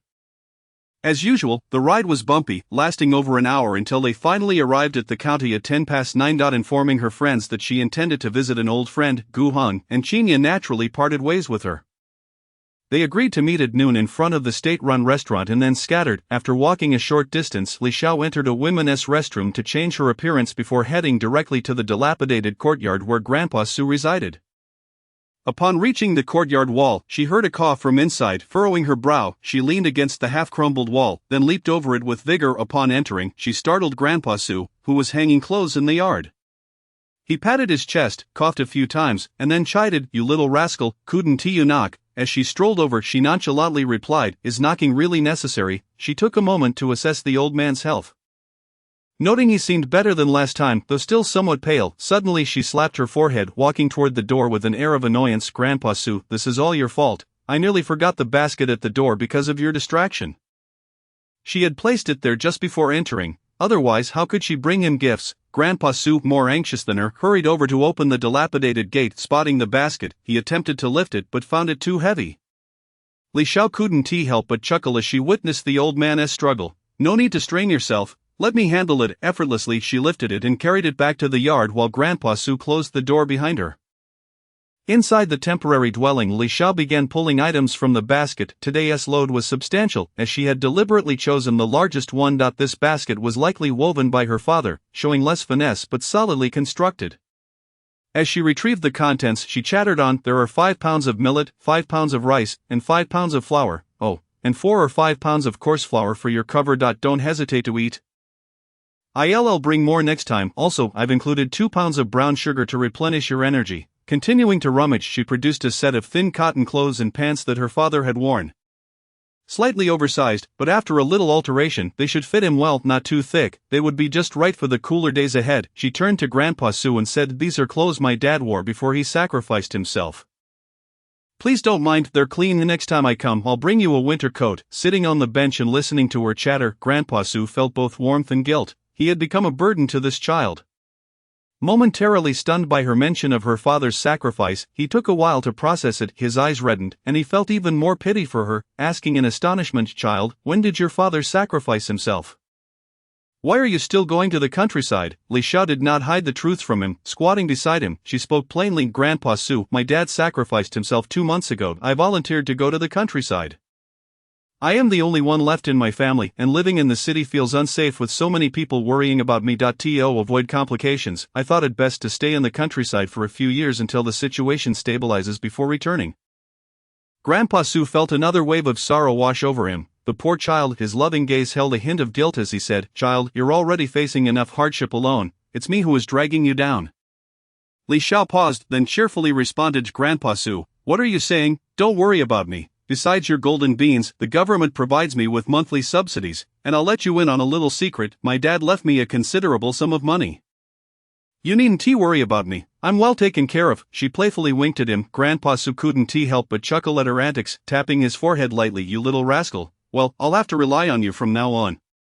But remember to take care of yourself first. Feeling reassured, Li Shao joked, Grandpa Su, I'm neither foolish nor a do-gooder. To be honest, I was initially thinking of leaving that day. After all, who wouldn't be scared in such a situation? However, seeing you risk your safety to protect that scroll made me realize I couldn't stand by idly. Moreover, I was fortunate to receive your precious item and hear your words, otherwise I wouldn't have returned a second time. After a moment of contemplation, she looked at Grandpa Sue earnestly. Since we've met, it must be fate, and neither of us is family. From now on, let us keep each other warm and look out for one another as if we were family. Shall we? Do you agree, Grandpa? As she spoke, her throat tightened a bit. Having lived without familial ties for so long, loneliness had become heavy. Grandpa Sue's presence felt comforting, and she thought perhaps having a grandfather wouldn't be so bad. Hearing her heartfelt words, Grandpa Sue was overwhelmed with emotion, coughing from the excitement. Li Xiao quickly patted his back, concerned. Grandpa Sue, are you all right? After calming down, he affectionately patted her head, speaking softly, call me Grandpa, and from now on, we'll rely on each other. Rest assured, Grandpa still has some savings. I won't be a burden to you, Grandpa. I don't want any of your savings. Keep it for yourself. Your health is what matters most.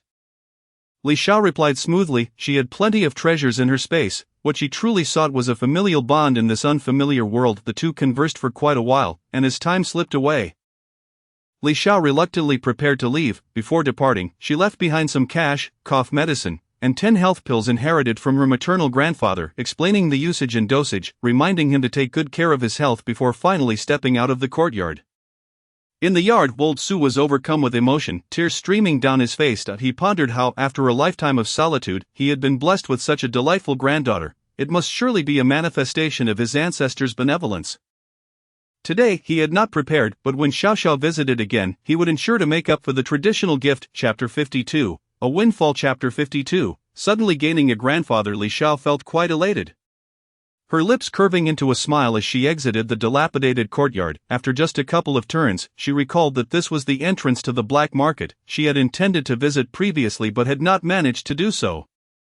Today, however, she had the time to explore. As she ventured further, she noticed that the two shifty-eyed men loitering about were indeed the same two fools she had encountered before. With a confident stride, she approached them, waving as if greeting old friends. This time, it was Li Xiao who startled them. She beamed with delight at their frightened expressions, feeling as smug as a cat that had stolen cream. It took the two men a moment to recognize her, recalling that she was the girl they had frightened last time. The man with the pockmarked face patted his chest in relief, saying, I told you, young lady, that as long as you were let in, the matter of scaring you would be settled. Why are you here seeking revenge? Li Xiao shrugged innocently. It is settled. I merely came to say hello. The shorter man, nicknamed Thin Monkey, looked puzzled. What happened to you? You seem different. Despite their past encounters, he couldn't help but express concern. Thin Monkey was known for his loyalty, though his eyes sparkled with mischief. Li Xiao, uninterested in explanations, got straight to the point. I have some second-hand furniture and a few used bicycles. Are you interested? Her voice was low, intended solely for their ears. She needed to offload them as her space was limited. The men's eyes lit up at the mention of bicycles, rare commodities indeed. Little girl, you're not pulling our leg, are you? How could you possibly have so many bicycles? He queried skeptically, wondering why he was asking so many questions. Just say yes or no. I don't have time to waste. Li Xiao's impatience was evident. It was already 10:40 and she had an appointment with Guhang at noon. Yes, of course. We want them. Just wait a moment, the pockmarked man said before darting off without further explanation. Li Xiao turned to Thin Monkey, who looked embarrassed under her gaze. He scratched his head and chuckled sheepishly. We can't make decisions. He is going to find our boss. About 5 minutes later, the pockmarked man returned with a tall, sturdy individual. This man appeared to be in his 30s, with a simple demeanor. Yet a glint of sharpness in his eyes hinted at his extraordinary nature. Pockmarked introduced him. This is Brother Biao. He can make the decisions. Brother Biao surveyed Li Xiao with a scrutinizing gaze before speaking in a gentle tone. Young lady, you have bicycles. His voice bore an honest, albeit somewhat naive quality, a curious contradiction. The black market was indeed intriguing, filled with eccentric characters. Momentarily dismissing his scrutiny, Li Xiao replied earnestly, yes, but they are second-hand. Around 70 to 80% new. I also have 2 watches at 60% new. Would you be interested? Without hesitation, he agreed, yes, but we'll discuss the price after inspecting the goods. Li Xiao had already chosen a derelict courtyard nearby. Knowing she would not need to risk her prepared items in her space for this single transaction, feigning contemplation, she suggested, the abandoned courtyard at number 58 in the alley. Are you familiar with it? Come by in 10 minutes, but only 2 of you. After a brief pause, he responded decisively, all right, see you shortly. Once the arrangement was made, Li Xiao hurried off to retrieve her items from her space. She gathered 2 watches, 4 bicycles, several cabinets, and half of the clothes, discarding the remnants of Shin Jiao Jiao, Shini, and that woman's garments, which she found utterly revolting. She kept some of Shin Goen's clothes, just in case they might be useful someday, and a few of Wu Zuifan's as well. In these times, second-hand clothes were in high demand, especially since cloth coupons were scarce, and many items were still in good condition. She also had some kitchenware. She had given some to Xiaowatu last time and thought to set aside a few for old Su, old enough to be inconspicuous, and she was sure he wouldn't complain. 10 minutes later, the men arrived punctually, accompanied by a buzzcut young man who busily went about his tasks in silence. After some haggling, they settled on 70 yuan each for the watches, acknowledging they were not brand new. The bicycles were priced at 120 yuan each, totaling 620 yuan, along with several cabinets, tables, and clothing, bringing the total to exactly 1,000 yuan, complemented by various tickets worth around 100. Overall, Li Xiao felt quite satisfied with the transaction. She had earned a considerable sum and cleared out some space. After concluding the deal, she left them to their own devices for transporting the goods. Exiting the alley, she noted it was only 11:30. With some time to spare, she slipped back into her space for a flurry of organization, gathering a basket full of items, now that she had recognized old Su as her grandfather.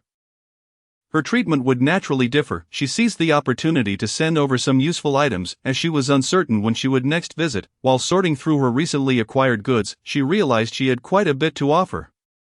The basket was brimming, containing a small iron pot, a thermos, an open bottle of malt milk, about 2 pounds of coarse salt, and half a jar of lard. She also included a flashlight from the Shin household, which she had deliberately chosen not to sell, to ensure old Su would like during the night. After some thought, she rummaged through the pile of items and pulled out a piece of cured meat, weighing about 2 pounds. With all these items in tow, she hurried back to old Su's dilapidated courtyard and knocked on the door. A cautious voice called from behind the door, "Who is it?"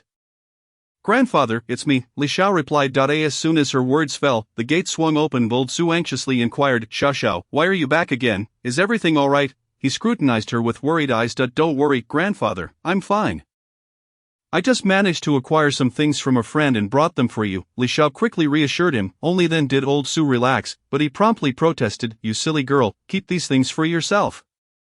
I have enough." Like every elder, he was reluctant to let the younger generation spend on him. Li Xiao would hear none of it. "Grandfather, I've told you not to be so polite with me. These are specifically for you. I have more than enough for myself." Before he could respond, she continued, "Grandfather, take your time to look through them, hide them away and stay safe. I really must be going. I don't want to be late." With a wave, she dashed off, leaving old Su in a state of profound contemplation. Su Minghua had prided himself on his intelligence, having studied longer than most, yet he found himself betrayed by his own students. He had resigned himself to a mundane existence, counting the days as they passed, yet, in the darkest hour of his life, fate had introduced him to such a warm-hearted and kind girl. What merit did he possess? Su Minghua to be graced with a granddaughter so wonderful. As he began to unpack the items from the basket, tears of gratitude streamed down his face. In his heart, he vowed to cherish Xiao as his own granddaughter and to bestow upon her all the treasures left by his ancestors. Chapter 53, Living is Hope. Chapter 53, Once again, as Li Xiao hurried through the streets, she was oblivious to her newly recognized grandfather's intentions to bequeath his estate to her. All she felt was exasperation at having to run each time she visited the county. By the time she arrived breathlessly at the state-run restaurant, Gu Heng and Qinya were already waiting. Standing at the entrance like doormen, seeing Li Xiao approach, panting heavily, Qinya immediately stepped forward. "Take your time, no need to rush." Her tone was filled with concern as she mimicked the tender care of someone who had doted on her. Gently wiping the sweat from Li Xiao's brow with a handkerchief, perhaps it was empathy at play, having heard that Li Xiao had grown up without a mother and had recently lost her father. Qinya felt an overwhelming urge to care for her, though she could not fully comprehend why. Perhaps it was simply her longing for the nurturing figure from her own memories. Gu Heng also stepped forward, silently taking the basket from Li Xiao's grasp. This basket and its contents had just been retrieved from her space, and she needed to have something to disguise her haul. Li Xiao chuckled sheepishly. "I am sorry for being late again." "No worries, let us go inside," Gu Heng replied, turning to lead the way into the restaurant. Li Xiao linked her arm with Qinya's, following closely behind.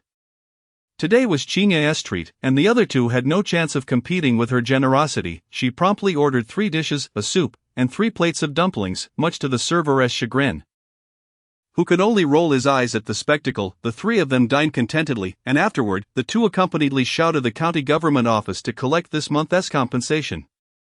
Li Xiao suddenly felt a bit embarrassed, stammering, I didn't mean to deceive anyone, I just thought it would be less conspicuous if I said less. They mentioned a monthly subsidy of 5 yuan.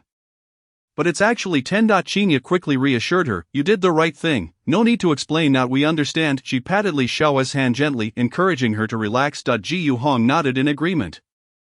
Recognizing that the girl's cautiousness was a virtue, they then proceeded to the post office to send a letter. Afterward, realizing they still had time, they accompanied Li Xiao to the supply and marketing cooperative. As she needed to purchase a kerosene lamp and fuel, ultimately she didn't just buy the lamp and kerosene, she also collected a variety of snacks, to bite, cat ears, furnace fruit, and small biscuits, all were included. As she had plenty of tickets to spare, she planned to hide them beneath the basket's bottom. Lastly, she made sure to buy 2 pounds of sunflower seeds, for no snack was complete without seeds to accompany it. With their own baskets overflowing, they had even placed some items with Guhong. Originally, they intended to visit the grocery store to see if they could purchase some meat, as it had been a long time since they had the opportunity to indulge in it openly. However, by the time they arrived, it was too late. The meat had already sold out. Ji Yuhong had bought 2 jin of pork belly in the morning and offered to share 1 jin with her, which she readily accepted, handing him the money without hesitation. The 3 of them hurriedly boarded a bus back to Yong'an town. Upon disembarking, they were immediately met with a cacophony of voices. A large crowd gathered ahead, filled with shouts, curses, discussions, and even cries, creating a tumultuous uproar. Li Xiao hesitated, contemplating whether to approach and investigate, when she spotted Ma Dongmei striding towards them. Li Xiao quickly inquired to Sister Dongmei, what brings you here, where's Uncle Laojian? What is happening up ahead? The noise was so overwhelming that they could scarcely hear one another. Ma Dongmei shouted back, Uncle Laojian went to visit his son at the factory, and he promised to return by 4. He asked me to let you know. It seems someone's family was discovered to have contraband, but I'm not quite sure. Since they weren't in a hurry, the group decided to find out what was going on. They felt they couldn't avoid it and needed to witness the situation firsthand to be more cautious in the future. Li Xiao glanced around and noticed a couple of people perched atop a stone wall nearby. There was room for more, so she dashed over, unfastened her basket, and leaped up. Ji Yuhong passed her the basket, along with their others, before easily climbing up himself, followed by Qinya, while Ma Dongmei was hoisted up by them.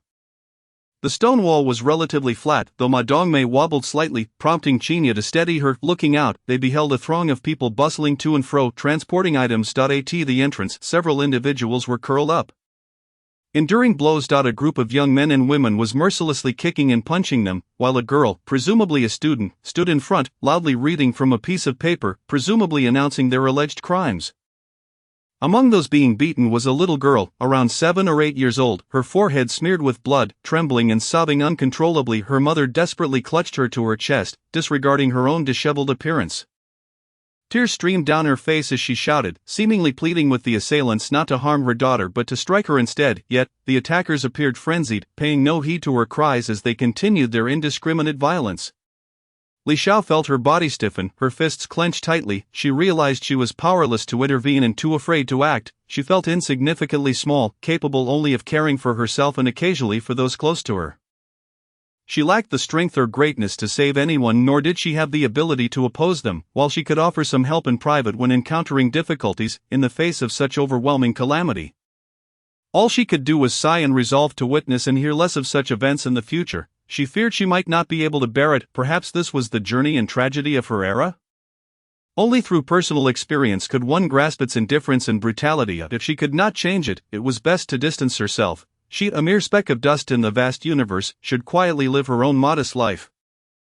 Fulfilling her role as a young intellectual, the group silently descended from the wall. Choosing not to linger any longer, they shouldered their baskets and walked in silence towards the spot where the mule cart awaited.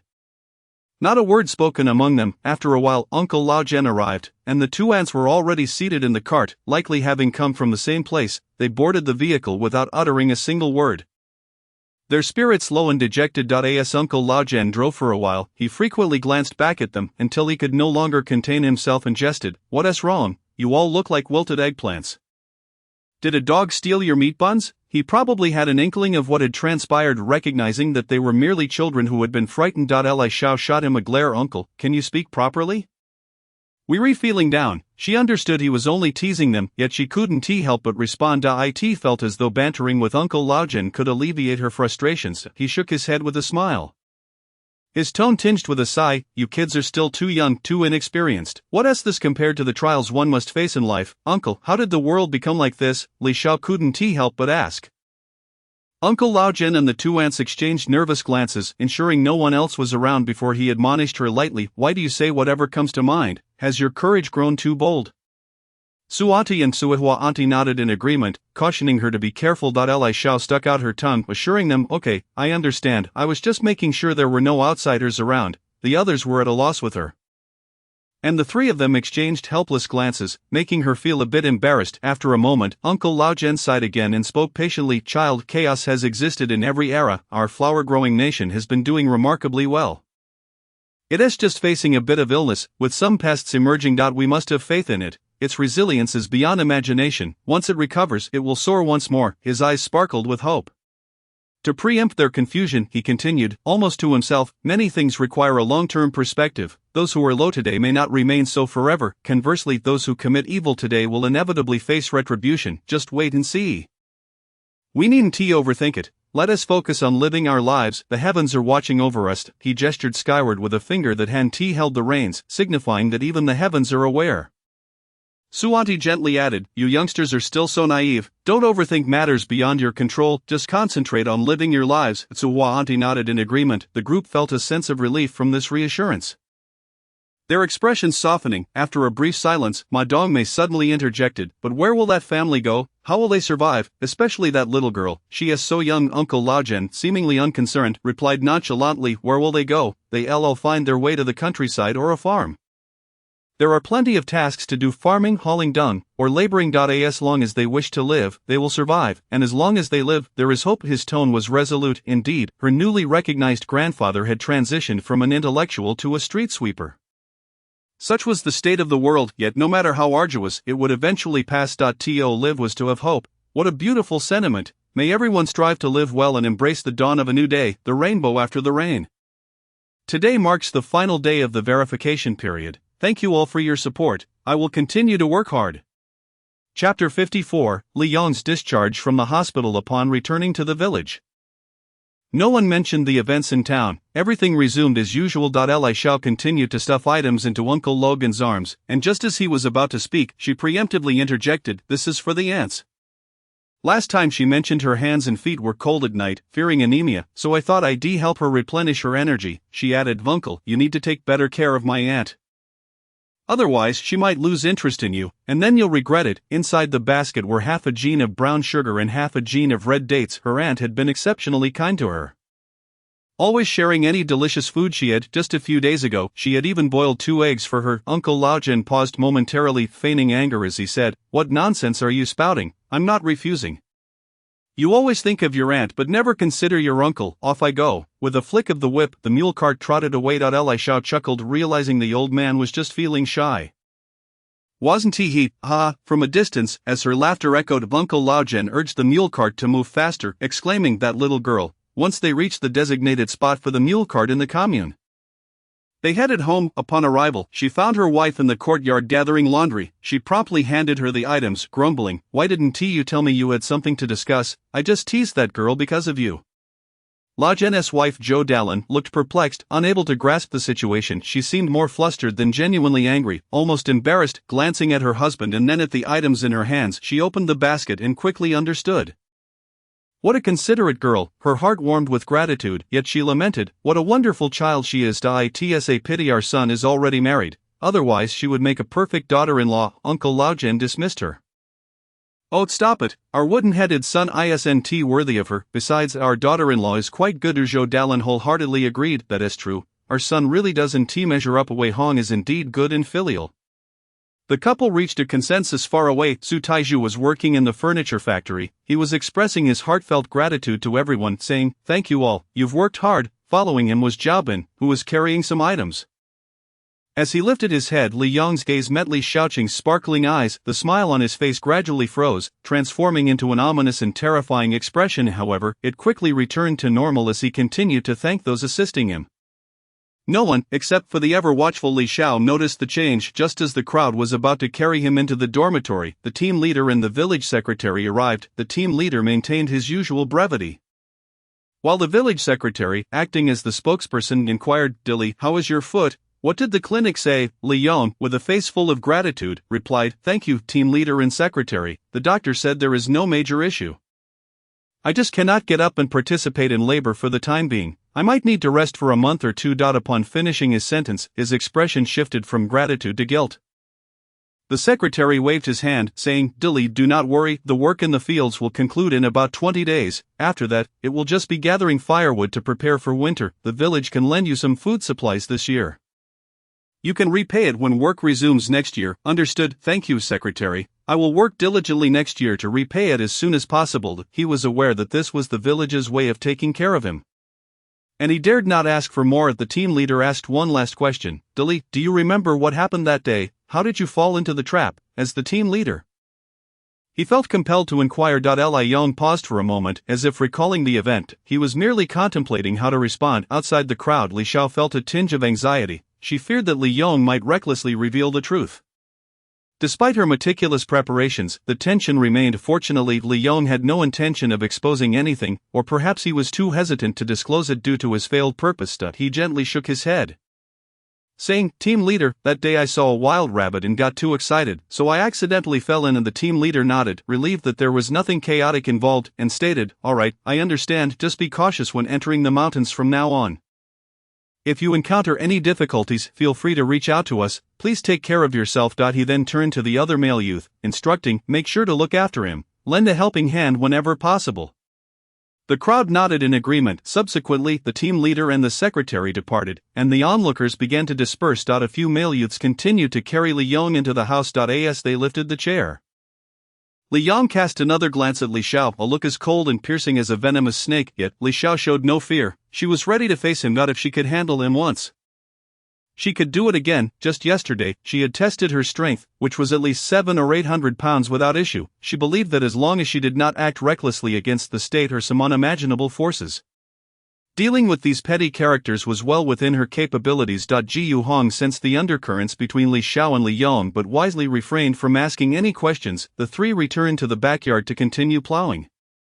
In truth, they had already made significant progress. They simply needed to level the ground and divide the plots. There wasn't much land to manage. Each person could barely allocate 2 plots, and with 3 of them, that made 6. When Gu Hong was changing seeds, he overheard Aunt Su mention that they could plant some cabbage. Although it was somewhat late, they could still manage to yield some produce. They also planned to grow some greens, carrots, radishes, and garlic. 2 plots for cabbage and 1 plot each for the others would be just right. Gazing at their meticulously arranged vegetable garden and the seeds sown, the 3 of them wore radiant smiles.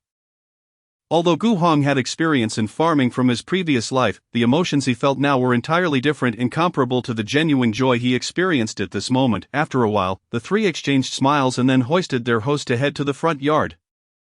They gathered for a sumptuous dinner before dispersing, and the night gradually deepened. Recently, many readers have provided valuable feedback. Thank you. As this is my first time writing, there are inevitably some oversights, so I appreciate your understanding.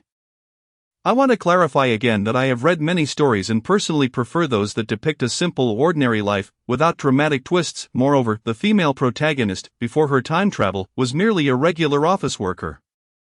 She seeks revenge but does not resort to killing. Some readers suggested that revenge would merely involve a beating. However, the Shin family is destined for a farming settlement in the northwest. It is easy to imagine the consequences for the Shin siblings if they lack the means to go to the countryside. Sometimes living can be more painful than death. Enjoy the reading for fun, and please don't take it too seriously. Wishing everyone happiness every day. Chapter 55, Gu Heng's Bad Romance. Today, Li Xiao indulged in a rare lie-in. Waking up past 8. On their final day of vacation, no one ventured into the mountains. They planned to rest well at the youth dormitory and wash their clothes, hence Li Xiao felt no urgency to rise early. This day could be considered the most leisurely since arriving in the countryside. With no obligations to fulfill, the youth were leisurely sipping tea and chatting in the courtyard, and even Li Yong was brought out to bask in the sun. However, his cold, piercing gaze occasionally darted toward Li Xiao, who chose to ignore it. Of course, there were exceptions. Qi Maoxuan and Su Jingyi did not participate and went out instead. The following day, the sun rose as usual, and the youth resumed their work. Upon arriving at the drying yard, the villagers were already there. Unlike their first visit, when they were largely ignored, the youth were now frequently greeted. Ahead, Aunt Suihua and Aunt Dallin were waving at Li Xiao. Calling out, "Xiao Xiao over here," she had transitioned from being known as Little Li to Xiao Xiao. Seeing there was indeed space, Li Xiao and the others made their way over, as they were all part of the same collective outside. The autumn harvest was nearing its conclusion. Rice, corn, sweet potatoes, and potatoes had already been stored in the granary, waiting to finish paying taxes before the grain could be distributed. The remaining crops, including cabbage and radishes, would take a little longer to harvest as the weather had not yet turned too cold. The last tasks involved gathering peanuts, cutting sesame, and finally harvesting cabbage, radishes, and carrots. The youth's task for the day was to cut sesame, which they would then transport in baskets to the drying yard to air out. It needed to be dry before they could thresh it. They could form groups to collaborate, and as long as the task was completed, it was acceptable. The trio, along with Ma Dongmei, formed a 4-person team tasked with cutting 8 mu of sesame. Li Xiao's eyes twinkled as she said to Sister Dongmei, "Come here, I need to tell you something." She then pulled her aside for a whispered conversation, leaving Ma Dongmei in a daze for quite a while. Could it be played like this? In previous years, she had always completed her tasks early and even helped other youth cut a lot, only to receive no thanks. Instead, she was blamed for causing them to receive criticism. Reflecting on it now, she wondered if she had been quite foolish. Ji Yuhan was her old partner, and Qinya was already aware of her cleverness, so there was no need for special communication. Thus, the four began a playful yet labor-intensive endeavor that resembled child's play. At that moment, Lu Shangxiang approached. She had benefited from Accountant Lu and received a task of distributing farming tools. Avoiding fieldwork, with her face flushed from embarrassment, dotted with freckles, she shyly approached Gu Hong, nervously rubbing the hem of her clothes, and stammered, "Gu Zheng, I come to help you." The aunties and mothers nearby paused their work, standing up to watch the scene, and Li Xiao and her friends did the same. Particularly Li Xiao's eyes sparkled with curiosity. Ji Yu Hong frowned and rejected her, saying, "No need, I can manage," without even looking at Lu Shangxiang.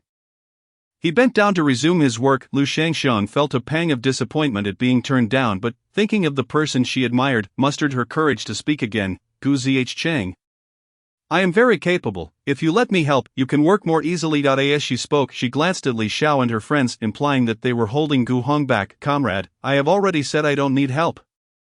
Please do not disturb our work." Ji Yu Hang's tone was now more somber. His blunt refusal caused Lu Shangxiang's face to pale slightly, but the opportunity to speak with Gu Hong was too rare.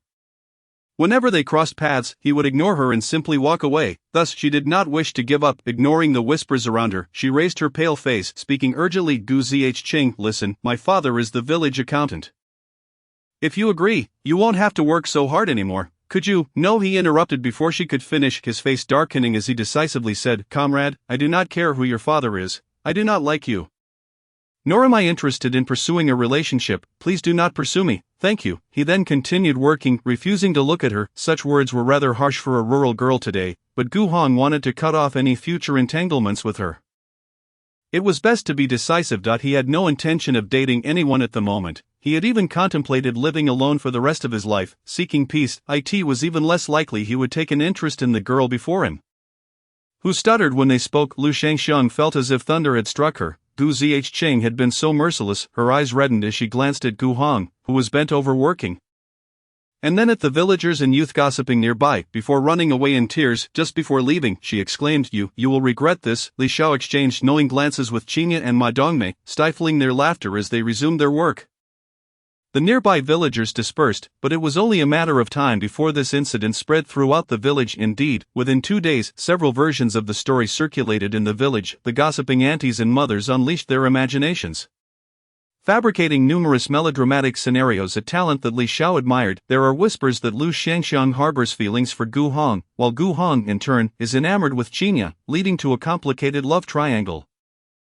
Some say Gu Hong is in a relationship with Lu Shangxiang, who has become pregnant, only to be abandoned by him. Others claim Gu Hong has developed an interest in the accounting profession, leading him to dismiss Lu Shangxiang altogether. There are even rumors suggesting a deep affection shared between Gu Hong and Lu Shangxiang, yet Gu Hong's parents disapprove of a girl from the countryside, intent on thwarting their union. This is merely what they have overheard. Countless other versions remain unheard. In short, the narratives are as varied as they are sensational. When Li Xiao and her companions caught wind of these tales, Li Xiao erupted in laughter, while Ma Dongmei stifled her giggles, and even Qinya could not suppress a smile. Ji Yu Hong, rendered speechless, imitated Li Xiao's usual demeanor and rolled his eyes. "Are you all being a bit excessive? Are we even friends? Since coming to terms with his feelings, he had loosened up considerably, allowing himself to make jokes in the company of familiar faces, after finally managing to stifle her laughter. Li Xiao teasingly quipped, "Friends are friends, but gossip is gossip. Don't be so stingy." Having become accustomed to the phrase, even Ma Dongmei understood its meaning and declared that she would buy 2 kilograms of sunflower seeds next time they ventured into town. To munch on while gossiping, both Ma Dongmei and Qinya's eyes lit up in agreement, and they burst into laughter. Initially, it was thought to be mere hearsay, a light-hearted jest among villagers that would eventually fade away. However, just 2 days later, the Lu family showed up at their doorstep, led by Lu Accountant's wife and their son, who arrived wailing at the youth commune. Lu Dinyang, Lu Accountant's wife, lamented loudly, demanding that Gu Hong take responsibility for her daughter, who was now on the brink of death. The young man must be held accountable. The young people dining inside, along with the villagers who had followed, were taken aback. Was this truly a serious matter for Gu Zhiqing? It seemed the rumors held some truth. What a spectacle to behold! Chapter 56, a farce. Upon hearing the commotion outside, Li Xiao hastily finished her meal and rushed out to witness the unfolding drama. Upon her arrival, she found the courtyard packed with villagers and youths. In the center stood Gu Hong, his face darkened, while an elderly woman sat on the ground wailing, accompanied by an irate man and woman. The woman, however, seemed restless, her eyes darting around. Li Xiao positioned herself beside Qinya and Ma Dongmei, raising an eyebrow at the scene. Were they intent on pinning their woes on Gu Hong? Unfortunately for them, their calculations were misguided. Gu Hong was not one to be coerced. As the crowd continued to swell, the elderly woman cried out, "I can't go on living, the youths are bullying us. My daughter, a fine girl, has been bewitched by the city folk. She returned home, refusing to eat or drink, and hasn't slept for days.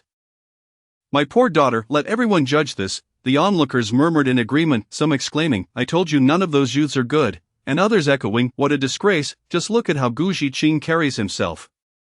Yet he commits such acts." Their chatter was as if they were privy to the details. Contrarily, some voices rose in dissent. "Don't speak so hastily. Do we truly know what happened? What sort of person is Lu's family anyway?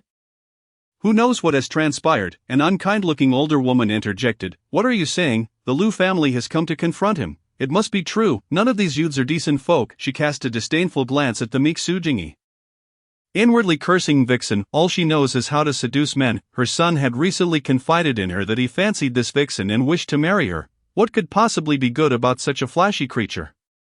Li Xiao recalled this woman. Her son had once attempted to bully the original protagonist. Thankfully, the original protagonist had some martial skills and emerged unscathed. With that thought, a glint of coldness sparkled in Li Xiao's eyes.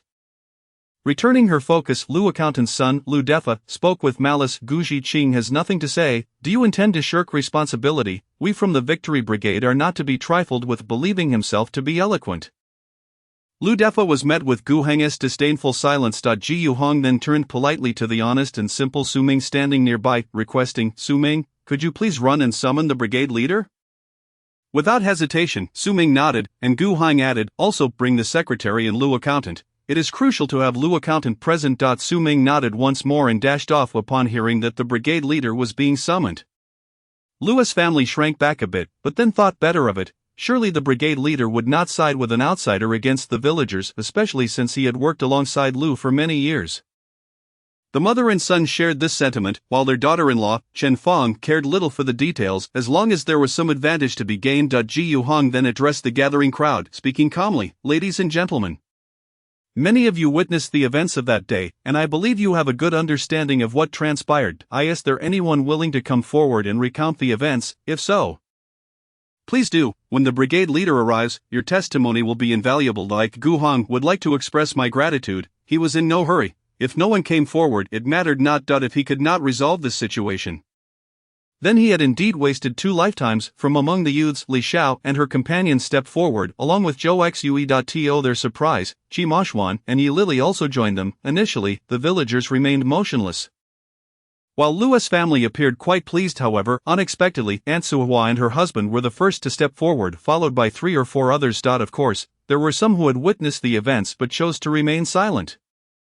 Gu Hong did not mind seeing so many stepping forward. Lu's old woman erupted in wrath. "You heartless traitors, if you dare speak out, I shall tear your mouths apart." Lu Accountant, who appeared cultured with his spectacles, was overshadowed by the barbaric nature of his wife. Li Xiao thought to herself, who do you plan to tear apart? Just then, Su brigade leader walked in with his usual stern demeanor, striding forward and asking, who will tell me what happened? Thus, the villagers who had stepped forward began to speak in a cacophony, leaving little opportunity for Li Xiao and her friends to chime in. They were content to watch the spectacle unfold. Stepping back slightly, Ma Dongmei surprisingly produced a handful of sunflower seeds to share with Qinya and Li Xiao, having had them brought by Uncle Lao. General sensing Li Xiao's confusion, she whispered an explanation and winked at them, then turned to share a handful with Zhou Xue. Li Xiao silently gave her a thumbs up, and Qinya raised an eyebrow in approval. This girl has potential. Unbeknownst to them, it was due to Ma Dongmei's casual gesture that their little gossip squad had gained a new member. In the center of the courtyard, Lua's old woman continued to play the victim. I don't care. My daughter is in this state because of Gu Shiqing, and he must take responsibility. Your responsibility? What responsibility do I bear? Did you not hear what was just said? Do you intend to coerce the youth? Shall I summon the police to discuss this with you? Gu Hong retorted coldly, his gaze icy as he glanced at Lu Defa, pondering whether to arrange a full-body massage for him in the coming days. Defa shivered, feeling the weight of Gu Heng's stare, and slowly lowered his head. Hearing the mention of the police, Lu's old woman's wailing diminished, while Lu accountant, sensing the shift in mood, hurriedly attempted to mediate. Gu Shiqing, my wife is a bit of a hothead. She is just confused in her panic. You shouldn't hold it against her. Ji Yu Hong fixed his gaze on Lu accountant. Oh, and what does Lu accountant mean by that? Under his scrutiny, Lu accountant faltered, unable to meet Gu Heng's gaze. Hesitantly, he replied, you see, this is all just a misunderstanding. My wife is simply impulsive, and this has all blown out of proportion. Surely you can overlook this incident? Our Shangxiang is indeed a good girl. Could you perhaps, considering she has been unwell, pay her a visit? He sighed dramatically, akin to a father distressed over his daughter's plight, displaying an exaggerated sense of paternal love. If only his ulterior motives were not so transparent. Hot. Gu Hong scoffed, his voice dripping with ice. I had initially thought to extend some courtesy to you as the accountant, but it appears my gesture was in vain. He then turned to the brigade leader, ruthlessly unveiling. Brigade leader, Secretary Fong, yesterday as I passed by Luo's yard, Gu Shiqing, we made a mistake. Please don't continue. I was just confused earlier. I beg you to be lenient. Lu accountant pleaded, eyes filled with desperation. Ji Yu Hong had not intended to completely destroy him. After all, he was the village accountant, and his family was quite influential. Offending him publicly would not be wise, moreover, given the lack of a successful scheme against him. Even involving the police would likely result in nothing more than a reprimand. After all, during these times of food scarcity, no one wished to support idlers. It was far more entertaining to handle matters privately. With a slight smile, he remarked, since Lu accountant has made such a request, I suppose I must grant this concession, but, he raised his eyes to meet Lu accountant's, his gaze chillingly fierce. I understand. And I assure you, my family shall never again disturb Gu Shiqing. I apologize for today's incident. With that, he turned to the elderly woman on the ground and barked, get back to where you came from. You're a constant source of trouble. Wait until I return home to deal with you. He dragged Luo's old woman away, while Lu Defa and Chen Fong trailed behind, defeated. Thus, the farce came to a close, and the villagers dispersed in small groups. Yet the rumors would not dissipate so swiftly. For the next several days, this would be the talk of the town over tea and meals. Chapter 57. The most unfathomable is the human heart. Once the crowd had dissipated, the quartet returned to Ma Dongmei's abode. Today, she had treated them to a meal, as it was her moving day, and the other three had also brought gifts. For lonely souls gathered together, seeking warmth in one another, and Li Xiao found it quite comforting. As the door closed, Li Xiao and Ma Dongmei burst into laughter, while Qinya chuckled, albeit with less exuberance. Ji Yu Hong merely stood there with a stoic expression, waiting for their laughter to subside before speaking. They were well aware of his character and knew he wasn't genuinely upset, which emboldened them to be somewhat reckless. After a considerable time, the trio finally quieted down. Sensing that his lack of reaction rendered their amusement futile, seated around the table, they prepared to dine, and today's meal was rather delightful. Ji Yu Hong had brought wild chicken, Qinya contributed canned luncheon meat sent from home, and Li Xiao had provided rice, an ingredient they hadn't enjoyed in a long while, having resorted to mixing it with potatoes or sweet potatoes, with the exception of Li Xiao, of course. Ma Dongmei had also traded a few eggs to whip up a large plate of scrambled eggs. In her words, such a feast was not even guaranteed during the new year. Li Xiao took a bite of rice, glancing at Gu Hong, then took another bite while casting him another look. Overcome with impatience, Gu Hong set down his utensils and addressed Li Xiao, if you have something to ask, just go ahead. There's no need to hold back. Feeling a bit embarrassed, Li Xiao chuckled awkwardly. Her demeanor instantly reminded Gu Hang of an old saying, Ketsuan, and he found himself in agreement with it. He quickly interjected. Enough with the laughter, just say what you wish to say. Li Xiao immediately quelled her awkward grin and leaned in toward Gu Hong with an eager expression. Why don't you tell us what you heard yesterday? Gu Jiqing, I'm so curious. I absolutely despise half-finished conversations. Gu Hong sighed in resignation. Having anticipated this inquiry, however, he had no intention of withholding information and cleared his throat before recounting. By coincidence, I finished work early yesterday and thought I might wander over to the back mountain. It was then that I caught the wild chicken. He gestured towards the small chicken stew with mushrooms on the table and continued, I took the route past Accountant Lu's home, which is closer to the back mountain. As I passed by, I overheard an old woman gossiping about some rumors, something about marrying someone. I initially paid it no mind, but upon hearing my name mentioned, my curiosity piqued. He paused, a hint of disdain creeping into his voice. That old woman claimed that as long as she stirred up trouble, she didn't believe a Jiqing would dare to refuse marriage. Lu Defa suggested that if all else failed, they could trick me into their home, where his friend had some sort of potion, leaving me with no choice but to comply. I actually didn't hear Accountant Lu's voice. I was merely testing the waters, and to my surprise, having reached this point, there was little left to misunderstand. Indeed, as the head of a household and a village official, if he had no ulterior motives, would he not intervene? Would he allow them to act so brazenly? Initially, he had shown no reaction upon entering. Only after assessing the situation did he come out, not to quell the disturbance, but to follow their plan for the day, intending to deceive Gu Hong into returning. The moment Gu Heng's words left his lips, he immediately attempted to stop him, clearly aware of the situation. A heavy silence fell over the group. They were taken aback to learn that a person who appeared so gentle and courteous could be embroiled in such affairs, possibly even serving as a mastermind. It seemed Accountant Lu was not to be underestimated. Truly, one should not judge a person by their appearance. I once thought he was simply concerned for Lu Shangxiang. Madame Mei reflected, feeling somewhat naive. One must not take people at face value. Many may not be as benevolent as we imagine, Xinya quietly added, her gaze distant, as if recalling something she wished to forget. So you knew yesterday and said nothing? Weren't you afraid of being truly schemed against? Li Xiao inquired, her curiosity piqued. They lack that capability, Gu Hong replied with unwavering confidence, that if they were to successfully scheme against me, it would be a reflection of my own incompetence, and in that case, we would both meet our doom. The other three nodded in agreement. Indeed, how could they possibly succeed? They had witnessed Gu Heng's prowess firsthand. His skills were honed through training he sought after acquiring wealth in his previous life. Under the guidance of a specialized coach, an average person could hardly contend with him. Back then, however, he had been foolish, burdened for a lifetime by a trivial semblance of familial affection. The meal lasted over an hour before they dispersed, each satisfied after indulging in the gossip, unaffected by the surrounding chaos, and retreated to their rooms to wash up and rest. Meanwhile, at the Lu household, the atmosphere grew increasingly tumultuous as they engaged in a blame game, pointing fingers at one another. The timeline shifts back to when Accountant Lu was escorting the old woman home. He forcefully tossed her onto the empty ground of their courtyard and scolded her harshly. It's all your fault, you old hag, for bringing this trouble upon me. Now look what you've done. The reputation I've painstakingly maintained for years has been ruined by you. For years, he had upheld the demeanor of a cultured scholar, and the villagers regarded him with warmth and respect. But now, anyone with a shred of intelligence would begin to ponder the implications of this incident. How would he proceed with his work in the future? The more he thought, the angrier he became. Landing a slap across the old woman's face, causing her head to jerk to one side, Lu Defa and Chen Fong, who had been trailing behind, quietly shut the courtyard door, standing like quails, too afraid to move or speak. Typically, it was his mother who managed the household, but when his father spoke, no one dared to oppose him, not even she, especially not when he was enraged. Accountant Lu continued his tirade.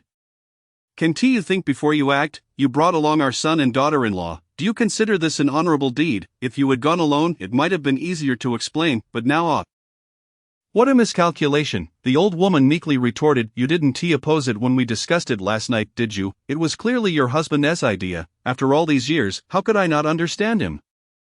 Just days ago, when I privately mentioned it to him, he said that Gu Jiqing was easy to manipulate because he doesn't speak much. He said that since he didn't excel at work, he would surely want some support in the village, and our family is quite good. He also said that as long as we don't leave the Victory Brigade, we have nothing to fear.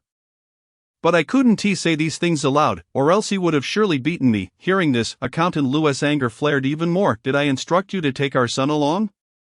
Did I ever say it was acceptable to stir up too much trouble? You foolish woman, have you even considered that your actions could jeopardize our daughter's future happiness? The more I speak, the angrier I become. At that moment, Lu Shangxiang stumbled out of the house, and upon witnessing the scene, tears immediately streamed down her face. She sobbed, "Father, please don't hit my mother. What on earth is going on?"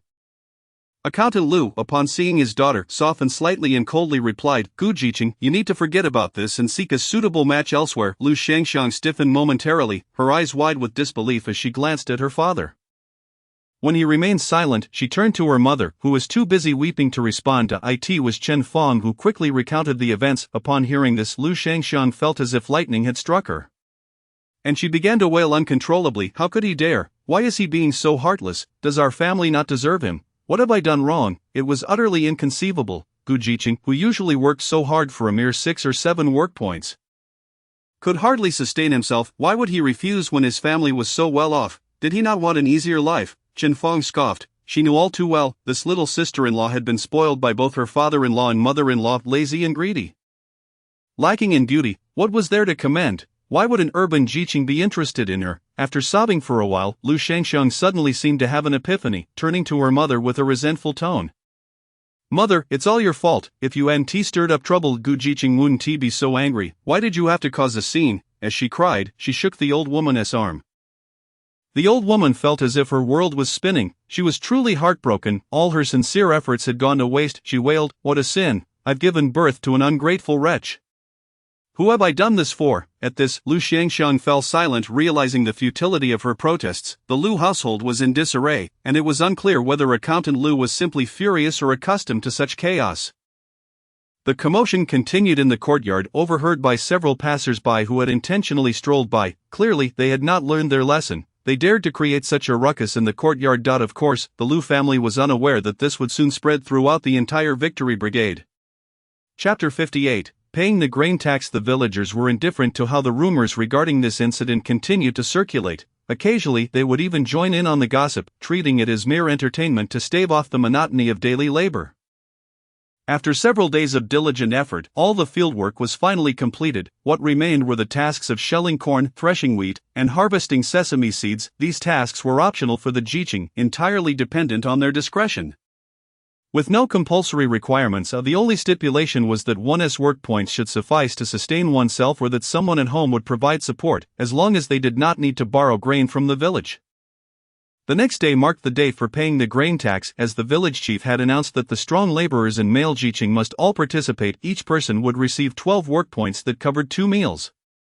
Departing at 4 o'clock in the morning. Li Shao was quite curious. Having never witnessed such an event in either of her lifetimes, she had only heard tales from her grandmother. She was eager to see it for herself, especially since she had no work obligations that day, and gathering mountain goods or firewood could wait. Thus, the 3 girls gathered together, chattering excitedly, and decided to join in the commotion. Ma Dongmei was also intrigued, while Qinya simply couldn't shake her concern for Li Shao. Knowing they needed to get to bed early, the girls each had their dinner before heading to the ed. At 3:30 in the morning. It was Ma Dongmei who came to wake Li Shao, having initially considered setting an alarm but ultimately finding it too complicated to explain. Her alarm clock was too delicate to bring out. Rushing through her morning routine, she quickly grabbed a few sweet potatoes from the stove and set off with the male Jiqing. The other male Jiqing looked on with curiosity. Xiaobin, as the leader, approached to inquire, finding their desire to witness the spectacle a bit perplexing. Was it truly worth it to brave the early morning chill? By late October, the northeast was already quite cold, and the other male Jiqing regarded them with expressions of bemusement. Upon arriving at the grain-drying yard of the brigade headquarters, they discovered that the villagers were already gathered, and torches were lit around the area for illumination. The cafeteria nearby was ablaze with light. And before long, the village's matrons emerged, each carrying large wooden bowls. Some bore steamed cornbread, others sweet potatoes, and still others a fragrant soup made from radishes and cabbage. The brigade leader announced that the men who had gone to work today could eat as they pleased, to their heart's content, so that they would have the strength to carry the grain and not fall behind the other brigades, especially those that also lacked tractors. Li Shao and her companions Being mere spectators had no intention of partaking in the grain. Instead, they gathered to enjoy roasted sweet potatoes. Uncle Lao Jen noticed them and brought over a few cornbreads, stuffing 2 into each of their hands while grumbling. "Why are you little girls here so early, just causing a ruckus, is it? Isn't your bed warm enough? Hurry and eat, it's fresh and warm, made from cornmeal, delicious." With that, he took a hearty bite himself. "Uncle, we just came out of curiosity." Ma Dongmei replied first, while Li Xiao nodded in agreement. It must have been this mischievous girl's idea. Stay close and ignore anyone from other villages you encounter. Be cautious, he pointed at Li Xiao. His lips curling in disdain, yet still reluctantly offering a few words of caution. Reflecting on the many men from their village who had ventured out, he felt reassured and said no more. Turning back to his meal. At precisely 4:10 in the morning, the grain delivery team from Victory Brigade set out. Leading the procession were 2 mule carts from the village, driven by Uncle Lu and Uncle Lao Jen. Following were 2 large carts pulled by yellow oxen, with 2 uncles walking alongside them. One of these men was Uncle Zhuzi from Aunt Suewa's household. The other, though somewhat familiar, was unknown to Li Xiao. The 4 carts were piled high with sacks, but not excessively so, as the villagers were reluctant to overburden their livestock. Next came the human porters. The brigade leader and the secretary led the way. With Accountant Lu trailing behind, the recorder was a girl, hence absent, followed by the village's strong men. Each porter was shouldering at least 120 pounds, with some particularly strong individuals hefting 150 or more. The educated youth fell in behind, the seasoned ones proving dependable, while the newcomers had been tested beforehand to gauge their capacity. Most managed around 100 pounds without issue, but Qi Moxuan wobbled precariously and could only manage 80 pounds. The same as Zhou Ping. A few villagers also carried burdens, seemingly to protect these youth. On either side of the line, several boys aged 14 or 15 wielded torches to illuminate the path for everyone. And Li Xiao and her friends were given a torch to walk alongside the male youth. From a distance, in the early hours of this late autumn, the long line appeared like a fiery dragon meandering through the mountains and waters. How magnificent it was! Only by being part of it could one truly appreciate the simplicity of this era, the hardships faced by farmers, and their selfless contributions to the nation, without their diligent toil. Particularly for residents with urban household registrations, even basic sustenance could not be guaranteed. What used were money and tickets. Then, the procession moved steadily onward, with Li Xiao and her companions closely following. After about half an hour of walking in the biting cold, beads of sweat began to form on many foreheads. The educated youth felt it acutely, especially Qi Moxuan and Zhou Ping, whose steps began to falter. Li Xiao shook her head in disbelief. Zhou Ping's frail frame was one thing, but Qi Moxuan, a tall, robust young man, was surprisingly struggling. Perhaps he was simply too weak. After another quarter of an hour, the order to rest was relayed from the front. Everyone quickly set down their burdens to take a break, rummaging through their bags or from their bodies to find water bottles or bamboo tubes to drink from. Li Xiao and her friends did the same, sitting on a roadside stone, taking large gulps from their flasks. Just after quenching their thirst, a voice called out, "Uncle Brigade Leader, look quickly. Behind us must be the Shangyang Brigade." Li Xiao glanced back and indeed saw another fiery dragon approaching. It looked quite beautiful from afar, and just as she thought this, the brigade leader bellowed, "Everyone, hurry up and set off, put in more effort. We must not let the Shangyang Brigade overtake us." The group resumed their burdens with noticeably increased speed, and Li Xiao and her friends found themselves struggling to keep up, resorting to a light jog to maintain pace. Thus, they hurried along for another half hour until they reached the grain station at the town's entrance. The youth who had scouted ahead returned, reporting that 2 teams were already inside the courtyard. Making it impossible to squeeze in, they could only wait outside, realizing that those 2 teams must belong to brigades equipped with tractors. It was still just a little past 5, and with nowhere else to go. Uncle Lao Jen suggested that the girls climb onto the mule cart and rest against the sacks. They readily obliged, finding it surprisingly comfortable to lean against the bags. As they began to doze off, a commotion erupted from behind, suggesting that 2 teams had arrived simultaneously and were bickering over who would stand in front. Li Xiao's eyes lit up. The excitement was upon them. The 3 girls promptly jumped down from the mule cart and ran towards the back. Though they were savvy enough not to get too close, opting instead to observe from atop a large stone, they wished to witness the spectacle rather than become part of it. Chapter 59, Delivering Public Grain. 2 standing atop the stone, they watched as the 2 teams argued fiercely, faces flushed, yet no one dared to throw a punch. Nearby villagers explained that the grain station had rules against fighting, otherwise all the grain brought would be classified as inferior quality. It was then that Li Xiao learned that the grain delivery was graded, something she had not known before. When staff at the grain station inspected the sacks, they would use a hollow iron tube to extract a sample. Checking the grain's moisture content and impurity levels, even tasting it, different regions had varying grading systems. Some had 3 grades, premium, medium, and inferior, while others simply categorized it as pass or fail. In their province, the current system utilized 3 grades. Premium allowed for a 5% reduction in grain delivered, while inferior required an increased quantity, the specifics of which depended on the degree of inferiority, with some even being returned for reprocessing. At that moment interpersonal relationships came into play. If someone had relatives or friends working at the grain station, their grain might pass inspection with ease, but if one offended them, even the best quality could be sent back. Returning to the present, Li Xiao and her friends observed the two teams, bickering like roosters. Red-faced yet hesitant to a CTIT was indeed rather amusing. Suddenly a young man in front shouted, "Quick, hurry, it's our turn to go in." It turned out that the two teams had completed their business and were slowly filtering out. The Victory Brigade entered the grain station in an orderly fashion, and Li Xiao and her friends seized the opportunity to slip inside for a closer look. They saw 3 men in grain station uniforms waiting as villagers began to unload their grain. One of the men inserted a hollow iron tube into the grain, inspecting both sacks and bamboo baskets without exception, occasionally biting down on the samples. In the meantime, the secretary produced a pack of red plum cigarettes, which he typically reserved for special occasions, handing them to the staff. He usually smoked the cheaper Tianjin brand, costing only 2 cents a pack. Seeing the workers accept a few from the village officials, he breathed a sigh of relief, knowing they would not be overly difficult. After about 10 minutes, the inspector shouted, "Victory Brigade, rated premium, weigh and store it." Instantly cheers erupted from the line, and everyone began to assist the staff in weighing and storing the grain.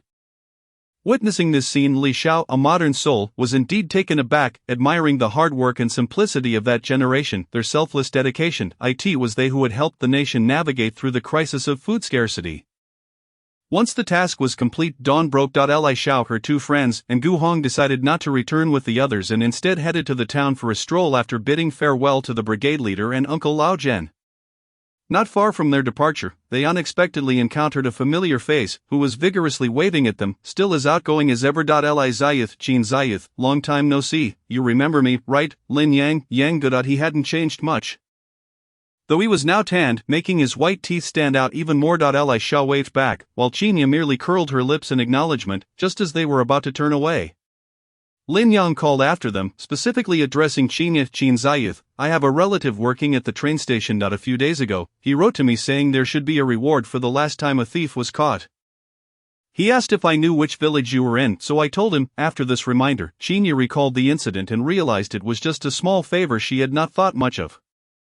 Nevertheless, she politely thanked him. "I appreciate it, thank you, you're welcome." Lin Yang smiled broadly. The group exchanged farewells and headed toward the state-run restaurant. It was now just past 8 in the morning, and they were eager for breakfast.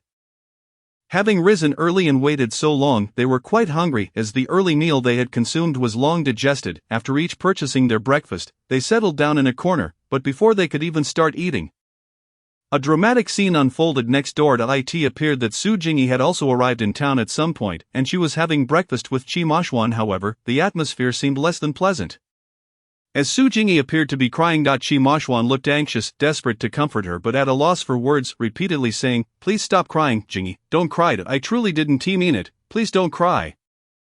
Su Jingyi sobbed. "Qi Ge, what do you mean? You even had Wang Zhaodi mend your clothes." Wu. Her eyes were red and filled with a look of extreme grievance. Li Xiao nudged Ma Dongmei with her elbow.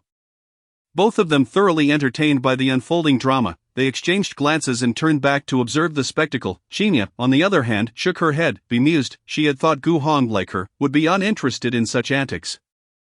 Yet she found him engrossed, nearly getting his noodles stuck up his nose. Qinya expressed her confusion, wondering when Gu Jiqing had changed so drastically. Wouldn't her refusal to engage make her seem out of place? After some contemplation, she resolved to integrate into the group, thus adding one more curious onlooker to the mix. Meanwhile, Qi Mashuan continued to explain, "It's not what you think. My clothes were torn, and I figured you wouldn't mend them. Coincidentally, Wang Jiqing mentioned she could, so please don't be upset. I won't let her sew anymore." In truth, he didn't see the big deal. After all, it was merely a matter of patching a garment. However, Su Jingyi, upon hearing this, did not cease her tears. With a stubborn lift of her chin, she questioned, "Then why are you still buying things for her, and especially those kinds of things?" The more she spoke, The more heartbroken she became, though her sobs remained soft, her volume well controlled. What kind of things are those? Do enlighten me. It's driving me mad, Li Xiao thought to herself. The four exchanged glances, shaking their heads in unison. Indicating their ignorance, Wang Jiqing helped me mend my clothes, so it stands to reason I should bring her some tissues. Please don't be angry. I won't let her mend anymore. All right, Qi Moshuan replied, somewhat exasperated. The onlookers scoffed. Pfft. Is that it? We thought it would be some scandalous dramas. Finding it utterly mundane, they decided to forego watching Qi Moshuan's attempts to placate a woman and unanimously agreed to venture to the recycling station. Xinyu wished to see if there were any books to salvage for winter reading. Li Xiao thought it would be nice to check in, not intending to find any hidden treasures. After all, there were many clever people in the world, and fortune was not in her favor. She felt that not visiting the site would be akin to not experiencing a journey, much like how one must climb the Great Wall when visiting Beijing in later times. Ku Hong shrugged. He was fine with it. Ma Dongmei, being practical, mentioned her desire to find some old newspapers to use for wallpaper. The others' eyes sparkled at this suggestion, as they had long found the crumbling wall unsightly. Thus, the four of them set off to the recycling station with a flourish. Chapter 60. Visiting the recycling station, the four of them turned through several alleys before arriving at the entrance of the recycling station. It was located at the northernmost edge of Yong'an town, on the outskirts. Had it not been for Ma Dongmei's prior visit, they might have struggled to find it. The place was a standalone courtyard, with very few neighbors nearby. The closest ones were a couple of 100 meters away, and it was said that this was precisely why the recycling station was established here, ample space to store items without disturbing the neighbors. Upon reaching the courtyard gate, they spotted an elderly man sorting through a pile of items. It appeared to be books, and he was packing them into burlap sacks to move into a building. Ma Dongmei approached him with familiarity, greeting, "Sir, my friends and I would like to come in and find some old newspapers for wallpaper. One of my friends is also hoping to find a few books to pass the time." "Is that all right?" The old man paused his work, his murky eyes scrutinizing them for a moment before he replied slowly, "Go ahead, but don't touch what you shouldn't. Old newspapers and books are 2 cents per pound. Just bring them to the entrance to weigh them." With that, he returned to his task, clearly accustomed to such interactions. The group nodded in acknowledgement and followed Ma Dongmei into the courtyard. Once inside, they realized just how vast the courtyard was. It resembled an abandoned factory or something of the sort. The open area alone measured over 100 square meters, cluttered with broken furniture and torn clothing yet to be sorted. There were also a dozen or so rooms, some of which were locked. According to Ma Dongmei, any room that wasn't locked could be entered. Thus, they dispersed to search for the items they needed. Li Xiao entered a room filled with various mismatched furniture, missing limbs. She recalled reading novels where the protagonist often discovered gold bars in such places, but alas, she had neither the talent nor the fortune for such finds.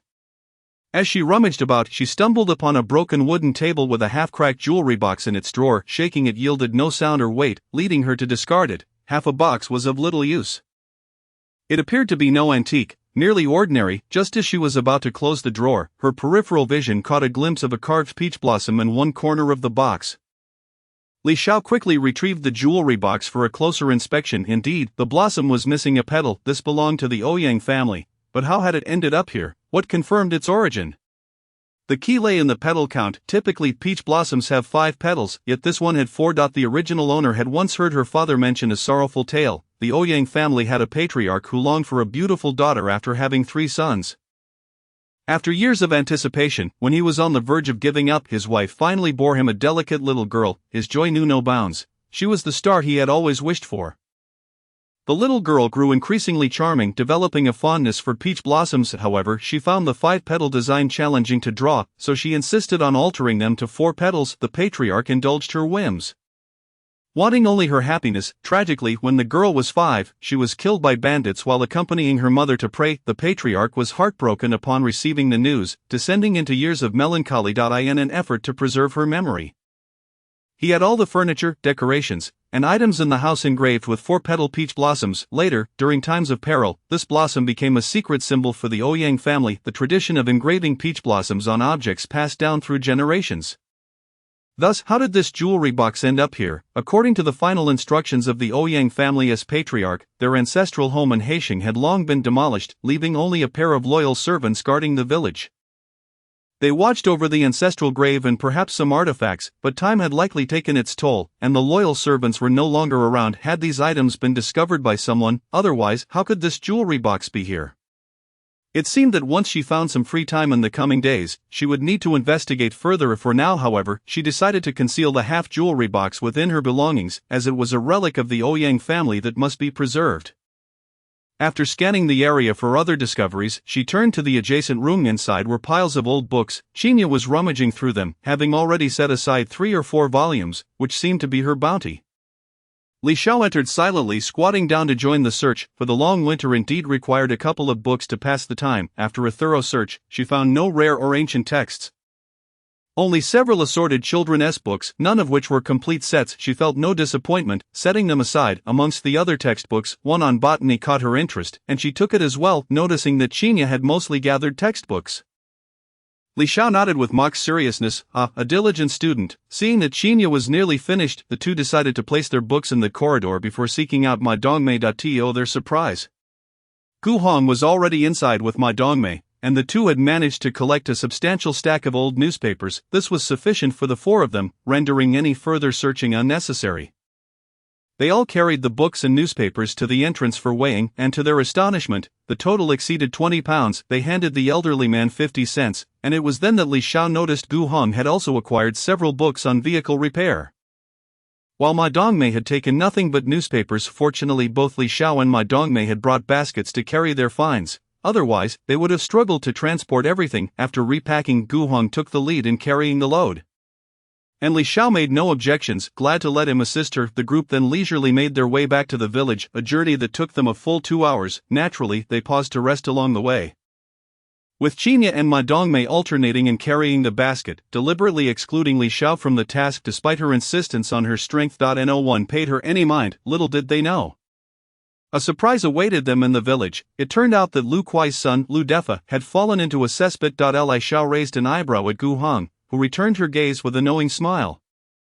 And she understood. Ji Hong had patiently waited several days for an opportune moment to act without being observed. How had he known Lu Defa would not be fetching the grain? How had he orchestrated the incident? She was dying to learn more and determined to seek his advice at the next opportunity. Beneath the grand banyan tree, the ants were animatedly discussing the matter. Li Xiao and Ma Dongmei, unburdened by any loads, approached eagerly to listen, signaling for the 2 basket bearers to return home first. Reluctantly, they complied. Li Xiao, with her thick skin, drew a handful of sunflower seeds from her pocket, a habit she had seemingly developed unconsciously, and shared them with the ants, cheerfully inquiring about the details. What exactly happened? Please enlighten us. We just got back and are utterly clueless. Aunt Suihua was the first to respond. You 2 girls, why are you so eager to stir up trouble? Aunt, we're just here for some entertainment, Li Xiao quipped back, with Ma Dongmei nodding vigorously in agreement. Thus, the group began to chatter away, revealing that last night, for reasons unknown, Lu Defa had suffered from an upset stomach and had not gone to fetch the grain. He had run to the restroom several times throughout the night, and by dawn, he was likely exhausted and faint. He ended up breaking a plank and fell into the cesspit, losing consciousness. It was only when Lu Pozi went to the latrine that she discovered him. They said he was covered in filth from head to toe. It was utterly disgusting. Li Xiao and Ma Dongmei exchanged glances, their interest waning, but the ants were relentless, ensuring that the girls could not escape without hearing the whole sordid tale.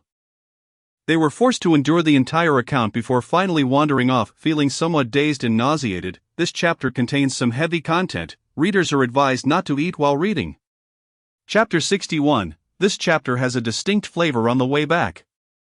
Li Xiao couldn't shake the indescribable odor lingering in her nostrils. When they reached Qinya's room to sort the newspapers, Qinya inquired about the incident, but Li Xiao refused to divulge any details.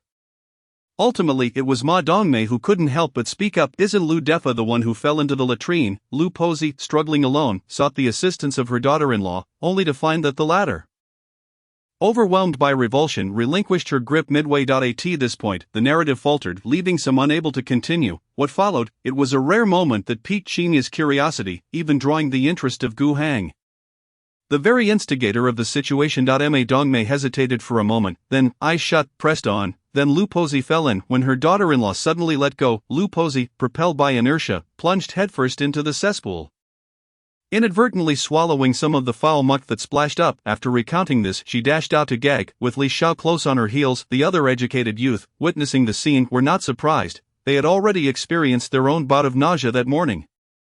Yi Lily, with a cheeky remark, quipped, "Isn't the story delightful? Too bad you missed it." otherwise you could have witnessed it live. Zhou Shui, who had been sitting at her door, cleaning vegetables, immediately retreated indoors upon hearing this. She had no desire to relive the experience lest it ruin her appetite for lunch. Li Xiao, recovering her composure, asked with keen interest, "Did the educated youth see it? Was it spectacular?" Yi Lilia's mind involuntarily flashed back to that morning scene. It was mortifying. Perhaps retreating indoors was for the best. The other male educated youths burst into laughter, relieved they had only caught the tail end of the incident upon their return. When Ma Dongmei and Li Xiao finally arrived back, they discovered the two remained unfazed. Li Xiao, puzzled, inquired, "Aren't you both disgusted?" Gu Hang would not divulge that he too felt queasy but had simply managed to suppress it. Qinya, with an air of seriousness, replied, "Not at all. I didn't see anything," while secretly contemplating how full she felt and that perhaps she could forego lunch. Ma Dongmei exaggeratedly gave them both a thumbs up and continued, "Did you know, the most outrageous part was that her daughter-in-law, Chen Fong, ran out of the toilet without a second thought, returned home to awaken Lu Shangxiang, and informed her that the two were stuck in the cesspit before heading straight back to her maternal home." Really, how intriguing. Gu Hong was genuinely curious. He hadn't anticipated such an entertaining development after his initial jest. Lu Shangxiang, still half asleep, hadn't caught the full details but had heard the commotion from the toilet and ventured over to investigate. Little did she know that upon entering, she would find the two struggling in the cesspit, covered in filth and writhing worms. Ugh, she felt another wave of nausea rising. Even Qinya found herself rushing outside to heave twice. However, curiosity about the unfolding story compelled them all to return for more. Li Xiao shook her head, remarking that sometimes an overabundance of curiosity could be detrimental. Observing Qinya's impatience, she urged, "If you're going to tell it, do so quickly, spill it all at once so we don't have to endure the gross details multiple times." Li Xiao rolled her eyes in a delicate manner. "What's the rush? Dongmei, please continue." Ma Dongmei was at a loss for words but proceeded. The scene was so shocking that Lu Shangxiang nearly fainted. Staggering out of the toilet, she cried out for help. Her scream drew a crowd, but upon witnessing the sight, everyone recoiled. It was Lu Accountant's uncle Lu Deyi, who retrieved the two with a bamboo pole. Lu Deyi is a good man. Li Xiao praised sincerely. "All right, that's enough of the tale. Let us divide the goods." Qinya wished to swiftly erase the memory from her mind. "What else is there? The rest is just as thrilling." Ma Dongmei teased, drawing out the suspense. Qinya gave her a light smack to hurry her along, insisting, "Get on with it. It's already past 11." Li Xiao, undeterred by the potential for discomfort, boldly asked, "Yajia, are you still planning to eat lunch? Isn't it revolting?" A sharp glare from Qinya made her shrink back. Ma Dongmei, no longer inclined to keep them guessing, resumed her narrative, since it was too cold to let them bathe in the river. They were made to stand outside. A few neighborly aunties helped to boil water. It was said they used 10 pots in total. While washing, Lu Posi continued to berate, claiming that someone must have cursed her son, insisting the wooden planks of their cesspit had been newly replaced and couldn't possibly be faulty. She also accused Gu Hang of harboring resentment over a previous incident. At that moment, the grain deliverers returned and, upon witnessing the scene, were told that Lu Accountant had lost his glasses. Ha ha ha. Ma Dongmei chuckled at the thought of that image, taking a moment to enjoy the laughter before continuing. Lu Accountant must have been utterly devastated. After learning the details, he fell silent for quite some time. Eventually he asked Lu Defa if he knew when they had fallen in, to which Lu Defa replied it was just before dawn. Lu Accountant then remained stoically silent, his face darkened. After that, not much else occurred. Ji Hong smirked coldly. This was precisely the reaction he sought. The old fox dared to scheme against him, and wasn't he the one most concerned about his reputation? Let his family become the subject of others' gossip over tea and meals, yet he couldn't fathom why the Lu family had an accountant who was supposedly inquiring about jobs for his son in the city. The Lu family was likely well off. Ever since he arrived in the countryside, he had kept a low profile, barely earning 6 or 7 work points. The Lu family should have looked down upon him. Was it merely because Lu Shangxiang took a liking to him? Little did he know that Lu Accountant would agree to Lu Shangxiang's affection for Gu Hong, even contemplating marriage, precisely because he was not overly conspicuous, which made him easier to manage, ensuring his daughter wouldn't suffer. Most importantly, there had been no letters or packages from home since he had come to the countryside, suggesting that they did not care much about him. Moreover, Gu Hong was able to rent a small room, and he had seen Gu Hong presenting the brigade leader with high-quality cigarettes, indicating that Gu Hong must have saved quite a bit of money privately. How could he have anticipated that his calculations would fall short? Though Li Xiao had heard about it at the village entrance, her curiosity remained piqued. How do you suppose those details became known to the aunties? Like how Lu Pozzi swallowed that, she couldn't bring herself to finish, finding it too disgusting. Ma Dongmei shuddered in revulsion, exclaiming EW, before uncertainly speculating, could it have been her daughter-in-law who shared it? To her surprise, she had hit the nail on the head. Lu Pozzi's daughter-in-law also hailed from Shengli Brigade. Crying, she had rushed home and, upon seeing her parents in the yard, had blurted out everything. The neighbors next door overheard, and thus the tale spread. Naturally, the others were none the wiser, shaking their heads in ignorance. The more they pondered, the more nauseated they felt, leading them to decide to forego lunch. Each took a stack of newspapers back to their rooms to paper their walls. The paste was made by Ma Dongmei, as none of the others knew how. After an afternoon's effort, Li Xiao finally managed to paper her small bedroom, feeling much cleaner and satisfied. With a rumbling stomach from skipping lunch, she set about preparing dinner early, having risen at 3 that morning and feeling utterly exhausted.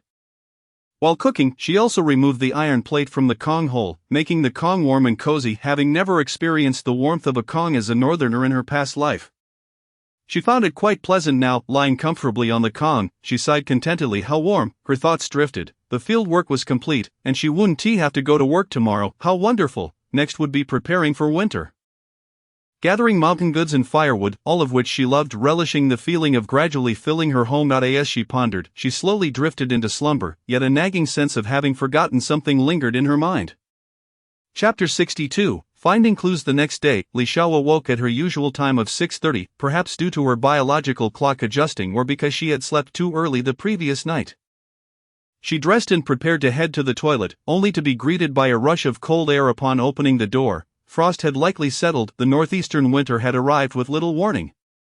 And she hurriedly scampered to the toilet, shivering, before rushing back indoors. Dismissing the chill, Li Xiao resolved to find a set of plain thermal undergarments in her space to wear underneath her clothes.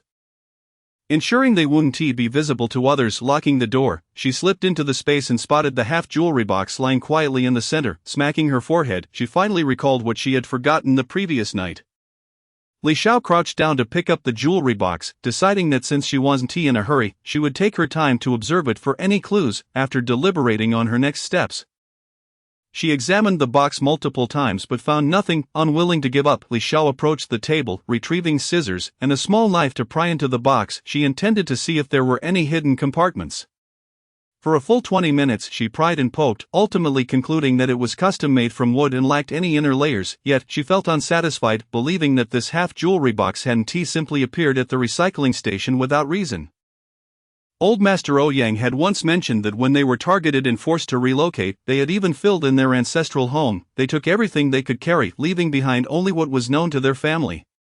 How had this item surfaced? Was it left behind by 2 loyal servants? That seemed unlikely. Loyalty aside, they wouldn't know the details, merely waiting to guard their ancestral land for the descendants. These were the last instructions from Old Master Ouyang, who had feared that the descendants wouldn't be able to protect such treasures and, more critically, that possessing them might lead to danger. Thus, he had advised the next generation to wait for better times to reclaim them. But now things were different. Where was her space safe? The sudden appearance of the jewelry box surely indicated something had gone awry at the ancestral site. Therefore, she had to clarify the situation. After another careful inspection, she decided to explore the ornate decorations on the box's exterior. This reminded her of the mechanisms on the walls of her father's secret chamber. Cautiously, she took the small knife and traced the seams of the floral patterns. At a certain point, there was a faint click, and a section of the carving sprung open. Squinting, she noticed several very small characters that were easily overlooked. Upon closer inspection, she was startled to find Liberation Brigade, Li Shi 2. Li Xiao meticulously recalled the matters outlined in Old Master Ouyang's letter, remembering that one of the loyal servants bore this name. What could this mean? How had the Ouyang family's possessions come to be lost at the recycling station? And how fortuitously had she stumbled upon it? What did the inscription signify? As an increasing multitude of concerns swirled about Li Zhao's mind like a dense fog, it became evident that she must seek an opportunity to visit the Liberation Village. However, there was no need for haste. Perhaps in a couple of days, she could find the time to pay a visit. The trouble lay in the fact that one seemingly required a letter of introduction to venture into other villages. She had already procured such letters twice during her previous visits to the county. Would the captain agree to another? What excuse could she possibly conjure? It was best not to dwell on it for now. She decided to postpone the thought for a couple of days. Today, she had also arranged to accompany Sister Ye and the others to the mountains, so Li Xiao hurriedly retrieved her warm autumn clothing and donned her usual attire. She exited her space promptly, for Sister Dongmei would soon come to urge her. Once outside, she added kindling to the fire to prepare a simple meal of noodles, quick, easy, and quite delicious. As the flames crackled to life, she washed the pot and filled it with water, allowing it to boil, while she went to fetch hot water from the kettle to wash her face and brush her teeth. Upon returning, the water was just right for cooking the noodles. Suddenly, she craved a mixed noodle dish. She grabbed a bowl, prepared the condiments, and tossed the noodles together. In the blink of an eye, a simple yet satisfying meal was ready. It seemed she had forgotten to add vegetables, but Li Xiao paid it no mind. It was still fragrant and delectable, just as she finished her meal and had yet to tidy up her dishes. Ma Dongmei arrived, followed closely by Qinya and Gu Hong. Li Xiao quickly organized the bowls and chopsticks, slinging her backpack over her shoulder to join them, all the while remembering to lock the door behind her. She had not forgotten that the educated youth dormitory was a place filled with hidden talents. As the group descended to the foot of the mountain, they spotted Qi Mashuan and Su Jingyi ahead, seemingly also on their way up the mountain. Oh, what a surprise! Su Jingyi was also climbing the mountain. This must be her first time since coming to the countryside, right? A glance at the watchful Wang Zhaodi nearby revealed everything. Not wishing to engage with them, the group continued past, making their way toward the back mountain. As Li Xiao passed by, Su Jingyi shot her a glare. What was that supposed to mean? Did she want to fight? Not one to back down, Li Xiao returned the glare fiercely. Who was afraid of whom? Upon reaching the back slope of the mountain, the group split up to pursue their own paths. Staying together would yield little in the way of foraged goods. So Li Xiao, relying on her strength and military training, ventured deeper into the woods, for the outskirts had already been picked clean. In truth, the time for foraging was limited. The chill in the air was becoming more pronounced. Uncle Laojian had mentioned that in about half a month, snow would likely fall, and the morning frost served as a clear signal. After approximately half an hour of wandering, Li Xiao deemed it sufficient and came to a halt. She found herself in a tranquil pine forest, the terrain relatively flat and devoid of other people. Here, she decided to forage. Setting down her backpack, she crouched to gently clear the fallen pine needles and leaves, revealing several pale brown hazel mushrooms nestled beneath. Li Xiao carefully layered soft pine needles at the bottom of her backpack before delicately plucking the mushrooms and placing them inside. With the first mushroom collected, there soon followed a second, a third, and more. Li Xiao reveled in the bounty. A small figure flitted about the vast expanse of the pine forest, akin to a diligent little squirrel. This area of the forest was quite expansive, and several varieties of mushrooms thrived here. She selectively picked only those she recognized, avoiding the unknown to ensure her own safety. It seemed this place was relatively untouched, with an abundance of mushrooms. Before long, her backpack brimmed with hazel mushrooms, porcini, pine mushrooms, and even several chicken mushrooms, filling it to a little over half capacity. Li Xiao straightened her back. Foraging for mushrooms was delightful but taxing on the waist. Just as she planned to stretch and relieve her discomfort, she heard a rustling sound nearby. Li Xiao listened intently for a moment, confirming it was not a small animal. With a sharp gaze, she called out, "Who goes there?" Stepped forward. A scruffy man in his 20s swaggered into view. Undeterred by his discovery, with a provocative tone, he replied, "Little educated youth, why so fierce? I merely happened to see you here and thought I'd come over to say hello." As he spoke, he drew closer. In an instant, Li Xiao recognized him as that insufferable son of the sharp-tongued woman from before. His name was Lu Lizhi, if she recalled correctly, in her previous life. He had been the male lead who had wronged her. Intrigued, Li Xiao decided to seize the opportunity. Since he had delivered himself right to her doorstep, it would be remiss not to offer him a proper welcome. Wouldn't it? Chapter 63. Dealing with Lu Lizhi. Thus, Li Xiao softened her demeanor, feigning a hint of timidity as she said, "Well, now that we've exchanged greetings, you should be on your way." It was as if the earlier fierceness was merely an act.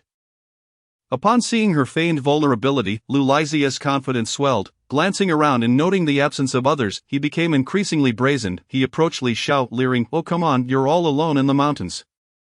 I wouldn't feel right leaving you here by yourself. Let me accompany you while you forage for mushrooms, alright?" As he spoke, he rubbed his hands together in a lewd manner. Truth be told, if he were to choose, he would find Su Jingyi more appealing. This little girl had yet to come into her own. However, with someone offering to pay for such services, he would certainly not refuse. As the advantage lay with him. As he closed the distance, Li Xiao feigned greater fear, stuttering, "Why you don't come any closer. What do you want?" The more frightened Li Xiao appeared, the more exhilarated Lu Lizhi became. Convinced that subduing a little girl was a trivial task, he laughed boisterously. "Ha, little sister, you're too worked up. I'm coming over now." In that critical moment, Li Xiao executed a swift maneuver, bringing him down with a shoulder throw. Pinning him to the ground, with one hand she retrieved a length of rope from her backpack, binding Lu Lizzie securely. Noticing him struggle and shout, she cleverly used the cover of the backpack to pull out an old piece of clothing belonging to Shingoen. Stuffing it into his mouth, plunging the world into silence, recalling the 2 instances of harm Lu Lizzie had inflicted upon her in her past life ignited a murderous intent within her. The first was when they conspired to cause her to fall into the water, with Lu Lizzie pretending to rescue her while seeking to take advantage of her. The second was a direct attempt to coerce her into submission. Although both plans had failed, they had nonetheless cost her dearly. As these memories flooded her mind, Li Xiao seethed with anger, yet she hesitated to commit murder. After all, she was merely an ordinary individual raised under the gentle winds of spring and the red flag. While she could not bring herself to take a life, she could certainly inflict punishment. Thus, with Lu Lizia's mouth stuffed, he could only watch helplessly as Li Xiao retrieved a stout stick from a short distance away. Slowly advancing toward him, although her face bore a radiant smile, he felt an overwhelming chill. Desperate to plead for mercy, he found himself voiceless, trembling uncontrollably. Li Xiao did not allow him to be frightened for long. She wielded the stick, striking him repeatedly. Lu Lizzie winced in pain, beads of cold sweat forming, yet he could only emit muffled whimpers. After a while, Li Xiao grew fatigued, his soft whimpers diminished. Without further ado, she delivered a final series of blows. The last few strikes were expertly aimed, landing directly on his legs. These blows were heavy enough that he managed to utter a cry of pain. His forehead bulging with veins, a testament to his suffering, it was evident that he was in considerable agony. With a combination of skill and strength, Li Xiao believed his legs would soon be rendered incapable of bearing weight. Destined to spend the remainder of his days in bed, surely his family would be more than willing to take good care of him. Yet there remained one final matter to address. Li Xiao stood by, observing his torment with a cold gaze. Once he had caught his breath, she pulled the cloth from his mouth and swiftly stuffed a truth pill left behind by the Ouyang family into it.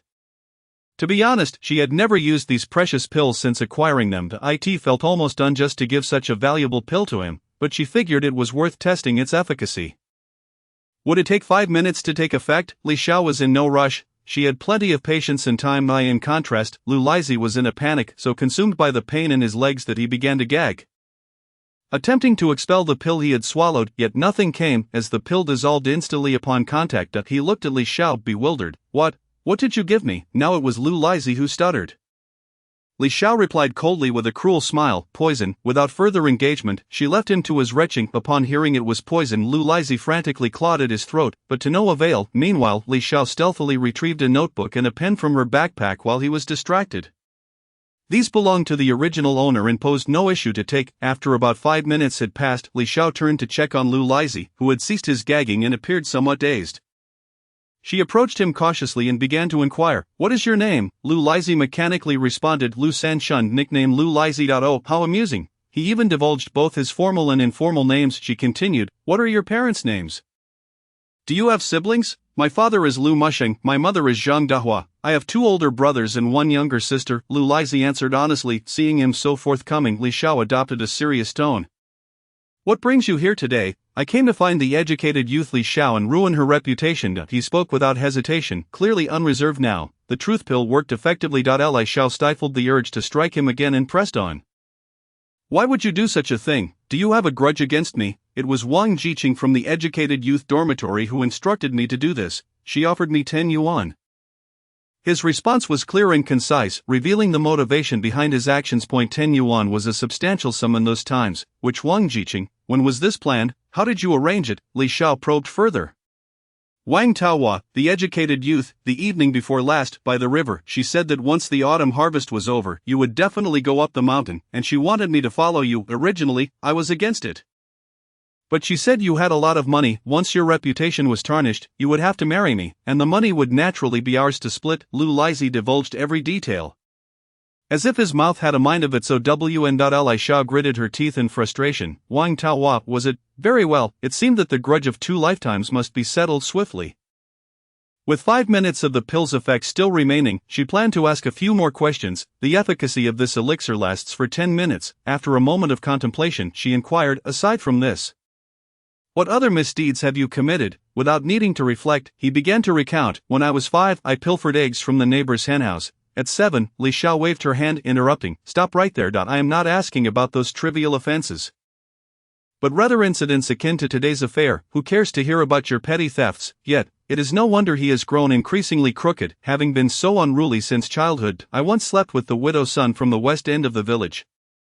I stole the carpenter's toolkit from Uncle Sue and sold it on the black market for money. I absconded with a sack of corn from the production team. His confession continued. I even attempted to intercept Xinghua twice. Though her brother thwarted me, he recounted it all with a certain dullness, as if his mind had regained some clarity. Who is Xinghua? Li Xiao posed her final question. Xinghua is the daughter of Uncle Sue. He answered. Lu Lizhi had regained consciousness, yet still lacked full control over himself. Once he was completely alert, he fearfully questioned, What did you give me to eat? Why am I so obedient? Do not fret. It is merely a small, beneficial substance that compels you to speak the truth, she replied. Since you are awake, let us finalize this. Li Xiao, growing impatient, handed him the prepared confession, recalling that his hands were bound. She rose to untie one of his hands, yet Lu Lizhi still refused to sign it. How could she possibly allow that? She coldly stated, It is fine if you do not wish to sign. Provided you do not mind losing your hands. Upon hearing this, Lu Lizhi trembled as he picked up the pen, hesitating before he began to write. Li Xiao added, Be sure to include both your given name and surname. He complied reluctantly, realizing he had truly fallen into her trap. Who could have foreseen that this seemingly innocent young woman was, in fact, a formidable adversary? After he finished writing, Li Xiao threatened, I do not wish to hear anyone say they saw me with you today. Otherwise, her sentence trailed off as Lu Lizhi nodded vigorously. Satisfied, Li Xiao nodded in return and stowed away the confession. With deliberate slowness, she slung her backpack over her shoulder and struck Lu Lizhi on the back of the head with a wooden stick.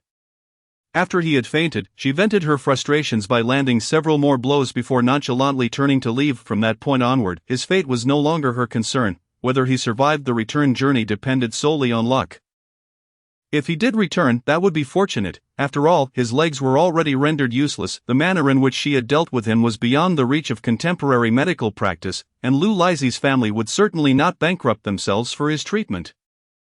Let him spend the remainder of his days enjoying life in bed. After all, she had further uses for him. Chapter 64. Encounter with a snake. Li Xiao emerged from the pine forest, her backpack laden with mushrooms. While discreetly erasing her footprints along the way, she took several turns and veered onto another slope. It was still early, around 11 o'clock, and Li Xiao intended to forage for another 2 or 3 hours. Stopping at a relatively flat area, she looked up, increasingly convinced that this place seemed familiar. Wasn't this where she had previously unearthed wild ginseng? Instant excitement surged through her. Perhaps she might unearth another root today. Thus, she became even more meticulous in her mushroom gathering, relishing the dual purpose of her endeavor. Completely undeterred by the earlier events, she was in high spirits, diligently searching for mushrooms while keeping an eye out for wild ginseng. It appeared that courage truly did come with practice. She recalled how her hands had trembled and her heart raced to the point of nearly choking her the first time she had struck someone. Yet now she felt absolutely no fear. Suddenly, her mushroom picking paused as a troubling thought crossed her mind. Could she be transforming into a cold-blooded killer? Amused by her own audacity, she dismissed the notion. How absurd. Having spent over an hour in this patch of forest, her backpack was now full, and Li Xiao prepared to descend the mountain. Just as she took a couple of steps, she heard a sound, accompanied by an unsettling sensation as if she were being watched. Stopping in her tracks, she realized she had drawn the attention of something. Listening intently, she discerned that it was not the breath of a human, but rather something lurking at a distance. Slowly, she turned to confront a pair of icy, piercing eyes that were fixated upon her, flicking its tongue. A snake? What to do? This was her greatest fear. Li Xiao's body stiffened.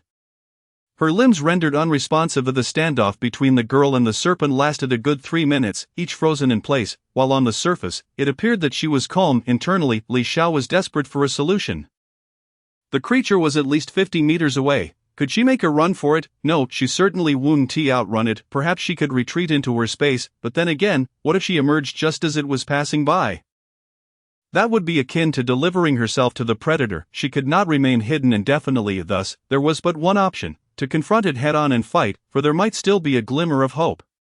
Resolute, Li Xiao stealthily retrieved the Swiss Army knife she had purchased before her journey and the kitchen knife belonging to the original owner. One in each hand, she cautiously crept closer to the tree where the snake was coiled.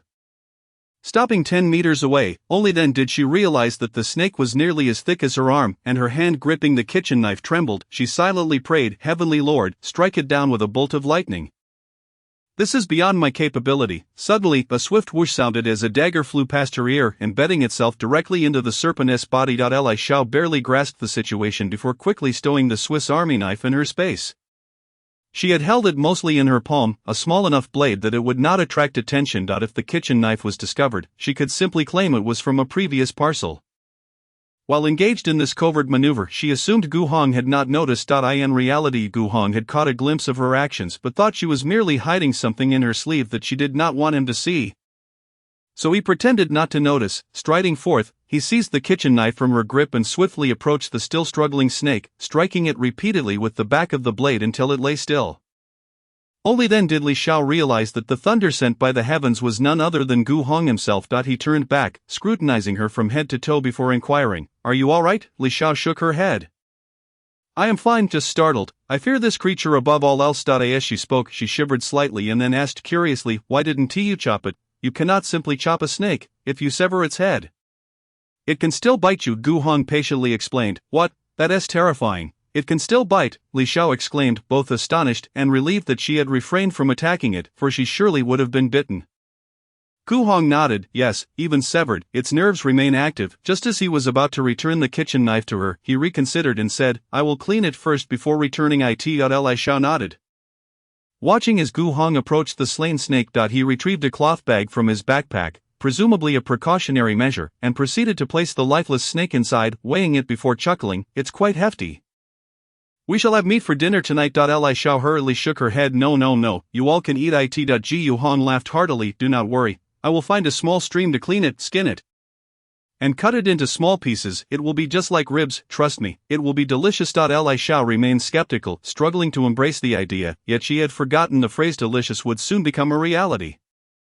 Gu Hong stowed the cloth bag in his backpack and the two began their journey back, with Li Xiao maintaining a cautious distance, afraid to draw too close. After 20 minutes of walking along a mountain stream, Gu Hong instructed her to sit on a nearby rock to rest while he dealt with the snake. Li Xiao obliged, sitting down with her back to him, resolutely avoiding eye contact. However, after a short while, the pungent smell of blood lingered in the air, causing her to wrinkle her brow. Gu Hong worked swiftly, removing the snake's head and entrails before skinning it. He wrapped these in leaves and buried them in a pit, finally cutting the snake's body into smaller sections with ease, thanks to the sharpness of the dagger, an item he had acquired from the black market for self-defense after his rebirth. As for Li Xiao's kitchen knife, he decided against using it, wanting to spare the young girl any more fright. Once everything was cleaned up, the two returned to the youth commune, where it was only 1:50 p.m., and the others had yet to return. Leaving the commune in a quiet stillness, they each retreated to their respective rooms to tidy up and take a moment to rest. Exhausted from the day's events, Li Xiao opted not to boil water, grateful that she had some warm water from her previous efforts stored in her space. Although it was scant, it sufficed for a quick head wash and bath. As she soaked in the bathing tub within her space, the tension that had been coiled within her all day finally began to ease. This tub had been purchased prior to her journey, and she had kept it in her space for personal use. Leaning back in the tub, Li Xiao reflected on the day's events involving Lu Lizhi, anxious about any detail she might have overlooked that could potentially lead to her downfall. After much contemplation, she realized that her intellect was somewhat limited, and any deeper scheming was beyond her grasp. Having done what she had, she resolved to let the chips fall where they may. However, thoughts of Wang Taohua lingered in her mind. After deep reflection, she finally formulated a plan, but for the next few days, she would need to be cautious. Lu Lizhi's predicament would surely make him wary. There was no rush, she could afford to wait. After all, a cat must allow the mouse to scurry about before it pounces. Capturing it too quickly would be rather dull. A flicker of determination shone in her usually soft eyes. Wang Taohua, I am ready, are you prepared? Chapter 65. Delicious is better late than never. After Li Xiao finished her bath and dozed off in a haze, she awoke to a rich aroma of meat wafting through the room. She inhaled deeply, wondering who was responsible for such a tantalizing dish. The scent penetrated even through the closed door. Glancing outside, she noticed the sky had darkened, prompting her to hastily dress and rise. Had they not agreed to have dinner together? She wondered if Yujia and the others had returned. As she opened the door, a blast of cold air made her involuntarily shiver, although the daytime was bearable. The early morning and evening were still quite chilly. Upon seeing her, Ma Dongmei's boisterous voice rang out from the doorway of Gu Heng's room. So you've finally decided to rise? Come quickly, we're waiting for you to eat. Ignoring the envious gazes from several onlookers in the courtyard, she pulled Li Xiao inside. She also conveniently closed the door, isolating the cold air and the greed of certain individuals. After all, there were 4 of them. They were not afraid of idle gossip. It wasn't as if it were just a man and a woman. What could they say? Once inside, Li Xiao sat at the table and realized that the delightful aroma she had noticed earlier emanated from this very spot. Glancing at the large pot of creamy meat soup on the table, she curiously inquired, "Did you all go to the town? Where did the ribs come from?" Gu Hong chuckled lightly, pressing his fist to his lips. While Qinya coughed discreetly and turned her head away from her, only Ma Dongmei, the straightforward one, boldly asked, "Xiao Xiao, you haven't turned foolish after your nap, have you? Isn't that the snake you encountered at noon?" As she spoke, she reached out to touch Li Xiao's forehead, checking if she had a fever. Li Xiao blocked her hand and retreated to the corner. Snake soup, right? Gu Hong mentioned he was going to stew it for us." It seemed she had indeed dozed off in a daze. She had just thought it smelled good, only to feel a sense of foolish joy with the realization her fear diminished. After all, it was dead. She could simply choose not to eat it. So she returned to the table, picked up her chopsticks, and grabbed a piece of green vegetable. "You all eat the meat. I'll settle for this." Ma Dongmei rolled her eyes dramatically, took an empty bowl from the table, and filled it with a few pieces of meat and half a bowl of soup. "Just drink it when I tell you to. Stop being so pretentious, it's already been stewed into soup, what's there to fear? Haven't you seen the several people outside eyeing us hungrily?" Li Xiao found herself at a loss for words. The fragrant soup before her did indeed smell delightful. The meat was not frightening, even somewhat enticing. As she swallowed hard, seeing her like this, Ma Dongmei couldn't help but laugh, but just as she was about to say something, Qinya gently interjected, "Sister Dongmei, sit down, Xiao Xiao hasn't said she's not eating." She then turned to Li Xiao with a soft smile. "Xiao Xiao, just take a bite. If it's delicious, we can all enjoy it together." Ji Yu Hong nodded in agreement. "Just taste it." Li Xiao, feeling a slight resistance in her heart yet unable to resist the enticing aroma, unconsciously picked up a spoon and gently scooped a bit of the creamy broth into her mouth. It was rich and flavorful, and her eyes immediately sparkled with delight. The 3 of them couldn't help but burst into laughter at her expression, while they savored their delicious meal and enjoyed a harmonious atmosphere. Wang Taohua was enduring a different kind of torment. By the time she returned to the youth commune, it was already past 3 o'clock. She had assumed Lu Lizhi had succeeded long ago. To her surprise, Li Xiao's door was locked from the inside. Unbelieving, she asked Lin Dajuan, who had returned earlier, and he confirmed that Li Xiao had indeed come back before him. At that moment, Wang Taohua's expression changed. How could that be? Could a mere girl have thwarted Lu Lizhi? She had witnessed the incident on the train and thought it was merely a matter of slightly greater strength. How formidable could a mere 15-year-old girl be? Or had he not gone at all? With such thoughts, she had been waiting anxiously ever since, increasingly restless. If something happened to Lu Lizhi, if he implicated her, Wang Taohua dared not contemplate the consequences.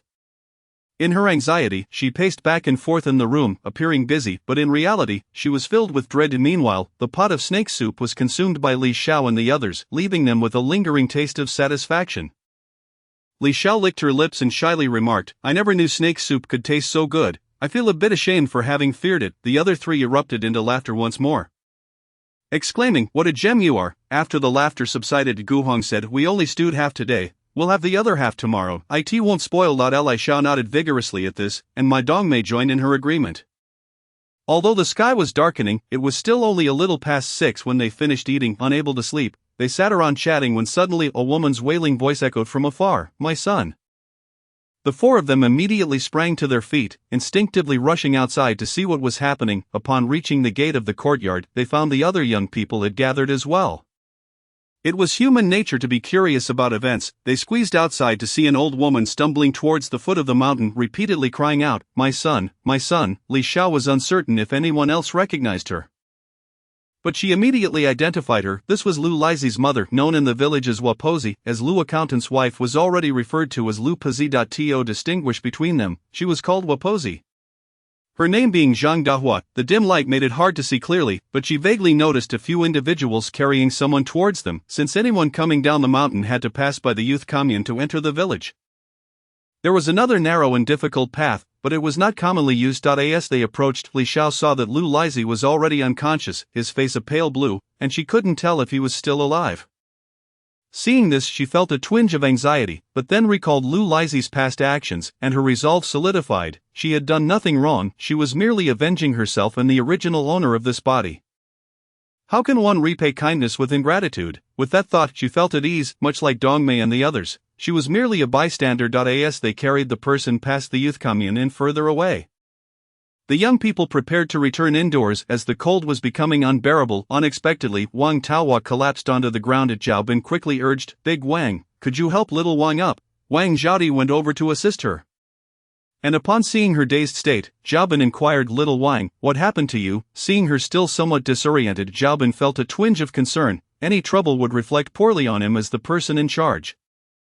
Wang Taohua, hearing the question, seemed startled, replying excitedly, I'm fine. I was just frightened by what just happened." Li Xiao, sensing she wasn't frightened enough, chimed in, "Wang Taohua, it seems your courage is rather lacking, doesn't it? You should be more cautious in the future." She appeared to be a caring young comrade. However, upon hearing this, Wang Taohua became even more frightened, her body trembling. Noticing her genuine fear, Wang Zhaodi remarked, "I'll take her back for now." The two then entered the house. The others were oblivious, assuming Wang Taohua was genuinely scared. Only Su Jingyi felt that there was something she was unaware of. The expression Li Xiao had displayed earlier was quite unusual. It seemed she would need to have a good chat with Comrade Taohua later. It was all because of that annoying Li Xiao that she found herself without anyone to speak to at the youth commune, let alone find assistance with her tasks. Every time she sought help for even minor chores, she had to pay, and her family was currently unable to send her any money. She had to conserve her limited funds. The more she thought about it, the angrier she became, her gaze towards Li Xiao filled with disdain. Li Xiao, perceptive as ever, suddenly turned to stare directly at Su Jingyi, causing her to hastily lower her head in fright. Li Xiao shrugged and softly uttered two words, "Coward." Walking beside her, Ma Dongmei asked, "What did you say?" Li Xiao smiled to Sister Dongmei. "I said it's too cold." Ma Dongmei nodded in agreement. "Indeed, let's hurry back and continue our chat." The four of them exchanged smiles as they entered Gu Heng's room. Chapter 66. A sleepless night. The young people returned to their quarters. Over at the male quarters, Li Yong anxiously inquired as they entered, "What happened?" Zhou Ping, reveling in their misfortune, replied, "It's Lu Lizhi from the village. He seems to have been injured on the back mountain, and it sounds quite serious." The back mountain again. There was hardly any real danger there, and he didn't even know how he had broken his leg. Li Yong had a gut feeling that Lu Lizhi's injury was somehow related to that wretched Li Xiao. It was all this damned girl's fault that he now required assistance just to use the toilet, let alone anything else. He had spent several coins hiring Zhou Ping and the others to work these past few days. It seemed he needed to hasten writing a letter to his aunt.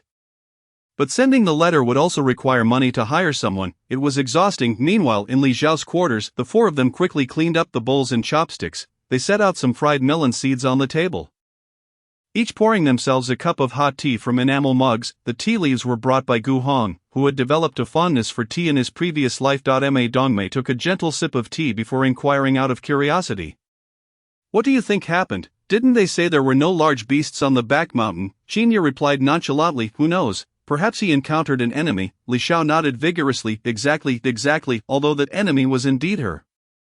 She found it amusing to hear others speculate about her handiwork. Ji Yu Han lowered his head to sip his tea, concealing his astonishment. Based on his keen observations, he sensed that a young girl's hand was undoubtedly behind this incident. Moreover, he had seen Li Xiao emerge from within after Li Yong's injury. Initially, he hadn't thought much of it, but several times he had noticed Li Yong casting her a menacing glance. Today, he observed Li Xiao emerge from within, her expression quite anxious. To prevent further escalating her anxiety, he had refrained from appearing immediately. Her nervous demeanor as she stuffed things into her sleeves was also quite telling. However, he believed that she wasn't the type to harm others without cause. They must have done something to provoke her. Otherwise, Li Yong wouldn't have just dared to glare at her. No one could dampen her spirits. Occasionally, they would chime in with a few words, and Li Xiao's eyes sparkled with delight as she absorbed the unfolding tale. By the time they each returned to their rooms, it was nearly 8 o'clock, and only then did they suddenly realize the Kong had not been heated. It was unbearable to spend the night without warmth. So they hurriedly began to stoke the fire. When Li Xiao finished heating the Kong and completed her evening routine, it was already an hour later before she finally crawled into bed. She assumed that after such a long nap in the afternoon, she would struggle to fall asleep, yet to her surprise, she drifted into a comfortable slumber within mere minutes on the warm Kong. While she enjoyed a peaceful sleep, unbeknownst to her, someone far away was losing sleep over her. In Haishur, the Han residence stood as a two-story garden villa, adorned with blood-red glazed tiles and pure white walls.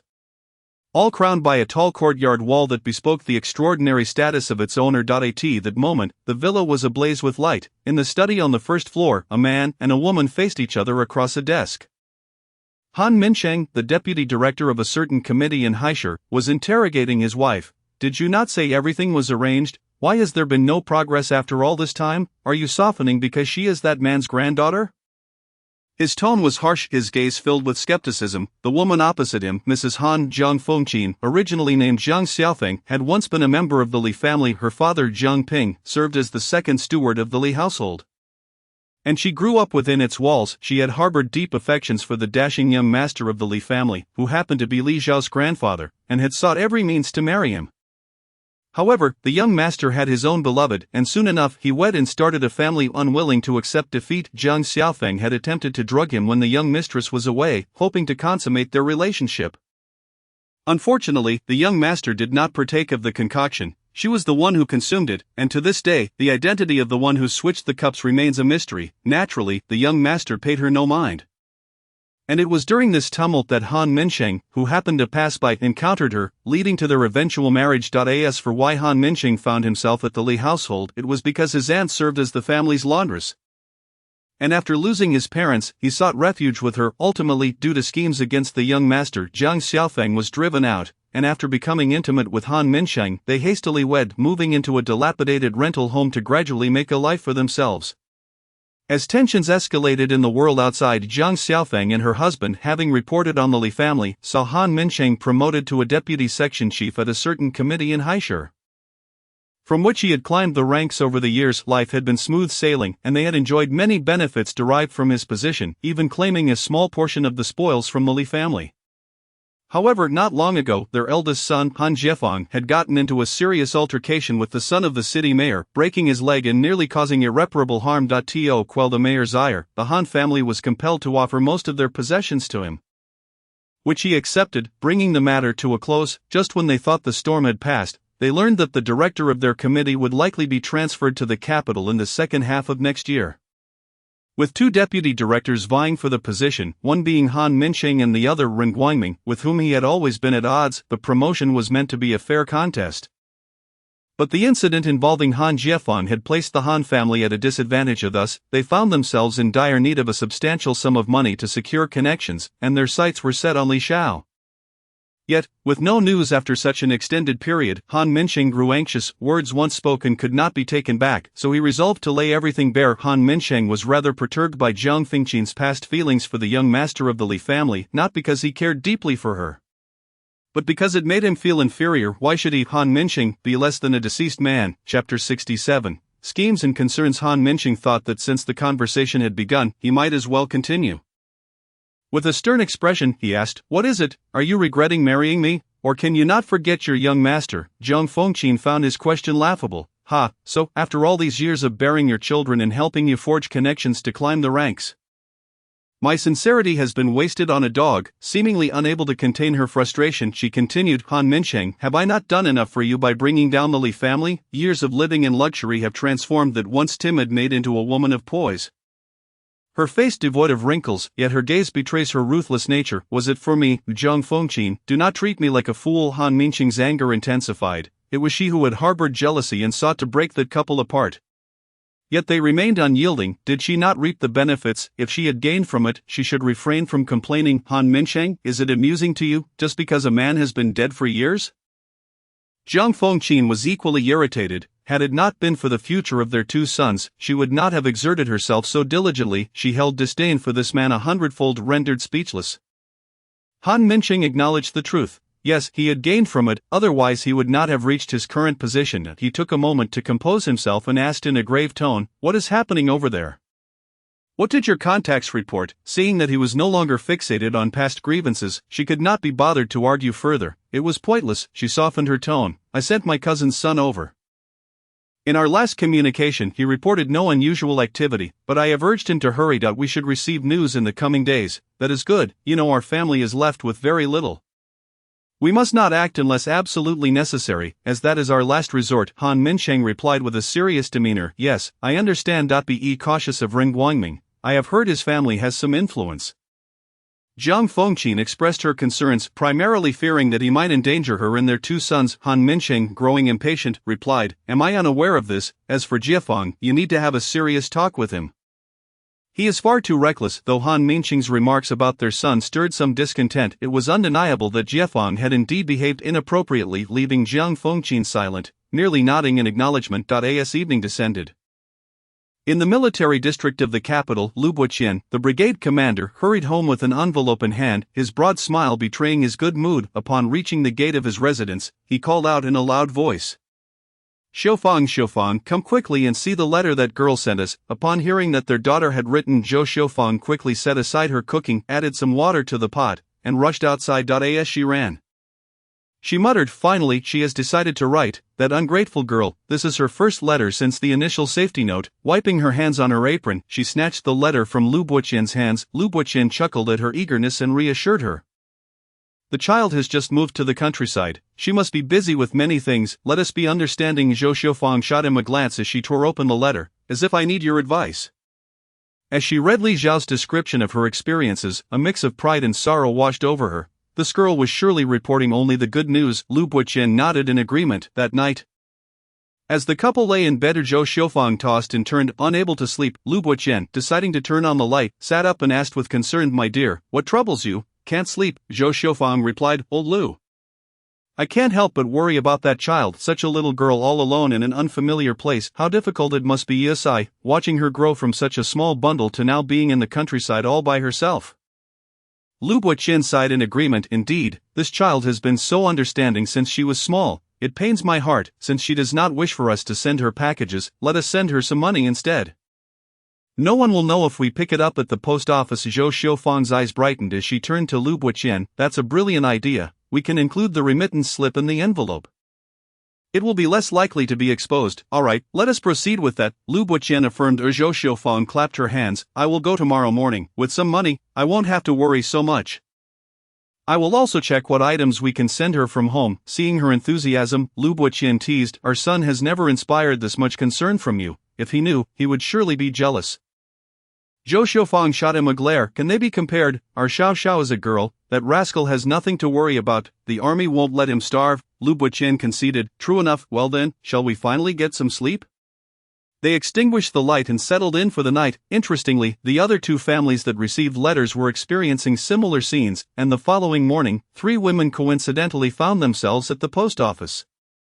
They exchanged knowing glances and simultaneously exclaimed, "You too," before bursting into laughter. Meanwhile, far away in the Victory Brigade, Li Xiao remained blissfully unaware that 3 letters and 3 remittance slips were racing toward her. She was preparing to inquire with the brigade leader about obtaining an introduction letter, still feeling uneasy and contemplating a visit to the Liberation Brigade, carrying half a kilogram of brown sugar.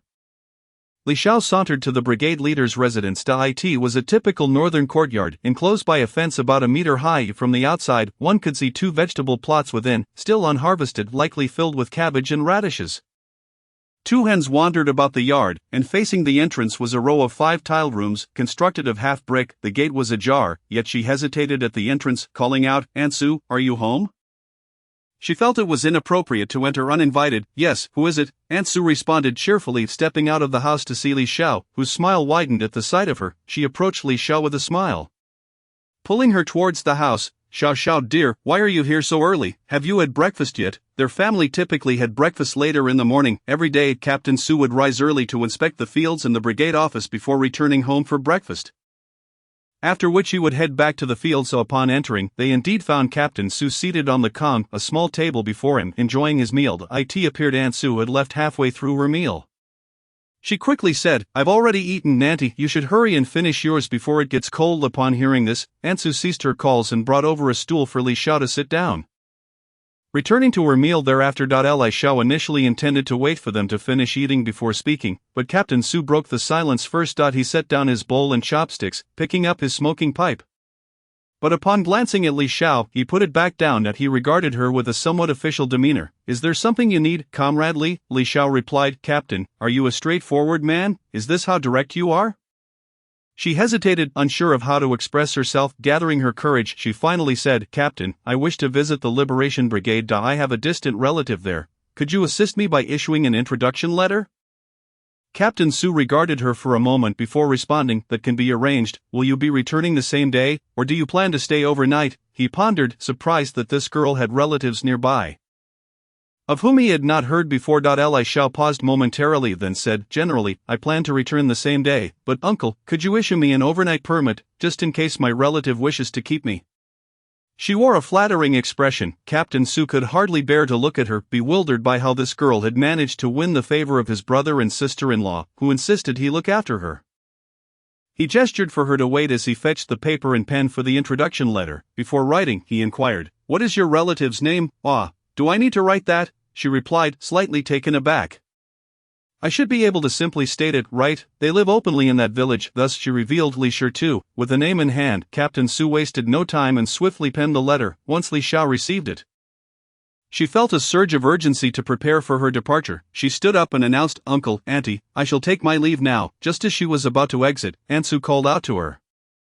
Child, what do you mean? Are you leaving without taking something from Auntie's house? Hurry and take this back. She feigned a stern expression. Li Xiao hurriedly waved her hand. Auntie, it's just a little brown sugar. A small token of my appreciation. I am truly grateful for the care you and uncle have shown me during this time. If you refuse, I shall feel too hesitant to trouble you in the future. Hearing her words, Aunt Su reluctantly accepted the offering. Watching Li Xiao's retreating figure, she murmured, this child is truly a good soul, though her fate has been somewhat harsh. Let us care for her as much as we can. Captain Su remained silent, merely nodding in agreement. Children of martyrs deserve extra care, especially when they are as sensible as she is. However, the delays caused by some of the youngsters were beginning to grate on his nerves. Did they truly think he was oblivious? Did they not notice how the village secretary avoided their group at all costs? Years of service as a village cadre were not for naught. Li Xiao, unaware that they had revealed their true selves, felt unconcerned, for they had committed no grievous deeds. As long as they did not burden the brigade, she thought all would be well. She returned to the youth cadre's dormitory, informed Qinya and the others of her plans, then packed a backpack and set off. The Liberation Brigade was neither too far nor too close to the Victory Brigade. It was said to take around 2 hours on foot. After departing Victory Brigade, at a bend in the road, Li Xiao took out her father's bicycle from her spatial storage. With the bicycle, her speed increased significantly, and after asking for directions twice, she finally located the Liberation Brigade. Upon nearing the village, she stashed the bicycle and walked the rest of the way. After about 10 minutes of walking, she finally spotted the village. At the entrance, a few elderly men and women sat chatting on a large stone, their laughter echoing in the air. At their age, unless it was the busy season, their descendants usually would not allow them to work in the fields. Li Xiao approached briskly, pulling a handful of the cheapest fruit candies from her pocket. She offered each of them 2 pieces, smiling brightly as she asked, Greetings, grandfathers and grandmothers, is this the Liberation Brigade? The elders, delighted by her treats, responded positively. One elderly man, his beard grizzled, asked, Indeed it is, my girl, who are you looking for? Is there someone named Li Shitu in this village? I am a distant relative of his. Just arrived in the northeast to work in the countryside. My grandmother sent me to check on him. She felt the weight of the task, yet knew she could not enter the village and search for him without assistance. One careless moment could see her mistaken for a spy or a traitor. Moreover, how could there be so many villains conveniently waiting for her? Sure too, he passed away long ago. Girl, did you not know? Another slender old man inquired, his voice tinged with nostalgia. What? I had no idea. My grandmother mentioned they had lost contact for many years, which is why she worried and sent me to check. Li Xiao feigned a look of dismay. Are there any relatives left in his family? I would like to visit. His wife is still around, living at the foot of the mountain over there. You should go see her, dear, the grizzled elder replied, for the slender old man seemed lost in some poignant memory, a mix of sorrow and nostalgia clouding his expression. Thank you, Grandpa, Li Xiao expressed her gratitude, her acute senses picking up on the murmurs of the elderly, words of hardship of finally having someone come to visit them. The more she listened, the tighter her brow furrowed. What had transpired here? She made her way to the foot of the mountain, encountering few people along the way. Perhaps the population was sparse in this area, for the closer she got, the fewer houses she saw. At the foot of the mountain, she finally spotted 3 dilapidated thatched cottages, the courtyard walls built of stone, about as tall as her. The gate stood ajar, and she called out, Is anyone home? After several attempts, a youthful voice responded, Who is it? Then, a 4 or 5-year-old child stumbled out, seemingly malnourished, with a disproportionately large head. Later, she would learn he was already 7 years old. He stood before Li Xiao, looking up at her with curiosity. Who are you? Li Xiao produced 2 candies and handed them to the child, squatting down to ask, little one, where are the adults in your home? Just as she spoke, a fitful, heart-wrenching cough echoed from within the house. The child replied, my grandmother is inside, she is sick. Without further inquiry, Li Xiao walked straight into the main room and called out, may I come in? I am Li Xiao, and my grandfather is Ouyang Jing.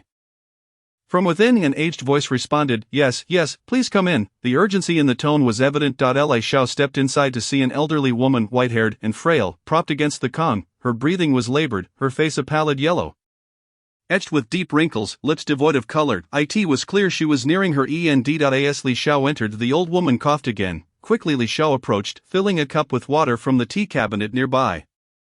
The little boy also climbed onto the Kong to gently pat the elderly woman's back. After a moment, the old woman raised her cloudy eyes to scrutinize the girl before her, a girl with a charming short haircut, a delicate oval face, and bright, expressive eyes. Her lips curled slightly upward. Though not strikingly beautiful, she exuded a comforting presence. The old woman gazed, her eyes gradually welling with tears, without needing any tokens of proof. Li Xiao's appearance alone was enough for her to ascertain that this girl was a descendant of the Ouyang family, yet, the old woman cautiously spoke, child, words alone are not enough. Without hesitation, Li Xiao removed a wooden pendant from around her neck. The elderly woman took it in her hands, examining it closely, and suddenly let out a heart-wrenching wail. Chapter 69, The Revelation. My girl, my dear, I have finally waited for you, now I can rest easy and join your grandfather. The elderly woman sobbed uncontrollably, fearing she might not live to see this day. Li Xiao hurriedly comforted her, gently patting her back. Please, don't be too agitated, let us speak slowly, she continued to soothe her. Mindful that such an elderly person could not withstand extreme emotional fluctuations, the little boy, understanding, quickly climbed onto the Kong, bringing a piece of cloth to wipe the old woman's tears, reassuring her, Grandma, don't cry. Please don't see her. It was a touching scene that tugged at the heartstrings. After a considerable time, the elderly woman's sobs subsided, and she spoke in a hoarse voice, child, forgive this old woman for her display of emotion. Li Xiao shook her head. It's quite all right, dear grandmother. After a moment of contemplation, the elderly woman continued, my husband's name was Li Shirtu, the very person you seek. Li Xiao was not surprised by this revelation. She had anticipated it. Li grandma, may we have a conversation? There is much I wish to inquire about. My grandfather passed away shortly after my birth, and my mother, she also perished due to complications during my birth. Thus, there are many things I do not understand. Moreover, I gathered from your words that Grandpa Li has passed as well. What did you say? The young master and young miss, how could this be?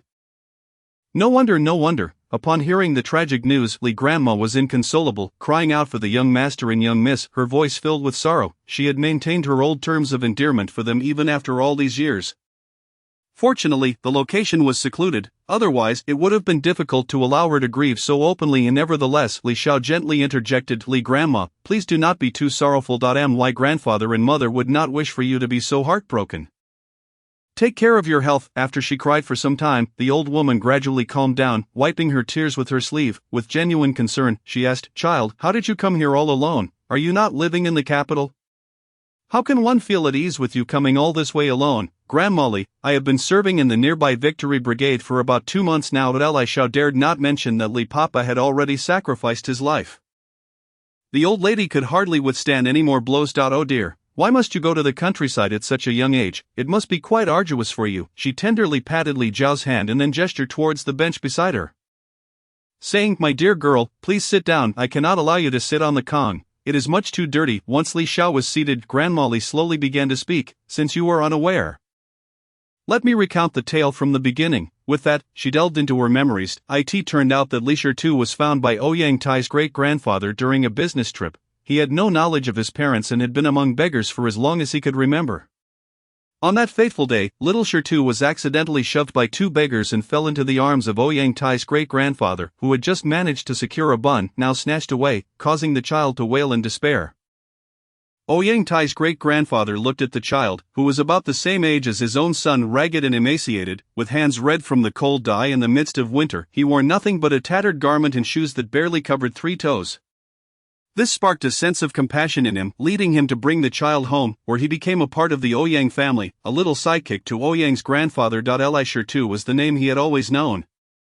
and the Ouyang family chose not to change it as a keepsake. During the tumultuous years of 1942, Ouyang Tai's great-grandfather astutely noticed the shifts in the political landscape. After careful deliberation with Ouyang's grandfather, he decisively liquidated all his businesses, shops, and lands for cash. They then divided their assets into three parts, one to remain in the ancestral land, one to be taken away, and the last to be donated to the nation.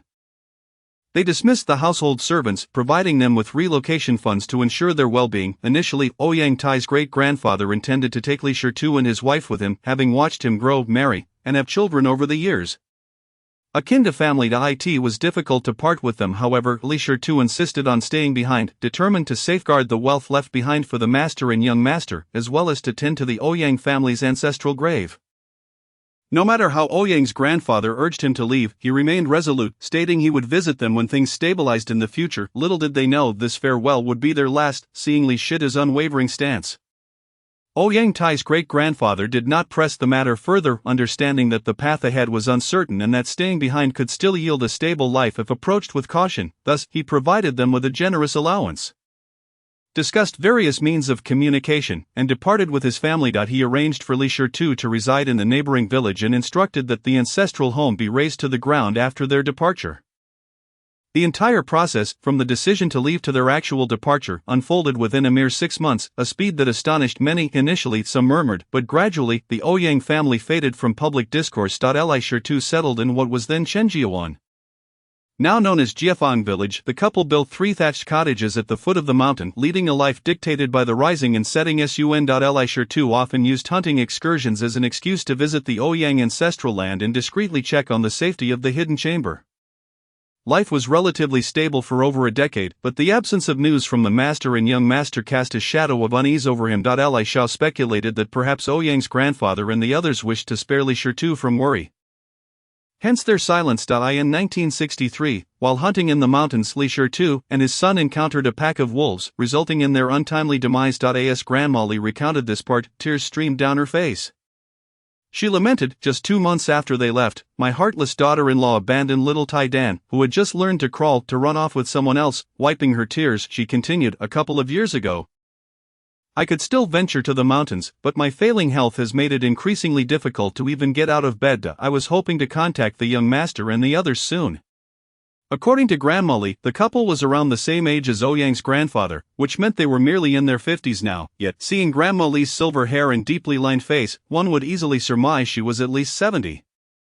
Perhaps the grief from the loss of Li Grandpa and his son weighed heavily upon her. Li Shao, filled with curiosity, inquired, "Grandma Li, you had no inkling I would come to this area. What if I never find the jewelry box?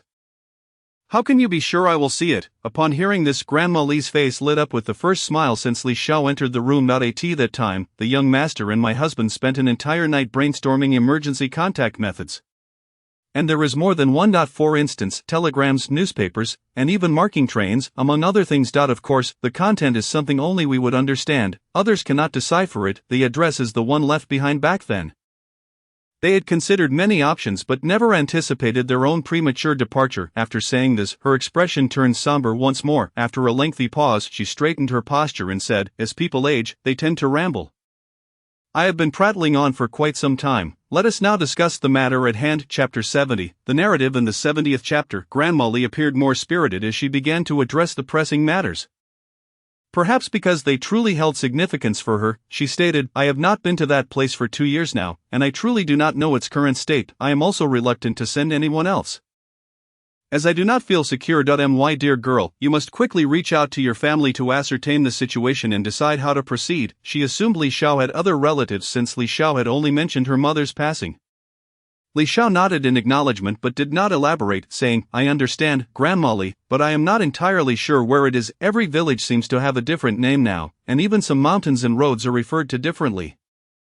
Upon reflection, Grandma Li conceded that even though the house was quite secluded, she still lowered her voice, saying, "It is right next door, in Chunfeng Brigade, once known as Lujiatan, there is a mountain called Qinglong Mountain, where the Ouyang family's ancestral grave lies. If you take the mountain path from Jiefang Brigade, you can reach there, although it is rather difficult to traverse. The reason we built the house here was precisely because of this.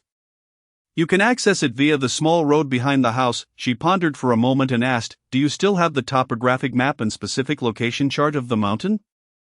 Yes, they are still with me, rest assured, Li Xiao quickly replied. To Grandma Li nodded. That is good, to hurry and contact your family and arrange things. This will put my mind at ease, and I can finally meet up with my husband and that little rascal. The sorrow in her tone deeply affected Li Xiao. She glanced at the young Tai Dan and then at the weary Grandma Li, hesitating to voice her concerns but ultimately asking Grandma Li, "What if, I'm just saying, what if something were to happen to Tai Dan?" The unspoken words hung in the air, but both understood the implication. Grandma Li, with affection, looked at the obedient little boy and gently patted his head, saying, "Do not worry, my dear girl, I have already made arrangements I have a nephew on my side. He and his wife are nearly 40 and have yet to have children. I have spoken to them, and they are very willing to adopt little Tai Dan." Yet, despite her words, her eyes were filled with reluctance. Little Tai Dan, too, was shedding tears, unwilling to part with his grandmother, but she had reminded him that everyone must face death, a truth that cannot be altered. Li Xiao, still feeling uneasy, thought of the countless adoption stories she had heard, most of which ended poorly. Yet he is quite honest and dutiful, even showing respect to my brother and sister-in-law. She reflected. After a moment she said, "My dear girl, may I trouble you with one request? I initially hesitated to impose, but Tai Dan is my only concern. Please go ahead." Li Xiao encouraged her. Grandma Li pondered for a moment before speaking. "Although he is my nephew and a decent person, I still worry about the long term. I was wondering if you could check on Tai Dan from time to time over the next year or so? As long as he is doing well, that would suffice. I will leave some money and belongings for Tai Dan. Could you perhaps keep them safe for a few years until you return?"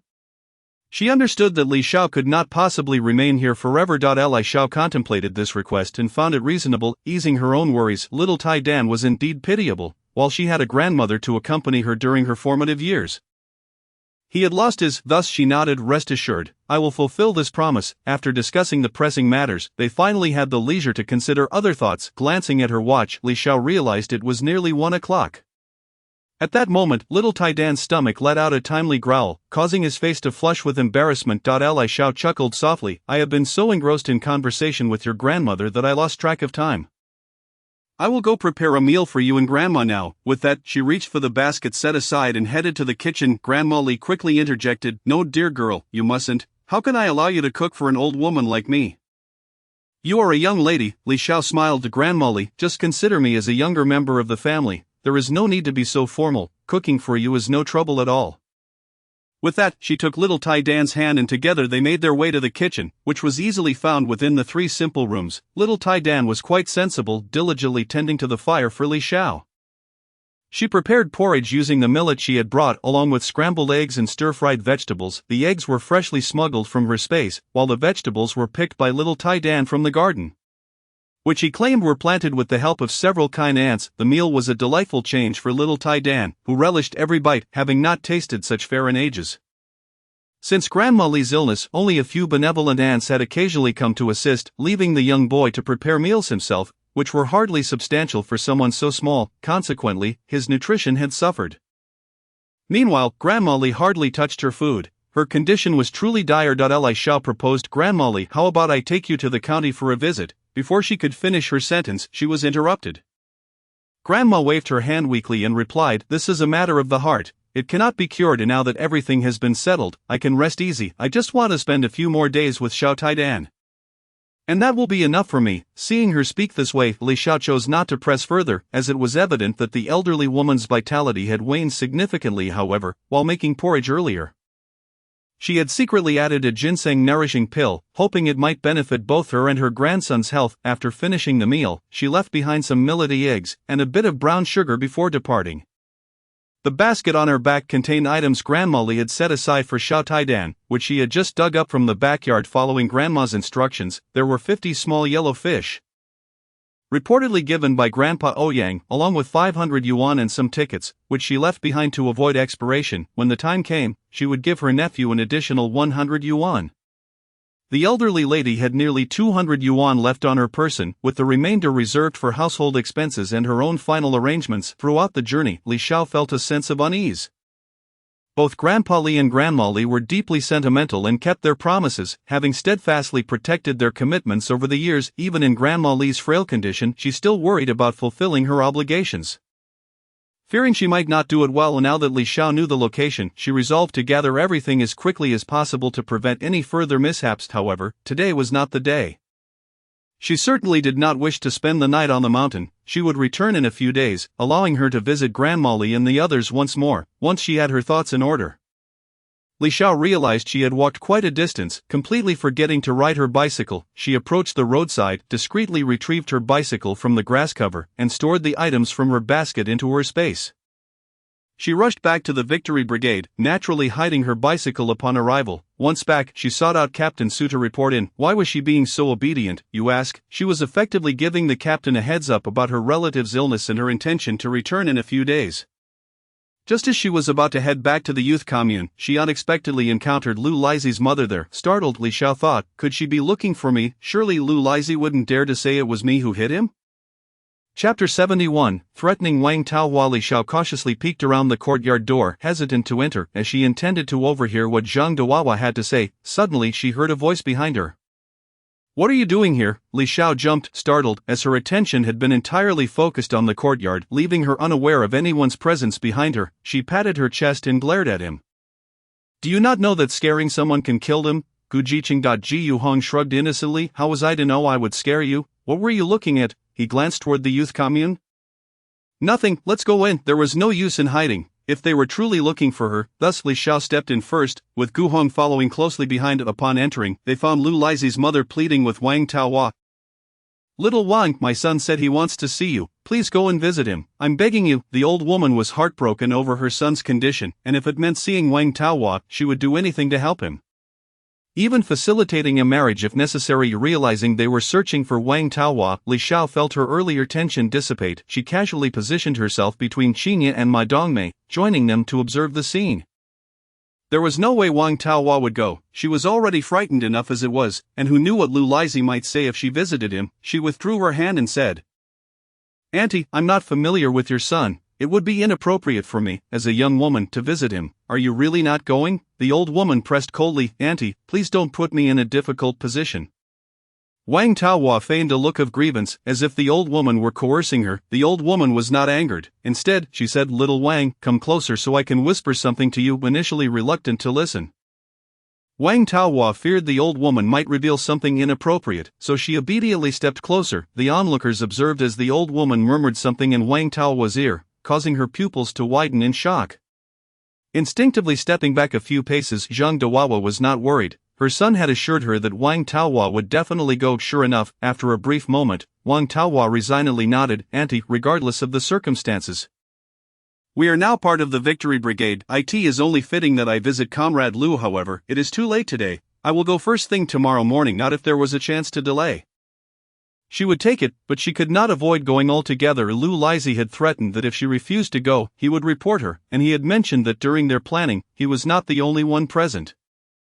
Others had simply not shown up. She could not afford to gamble. If there truly was a third party involved, she would be the mastermind. The more she thought about it, the more frightened she became.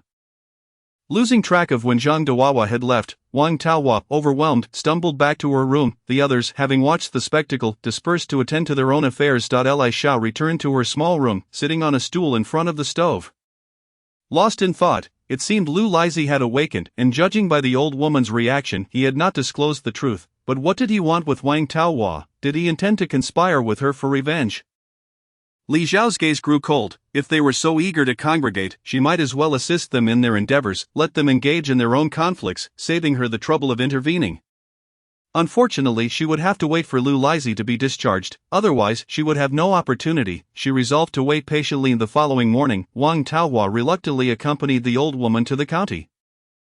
Lu Lizi's injuries were too severe for the town's health clinic to handle. The county hospital's doctor informed them that Lu Lizi not only had a comminuted fracture but had also damaged a nerve, making it difficult for him to walk in the future. When Lu Lizi awoke to this news, it felt like a thunderbolt had struck him. How terrifying! She was not merely a girl, but a demon.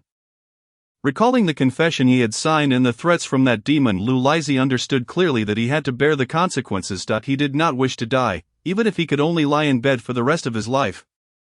He still hoped to survive, although he did not dare to act against Li Xiao. But did not mean he feared Wang Taohua. Having suffered such a fate because of her, he could not simply let her go. That was why he had sent his mother to fetch Wang Taohua, as he could not wait to confront her himself. As he reflected on how his current state was entirely due to Wang Taohua, A cold glint filled Lu Laizi's eyes. When Wang Taohua entered the hospital room, she was met with Lu Laizi's venomous glare, akin to that of a viper. She instinctively recoiled, wanting to retreat, but was pushed forward by Zhang Duawa. Stumbling to Lu Laizi's bedside, terrified, she had no choice but to speak. "Comrade Lu, how are you? I came to see you." Lu Laizi was in a standard ward with 4 beds, fortuitously unoccupied today, allowing them the privacy to converse. Lu Laizi suppressed his malevolence, glancing at the door that his mother had long since closed, and coolly inquired, "Aren't you going to say something, Wang Jiqing?" I don't know what to say," Wang Taohua stammered. Wang Jiqing had described herself as just an ordinary young woman. Do you know what the doctor said? They say I have a comminuted fracture, and I may never walk again. As he spoke, his expression twisted into a grimace, causing Wang Taohua's heart to race with fear. Simultaneously, she was astonished. How could the injury be so severe? Is she really that formidable? Trembling, she asked, "How could this happen? How did she do it?" Lu Laizi's cold laugh echoed. He would never divulge such humiliating details to her. He raised his eyes to Wang Taohua. "Wang Jiqing, perhaps you should consider what we should do next." "What do you mean?" Wang Taohua questioned, unsure of her involvement. It seemed Wang Jiqing was unwilling to take responsibility, so Lu Laizi suggested, "Then perhaps we should discuss this with the police." He anticipated she lacked the courage to do so. "Sure enough," Wang Taohua hastily exclaimed, "what do you mean, the police? Then you won't escape either. I'm just a pawn in this, and besides, I didn't succeed. The most I'd face is a short detention. What do I have to fear? You, on the other hand, are the mastermind behind it all. If the police find out, you might end up at the farm." In truth, he was unsure. He was merely trying to intimidate her. However, Wang Taohua was genuinely frightened, sitting down on the adjacent bed, her voice trembling with anger. "What do you want from me, exactly? If I'm suffering this fate, why should you, the mastermind, get off scot-free?" He fixed his gaze on Wang Taohua. "It's simple. 2 choices. Point 1, marry me. 2, pay me 500 yuan. If you give me 500, this matter will be resolved." This was the conclusion he had come to after a night of contemplation.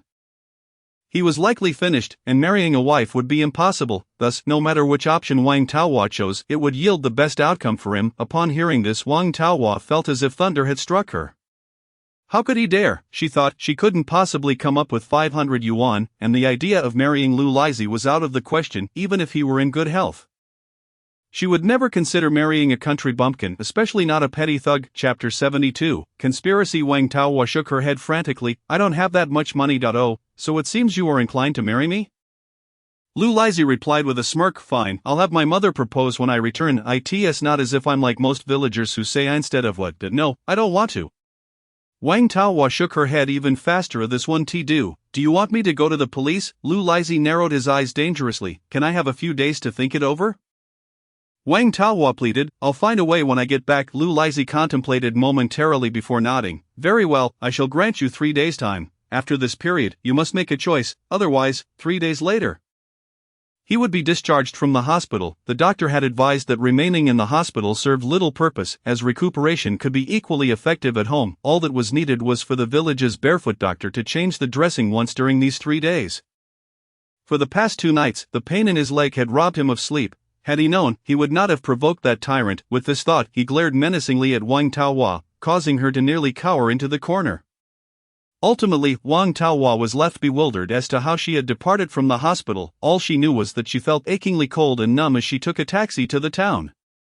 Yet she hesitated to return home, needing time to contemplate her next steps. She was reluctant to choose either of the 2 options before her. At the entrance of the town, she settled beneath a large tree to reflect on her predicament. It was all Li Zhao's fault. Had it not been for her meddling, she would not have found herself in such a dilemma. But what was to be done now? It seemed that the wretched girl was no ordinary foe. Countless schemes flitted through her mind, only to be dismissed one by one. Not just as she was lost in thought, a gentle voice broke through from above. "Taohua, why are you here all alone?" Then, with an air of grace, Su Jiqing sat down beside her. Startled, Wang Taohua sprang to her feet. How had she arrived here? When had she come? Had she spoken aloud? Her eyes darted away in a guilty manner as she stammered. "I was just tired from walking and stopped to rest." "What brings you here, Su Jiqing? I don't see Qi Jiqing around. Aren't you two inseparable?" Su Jingyi's eyes flickered momentarily before she feigned sorrow, saying, "I was feeling rather troubled and came to the town for a stroll. But Taohua, I just saw you sitting here with a furrowed brow. Something the matter." In truth, she had come specifically to wait for Wang Taohua. The girl's behavior had been exceedingly peculiar these past few days, especially with Lu Lizhi hospitalized and his mother sent to find Wang Taohua, an event worthy of scrutiny. She had long noticed the predatory glances Wang Taohua cast towards Li Xiao. If there was any connection to Li Xiao, perhaps it could be exploited. As long as she did not reveal herself, she would remain unscathed. Thus, her gaze towards Wang Taohua grew softer, encouraging the latter to lower her defenses. Fortunately, Wang Taohua remained rational. She shook her head. It's nothing, I truly just needed to rest. Su Jingyi, however, was not convinced but remained patient. Oh, is that so? Then why don't you stay a while longer, Taohua? Let's have a chat. I've been nearly suffocated with boredom these days. Saying this, she pulled Wang Taohua down beside her. What could Wang Taohua do but comply? She did not wish to return home so soon. The situation still seemed unclear. As soon as they sat, Su Jingyi sighed. Alas, it was a moment of folly that led me astray, yet Li Xiao is so formidable that I find myself without anyone to confide in.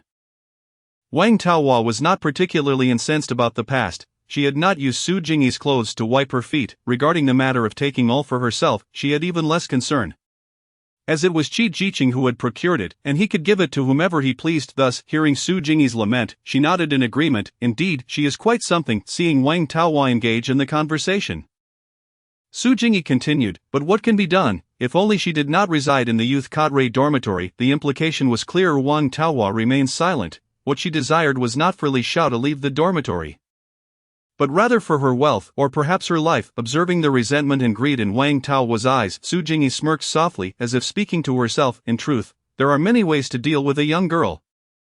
Yet, sigh, after all, we are all youth cadres. Wang Taohua, however, absorbed her words, hesitating before tentatively inquiring what methods could there be. Upon asking, she added an explanation. I'm merely curious. Su Jingyi, sensing the moment was ripe, wasted no time.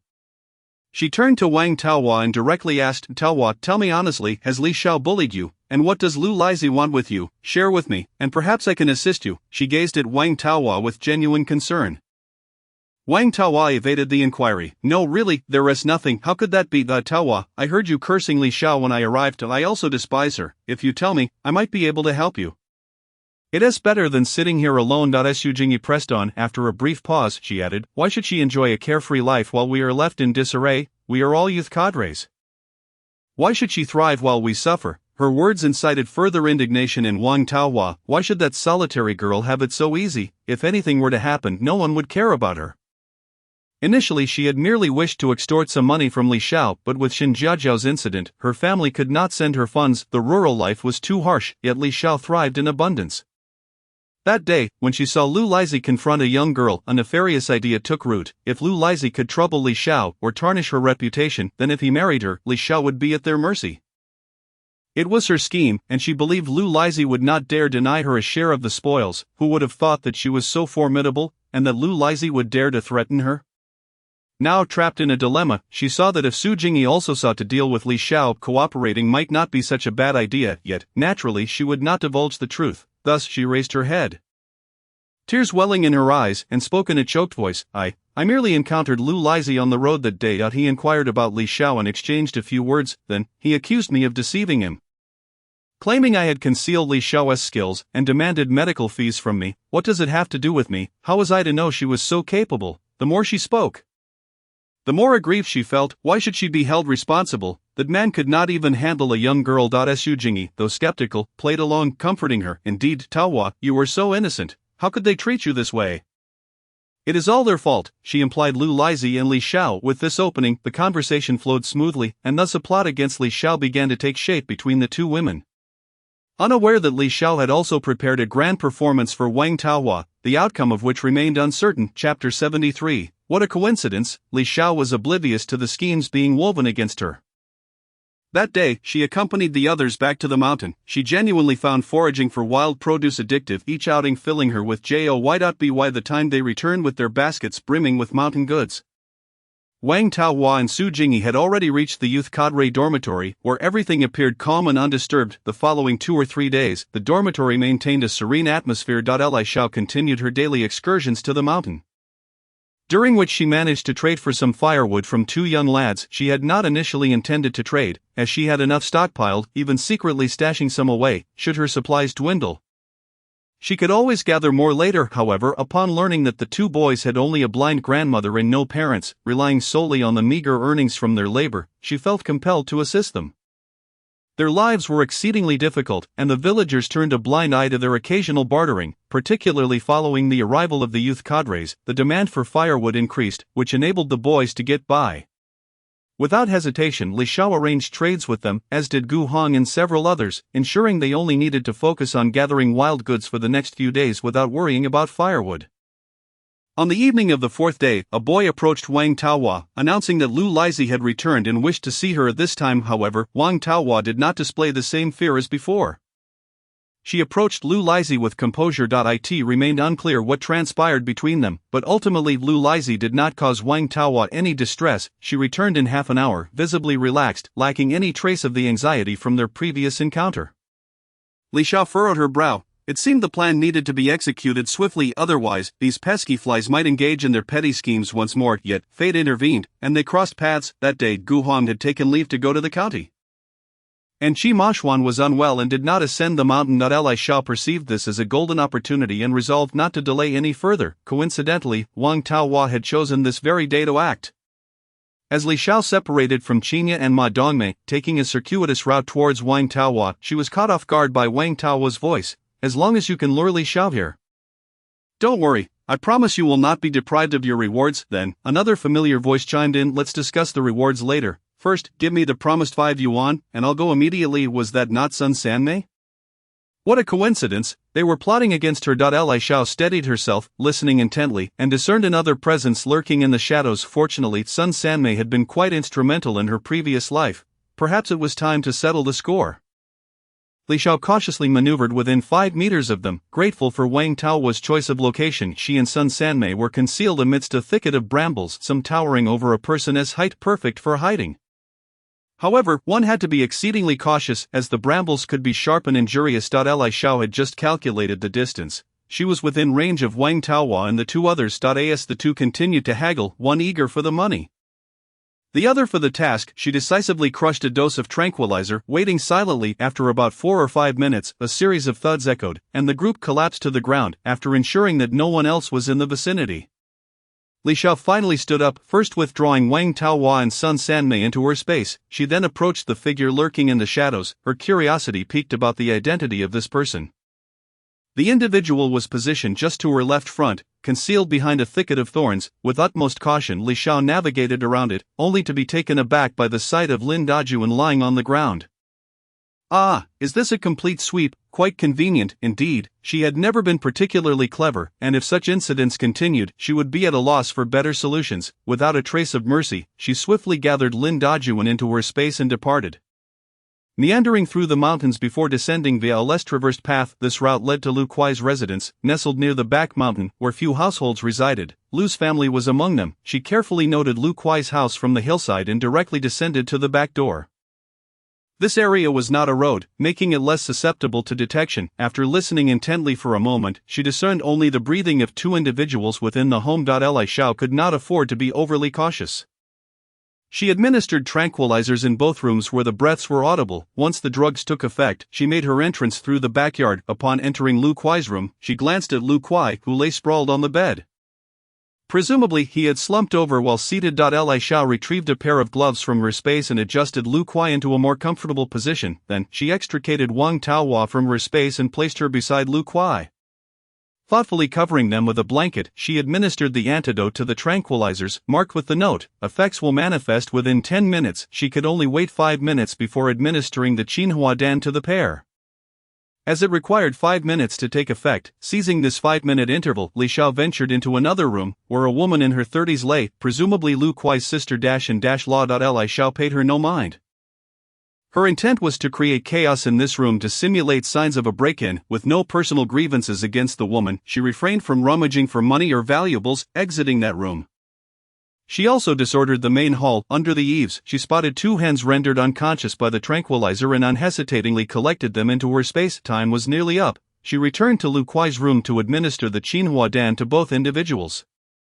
Finally, she proceeded next door to give the antidote to the woman. This ensured a gap of several minutes. Otherwise, Lu Kuai and the others would have been discovered before accomplishing anything, which would have been a wasted effort. Having arranged everything, Li Xiao exited through the backyard, intent on dealing with the other two individuals in her space. In the confines of her space, they would not awaken, so she first provided them with the antidote before re-emerging to continue her journey. She felt her body becoming increasingly agile. Navigating the mountain trails posed no difficulty for her. Before long, she returned to the vicinity where everyone frequently foraged for wild produce, choosing a slightly concealed spot not far from the others to release the two. Administering each a Qinhua Dan, she turned and departed. She had done all she could. What results would ensue was left to fate. She believed her reliance on fate was all that remained, unaware that others had prepared a supporting act for her. Chapter 74. The grand performance begins. Li Xiao anticipated that the unfolding drama at the foot of the mountain would be quite spectacular, prompting her to decisively choose an early return. Ensuring no one was watching, she placed some hazelnuts and mushrooms into her backpack from her space. Stopping just shy of filling it completely, shouldering her pack, she resumed her original route down the mountain. Encountering several women along the way, pausing to greet them. As she neared the slope leading out of the mountain, she unexpectedly came across Ma Dongmei and Qinya, who were descending. She waved cheerfully. Sister Dongmei, why are you both coming down so early? Sister Dongmei, a little flushed, hesitated before responding, while Qinya explained, Sister Dongmei isn't feeling well, so we decided to head down a bit earlier. What? Which one? Upon asking, Li Xiao quickly grasped the situation. Oh, I see, then let's head back. The tribulations of womanhood, with those few days each month. Little did they know, just as they descended the slope, they spotted Gu Hong waiting for them. You back from town? Li Xiao inquired. Yes, Gu Hong nodded, taking Li Xiao's backpack from her. I came to check on you since you all hadn't returned yet. As they approached the youth commune, a woman's loud voice could be heard outside, exclaiming something about a spectacle, calling it shameless. Ma Dongmei immediately dashed out, prompting Li Xiao to curiously ask, Sister Dongmei, are you feeling better now? Without turning back, Ma Dongmei replied, when there's a commotion, I'll be fine. Automatically, the group erupted in laughter, following her outside, accompanied by the still ascending Qi Mashuan and Zhou Shui, Zhaobin and Yi Lily, just returning with their backpacks. Also joined in upon observing the scene. Reaching the entrance, they noticed clusters of women hastily running in one direction. Ma Dongmei quickly intercepted one, asking, Auntie, what is going on? Where are you all heading? The woman, somewhat flustered, replied, Ma Jiqing, we heard that Shaoli from the youth commune is at Lu Kuai's house engaging in scandalous behavior. I'm running back before it's too late to see anything. Li Xiao, overhearing, coolly asked from behind, Auntie, what do you mean by that? The woman turned, startled by the sight of Li Xiao, her eyes wide as saucers. Stammering, she managed to say, Why you? What are you doing here? I've been right here. Auntie, let us hurry and catch the excitement, she said, leading the way forward. Upon arriving at Lu Kuai's residence, they found a throng of people gathered around the yard. Some had just come down from the mountain. Some rushed from the fields, and others were locals who had been home. In short, there was no shortage of onlookers. Following Ma Dongmei, they squeezed into the crowd, overhearing Su Jingyi dramatically lamenting to the team leader.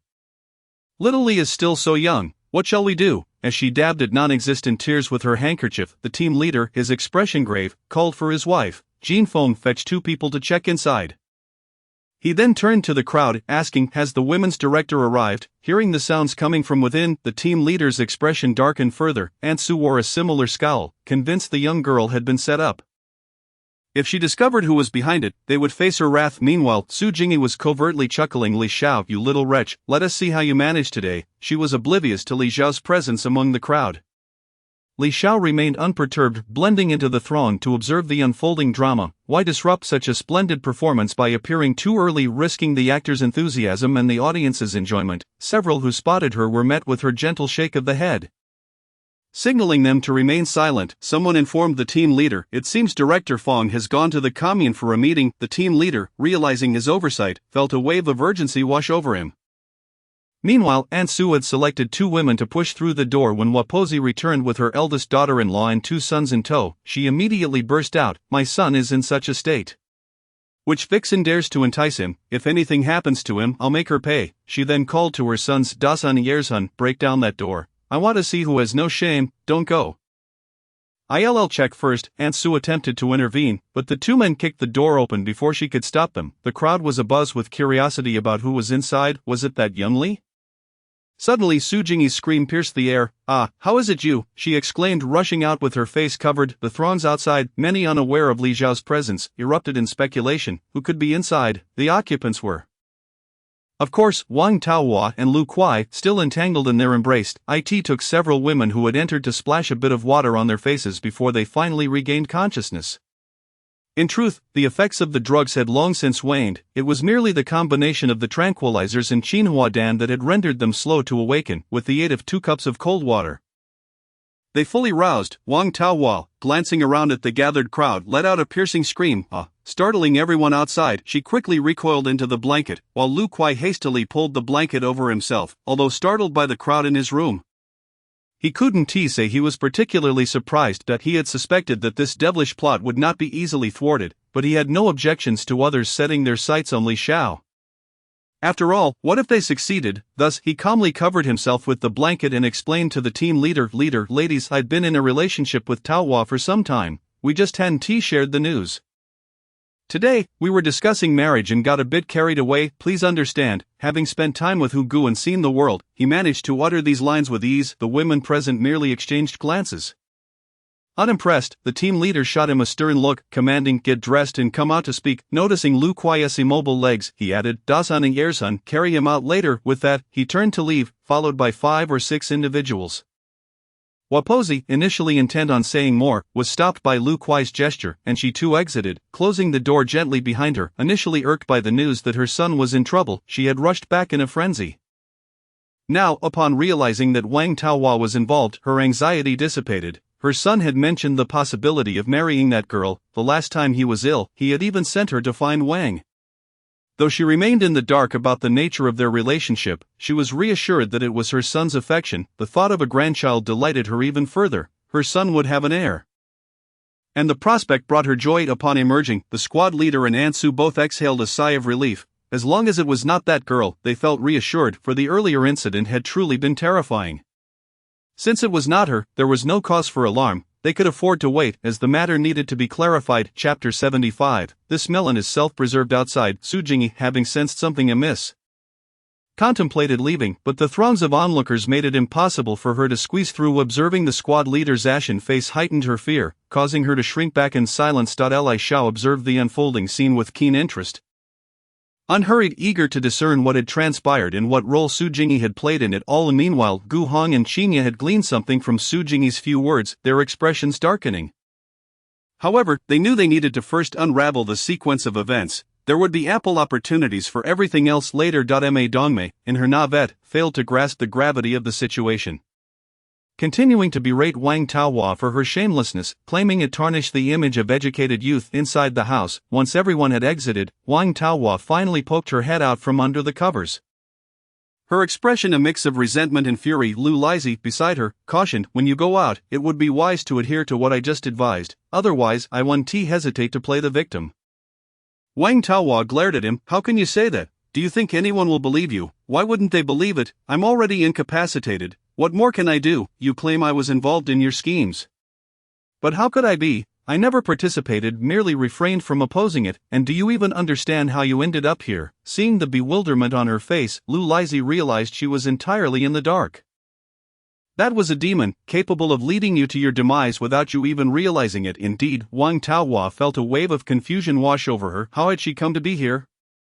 How was she entangled with Lu Lizhi? Wasn't she discussing matters with Sun Sanmei on the mountain? Suddenly she jerked her head up, her voice filled with urgency. Where is Sun Sanmei? What about Lin Dajuan?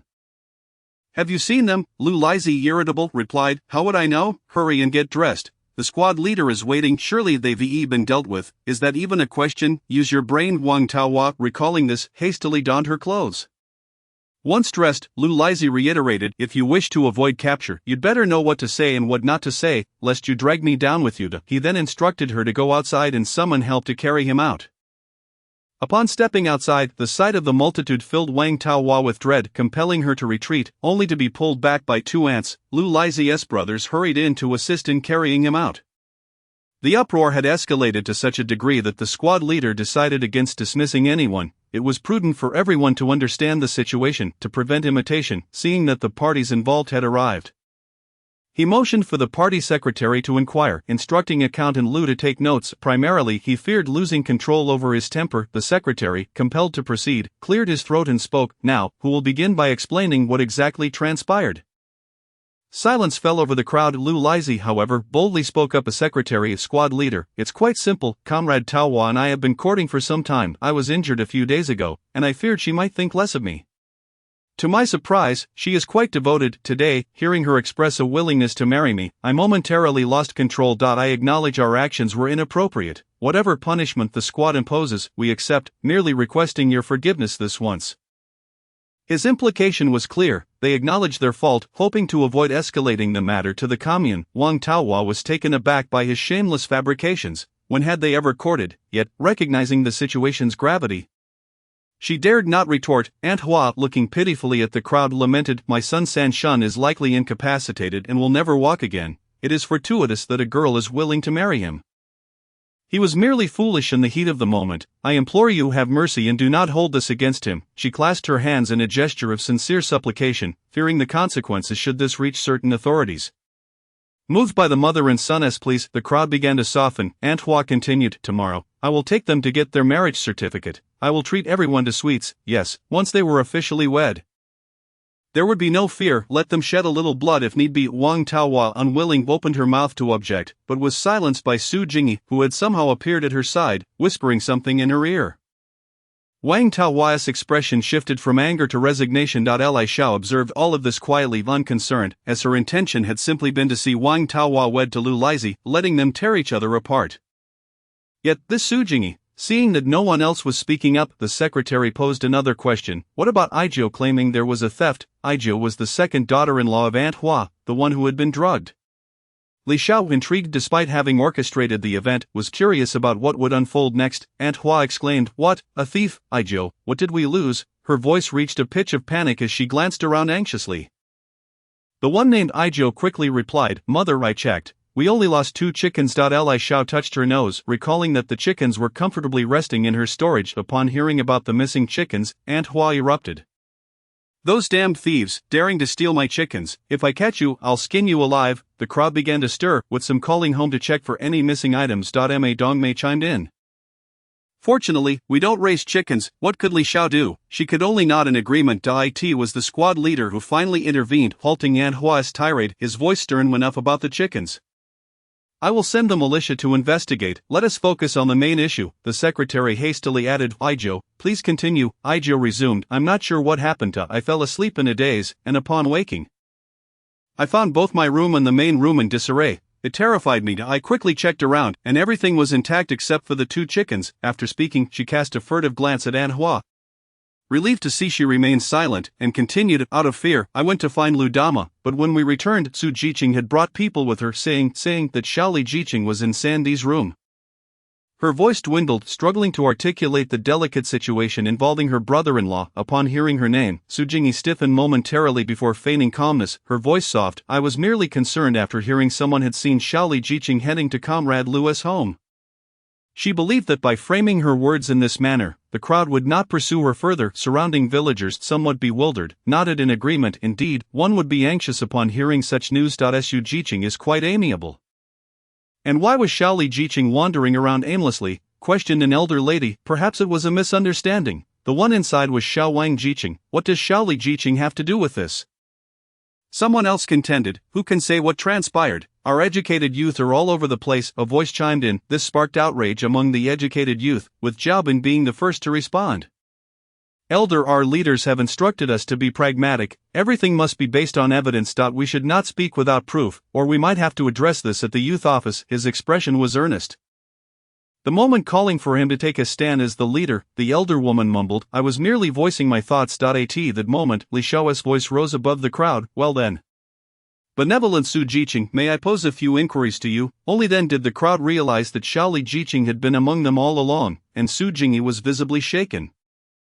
Wondering when she had arrived. Chapter 76, Confrontation and Punishment. Squad Leader, Secretary, may I ask Su Jiqing a few questions? Li Xiao inquired politely. The squad leader nodded. Proceed. Without waiting for a response, Li Xiao confronted Su Jingyi directly. "May I ask, how did you know I was inside?" I overheard others talking," she stammered, cursing her luck for being unable to evade scrutiny yet again. "Oh, and who might this someone be?" Li Xiao pressed further. "I don't know. I just heard it on the street, Su Jingyi replied, her guilt palpable. How could she name anyone? If a stranger spoke casually on the street, how could it justify her bringing a throng to Lu's home? Was she there to rescue her or to catch her in the act? Li Xiao continued to corner her, while Qinya frowned, perplexed by Li Xiao's assertiveness. Su Jingyi faltered, struggling to find her words. Just as Li Xiao was about to speak, Qinya interjected, raising a hand protectively in front of Li Xiao, her voice icy. What Su Jiqing claims is utterly nonsensical. Who would so casually hear about Xiao Li Jiqing's whereabouts? If you genuinely cared, wouldn't you have sought out the squad leader or reported it to the youth compound? The crowd murmured in agreement. Yes, indeed. After a moment's pause, they continued, you don't even know who told you.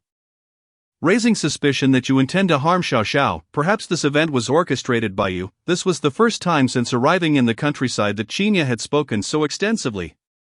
Evidently incensed, Su Jingyi flustered sought assistance but found only Qi Mashuan, who was bedridden with a severe cold at the youth compound. Wang Taohua, in her own confusion, was in no position to help her, thus she had to fend for herself. No, Qin Jiqing, you misunderstand me. I truly didn't set up Li Xiao Jiqing. Otherwise, why would it be Taohua who was inside? The crowd responded in unison. That's true. Wang Taohua, wanting to speak up, recalled Lu Lizia's words and what Su Jingyi had whispered to her moments prior, and fell silent. Li Xiao, surprisingly, did not mind. However, dealing with Su Jingyi now proved to be quite troublesome, especially since she possessed no evidence to substantiate her claims. It would be better to handle this privately. After all, Su was accustomed to it. She discreetly tugged at Qinya's hand, while on the other side Dongmei, who was glaring intently at Su Jingyi, finally began to grasp the situation, having asked enough questions. She trusted that the astute individuals present could discern the underlying issues. That was sufficient. The remaining matters could be dealt with at her own pace. Li Xiao cast a brief glance at the captain, who astonishingly comprehended her intent instantly. With a composed demeanor, he spoke. Let us conclude today's affairs. I will now announce the village's decision regarding this matter. He exchanged a knowing glance with the village secretary. Their understanding unspoken yet palpable. Comrades Lu Sanshan and Wang Taohua, although involved with each other, had disregarded the rules, undermining the morale of the team and adversely affecting the community. It was imperative that the team impose strict criticism and punishment upon them. Each was to submit 1,000-character self-criticism, and 5 days hence, they would present their reflections at a village meeting. Furthermore, Lu Sanshan was assigned the task of carting manure for 6 months, although, due to his injuries, Lu Dazhan and Lu Erzhan would assist him. The expressions on Lu Dazhan and Lu Erzhan's faces were as sour as bitter gourds. Wang Taohua was sentenced to clean the cattle shed for 3 months. And both were instructed to come to the team office the following day to obtain their marriage certificates. The village preferred to resolve matters internally, wishing to avoid escalating them to the commune, as this would yield no favorable outcomes. He then turned to Su Jingyi, who lowered her head even further. He continued, Comrade Su, you have spread rumors and tarnished the reputation of Li Xiao, causing a negative impact on the team. Therefore, you are to clean the cattle shed for 1 month and compensate Li Xiao with 20 yuan and 30 eggs. Upon hearing about the month-long cattle shed duty, Su Jingyi felt as if the ground had given way beneath her. Wang Taohua, however, felt a slight relief. At least now she would have company. The captain, noticing their silence, raised his voice slightly. Do you all accept the village's decision? Any objections? Although reluctant, the group could only nod in agreement. Bringing this farce to a close. As they left Lu Lizi's home, still somewhat unsatisfied, they heard the flower seller call out, Captain, Secretary, what about my chickens? The secretary replied, the militia will investigate, and we will inform you of any developments. His response was formal and foolproof. After all, if there were no updates, there was little that could be done. Just as they exited Lu Lizi's house, a man and a woman were seen stumbling toward them. The woman called out loudly, Old man, slow down, your leg will hurt again tonight. The man, running ahead, replied, What's a little leg pain? If I catch that scoundrel bullying that girl, I'll make him regret it. In his hand, he held a carrying pole, and it was none other than Uncle Laojian and Aunt Dallin. They had just returned from the town after visiting their son when they heard that Li Xiao had been bullied by Lu Lizi. Seeing them approach, Li Xiao hurried forward, exclaiming, Uncle, Aunt, I'm fine. No need to worry. Upon seeing her safe, Uncle Laojian felt a wave of relief wash over him. He dropped the pole to the ground and scrutinized Li Xiao from head to toe. Aunt Dallin, panting heavily, immediately began to fuss over her. Girl, are you all right? What happened? Feeling a twinge of emotion, Li Xiao thought of how well Uncle Laojian and Aunt Dallin had treated her since they met Akin to family elders, with reddened eyes, she softly replied, "Uncle, Aunt, really, I'm fine. It was a misunderstanding, that essay relief, those gossips won't get away with this, just wait and see," Aunt Dallin reassured her. While Uncle Laojian, still concerned, cautioned, "Didn't you learn military boxing since childhood? If anyone dares to bully you again, fight back, I'm here for you." Nearby Gu Hong and the others exchanged glances, bewildered by this approach to education. Wouldn't that raise a potential female tyrant? However, Li Xiao felt delighted and nodded, raising her small fist. "Alright, I won't hold back. If I get into trouble, I'll let them come to Uncle Laojian." "You cheeky girl," Uncle Laojian scolded, but everyone could see his delight. They parted ways at the fork in the road, and after a playful exchange with Uncle Laojian, Li Xiao's spirits lifted considerably. That troublesome Su Jingyi definitely needed a reckoning. As if sensing her thoughts, Gu Hang's deep voice cut through. "Remember to call me when the time comes." Qinya too looked resolute, and even Ma Dongmei grasped the implication. Nodding fervently, "Don't forget us, me, and Xiao. We want in," Li Xiao replied. "Alright then," she nodded earnestly. "I understand, thank you all." Ma Dongmei playfully tapped her arm, shooting her a sidelong glance. "No need for all that. We are different from them. We are siblings, and you are our youngest sister." The other two chimed in agreement. "Yes, from now on we are siblings, and we will get along well." These three were of good character and treated her well, and she was more than willing to bond with them. Chapter 77. Lin Dajuan and Sun Sanmei surrounded Li Xiao and her companions returned to the youth hostel amidst laughter and chatter. Finding most of the other youths present. Of course, Su Jingyi was absent. It was uncertain whether she had not returned or was hiding in her room. Lin Dajuan and Sun Sanmei were also missing. Likely still away, Li Xiao mused. Indeed, they were not back yet, as they found themselves surrounded by 3 or 4 older women. Lin Dajuan and Sun Sanmei were jolted back to reality by the loud voice of one of the women. He had been in a daze, not wanting to stop, and Sun Sanmei was similarly affected, having consumed 2 types of medication. The effects were compounded, even though Li Xiao had given them an antidote for the sedative in between. One of Luo's aunties, having initially intended to relieve herself here due to the lack of people, was taken aback to see a man clad only in a thin garment in close proximity to a woman. The woman was also in disarray, and at their age, the aunties had seen enough to understand the implications. She immediately shouted, "Quick, come here, there are people engaging in illicit activities." With that exclamation, the two lost in their daze snapped back to attention. Hurriedly searching for their clothes, nearby, several women gathering firewood turned to investigate, eager for a show. Upon seeing the scene, one of the women jested, "Hey, your clothes aren't even on properly, will we catch a glimpse of something we shouldn't?"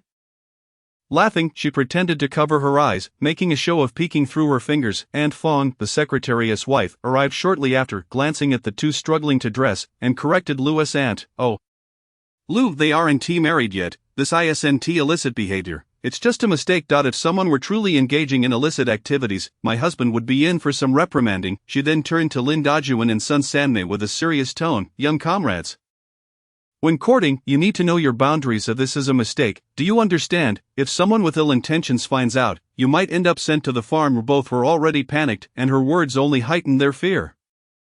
Regardless of how they ended up here, they had to navigate the current situation first. Neither was foolish. They quickly agreed with her. Aunt Fong's expression softened. "Alright then, go get your certificates tomorrow."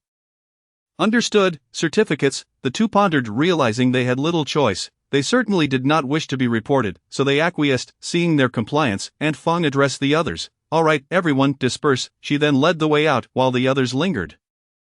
Reluctant to leave, glancing back several times, they noted that the city youths were indeed quite refined. Once everyone had departed, the two exchanged glances, remaining silent for a while. Eventually, Sun Sanmei broke the silence. "Lin Dajuan, how did you end up here?" Lin Dajuan felt there was no point in concealing anything at this stage. With a dark expression, he replied, "I was right beside you when you were discussing matters with Xiao Wang. This situation was too peculiar. They seem to have been set up." Mentioning Wang Taohua stirred Sun Sanmei's emotions further. "By the way, where is Wang Taohua? We haven't been caught in her trap."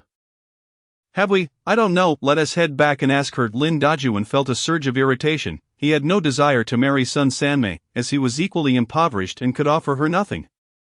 They nodded in agreement and quickly tidied themselves before heading down the mountain. They encountered no one along the way and thus remained unaware of the unfolding events. Upon arriving at the youth hostel, they heard Zhou Ping, known for his penchant for gossip, exclaiming, "Where have you two been? You just missed a grand show." "What a pity." He feigned disappointment, shaking his head theatrically. The two hadn't caught much of what he said.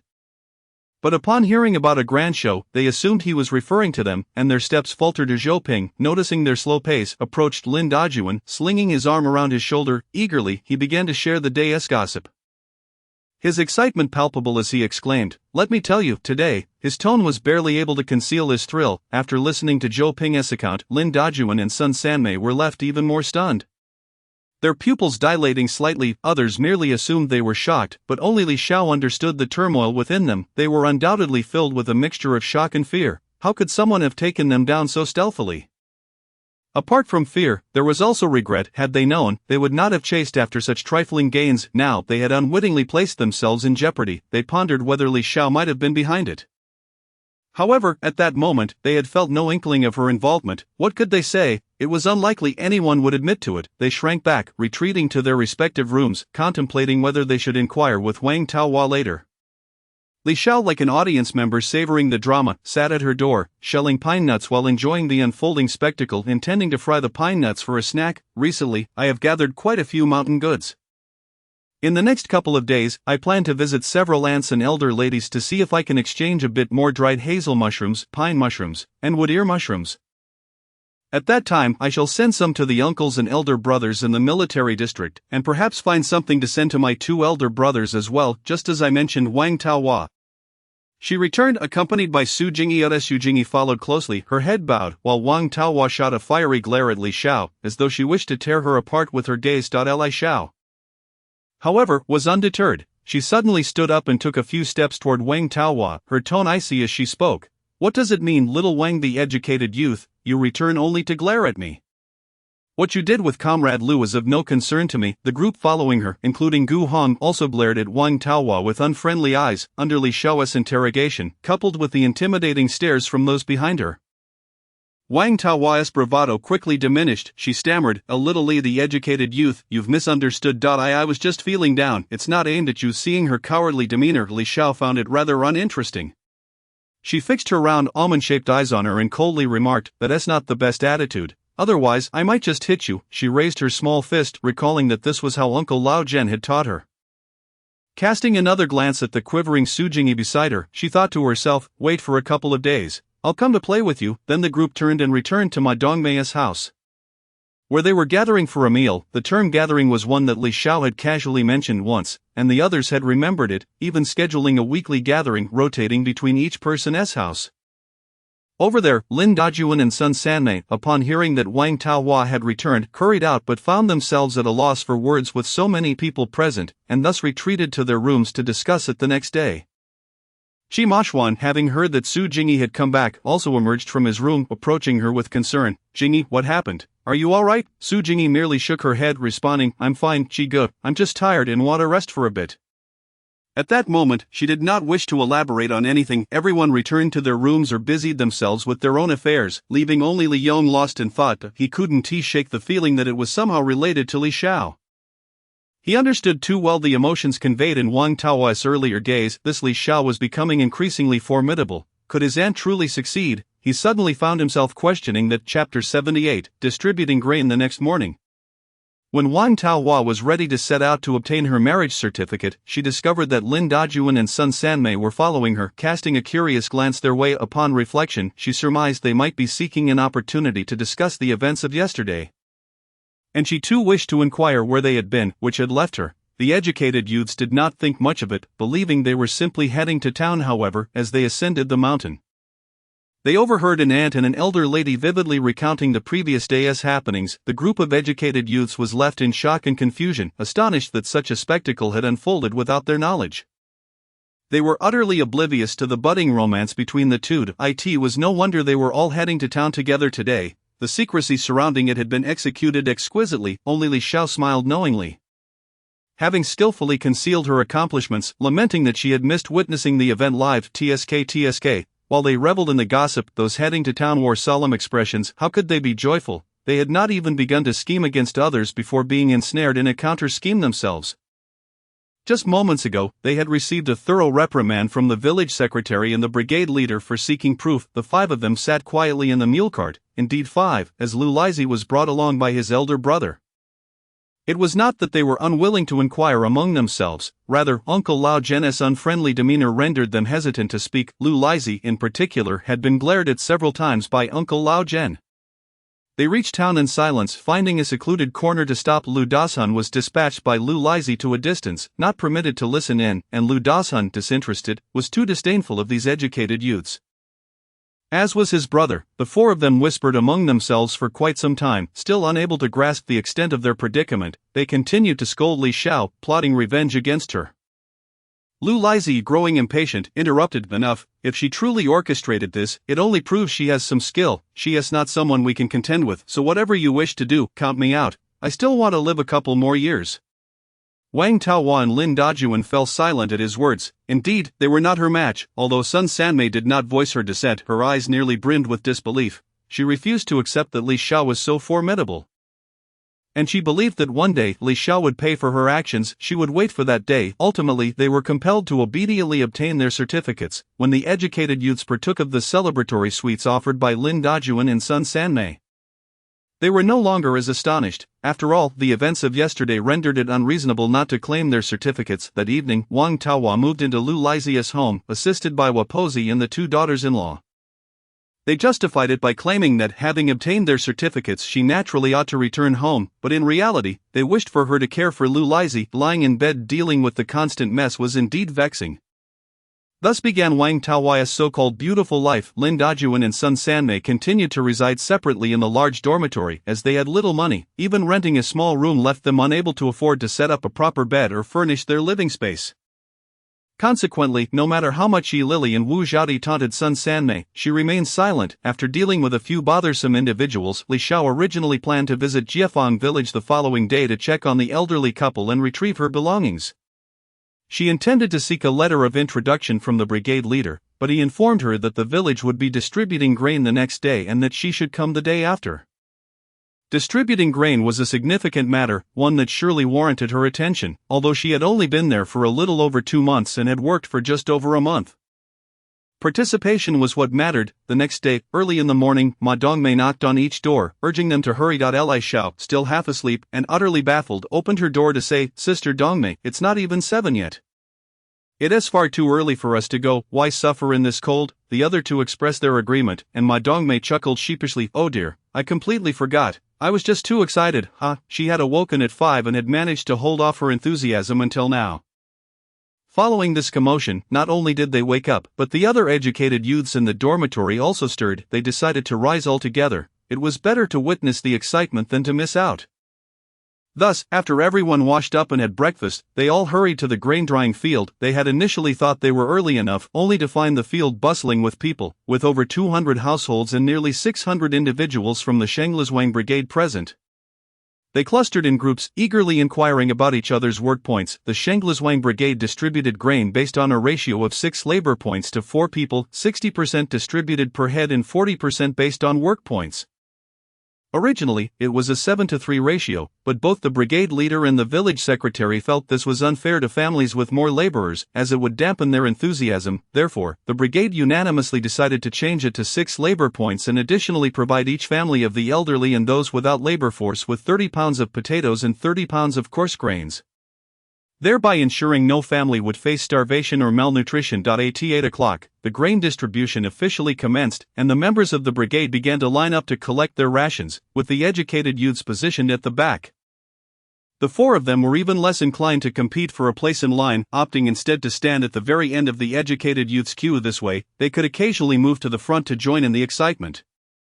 The brigade leader and the village secretary, upon noticing Li Xiao and Ma Dongmei bouncing around with great enthusiasm, turned away, unable to bear the sight. At the front of the line, a table had been set up where the accountant and the record keeper calculated the work points. The brigade leader and the village secretary were present, supervising and maintaining order. Several members of the militia assisted in weighing and distributing the grain. The villagers brought along burlap sacks, baskets, and bamboo containers to collect their share of grain. The crowd buzzed with chatter until the brigade leader suddenly bellowed a silence. "The grain distribution is about to begin." Instantly, the crowd quieted down. The first in line was a robust laborer from the village. Surnamed Su. His family had 4 brothers who had not divided their household. one of them had 4 sons, another 2, and yet another 3. The youngest was already 18 this year, totaling 13 laborers. They were considered the most labor-rich family in the village. Yet they struggled to make ends meet. It wasn't that they didn't work hard, it was just that with so many mouths to feed, the consumption naturally increased, and being young and strong, their appetites were considerable. Although the large family earned numerous work points, they ultimately did not divide their resources, leading to rapid consumption. Li Xiao and her companions stood beside the table, observing the record keeper tallying the work points. The record keeper was a girl, seemingly the brigade leader's niece. With both of the brigade leader's sons serving in the military, the record keeper position fell to his niece, who was also a high school student. It wasn't nepotism, it was simply a common occurrence in the village of the record keeper. Su Caixia spoke in a clear and melodious voice that resonated across the drying field. Su Dachuan's total work points amount to 3,685.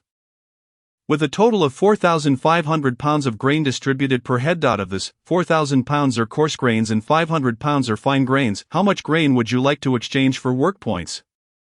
How much is that in tickets? She inquired of Su Dachuan. Isn't that quite a bit? Li Xiao thought to herself. Just then, she heard Ma Dongmei whisper in her ear, "Don't be fooled by how it seems. Actually, it amounts to only 15 pounds per person for the month, and that includes potatoes and sweet potatoes." Li Xiao was taken aback. "No way, so much? How could that be, with 25 people in his family?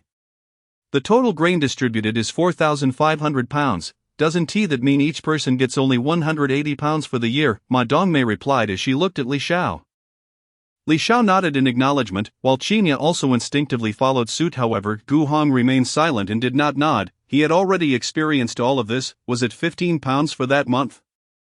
Ma Dongmei inquired further. Suddenly, both Qinya and Li Xiao found themselves at a loss for words, having just felt that the food was far too abundant. "What should we do then?" Li Xiao asked curiously. "What can we do? We can exchange our work points for grain, hence it is called work points grain," Ma Dongmei explained to her. "Oh," Li Xiao exclaimed, enlightenment dawning upon her. The elder woman beside them found her dazed expression quite amusing and teased. "Little Li, the educated youth, you see, you must work hard, otherwise, you might starve. I told you to exert your strength for your own good, didn't I? This little educated youth is good in every way, yet she manages to slack off to the point of making others' teeth ache." Li Xiao recognized her and playfully replied, "Aunt Su, I'm small and weak. What can I do? Besides, if I eat enough, my family won't go hungry. You, however, ought to work hard." This was Su's second daughter-in-law among the 4 brothers of the Su family. Aunt Su rolled her eyes. "You little brat, you're quite the smooth talker and refuse to suffer any loss. Of course, you can't suffer losses in anything," Li Xiao jested while bantering with her aunt. Meanwhile, Su Dachuan had already exchanged his work points for grain and money. 2,000 work points had netted him 1,400 jin of coarse grain, and 1,000 work points had yielded 300 yuan along with some tickets. The remaining 650 work points would be used to exchange for pork and fish at the year's end. These figures were based on research data and others' accounts. They may not be entirely accurate since I have not experienced this firsthand. Please bear with me, thank you. The family joyfully carried their grain back home, but after visiting a few more families, Li Xiao grew bored. Observing the long queue, she had an idea. She called over Huzi, the eldest grandson of Aunt Suhua, and discreetly handed him a few pieces of white rabbit candy, instructing him softly, "Huzi, I'll head back to the educated youth dormitory for a bit. Could you wait for me here? When it's my turn, just come and call for me." For such a small favor, receiving 5 pieces of white rabbit candy was quite worth it. Huzi's mouth broke into a grin, and he eagerly nodded. "Sure, Sister Xiao Xiao." If only Li Xiao could hear his thoughts, she would surely retort, "You little rascal, you're only foolish because you've inherited your grandmother's traits." Huzi was the second child of the victorious brigade. Though Li Xiao was oblivious to this fact, upon returning, Li Xiao stoked the Kong as the weather was particularly chilly. Once the grain distribution was completed, she planned to cozy up on the Kong.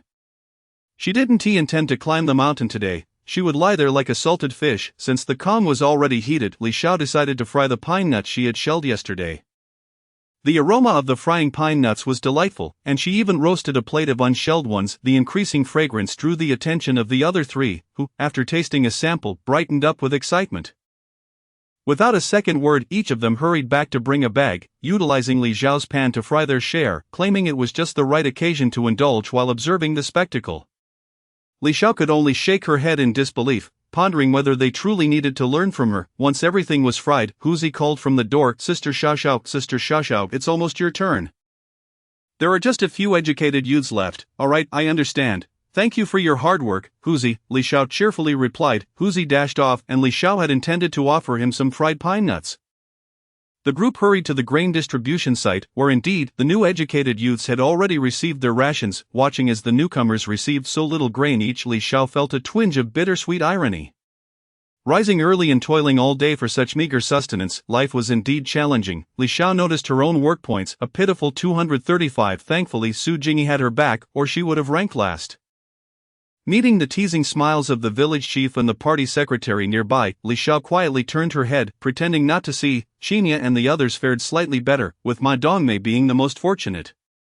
As an experienced educated youth, she had worked for over 200 days in a year. Villagers typically worked around 300 days a year, but educated youths would often cease working after the busy farming season. Hence, Ma Dongmei's 1680 work points were quite commendable. Couldn't she see how her joy was palpable? She saved 380 work points to exchange for pork and fish, while the rest was converted into grain. Given the meager work points of Li Xiao and her companions, they opted not to exchange but instead to directly purchase additional grain from the brigade. This was permitted as long as the brigade had surplus grain. And the Victory Brigade had ample reserves. After some discussion, the four of them decided to buy 100 jin of potatoes, 200 jin of cabbage, and 500 jin of millet. Ma Dongmei only purchased potatoes and cabbage. With their substantial haul, they borrowed a cart from the village secretary to make 2 trips for transportation. Upon seeing the grains they brought back, everyone was all smiles. They had yet another reason to gather for a feast. Gu Hong had a wild chicken, and Qinya mentioned that her rather unprincipled father had sent her some luncheon meat. The reason for calling him unprincipled was that he had remarried 6 months after her mother passed away. During one of their conversations, Qinya shared this, her expression stiff rather than tearful, which tugged at everyone's hearts. Ma Dongmei scolded for a full 10 minutes before suggesting a gathering. She pulled out a piece of cured meat, only to be rejected. Why would they need so much meat? After some deliberation, she and Li Xiao decided to save it for the next occasion. This way, they could avoid wastage and not attract too much attention. When their meal was finally served, unexpectedly someone complained that their feast was not lavish enough and sent down additional dishes. A chorus of "no need for that" instantly heightened the four's excitement, each quickly filling a bowl with rice and grabbing vegetables. Arranging themselves neatly on stools outside the small room, their movements synchronized. Upon closer inspection, Li Xiao realized it was Lin Dajuan and Sun Sanmei who had gotten into a scuffle. Seeing them made her happy, as she had previously felt slighted for not having taken advantage of them during the last incident. Now, it was delightful to watch them fight like dogs. Just then, Sun Sanmei, with her 9 white bone claw, scratched Lin Dajuan, leaving several red marks on his face. As she clawed at him, she berated Lin Dajuan, "You bastard. This is the grain I've worked hard to earn. I can send it to whoever I please. What business is it of yours?" Last time, she had refused to give her family the 200 yuan they requested, and this time, if she didn't send some grain back, her mother would surely flay her alive. Lin Dajuan was equally enraged and slapped back. "Sun Sanmei, you are my wife now. Why wouldn't I have a say? Not having enough to eat is your problem. Isn't it a man's responsibility to provide for the family? If you're useless, don't blame me." Sun Sanmei was undeterred. She had never liked Lin Dajuan. "I don't care. I said no sending, and that is final." Initially, he had intended to save money on grain to send back to his siblings. But now that Sun Sanmei proposed sending half back, that was out of the question. The two exchanged heated words and soon found themselves grappling with one another, while Zhao Bin and others struggled to separate them. Li Xiao thought it was better this way. They hadn't had enough of the show yet. Chapter 80. Watching the show and preparing to seek treasure. Lin Dajuan, how dare you hit me?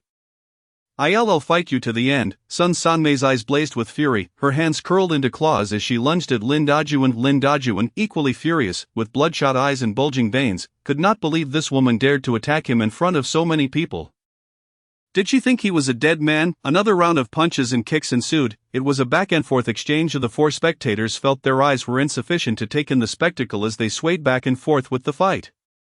Nearby, Zhou Shui covered her mouth and chuckled at the scene, feeling an inexplicable envy towards them. Ultimately, with Zhao Bin and others' efforts, the two were finally separated. Lin Dajuan had several marks on his face and neck, while Sun Sanmei bore visible handprints on her face, yet neither was willing to back down. Resembling two fighting roosters, cough, they couldn't laugh in front of the two, so the four of them tacitly got up and returned to the room.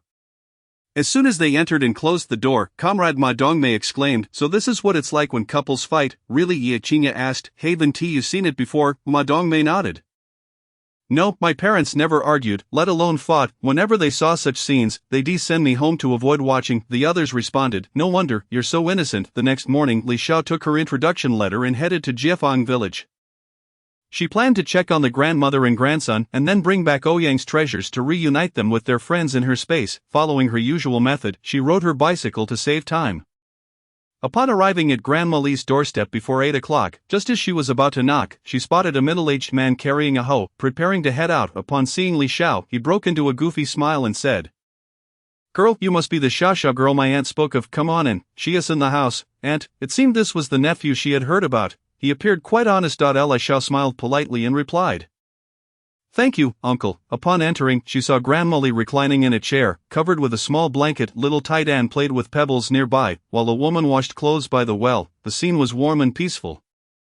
And Li Xiao paused for a moment before stepping inside to Grandma Li. "I came to see you." Li Xiao greeted first. Upon hearing her voice, Grandma Li opened her eyes and smiled kindly. "Girl, you're here." She then turned to little Taidan and said, "Taidan, quickly bring a stool for your sister." "Okay," little Taidan replied in a sweet voice before dashing into the house. The woman nearby also got up. First greeting Li Xiao, then telling Grandma Li, "Aunt, I'll go with the head of the family to check on the private plot. You chat with the girl for a while." Grandma Li nodded. And the two of them left. At that moment, Xiao Taidan also brought over a stool, and Li Xiao took out several large white rabbit candies for him to enjoy. Then she turned to Grandma Li, asking in confusion, "Grandma Li, what is happening here?" Grandma Li smiled and replied, "They said that since there are two brothers at home to take care of their parents, they might as well come over to look after this old woman." Noticing that Grandma Li's complexion had visibly improved, Xiao Taidan appeared more lively as well. Certainly, the previous dose of ginseng nourishing pills played a part, but the majority of the credit should go to the attentive care provided by this couple. "Grandma Li, why didn't you let them come over to take care of you earlier? I imagine they would have been willing, otherwise the two of you wouldn't have descended to such a state." Grandma Li shook her head and gently patted Li Zhao's hand, saying softly, "Back then, I didn't see the young lady clarify things, so this old woman didn't dare to let them come over. What if one day, in my confusion, I accidentally revealed the secret? If anything were to happen, I wouldn't even dare to face the young master or my late husband." After a moment's contemplation, she added, "My dear girl, the human heart is the most fragile when tested. Never attempt to probe anyone, for it will only lead to mutual harm." Li Xiao nodded thoughtfully. "Grandma Li, there was something I forgot to tell you last time." "Oh, what is it?" Grandma Li asked curiously, looking at Li Xiao. With utmost seriousness, Li Xiao said to Grandma Li, "On behalf of my great-grandfather, grandfather, and everyone from the Ouyang family, thank you for everything you and Grandpa Li have done silently for the Ouyang family." That single expression of gratitude, though seemingly light, was heartfelt. Li Xiao felt that offering money or goods would be an insult to them. Grandma Li was momentarily taken aback by her words, her eyes gradually reddening. With a choked voice she said, "My dear girl, with your words of thanks, my husband and I feel our lives have been worthwhile." After chatting with the elderly lady for a while, Li Xiao took her leave. As was customary, leaving behind some provisions. However, she was unaware that with the addition of two people, the supplies had become somewhat scant. She left behind 10 pounds of rice, 5 pounds of cornmeal, 2 pounds of salt, and 2 pounds of brown sugar, thinking these would be simple for Xiao Taidan to cook. She also informed Grandma Li that arrangements for supplies were underway at home, urging her not to worry and to enjoy her twilight years peacefully. Promising to return to visit her, departing from Grandma Li's abode, Li Xiao headed straight towards the back mountain, opting not to pass through Spring Breeze Brigade. Instead, she would traverse the mountain as Grandpa Li and Grandma Li had done in the past.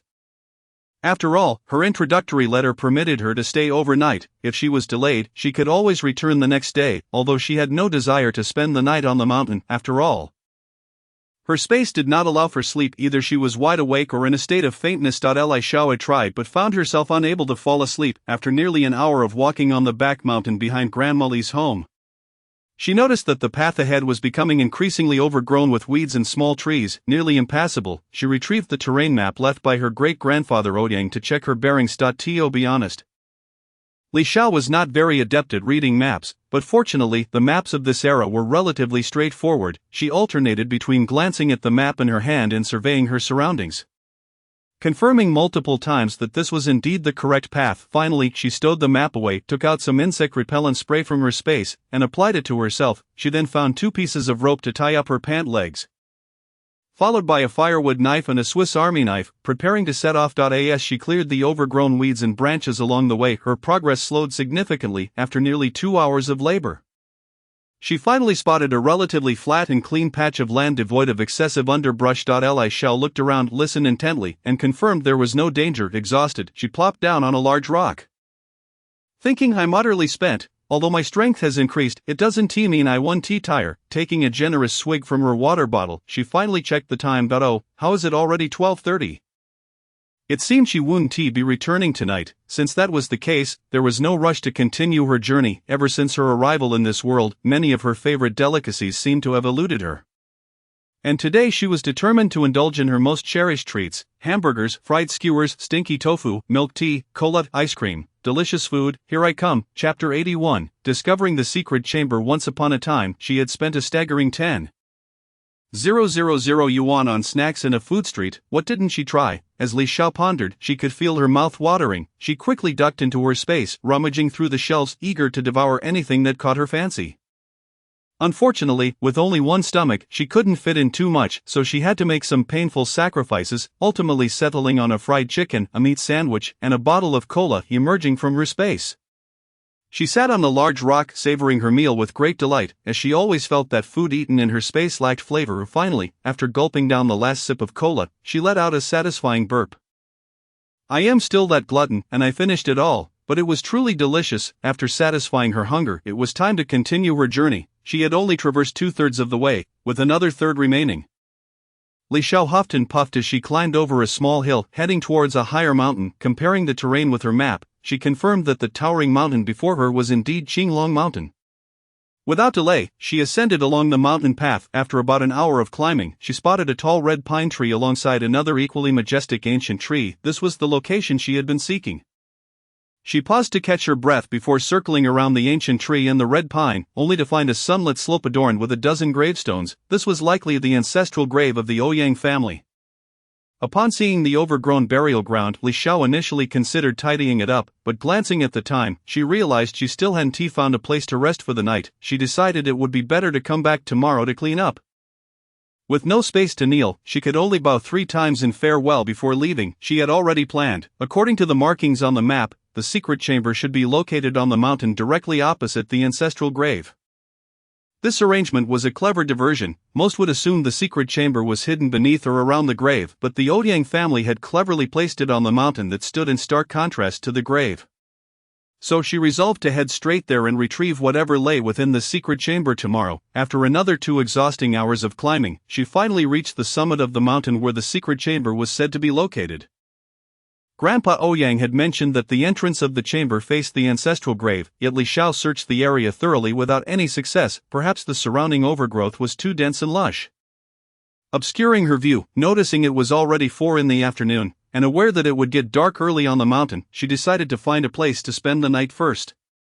After searching for a while, she spotted a cliff not far away, where a large rock appeared to be suspended in mid-air. Beneath the rock formed a hollow about 2 or 3 meters deep, which was just perfect for her to spend the night. Li Xiao retrieved a bamboo broom from her space and swept the area clean. She found no signs of snakes, insects, or rodents, but still took out a can of insect spray from her space and thoroughly sprayed the surroundings.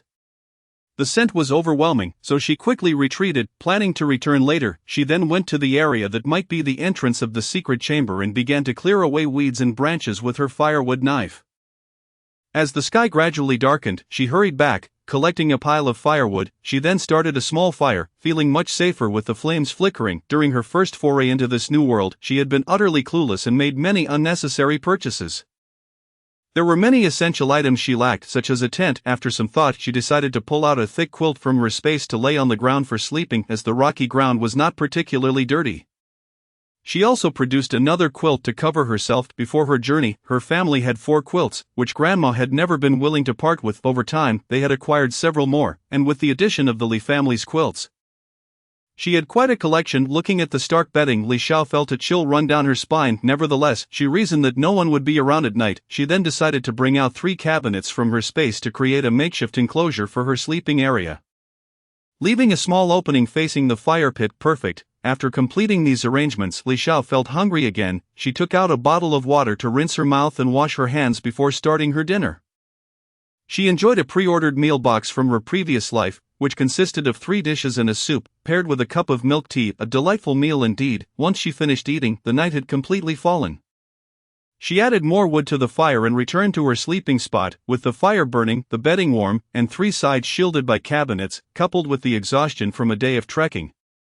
Li Xiao fell into a deep slumber. However, in the dead of night, amid a haze of half-sleep, she was surrounded by many eerie sounds that she could not distinguish whether they were the wind, the cries of wild beasts, or some indescribable ethereal whispers. All she knew was that she dared not open her eyes and began to tremble unconsciously. Without hesitation, she chose to enter her space. Staying awake was preferable to being frightened to death. In the latter half of the night, Li Xiao idled away her time in her space, leaning against the bed while fiddling with her phone, which didn't require charging and lacked a network.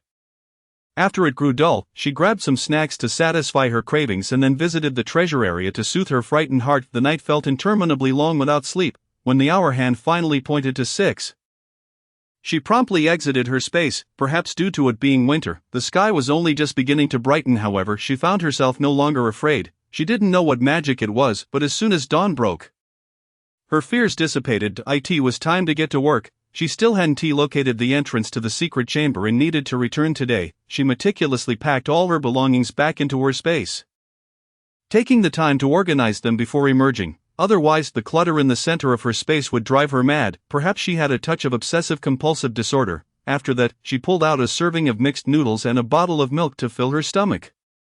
Only then did she begin her work, continuing to clear the area where she had previously chopped, expanding outward. After chopping and slicing until her arms felt sore, she finally spotted a stone resembling a turtle shell.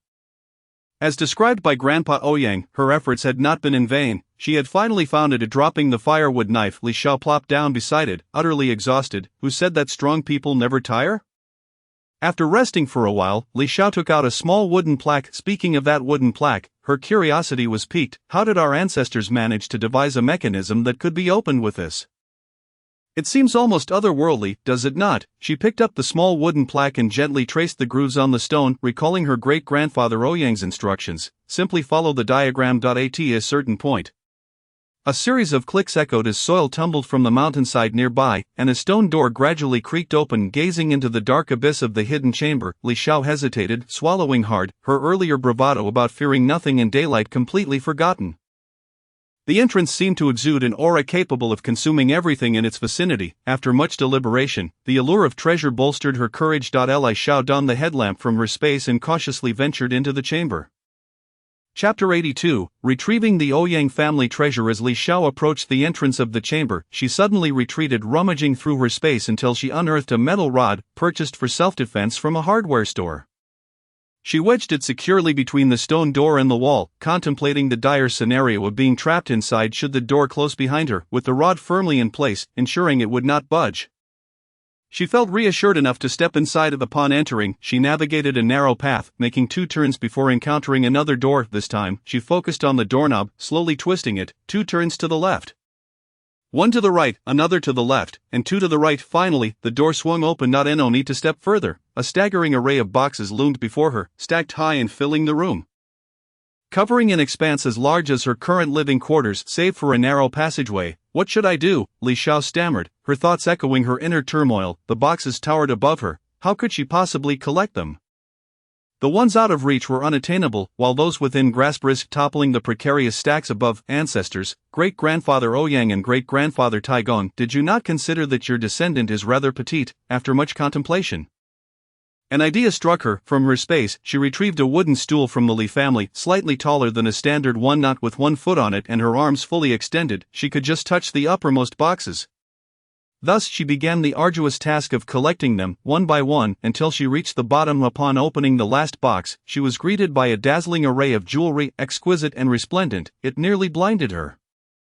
I am wealthy, I am wealthy, I am a descendant of the affluent. She repeated this mantra in her mind until she gradually calmed down. No wonder the ancestors advised her to remain at ease. To strive otherwise would be an exercise in futility. After what felt like an eternity, approximately 20 minutes later, she had gathered everything. The center of her space must now resemble a mountain of treasure.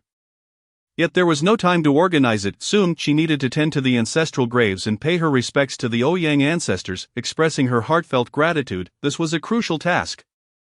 Not to be delayed, casting one last glance at the now empty chamber, Li Xiao turned on her heel and exited. After dismantling the mechanism, the hidden chamber ceased to exist. Without hesitation, she made her way back to the mountainside where the ancestral graves were located. Seizing a knife, she set to work, first clearing away the overgrown weeds and branches, then utilizing a small hoe to uproot the remnants. After more than an hour of labor, the hillside revealed several gravestones. Likely belonging to the ancestors of the Ouyang family. With a damp cloth, she meticulously wiped each gravestone, her actions imbued with reverence and care. Upon finishing, she retrieved a generous bundle of incense from her space. Thankfully, her previous purchase from the black market had been plentiful. She lit the incense, inserting 3 sticks into each gravestone, bowing 3 times at each one. Finally, she arrived at her great-grandfather Taigong's gravestone. At the time of his passing, the situation had not been as chaotic. He had been returned to his final resting place according to his wishes, without alerting Li Shi, for fear of attracting unwanted attention. Thus Li Yi and Li Nai knew of Taigong's departure long ago, which explained their silence during their last meeting. Li Xiao placed the incense at Taigong's gravestone, bowing earnestly 3 times. Then, she lifted her head and softly murmured, "Great-grandfather, greetings. I trust you are aware that I have become your great-granddaughter. I am immensely grateful and feel honored. The treasures you left in the capital have been safely hidden away, and today, I have retrieved the ones from here. Rest assured, they are secure. No one will discover them. And I, your distant great-granddaughter, have benefited from your legacy. I can only express my gratitude with a sincere thank you. I promise to visit your grave and those of our ancestors each year as long as I reside here. And even after I leave, I will return at least once every 3 years to pay my respects. Thank you for your generous gifts. I will live well." After bowing deeply 3 final times, she stood and strode away. Retracing her steps was much quicker, and by 2 o'clock she emerged from the mountains. She did not disturb Li Nai. Instead, as she passed the courtyard, she noticed a woman gently covering Li Nai with a blanket. Careful not to wake the sleeping elder, only then did she feel truly at ease. She chose to ride part of the way back to the village. Upon reaching the village entrance, she fortuitously encountered Uncle Lao Zhen returning from town, his mule cart laden with villagers, including Su Jingyi. Seeing her reminded Li Xiao that she had yet to deal with her. Perhaps it was time to devise a plan. Su Jingyi glared at Li Xiao, her anger palpable as she recalled how Wang Taohua had dared to threaten her, extorting 200 yuan from her. The thought infuriated her further. How could they be so foolish, having their plans thwarted? The more she thought about it, the angrier she became, afraid to lift her gaze lest it betray her emotions. Alone, she was no match for that wretched Li Xiao. Just wait, one day she would have her revenge. Li Xiao one-phased greeted Uncle Lao Zhen warmly. "Uncle, just back from town, I see. Can't you keep an eye out? Where have you been until now?" Uncle Lao Zhen parked the mule cart and retorted brusquely, "Look, this old man just can't speak nicely." Rolling her eyes, Li Xiao replied, "Uncle, if you're concerned about me, just say so. I want to laugh at you. Who is concerned about a filthy little girl like you? Just asking casually," he shot back. That pesky girl never let him have a moment's peace. "Fine, I'm off then. I'm tired today and can't argue with you. We'll settle this another day," Li Xiao declared, eager to retreat. She had barely slept the previous night and was utterly exhausted. "Go on then, I'm sick of seeing you." Uncle Lao Zhen waved dismissively. Li Xiao waved back and strode towards the youth commune. While the villagers disembarked from the cart in succession, after Su Jingyi stepped down, she approached Uncle Lao Zhen feigning concern. "Uncle, I was worried about Xiaoli. She didn't come back to sleep last night." Her voice was loud enough for everyone to hear. Uncle Lao Zhen shot her a sharp look. "Xiao went to visit relatives yesterday. She had an introduction letter. Su Jingyi, I told you before not to pull your tricks in front of me. It seems you haven't taken my warning to heart," he added, just loud enough for the others to hear, ensuring they wouldn't spread rumors. "I didn't mean to, I was just concerned," Su Jingyi stammered. Realizing the old man was not to be trifled with, the villagers nearby exchanged glances. Noting her sudden retreat, they had seen enough of her antics to advise their children to keep their distance from her. Unbeknownst to Su Jingyi, her attempt to smear Li Xiao had backfired, causing the villagers to become wary of her instead. Chapter 83. Once more, a reckoning. Li Xiao was oblivious to the scene unfolding at the village entrance upon her return. As she stepped into the youth commune, she was greeted by Ma Dongmei. "Xiao, you're back. We've prepared dinner, just waiting for you, but we can't light the stove in your room. It's alright. Sister Dongmei, I'll manage to heat it myself in a moment." Li Xiao replied as she unlocked the door, then inquired, "Are we having a feast again today?" "Yes, I caught a rabbit today, and my stove is still lit." "I'll fetch a couple of logs to save you the trouble," Gu Hong chimed in. "Great, thank you, Gu Jiqing," Li Xiao responded gratefully. Such gestures were commonplace among them. While they chatted, Qinya had already poured warm water for her. "Come wash up quickly.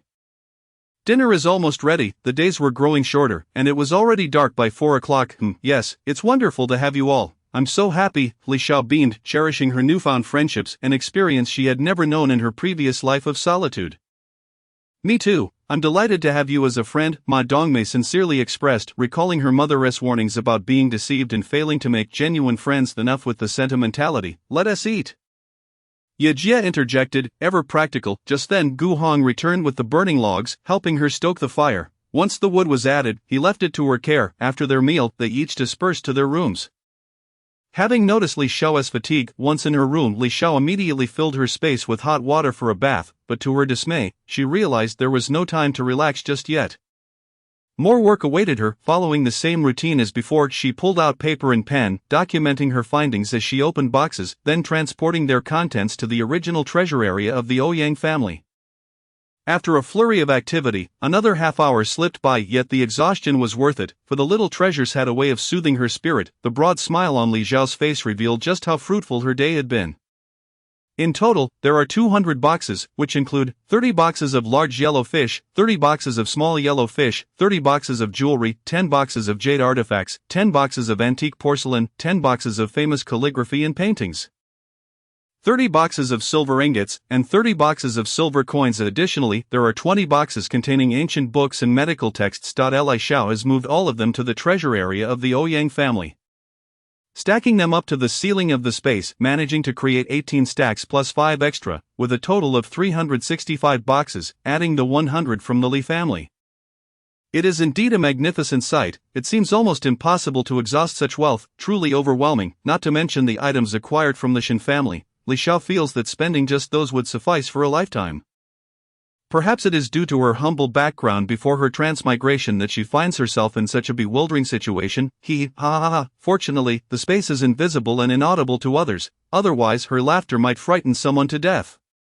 After laughing for a full 3 minutes, Li Xiao finally calmed down. She never imagined that she would experience the troubles of excessive wealth. It is indeed a manifestation of her ancestors' blessings. As for the legitimate wealth, she is reluctant to donate it, preferring instead to assist those who genuinely need help, or the ancient books and medical texts may be considered for donation to the state once the situation stabilizes, allowing them to serve their greatest purpose, thus benefiting future generations. This is certainly better than letting them gather dust in her space. No, there isn't even dust to settle in the space. Having completed the organization, she finally feels inclined to take a bath. To her left her supplies, and to her right her treasures. Li Xiao relaxes in the bath while gazing at these items, and she finds herself wanting to laugh again. The kind of laughter that resembles a goose's honk. That night, she slept particularly soundly, not waking until dawn. When the alarm rang, she awoke, feeling invigorated. Upon opening the door, a chill immediately rushed in, prompting Li Xiao to decisively close the door and return to add more layers to her clothing. She donned a set of thermal underwear and a sweater from this era, one that Aunt Lu knitted. Aunt Xiao also knitted one, providing enough for a change. The clothes that were previously too small had all been donated by the original owner. She truly was a kind-hearted girl. Realizing she needed more warmth, she added a cotton vest over the sweater, finishing with a newly made thin cotton jacket and pants, the thicker sets she planned to wear once it snowed. After all, if it snowed now, what would she do? Today is the 25th day of the lunar month, and Uncle Lao Zhen mentioned that snow was late this year. In previous years, it would have already fallen by now. Yet this year, there hasn't been a hint of it. Next year, it may very well be drought-prone. Sigh, this is the life of a farmer. Relying on the heavens is indeed a tough endeavor. When she opened the door again, she felt much better. The modern thermal underwear was quite effective. As she stepped outside, she heard the ever-energetic Ma Dongmei calling her at the door. Xiao, today we are going to grind rice and cornmeal. You should come too. Li Xiao almost forgot that in this era, everything must be done by hand. Alright, where are we grinding? Next to the sun-drying yard, there is a rice grinding house, and the grinding is done there as well. Ma Dongmei replied, familiar with these tasks as an experienced former educated youth. How much are you planning to grind at once? Li Xiao inquired again. Before Ma Dongmei could respond, Yi Lilia's irritable voice came from nearby. Why are you making such a racket so early in the morning? If you're not going to work, why chat here? Go back and talk. It seemed that what she said made sense, so they all fell silent. After all, it would be unreasonable to argue when they themselves had no valid points. They quietly returned to Ma Dongmei's house, where they had just been talking. Once the door closed, they all burst into laughter. After their laughter subsided, Ma Dongmei continued to answer the earlier question. Let us say 100 gene of millet. The stone mill can only handle 100 gene at a time. Any more wound tea work, and any less wound tea be cost-effective. As for cornmeal and sorghum flour, they can be ground in any quantity. Then I will grind 100 gene of millet, 10 gene of corn kernels, and 10 gene of sorghum, Li Xiao stated. This time, the grain ration included 20 gene of corn and 20 gene of sorghum. Perfect for 2 grinding sessions. The remaining 2, without needing to ask, would surely match Li Xiao's choice. Once the 4 of them had agreed, they each returned to prepare their items, gathering again 10 minutes later to head to the rice grinding house. Along the way, the 3 of them watched as Li Xiao effortlessly carried the 120 gene, as if lifting a sack of cotton, while they struggled under their loads. To be honest, although they had long known she was strong, her petite stature was quite deceiving. Seeing her exert such strength was astonishing. Upon reaching the rice grinding house, they found others already using the grinding mill. So they had to wait in line, but fortunately, there was only one household ahead of them. After placing the millet down to wait, they moved next door to the stone mill, where luckily there was no one using it. One person carefully placed the corn kernels into the groove of the stone mill, while another pushed the millstone in a circular motion. They repeated this action until the kernels transformed into powder, which marked the completion of their task. Li Xiao was familiar with this type of stone mill from her childhood, but she had never seen the rice grinding mill before. It seemed that the village had only used grinding machines since she could remember. Chapter 84, Daily Fragments. Chapter 84, Daily Life. Li Xiao's strength made the stone mill feel like child's play to her. She insisted on taking her turn to push the mill, while the other 3 were adamant against it. With no other option, they decided to take turns pushing. By the time they finished grinding their corn, the rice grinding was still ongoing, as they were now using a wind machine in the sun-drying yard to separate the rice from the chaff. Initially, Li Xiao was unaware of how the stone mill worked for grinding rice, but upon observation, she realized it operated on similar principles. The rice grinding mill consists of a large granite stone carved with a groove, with another stone millstone fixed above it. The millet is placed in the groove, and then a mule or ox is used to pull the millstone until the rice is hulled, transforming the husk into bran, which is then processed for further separation. Ma Dongmei mentioned that it takes at least 2 hours to grind a batch, thus, they didn't need to all wait there. One could stay behind while the others returned after 2 hours to switch off. After discussing it, Gu Hong volunteered to stay, saying that he had nothing else to do and they could come back at noon to swap with him for lunch. The other 3 returned home, of course bringing back the freshly ground cornmeal and sorghum flour, which Li Xiao carried back for Gu Hong. By the time they reached the educated youth dormitory, it was just past 8 o'clock. And the youths were just waking up, with no work scheduled in the cold weather. They naturally felt sluggish. It seemed they were holding a meeting, since it was taking place in the courtyard. There was nothing to stop them from listening. The trio exchanged glances, and in perfect harmony, returned to their rooms to fetch sunflower seeds and benches, naturally settling down at the doorway of the small room to watch the spectacle openly. The educated youths were busy expressing their opinions, with no one paying them any attention. Suddenly, they heard Zhou Ping's dissatisfied voice. How much firewood will we need to burn this winter? Of course, Li Yong could not contribute labor, so he had to show some consideration, or else why should they work while he enjoyed the benefits? Exactly, Comrade Zhao, you must treat us fairly, otherwise, we won't gather firewood either. Yi Lily echoed, for she was not one to suffer losses. I refuse. Whoever wants to do it can do it, Lu Mei interjected. This person only got riled up when interests were involved. Even the slightest hint would set her off. The others remained silent, showing their agreement, except for Su Ming, the big simpleton, who said, I'll just gather a bit more, it's no problem. Ma Dongmei whispered in Li Xiao's ear, seeing Su Ming reminds me of my former self. How pitiful, she empathized quite a bit. What could Li Xiao say? She could only smile in response. After all, they were the ones being foolish. Witnessing this scene, Zhao Bin felt a headache coming on. He couldn't let the group suffer just for Li Yong. Or else he might as well give up his position as the responsible one. He turned to Li Yong and said, Li Yong, what do you think? It had been some time since they stopped calling him Little Li or Big Li, now referring to him as Li Yong and Li Xiao. Li Xiao felt that the latter sounded much nicer. What could Li Yong do? His foot wouldn't heal anytime soon, and he needed them for many tasks. So he couldn't afford to offend anyone. He sincerely said, Comrade Zhao and fellow educated youth comrades, my foot will surely take time to heal, so I will contribute some money. I can't let everyone suffer losses. He wore an expression as if it were only natural, hypocritical. If he really thought that way, he should have said it earlier. It was too insincere. Li Xiao silently criticized this in her heart when she heard Ma Dongmei mumble, why does it sound so strange? Xinya quietly added, hypocritical. Upon hearing this, Ma Dongmei realized that was indeed the case. You see, I didn't catch that before, Sister Dongmei. You've improved a lot now. At least you noticed there was something wrong with that statement.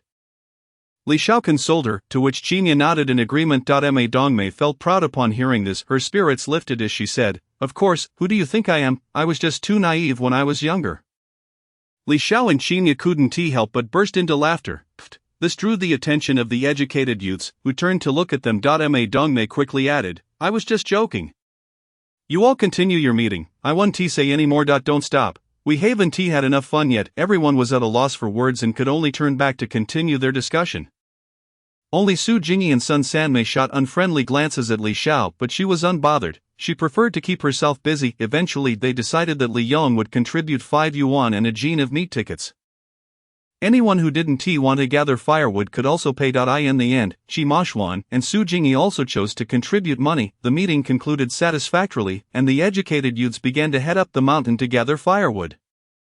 Then Li Xiao noticed Qi Mashuan directly entering Su Jingyi's room, the door slightly ajar. She raised an eyebrow. Had he made a move? After all, it wouldn't be proper for them to be alone in a room with the door closed. After watching the commotion, Li Xiao felt the weather was quite pleasant today and decided to take off her duvet cover to wash it. Her duvet cover was not the kind sewn together with long needles typical of this era, but rather a modern design that used ties instead of a zipper for fastening. However, it wasn't particularly unique. She recalled her father's military duvet being similar. As Li Xiao carried the duvet cover and sheets outside to wash, 2 little followers trailed behind her, eagerly clutching the duvet cover and sheets. Li Xiao, she mused to herself, it is not that I enjoy rolling my eyes, but rather that I simply cannot help it. She jested, aren't you all afraid of getting sunburned? Ma Dongmei replied without hesitation, not at all. Outside the educated youth courtyard, there is a row of bamboo poles. Those were contributed by everyone in the courtyard, one by one, until they reached the outer wall. Li Xiao remarked, well, I am at a loss for words. After the 3 had finished washing the quilts, it was already past 10 o'clock, they conferred and decided to have a meal together. Since they still needed to go to the rice mill. Li Xiao placed 5 eggs in Ma Dongmei's room for her to cook with Xinya, while she went to the rice mill to have a look. As cooking did not require so many people, upon arriving at the rice mill, she found that the first bag of grain had just been ground, and Gu Hong was there scooping it out. Li Xiao hurried over to assist, and once all was scooped, another bag was poured in to begin grinding anew. Li Xiao asked Gu Hong, would you like to take a break? I can watch over things. Like if you need to use the restroom. Ji Hong shook his head, you keep an eye on things, I will take these over there to separate, why not let me handle it, I am stronger. Li Xiao genuinely thought. Ji Hong still shook his head, saying, I will go, the dust is too much. Saying this, he picked up the bamboo basket and left. Subsequently Li Xiao sat by and watched the mule turn in circles. And before she knew it, she had fallen asleep. Not only was she supposed to keep an eye on the mule, but she was also meant to occasionally push aside the unground grains with a stick. Yet she had dozed off while the mule turned. When Gu Hang returned, this was the sight he beheld. Li Xiao sat on a small stool, one hand propping up her chin, the other resting across her legs. Sleeping soundly, her serene little face was flushed, her mouth slightly ajar, exuding an inexplicable cuteness. He found himself momentarily entranced. Chapter 85. Listening to gossip. Regaining his senses, he stepped quietly into the room, careful not to disturb Li Xiao, and gently picked up the stick to push aside the unground grains. One was working, while the other was sleeping sweetly, creating a moment of tranquil serenity that he was reluctant to disrupt. A few minutes passed in this quietude when suddenly, with a little yelp, Li Xiao's propped hand slipped, waking her. Still somewhat dazed, she looked around with a bewildered expression, her gaze wandering until it finally focused. Gu Hong found it amusing. The corners of his lips curled upwards, and he could not help but chuckle. Hearing his laughter, Li Xiao fully awakened. Realizing where she was feeling a bit embarrassed, she said, I'm sorry. I accidentally fell asleep. It's fine, you can get up now. Gu Hong replied nonchalantly, the little girl hasn't grown up yet, sleeping a lot is quite normal. After finishing another batch, Gu Hong told her to return for a meal, and that she could bring him some later. Li Xiao thought that made sense and headed back, as she had not been working there anyway. Thus, it was not until evening that everything was finally completed. And Gu Hong had a layer of white frost on his head from the dust of the grain mill. In these times, it was truly not easy to eat a bowl of white rice. Sigh, one could hardly imagine it without personal experience. Throughout the day, they had only managed to grind this little bit of rice, and that was with the assistance of a mule. One could only imagine how it would be relying solely on human effort. The next day, Li Xiao planned to visit the county town to see Grandpa Su. After a while, it would be difficult to venture out once the snow began and now that it was the off-farming season.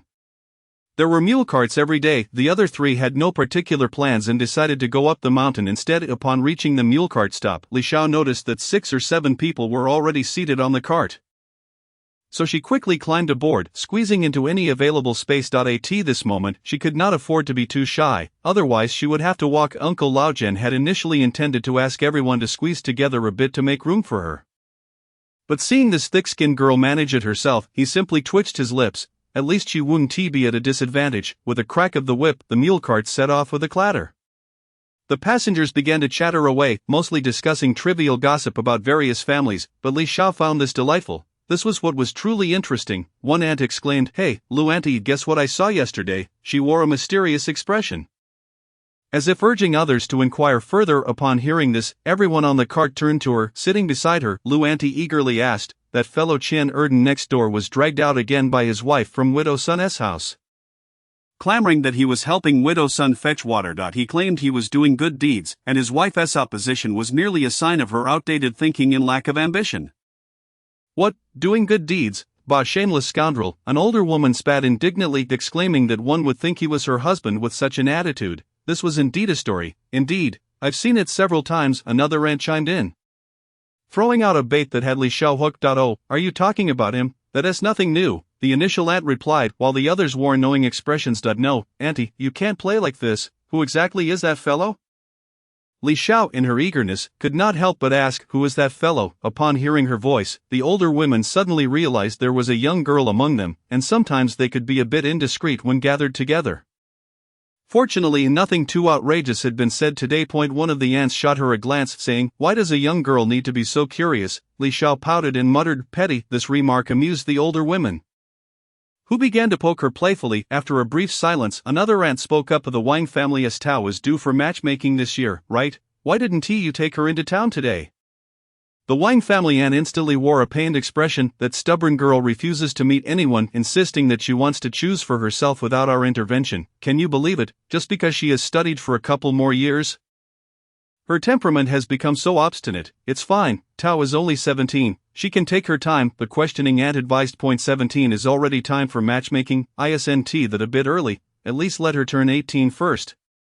Li Xiao thought, though she understood that each era has its own characteristics. In later generations, many children in their early teens still relied on their parents for everything, while nowadays, children of the same age were already considered half the family's labor force. If she was unwilling, she could not be forced into it. Her father had said that life had improved a bit in these 2 years, so they would let her enjoy a couple more years of ease. The Wang family aunt sighed in resignation. "You're fortunate to have a good head of the family, unlike my father, who insisted I marry," a woman said enviously, her face filled with sorrow. The others felt uncomfortable hearing this. The woman's husband, Wu Dashan, was a lazy man who would barely move unless pushed. If Wu Auntie was away for a few days, he would not lift a finger, not even to feed the chickens.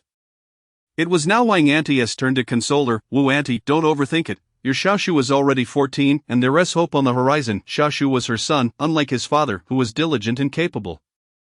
The crowd nodded in agreement. "Yes, Xiaoshu is a good child, he works well and is quite capable. Wu Auntie should be pleased." Hearing everyone praise her son, Wu Auntie finally revealed a relieved smile. Yes, her son was her hope.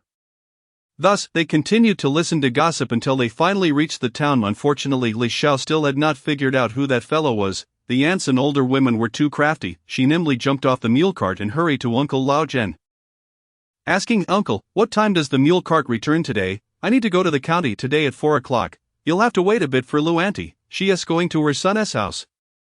Uncle Lao Zhen replied while tying the reins to a nearby tree. After finishing, he lowered his voice to remind her, "I've heard things have been a bit unsettled recently. You should try to go and return early, and avoid places you shouldn't go." Li Xiao was startled to hear this. Indeed, it was a tumultuous time. Staying in the village every day had nearly made her forget about the outside situation. "It might take a year or two for things to settle down." Li Xiao replied soberly, "I understand, uncle. Don't worry." It seemed wise to prepare a bit before heading out. After bidding farewell to Uncle Lao Zhen, Li Xiao slipped into a restroom and entered her space. She removed her thin cotton jacket and changed into a set of old clothes. After a bit of touch-up, she emerged looking like a dirty, impoverished girl, carrying an empty basket on her back as she stepped towards the station. Chapter 86. a trip to the county. To her surprise, at the station, they checked her introduction letter twice while buying tickets. And again on the cart, making everyone feel anxious. The cart was nearly silent, and they arrived in the county in quietude. Once off the cart, Li Xiao let out a gentle sigh. The atmosphere had been too oppressive.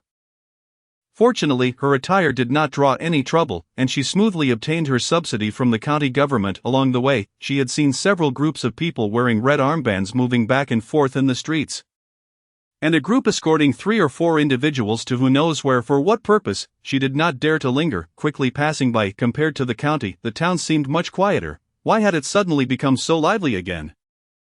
Was it the end of the year?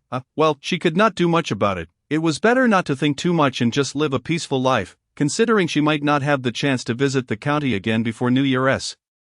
She needed to prepare more for that old man. After all, he was her sincerely recognized grandfather. She found another public restroom to organize her belongings. The cotton clothes, pants, and bedding could be left for Shingoen, as she had kept them just in case they were ever needed. Li Xiao looked at these items and felt they were still too new. She pulled out an old piece of clothing she had traded for in the black market, cutting it into scraps, sewing them piece by piece onto her clothes and bedding. Observing her patchwork of cotton jacket, pants, and bedding, Li Xiao smiled with satisfaction. Last time, she had instructed her grandfather to dig a cellar.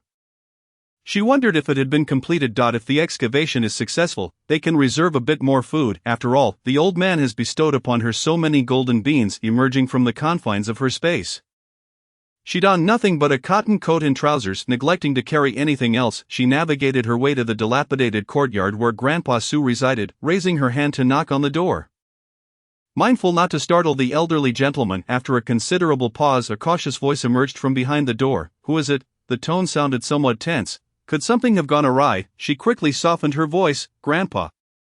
"It is me, Xiao Xiao." The door swung open abruptly. "You mischievous girl, you nearly frightened me to death." Grandpa Su stood there, covered in dust. "Grandpa, what on earth are you doing?" Li Xiao inquired, astonished, recalling that he hadn't been this dirty when they first met.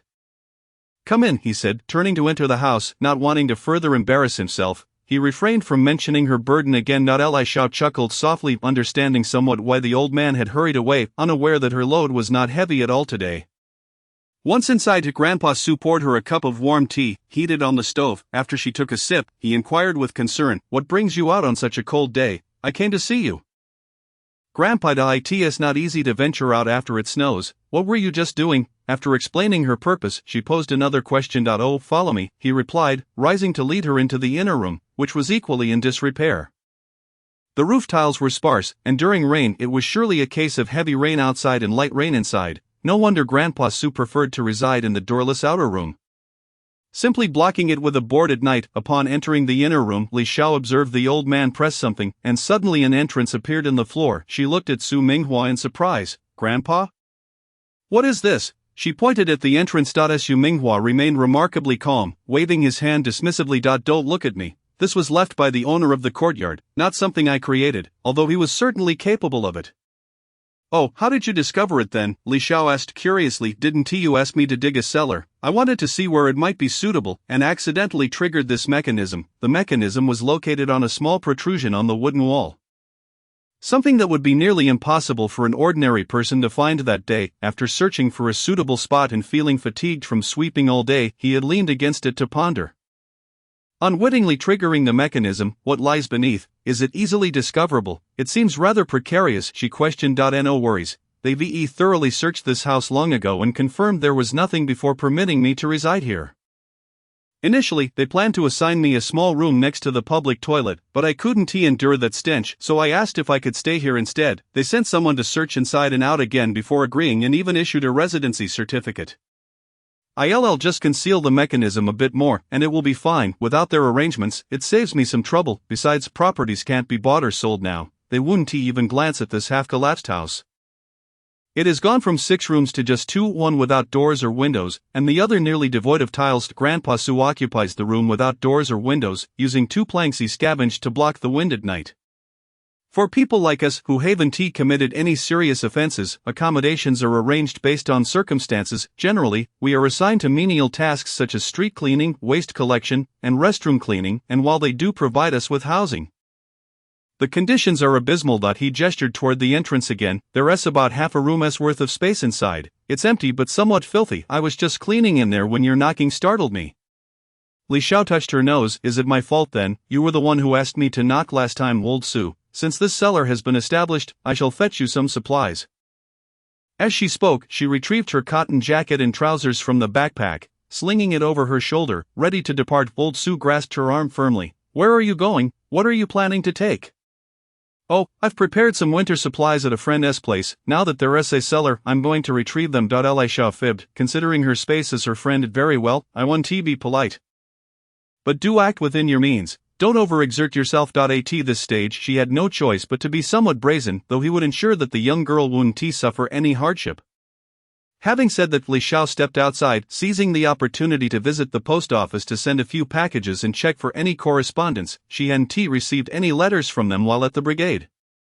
It seemed odd. Upon nearing the post office, she stealthily extracted 5 packages, carrying some and holding others. She truly turned heads on the street. The 5 packages were intended for Uncle Lu, Uncle Su, Uncle Xiao, and 2 brothers. They contained various mountain goods, most of which she had exchanged with the aunts and mothers in the brigade. The finest items were likely the few dried rabbits and dried chickens. With 2 of each sent to every family, although not much, it was her heartfelt gesture. She decided to tuck a few letters into the packages, too, avoiding the hassle of sending them separately. After mailing the packages, Li Xiao inquired with the staff, "Excuse me, has there been any mail for me recently?" The lady pondered for a moment. "Indeed, there are several letters. No wonder your name seemed familiar." She produced 5 letters for Li Xiao and continued. "These 3 have been here for many days, but they noted that you must collect them in person, as they were sent from the military district, so we didn't deliver them to you. The 2 letters arrived yesterday." She pointed to the latter 2. "Can they really specify that I must collect them in person?" Quite clever. Upon inspecting the back of the envelopes containing the 3 letters, she was reminded of a popular internet phrase, "Astounding, my friend." It read directly, "Collect in person, open immediately upon receipt." What on earth were those uncles and aunts playing at? Li Xiao, exceedingly curious, promptly opened one letter, and a remittance slip fell out, indicating 200 yuan. Frowning, she quickly opened the other 2 letters, discovering not only remittance slips but also several meat and grain coupons. Li Xiao was both exasperated and amused. They refused to send her packages but instead sent her money, and so much that each slip amounted to 200 yuan along with those coupons. Her uncles and aunts, who already supported several martyrs' orphans each month, had now sent her this abundant sum. Were they not concerned about their own livelihoods? Their situation would become quite strained. Li Xiao was so frustrated she began to stomp her feet. Returning the money was out of the question. They would surely refuse. However, she couldn't remain silent, or they might send more next time. Thus she explained the situation to the staff, retrieved the letters from the packages, and wrote a few additional lines. She clearly indicated that if they were to send money or coupons again, she would refuse to accept them and that she wouldn't write to them again. Moreover, she added 2 pounds of red dates and 2 pounds of brown sugar into each package. Only then, feeling a mixture of indignation and sadness, did she leave the post office, her heart growing heavy. Why were they so concerned for her? Did they not realize she was equally worried for them? How infuriating, she thought, stifling a sob. After wandering the streets for a while, she finally calmed her emotions. The tasks at hand still required her attention. When she returned to the entrance of Grandpa Sua's courtyard, she was laden with a large backpack and held 2 hefty burlap sacks in each hand. She had simply retrieved them from the doorway, otherwise she would have risked being stopped for questioning or attracting unwanted attention on the street. Grandpa Su, unaware, was quite alarmed, stuttering as he spoke. Xiao, is everything all right? Hurry inside." Li Xiao breezily brought everything in, smiling as she reassured him. "It's fine, Grandpa, I only took the less frequented paths." After setting down her belongings in the backpack, she began to explain. "This burlap sack contains quilts, which may appear old, but I intentionally made them look that way. These 2 sacks contain grain, and this sack along with the backpack is filled with essential supplies. Take your time to see what's inside, child." "This is far too much," Grandpa Su remarked, still concerned. "Did you truly encounter no danger?" "Grandpa, rest assured, my friend is nearby, and I took care to avoid any encounters along the way." Li Xiao comforted him, having previously scouted the area to ensure it was clear before using the backpack and entrance as a cover. Only then did Grandpa Su nod in relief. "That's good. That's good. You nearly gave this old man a heart attack." Once her errand was complete, Li Xiao prepared to leave, feeling that the chaos of the county town was unsettling and she preferred the stability of home. She earnestly instructed, "Grandpa, these supplies should last you for a while, but if it snows, I may not be able to come back until spring. Please take care of yourself and don't worry about me. The county seems quite unstable, you must be cautious." Aside from essential supplies, she had also left Grandpa Sue 10 energy replenishing pills, 20 yuan, and some coupons for emergencies, ensuring her own peace of mind. Alright, don't come if it snows. The roads will be treacherous, don't worry about me. I am quite safe now. Those young folks haven't shown up in ages. His words eased Li Xiao's worries, and she nodded. "Then I'll take my leave. Please take care of yourself." "Wait a moment," Grandpa Su called, descending into the cellar, and shortly returned with a small wooden box. He handed it to Li Xiao with a serious expression. "This is a welcome gift from your grandpa. Please accept it. I didn't have the chance to prepare anything last time, Grandpa." "There is no need. You've already given me so much," Li Xiao protested, feeling as if she were perpetually receiving from others. "Take it. This is a meaningful gift from Grandpa to you," he insisted earnestly. After contemplating the importance of accepting gifts from elders, she resolved to be more filial to Grandpa in the future and graciously accepted. "Thank you, Grandpa, I shall keep it." Seeing her accept it, Grandpa Su appeared pleased. Finding her a backpack to place the box inside, she also took some straw to cover it, which allowed her to carry it away. After bidding farewell to old Su, Li Xiao headed straight to the bus station, eager to return home early for peace of mind. Of course, the wooden box in her backpack had already arrived in the space, so she carried an empty basket to catch the bus. The bumpy journey to Yong'an town took until 12:30, and she hadn't eaten anything since morning. Leaving her famished, she made a beeline for the state-run restaurant. But alas, it was too late. The day's supply had sold out. Reluctantly, she ordered a bowl of vegetable and egg noodles, and only after finishing the steaming bowl did Li Xiao feel revitalized, thinking that Uncle Lao Zhen would surely be too frugal to buy a meal.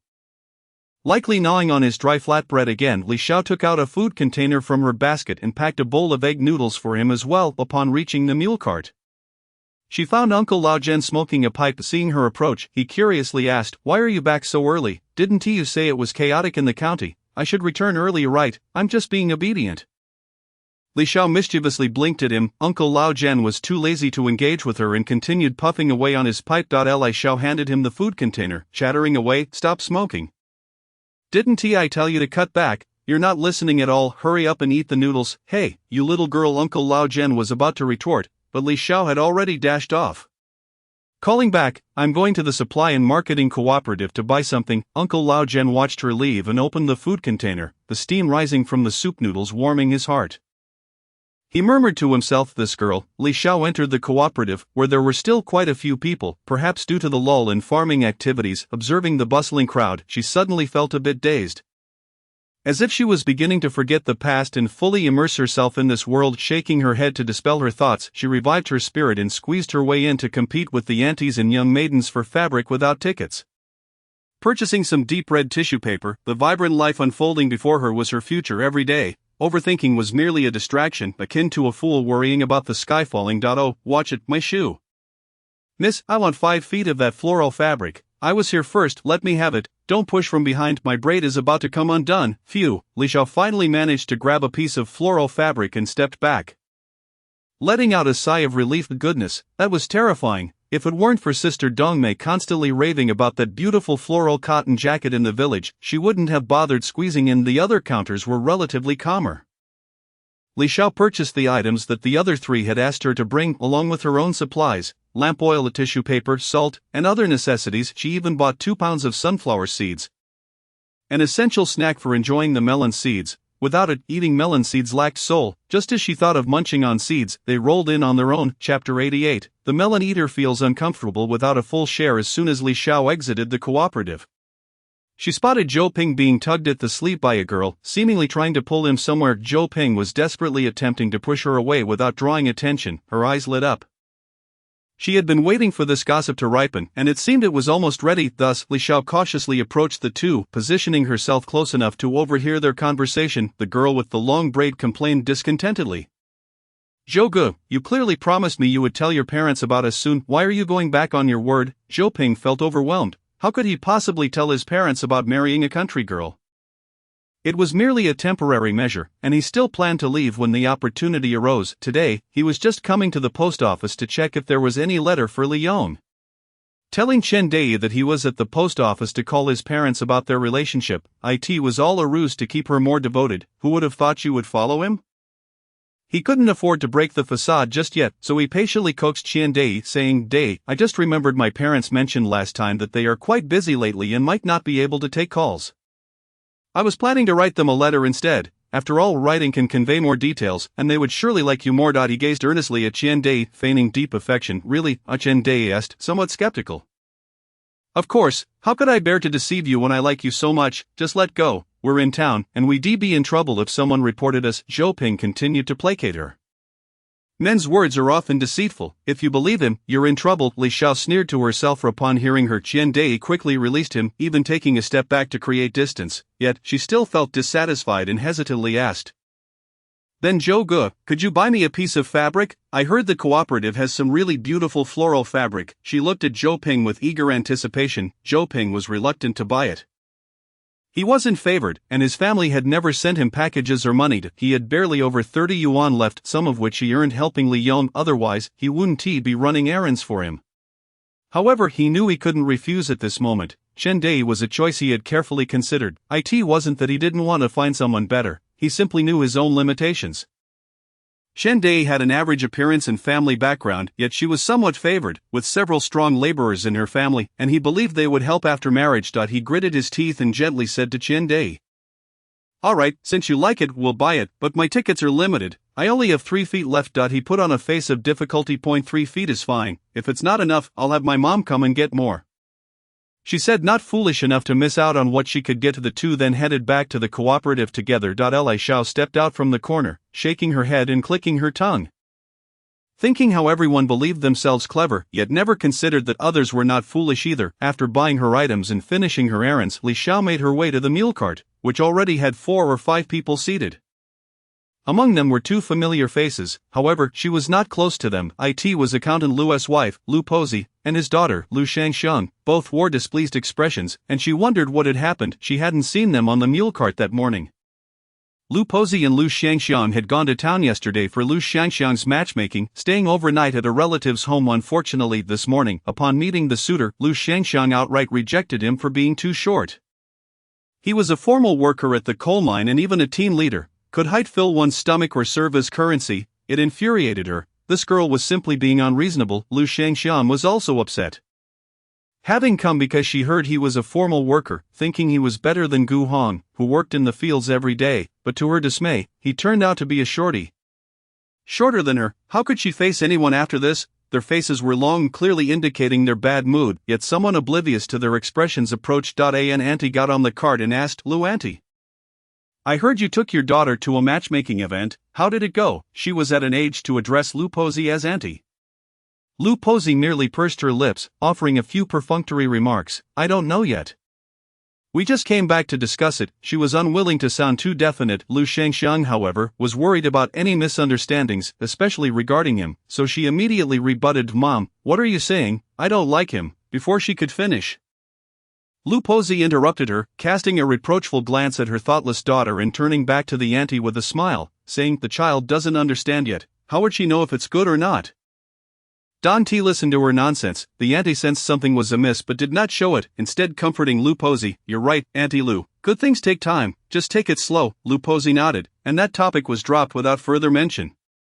Li Xiao felt a lingering curiosity. Listening to gossip was enjoyable, but only partial snippets were frustrating. For instance, who was that person from the morning, and why did Lu Shangxiang look down on the suitor, who would clarify these mysteries for her? No, she thought, it was better to share the joy with her fellow gossipers. Once the mule cart was full, Uncle Lao Zhen began to drive, leaving the rest to either walk back or take other carts. Upon arriving at the Youth Cadre Institute, seeing Ma Dongmei and her companions made Li Zhao's eyes light up. Gossip friends, I'm here, she called out cheerfully. They all thought she was there to deliver the items they had asked her to buy. So they gathered around. However, she simply placed her basket down, poured herself a glass of water, and gulped it down before launching into her tale. Sister Dongmei, let me tell you. And so she embarked on an animated recounting, leaving everyone bewildered. Had anyone ever seen someone so eager to share gossip? Once she finished, she wasn't in a rush anymore and began pulling items out of her basket one by one. The 4 were seated around the dining table, and she placed each item in front of its rightful owner as she announced, this tissue paper is for Sister Dongmei, the lamp oil is for Gu Hang. The pencil and notebook are for Yajia, the salt is. The three, having digested the information, turned to her in unison. Ma Dongmei was the first to interrupt. Wait a minute, so you were just rushing to tell us the gossip? Now they were already using the term gossip. Yes, Li Xiao nodded eagerly. Were you really in such a hurry just to share with us? Jinya questioned skeptically. Yes, Li Xiao affirmed earnestly. I just wanted you all to join me in this torment of curiosity. That much is obvious, right? Gu Hong also found it strange, yet couldn't he quite put his finger on what was odd about it until Ma Dongmei asked, then who is that person? Li Xiao shrugged with a mischievous grin. I don't know. The other two understood her intentions, while Ma Dongmei remained oblivious. Li Xiao then inquired of Sister Dongmei, what do you think Lu Shangxiang was trying to say? What was it you found unappealing about the suitor? Right, a formal worker is not bad. Could it be there is something wrong with him? Why don't you just ask? Ma Dongmei genuinely became curious alongside them. Li Xiao could no longer contain her laughter. Bursting into a fit of giggles, Gu Hong unrelentingly exposed her intentions. You simply couldn't wait to share this with us out of sheer curiosity, could you? Though he posed it as a question. His tone was assertive. Ma Dongmei chimed in, Xiao, you little rascal, just wait until I take care of you. And thus another round of laughter ensued. Chapter 89, Reflections. Once the merriment had subsided, Li Xiao finally produced the floral fabric. With a playful grin, she held it up towards Ma Dongmei. Tada, what do you think, Sister Dongmei? Isn't it lovely? Ma Dongmei's eyes sparkled with delight as she exclaimed, Xiao, did you buy this? It is absolutely beautiful. You must look so festive in it. She genuinely believes so. You're the festive one. Your entire family is festive. Li Xiao internally scoffed, yet she still handed the fabric to her. Retorting with mock annoyance, I bought this for you. I have no fondness for floral patterns. Ma Dongmei's eyes gleamed even brighter, her mouth stretching into a broad smile. She incredulously asked, really? Is it truly for me? Xiao, you're too kind. I'll pay you back in a moment. No need for that. This is a flawed piece, consider it a gift from me. Li Xiao generously waved her hand. That won't do. I must pay you. We must keep things fair. I cannot take advantage of you. Ma Dongmei insisted resolutely. Her mother had always said that friends should never take advantage of one another, or their friendships would not last. Fine then, it's not worth squabbling over a small amount, Li Xiao conceded, choosing silence. As the three of them gathered their belongings to leave, Li Xiao suddenly recalled something, with an air of mystery.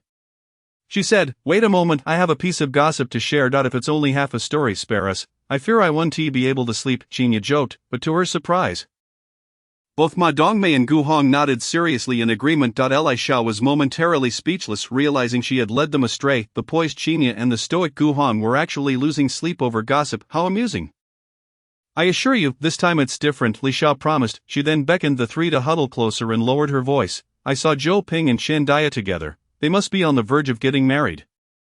She dropped this bombshell. What, really? Are you sure? The trio echoed in unison. Didn't I mention they were already dating? Li Xiao asked earnestly, to which they all shook their heads. It was around the time Li Yong, the educated youth, was injured. I believe. I heard it from the village aunties, she added. Ji Yu Hong pondered for a moment before saying, no wonder he was so anxious the day the educated youths were fighting.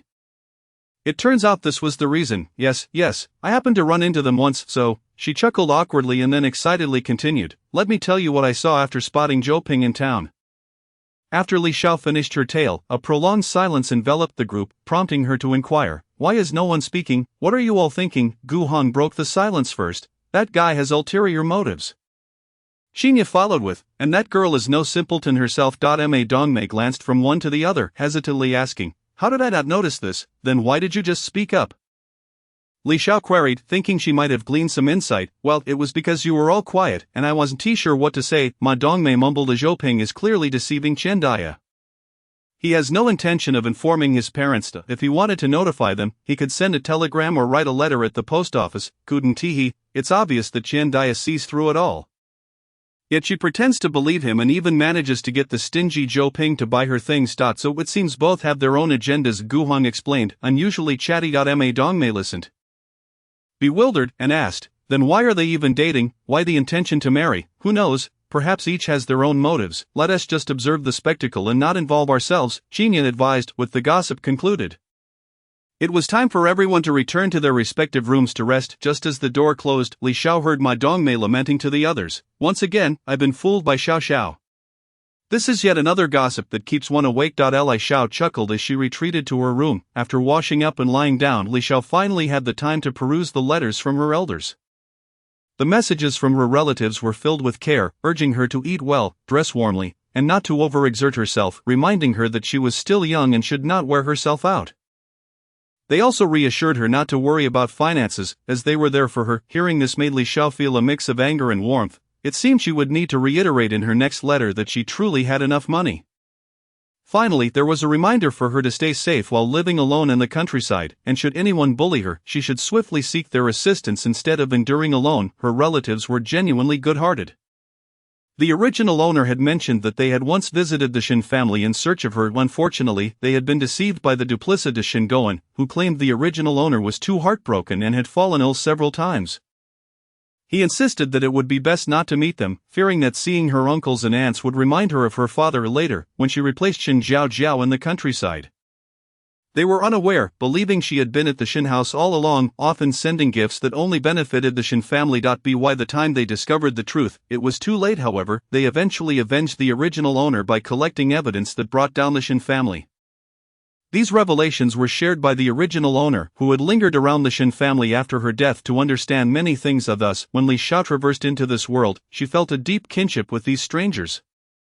They had sincerely cared for the original owner, but fate had played a cruel trick on them. Next came the letters from her two elder brothers. The brother from Uncle Lu's family, named Lu Hongqi, was currently serving in the military. His letter shared that he had risen to the position of deputy company commander and had sent her a women's military coat, asking her to wear it and return it next year.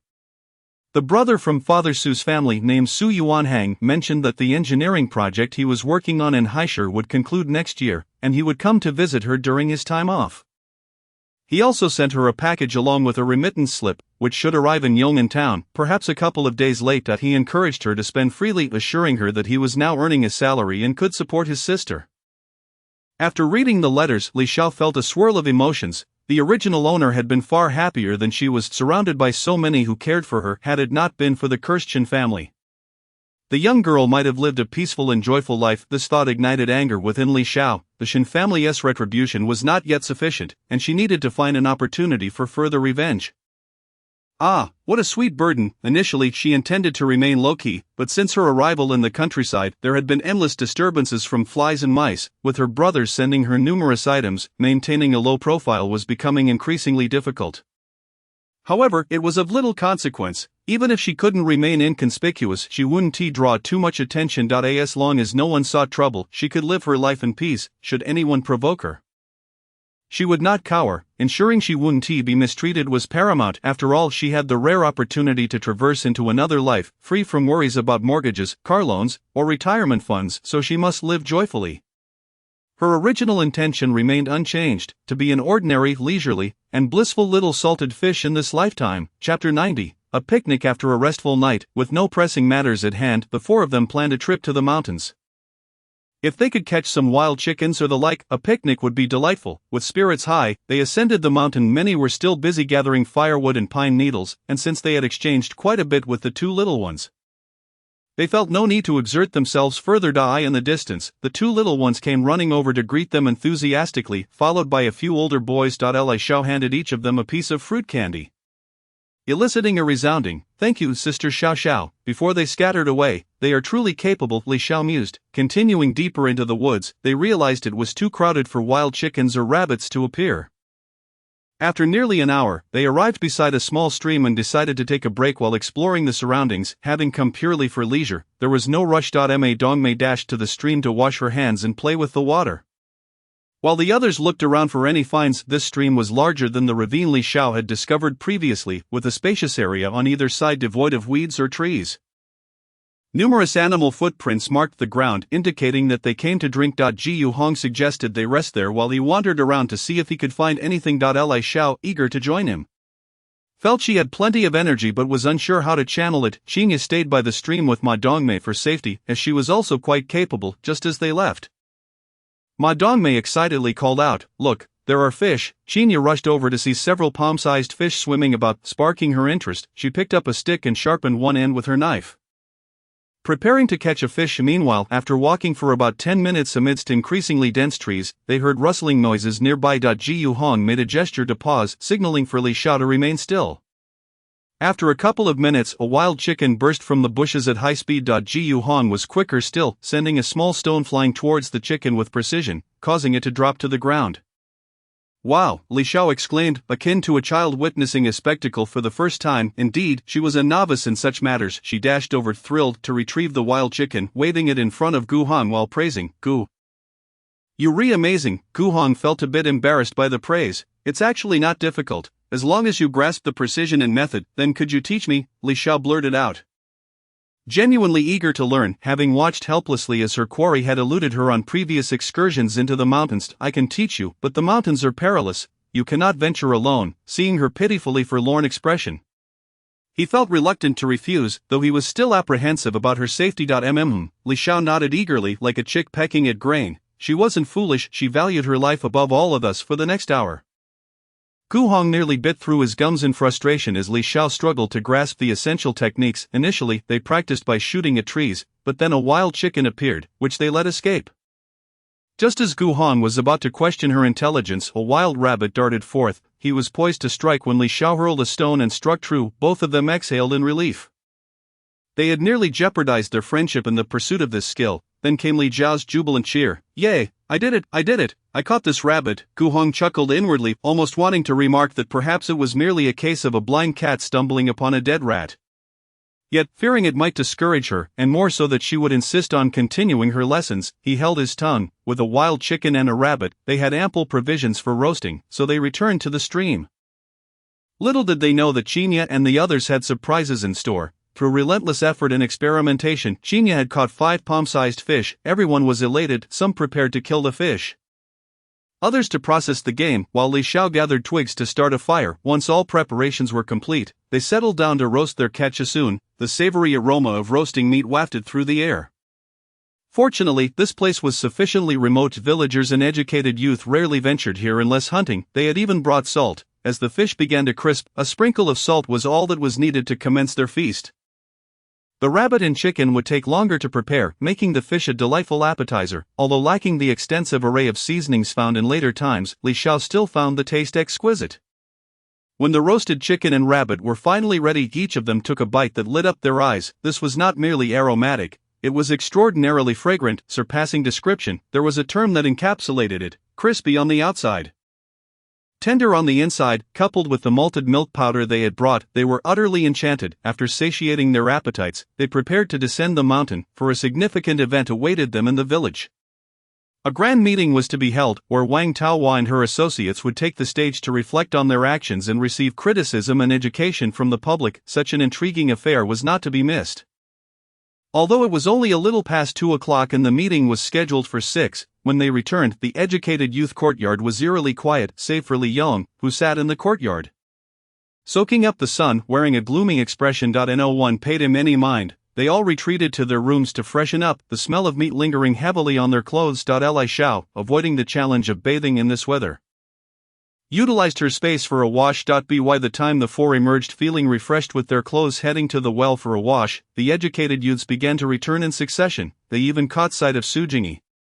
Her face clouded as she opened the door for Qi Mashuan, revealing that they had also been present. It turned out their firewood had been exchanged with those 2 boys for the large kitchen's cooking fuel, for which they had paid with tickets, leaving them with little to do. Each educated youth carried a bundle of firewood, indicating they had ventured into the mountains as well. After depositing their wood, they prepared to head back indoors to wash up. Ye Lily, observing their leisurely washing of clothes without the need to gather firewood, couldn't help but mutter, "Such a capitalist demeanor, too lazy even to gather their own firewood." The 4 simultaneously tossed their clothes into the basin, rising to their feet. Seeing this, Yi Lily dashed back to the dormitory, slamming the door behind her. Li Xiao and Ma Dongmei simultaneously remarked, "Coward." This term was one Li Xiao had taught her, evidently put to good use. Having eaten to their fill at noon, the 4 decided to prepare a pot of porridge together. Opting for efficiency, they finished their meal early and set out from the educated youth courtyard, leisurely as if heading to a cinema. Upon arriving at the grain drying ground around 5:30, they were surprised to find that most villagers had already gathered, lighting torches around the area. The drying ground was not quite as bright as daylight. but sufficient to discern everything. By 6 o'clock, the brigade leaders took their places on stage, and the villagers gradually assembled. As the scorekeeper struck a gong, the meeting officially commenced. Chapter 91. The meeting and the beating of Su Jingyi and her accomplices. The so-called meeting was distinct from a struggle session. This gathering was organized when a member of the brigade or an educated youth committed serious wrongdoing that did not violate national laws. Many units and factories conducted similar sessions. Offenders were called upon to read aloud their self-critique, followed by judgment from the cadre and the public to ascertain whether they had genuinely reflected on their actions. Ultimately, representatives from the crowd were chosen to critique and educate them, and some would even resort to physical reprimands. Offenders were then given a probationary period, and if the community felt they had genuinely reformed, they would be exempt from the next meeting. Today's primary subjects were Wang Taohua, Lu Laizi, and Su Jingyi. However, due to the presence of the village secretary's wife, Sun Sanmei, and Lin Dajuan also found themselves on the list. After a series of speeches from the brigade leaders, the five were summoned to the stage. Standing in a row, naturally Lu Laizi was carried up by his elder brother, who provided him with a chair to sit upon. Except for the thick-skinned Lu Laizi, the other four dared not raise their heads. Overwhelmed by the murmurs and pointed fingers of the audience, especially Su Jingyi, who felt an intense mixture of shame and anger, she despised Li Xiao even more now. It was that wretched little vixen who had caused her to lose face in front of so many people. Just wait, she would not let Li Xiao off easily. Though they kept their heads bowed, Li Xiao and her companions caught a glimpse of the malice in Su Jingyi's eyes when she briefly lifted her gaze. They exchanged knowing looks, understanding that tonight presented a prime opportunity. The reason they had not acted against her thus far was to prevent her from feigning illness to escape this crucial moment. The secretary was the first to express the brigade's stance and the punishment they would face, then instructed them to read their self-critiques in order. The first was Sun Sanmei, who, being decisive, chose to confront her reality head-on.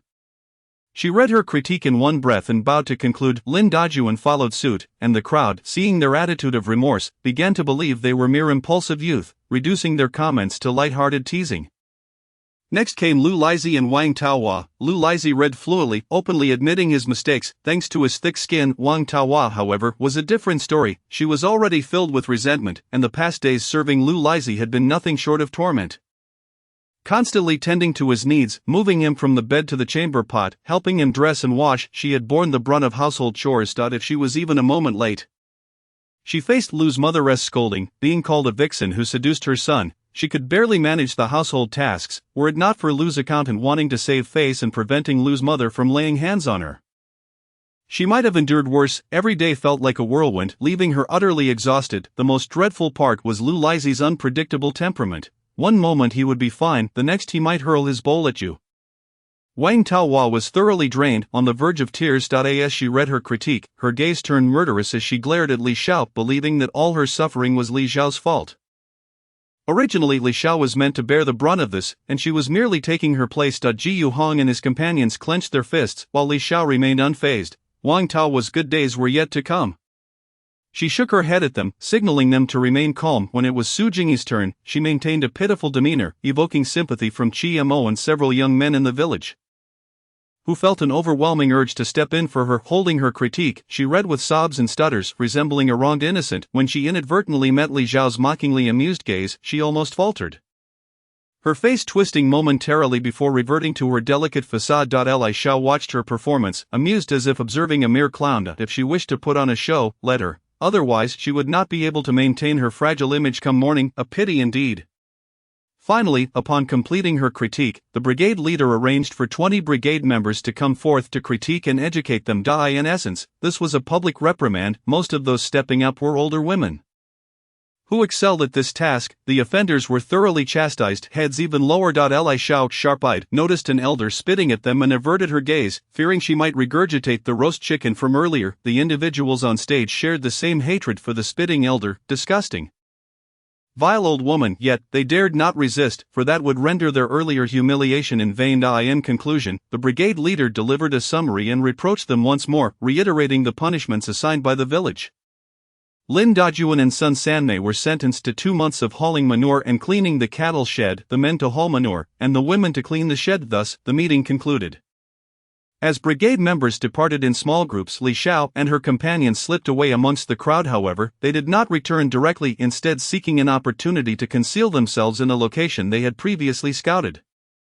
This spot was a necessary route from the grain-drying ground back to the educated youth courtyard, flanked by a small grove. Moreover, most villagers had taken alternate paths home prior to this moment, leaving only a few families residing near the educated youth courtyard and the educated youths themselves approaching from this direction. Li Xiao and his companions observed that the majority of the educated youth had departed, with even Qi Mashuan leaving ahead without waiting for Su Jingyi. Perhaps it was due to a sense of embarrassment. Such a callous man, this was Qinya's critique of him. In truth, it was quite unjust to blame him.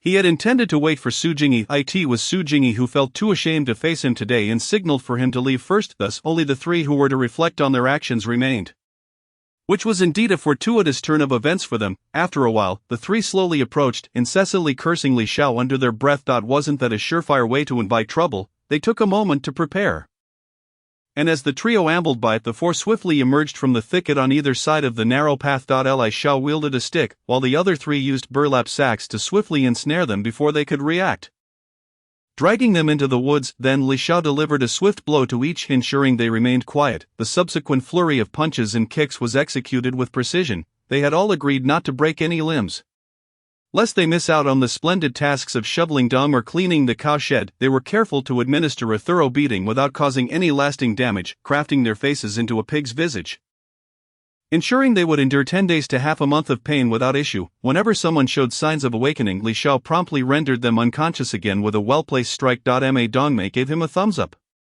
Li Xiao, with a smug smile, indicated that it was no trouble at all. Once they were all fatigued from the exertion, it was time to retreat. Of course, they needed to take their tools, the burlap sacks and sticks, with them.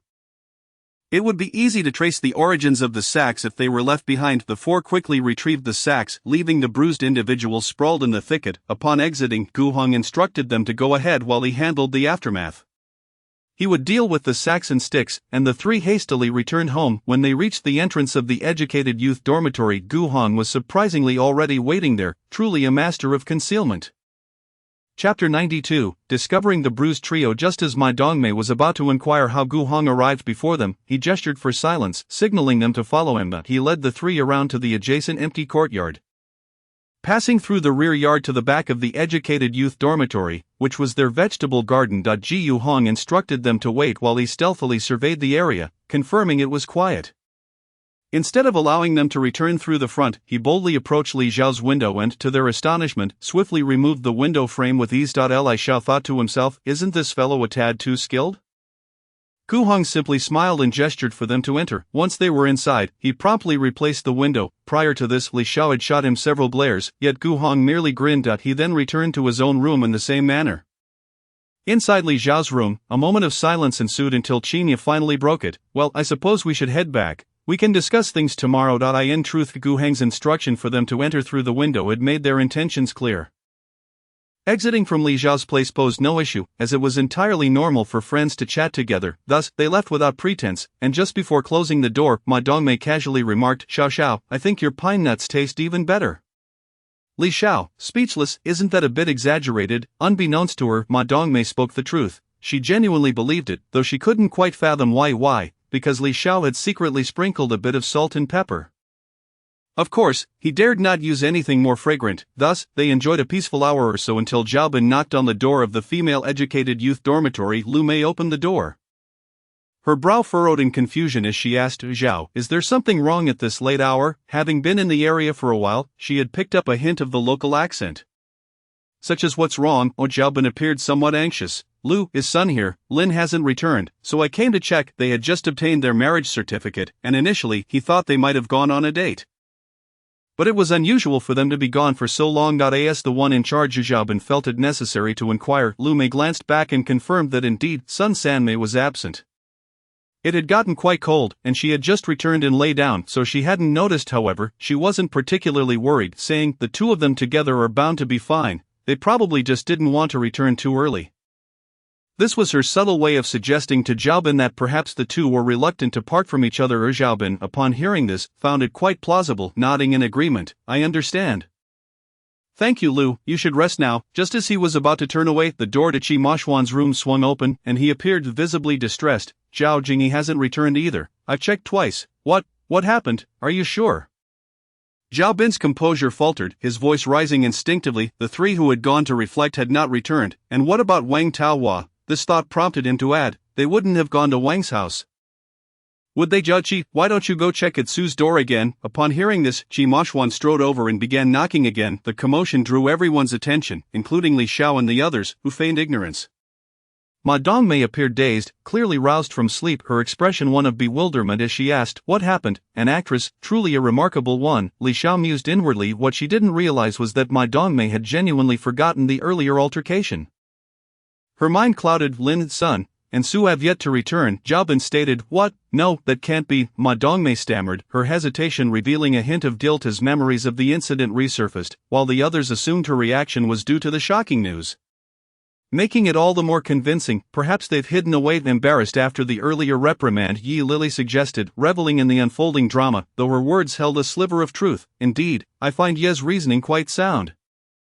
Wang Zhadi concurred. Li Xiao and the others remained silent, merely observing. After all, they were not on good terms with the rest. Qi Moxuan, growing increasingly impatient after knocking for some time without a response, approached Zhao Bin, anxious. Zhao, should we seek the village chief's assistance in finding them? It's getting late. Zhao Bin turned to Gu Hong. Gu, what time is it? He knew Gu Hong had a watch.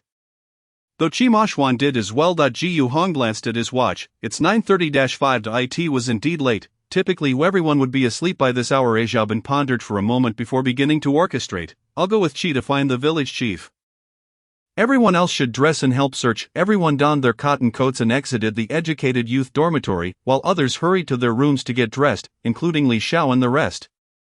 For they were all educated youth, and appearances mattered. After searching in vain around the dormitory, they began to head toward the village road. The village chief, accompanied by the able-bodied men from the village, was making his way with torches toward the educated youth dormitory. They coincidentally crossed paths in the small thicket, both parties shaking their heads in mutual acknowledgement of their lack of findings. Just then, one of the torchbearers shouted from the underbrush, Chief, over here, they're here. The others rushed toward the thicket. Indeed, illuminated by the torchlight, the three bruised educated youth lay there, unconscious. Qi Moxuan dashed over to Su Jingyi's side, shaking her arm in distress while calling out, Su, wake up. In front of everyone, he still referred to her as Su, yet Su Jingyi offered no response. Seeing this, the village chief quickly organized, someone help carry them back. And Xiaolu, hurry to fetch Dr. Huang to the educated youth dormitory for a checkup. Hey, Xiaolu responded promptly and ran off. The others scrambled to lift the unconscious individuals and carry them back to the dormitory. And before long, Dr. Huang arrived with his medical kit. The village chief urged him to examine each one, and after a thorough inspection, Huang unhurried stated, nothing serious, just superficial injuries, whether intentional or not. He added, it won't hinder their work. Ah, you're quite the sage. Li Xiao silently praised him. Hearing that there was nothing serious, the village chief and the others felt relieved. He instructed, Dr. Huang, please tend to their wounds. Once you're done, have Xiaolu escort you back. The rest should return and rest. We can discuss matters tomorrow. The individuals who had helped search gradually exited the educated youth dormitory, murmuring about who could have inflicted such harm. The village chief then addressed the educated youth. Those in the same dormitory should keep an eye on them. Zhao, please arrange for a female educated youth to watch over Su. Zhao Bin nodded. Understood. Chief. Once the village chief had completed his arrangements and Dr. Huang had finished, they departed the educated youth dormitory together. The remaining matters were no longer Li Xiao's concern, and they discreetly stepped back. Retreating to their own doorways to observe Zhao Bin's organization, everything appeared normal, save for Ma Dongmei's rather forceful grip on Qinya's arm. Chapter 93, Two sharp cries. Zhao Bin glanced around, noting that the few in the small room were certainly not suitable. Li Xiao and her companions were at odds with Su Jingyi, and Zhou Shui had nearly rendered herself invisible, clearly unwilling.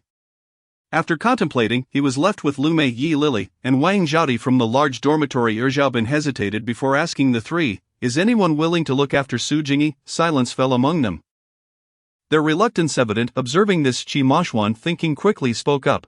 I'll pay $2 for a night of care, provided it's done well. At this, the three eyes brightened. Yi Lily, in particular, found the offer acceptable. Upon hearing that there were 2 yuan, the other two could hardly contain their excitement, for 2 yuan was a considerable sum for them. Ultimately, Qi Moxuan chose Lu Mei, believing that Su Jingyi would not want Yi Lily and Wang Zhadi to care for her, given the misunderstandings they had previously experienced. Indeed, he thought those were merely misunderstandings. Fortunately, he did not select the two of them, otherwise Su Jingyi would have been driven to madness upon waking the next day. After making the necessary arrangements, everyone returned to their respective rooms to sleep. Lu Mei, clutching her bedding, went to Su Jingyi's room. For the sake of Tu Yuan, she was quite diligent that night, having checked on Su Jingyi several times. Only to find her still asleep. The next morning, the residents of the Youth Cadre Institute were awakened by two piercing screams. The first came from Su Jingyi, who, upon waking and discovering someone sleeping beside her, was startled into a scream. She soon relaxed upon realizing it was Lu Mei. Almost immediately, however, she felt an excruciating pain throughout her body, even on her face. These pains resurrected memories of the previous night. As if she had been beaten while confined in a sack, she cautiously touched her face and found it to feel peculiar. Enduring the pain, she called for Lu Mei to fetch the small mirror from atop the cabinet.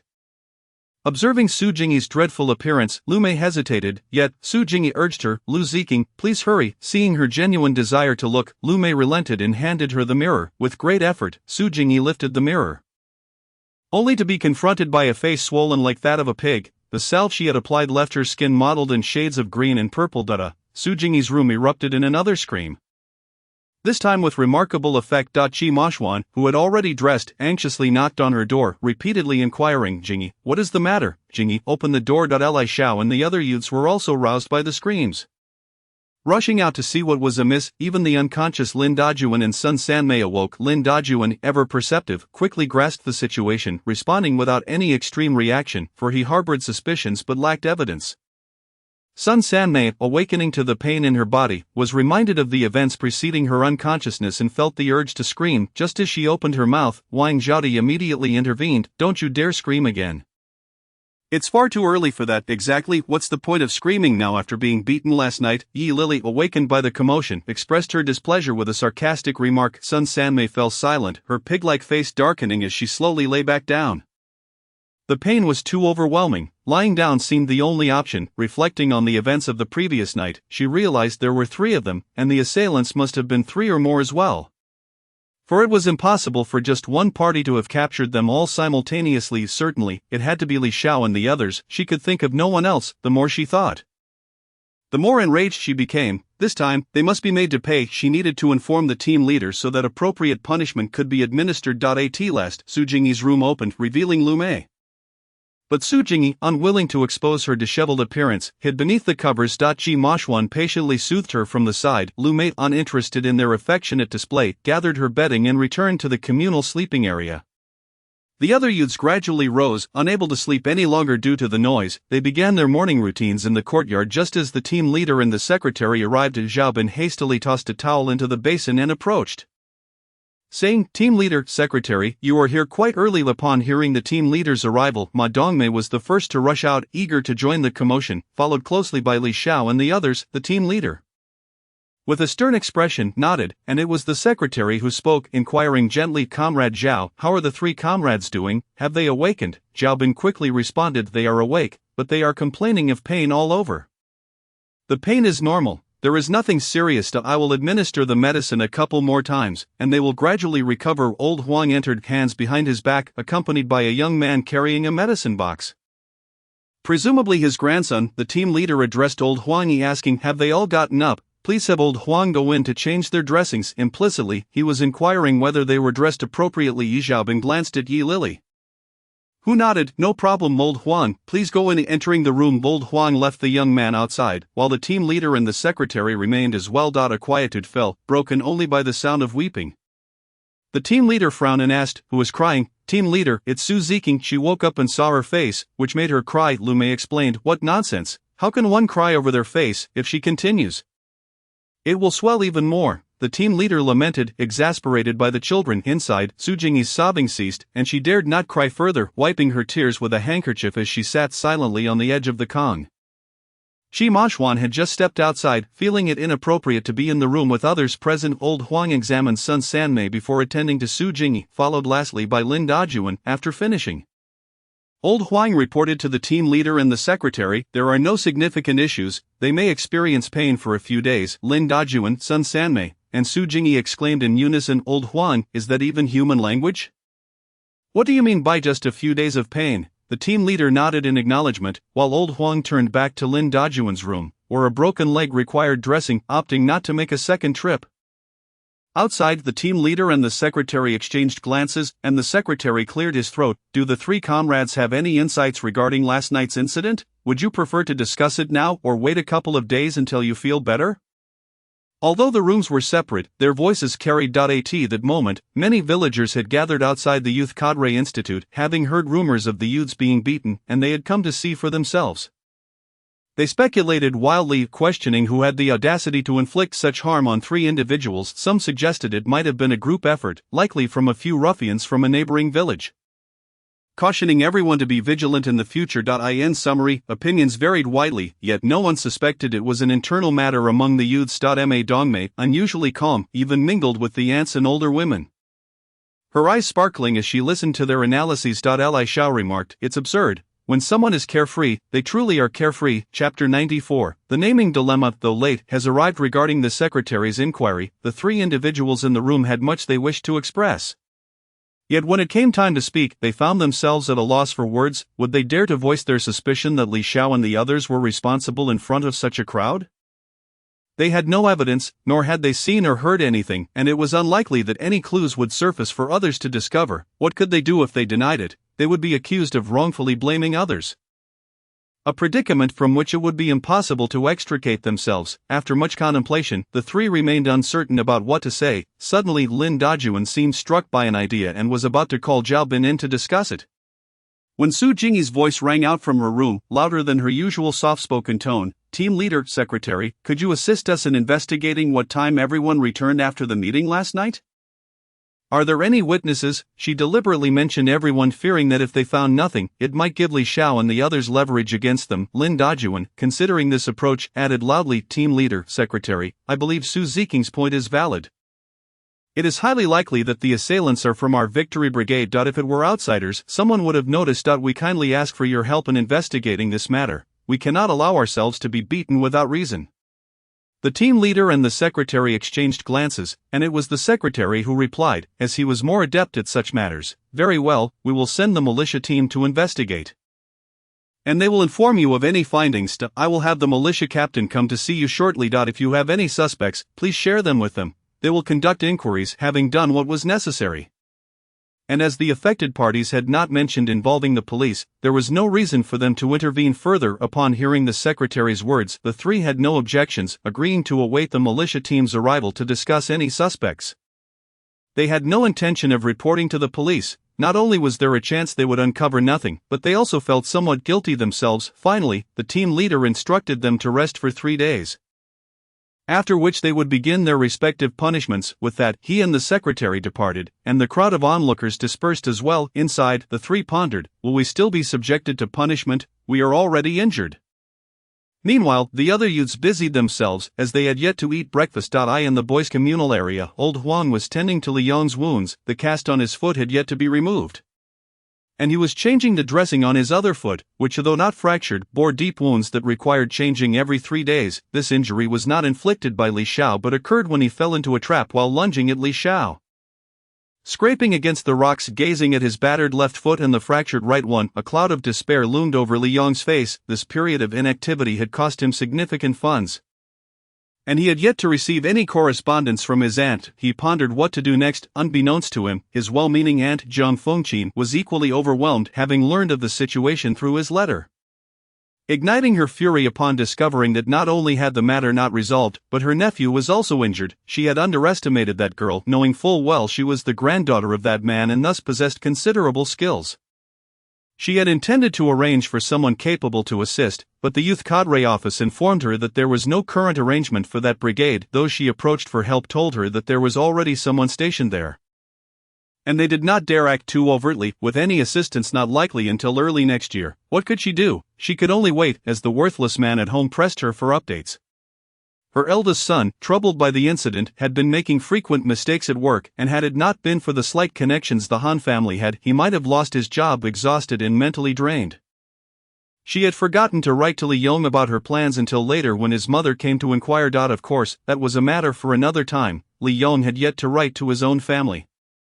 Huang Lao replaced the medicine for him and was about to leave when Li Yong called out to him, "Grandpa Huan, how much longer will it take for my foot to heal?" I feel like a useless person lying around all day, accomplishing nothing. Huang La glanced at him and replied nonchalantly, it takes 100 days to mend bones and muscles, you have a long way to go.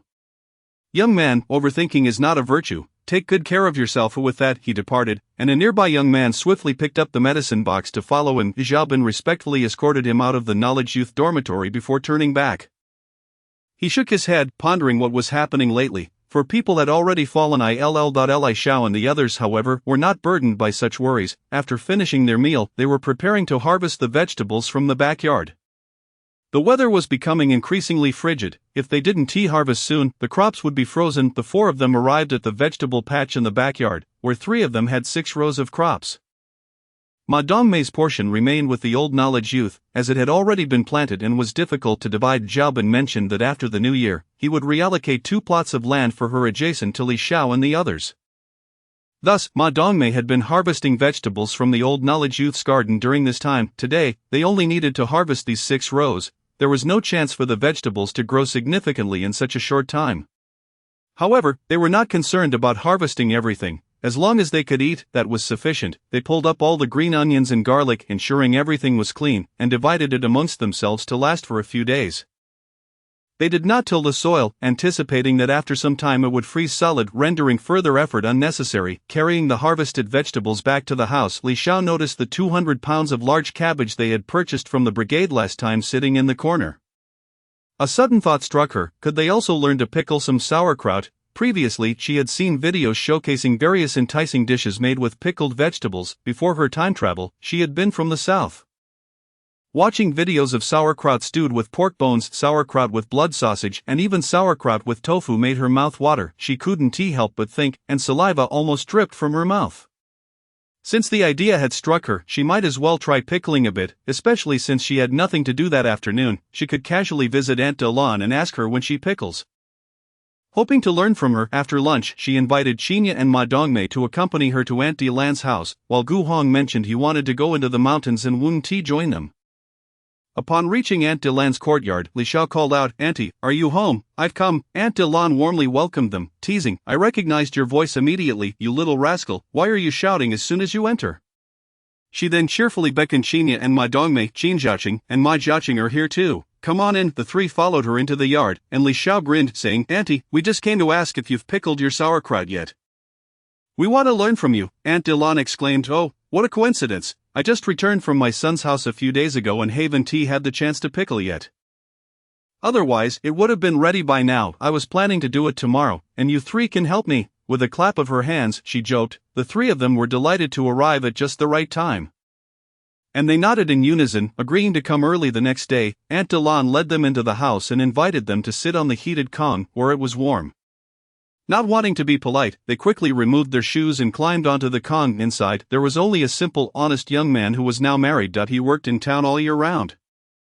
Rarely seen, so Aunt Delan was genuinely pleased to have Li Xiao and her friends visit. She had always liked gentle, soft-spoken girls. If Li Xiao and her friends could hear Aunt Delan's inner thoughts, they would surely say, Auntie, you might be disappointed. The term gentle and soft is far from applicable to us. Chapter 95, Learning to Pickle Sauerkraut. Since it was a rare visit, Aunt Delan brought out sunflower seeds, pine nuts, sweet potato chips, and dried pumpkin to entertain them, even preparing sweetened water. As Li Xiao sipped the overly sweet beverage, she playfully joked, Auntie, aren't you afraid we'll come over every day with such hospitality? I would welcome it. Your visits brighten my otherwise lonely days, Aunt Delan replied with a smile. Don't try to fool us. I saw you having a great time with Aunt Suhua just yesterday. How could you possibly be lonely? Li Xiao teased, causing Qinya and Ma Dongmei to giggle. Aunt Delan, picking up her sewing needle, glanced at her with a playful eye. You mischievous girl, no wonder your uncle often gets so worked up with you. As she spoke, she began stitching a piece of clothing. I'm not the one who annoys him. He always initiates, Li Xiao mumbled, though all three could hear her, prompting them all to laugh. After a moment of laughter, Ma Dongmei asked, Auntie, do you know how to make jackets? Of course, it's nothing unusual for us country women to make a jacket or mend a garment. Do you want to make one? Ma Jiaqing? Aunt Delan inquired. Yes, last time Xiao Xiao brought me a piece of fabric and I have some cotton, but I just don't know how to sew, she admitted shyly. That's no problem. Just come over whenever you have time, and I'll teach you, Aunt Delan assured her. Thank you, Aunt Delan. Ma Dongmei beamed with gratitude, thrilled to have someone to teach her. The three of them stayed at Aunt Delan's until dusk before returning to the Knowledge Youth dormitory. where they found Gu Hong just finishing up with a wild chicken he had prepared. Their eyes lit up at the sight. Would it be chicken stew with mushrooms or chicken with potatoes? That was a delightful question. They had already agreed that aside from group meals where everyone contributed, whenever Gu Hong brought back game, the three of them would each chip in a little money for him, ensuring he wouldn't suffer a loss. Ultimately, chicken with potatoes won out, and the steaming, fragrant pot was devoured clean by the four of them. The other knowledge youths couldn't help but feel envious. Like Lu Mei, she had considered Gu Hong before, but the incident with the accountant's daughter had left a lasting impression. Ji Hong was resolute, which made her feel apprehensive. The next morning, the four of them headed to Aunt Delan's house. Gu Hong decided to join them, wanting to learn as well that he had grown increasingly fond of life, no longer the cold and indifferent person he had been upon arriving at Aunt Delan's house. They were surprised to find Uncle Lao Zhen there as well, moving a large vat. Ji Hong quickly rushed over to assist him, but he barely touched it when Li Xiao effortlessly lifted it with one hand and asked, "Uncle, where should I place this?" The others were astonished. "Are you still just a little girl?" Uncle Lao Zhen was momentarily taken aback but quickly regained his composure, pointing to the left side of the storage room. "Over there right by the wall will do." Li Xiao easily carried it over, turning back to tease Uncle Lao Zhen. "Uncle, why didn't you go to work today? Are you slacking off?" "You're the one slacking off. Lu Di is out today." "I'm just saying, little girl, be careful. If you break the vat, your aunt will be furious," Uncle Lao Zhen warned, concerned she might accidentally knock it over. Everyone laughed at this, including Li Xiao, though Uncle Lao Zhen admonished, don't laugh, you'll make your hands tremble." Li Xiao laughed even harder, placing the vat in the storage room before bursting into hearty laughter. "What are you laughing at?" Aunt Delan appeared, carrying a bundle of firewood. Li Xiao immediately reported, "Auntie, my uncle just said you were fierce." "I didn't. Don't listen to this girl's nonsense." Uncle Lao Zhen hurriedly waved his hands in explanation. Not wanting to sleep in the West Room on a cold day, Aunt Delan was too uninterested to engage with the two of them. Setting the firewood beside a temporarily assembled pot in the yard. Why temporarily? The others were curious, and Ma Dongmei couldn't help but ask, "Auntie, what are you boiling the pot for in the yard?" Seeing their inquisitive faces, Aunt Delan chuckled, "Well, I'm late in pickling sauerkraut. My mother taught me that if you blanch the vegetables in boiling water before pickling, it can shorten the pickling time." "Really? Then we'll do that tomorrow too." "Oh right, we still don't have a vat." Ma Dongmei suddenly remembered the most important detail, leaving the other three stunned as they had completely forgotten about it. Now it was Uncle Lao Zhen's turn to laugh heartily. "Hada, you silly girls," Li Xiao fumed, glaring at him. "Uncle, you're too mean." Who was old? He was irked, having wanted to tell them where to buy a vat.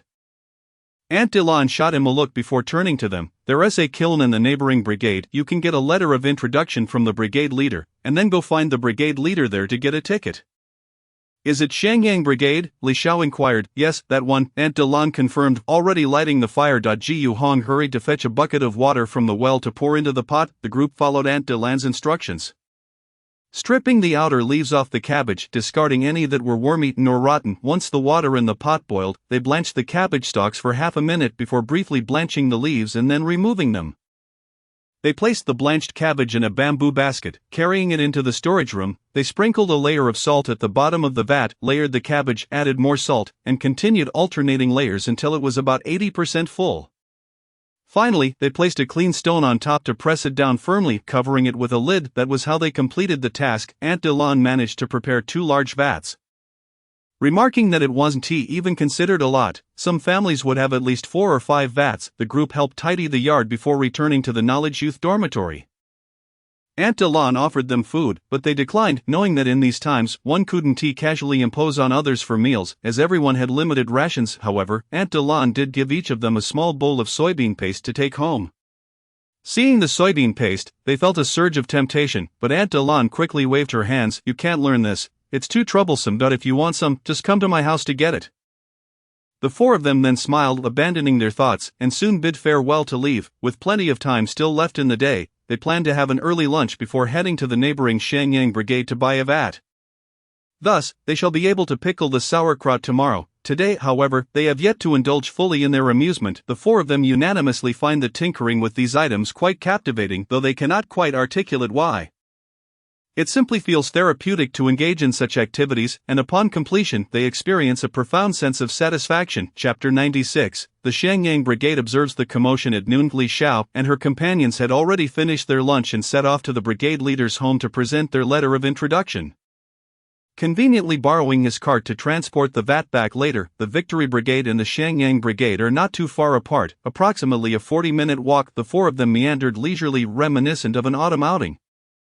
Taking nearly an hour to reach the Xiangyang Brigade, upon arriving at the village entrance, they spotted several children catching loaches in a small ditch. The lively atmosphere was infectious, and they immediately resolved to catch loaches after pickling the sauerkraut. Li Xiao, resembling a cunning wolf grandmother, appeared with a few pieces of fruit candy. She hurried a few steps to squat beside the ditch, her smile eliciting suspicion from the onlookers. Unfazed, she cheerfully inquired, "Little friends, could anyone direct me to the brigade leader's house?" To her surprise, no one approached. The children, aged around 5 to 8, huddled together, whispering among themselves. One slightly chubby boy quietly remarked, "Isn't she the kind of person my grandma warned me about? Who lures children with candy?" His voice, though intended to be discreet, was quite audible. Another boy, perhaps 6 or 7 years old, chimed in, "Well, what should we do? I'm scared." A little girl looked on the verge of tears. Li Xiao, however, found amusement in the situation. Wasn't it said in the novels of the era that candy could sway the hearts of children? The three companions shared a laugh at Li Xiao's predicament. Silently observing what else the little ones might say, Look, they're laughing. They seem even more like villains now," one of the 5 or 6-year-olds exclaimed, his nose dripping. The other children gazed at them with expressions of sheer terror. The four were left speechless. It seemed they had been branded as villains themselves. If this continued, they would be deemed utterly nefarious. The trio stepped forward, and Ma Dongmei interrupted their whispered confabulations, teasingly addressing the children. "Hey, little ones, we heard everything you said." The children instantly displayed expressions of horror, instinctively retreating a few steps in search of an escape route. Seeing their reaction brought a strange sense of comfort to the adults. A sense of vigilance was indeed a good thing. However, if they let the children run off like this, it would pose a problem. Li Xiao quickly clarified their intentions. "Don't run away, we've come to buy a vat. Truly, we possess a letter of introduction." She then produced the letter from her pocket to show them. The children exchanged glances, and one brave soul tentatively asked, "Really, you're not here to abduct children?" "Of course not. Look, we brought a cart to carry the vat." Li Xiao pointed to the cart behind them. "You mean to accompany us? Just point us in the right direction." Genia spoke gently, her tone softening in the presence of the children. "Just go straight this way, turn 3 corners, and the prettiest house is the one you want." One bald-headed child stammered, pointing toward the village. Li Xiao placed the candy on a stone by the ditch, stood up, and waved goodbye to them. Under their watchful eyes, the four turned to leave, heading toward the village. After walking a few paces, Ma Dongmei tilted her head and curiously asked Li Xiao, "Did you understand?"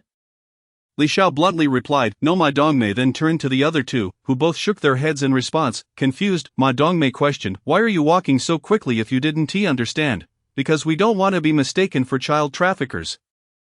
Li Xiao retorted, "What should we do then?" Ma Dongmei inquired further. "Can't we ask someone else?" Genia countered. Ma Dongmei had no response. It was indeed a foolish oversight on her part. Yet, as they entered the village, they found it oddly deserted. How peculiar. Had everyone gone up the mountain? Were they truly that industrious? As they continued walking, they spotted an elderly woman hurrying down a narrow path. Ma Dongmei promptly called out, "Excuse me, madam, where are you off to in such a hurry?" The woman paused to glance at them, assessing their unfamiliarity, and softened her tone. "You must be visiting relatives, right? Everyone in the village is at the youth station. You should head there as well." With that, she hurried off. What did she mean by that? Everyone was at the youth station. This was intriguing. The four exchanged glances, forming an unspoken alliance as they pursued the direction the woman had taken. After navigating several turns, they finally encountered a bustling crowd, tightly packed and lively. They found it impossible to squeeze through, and Gu Hong scanned the surroundings until he noticed a slightly elevated slope beside a few houses.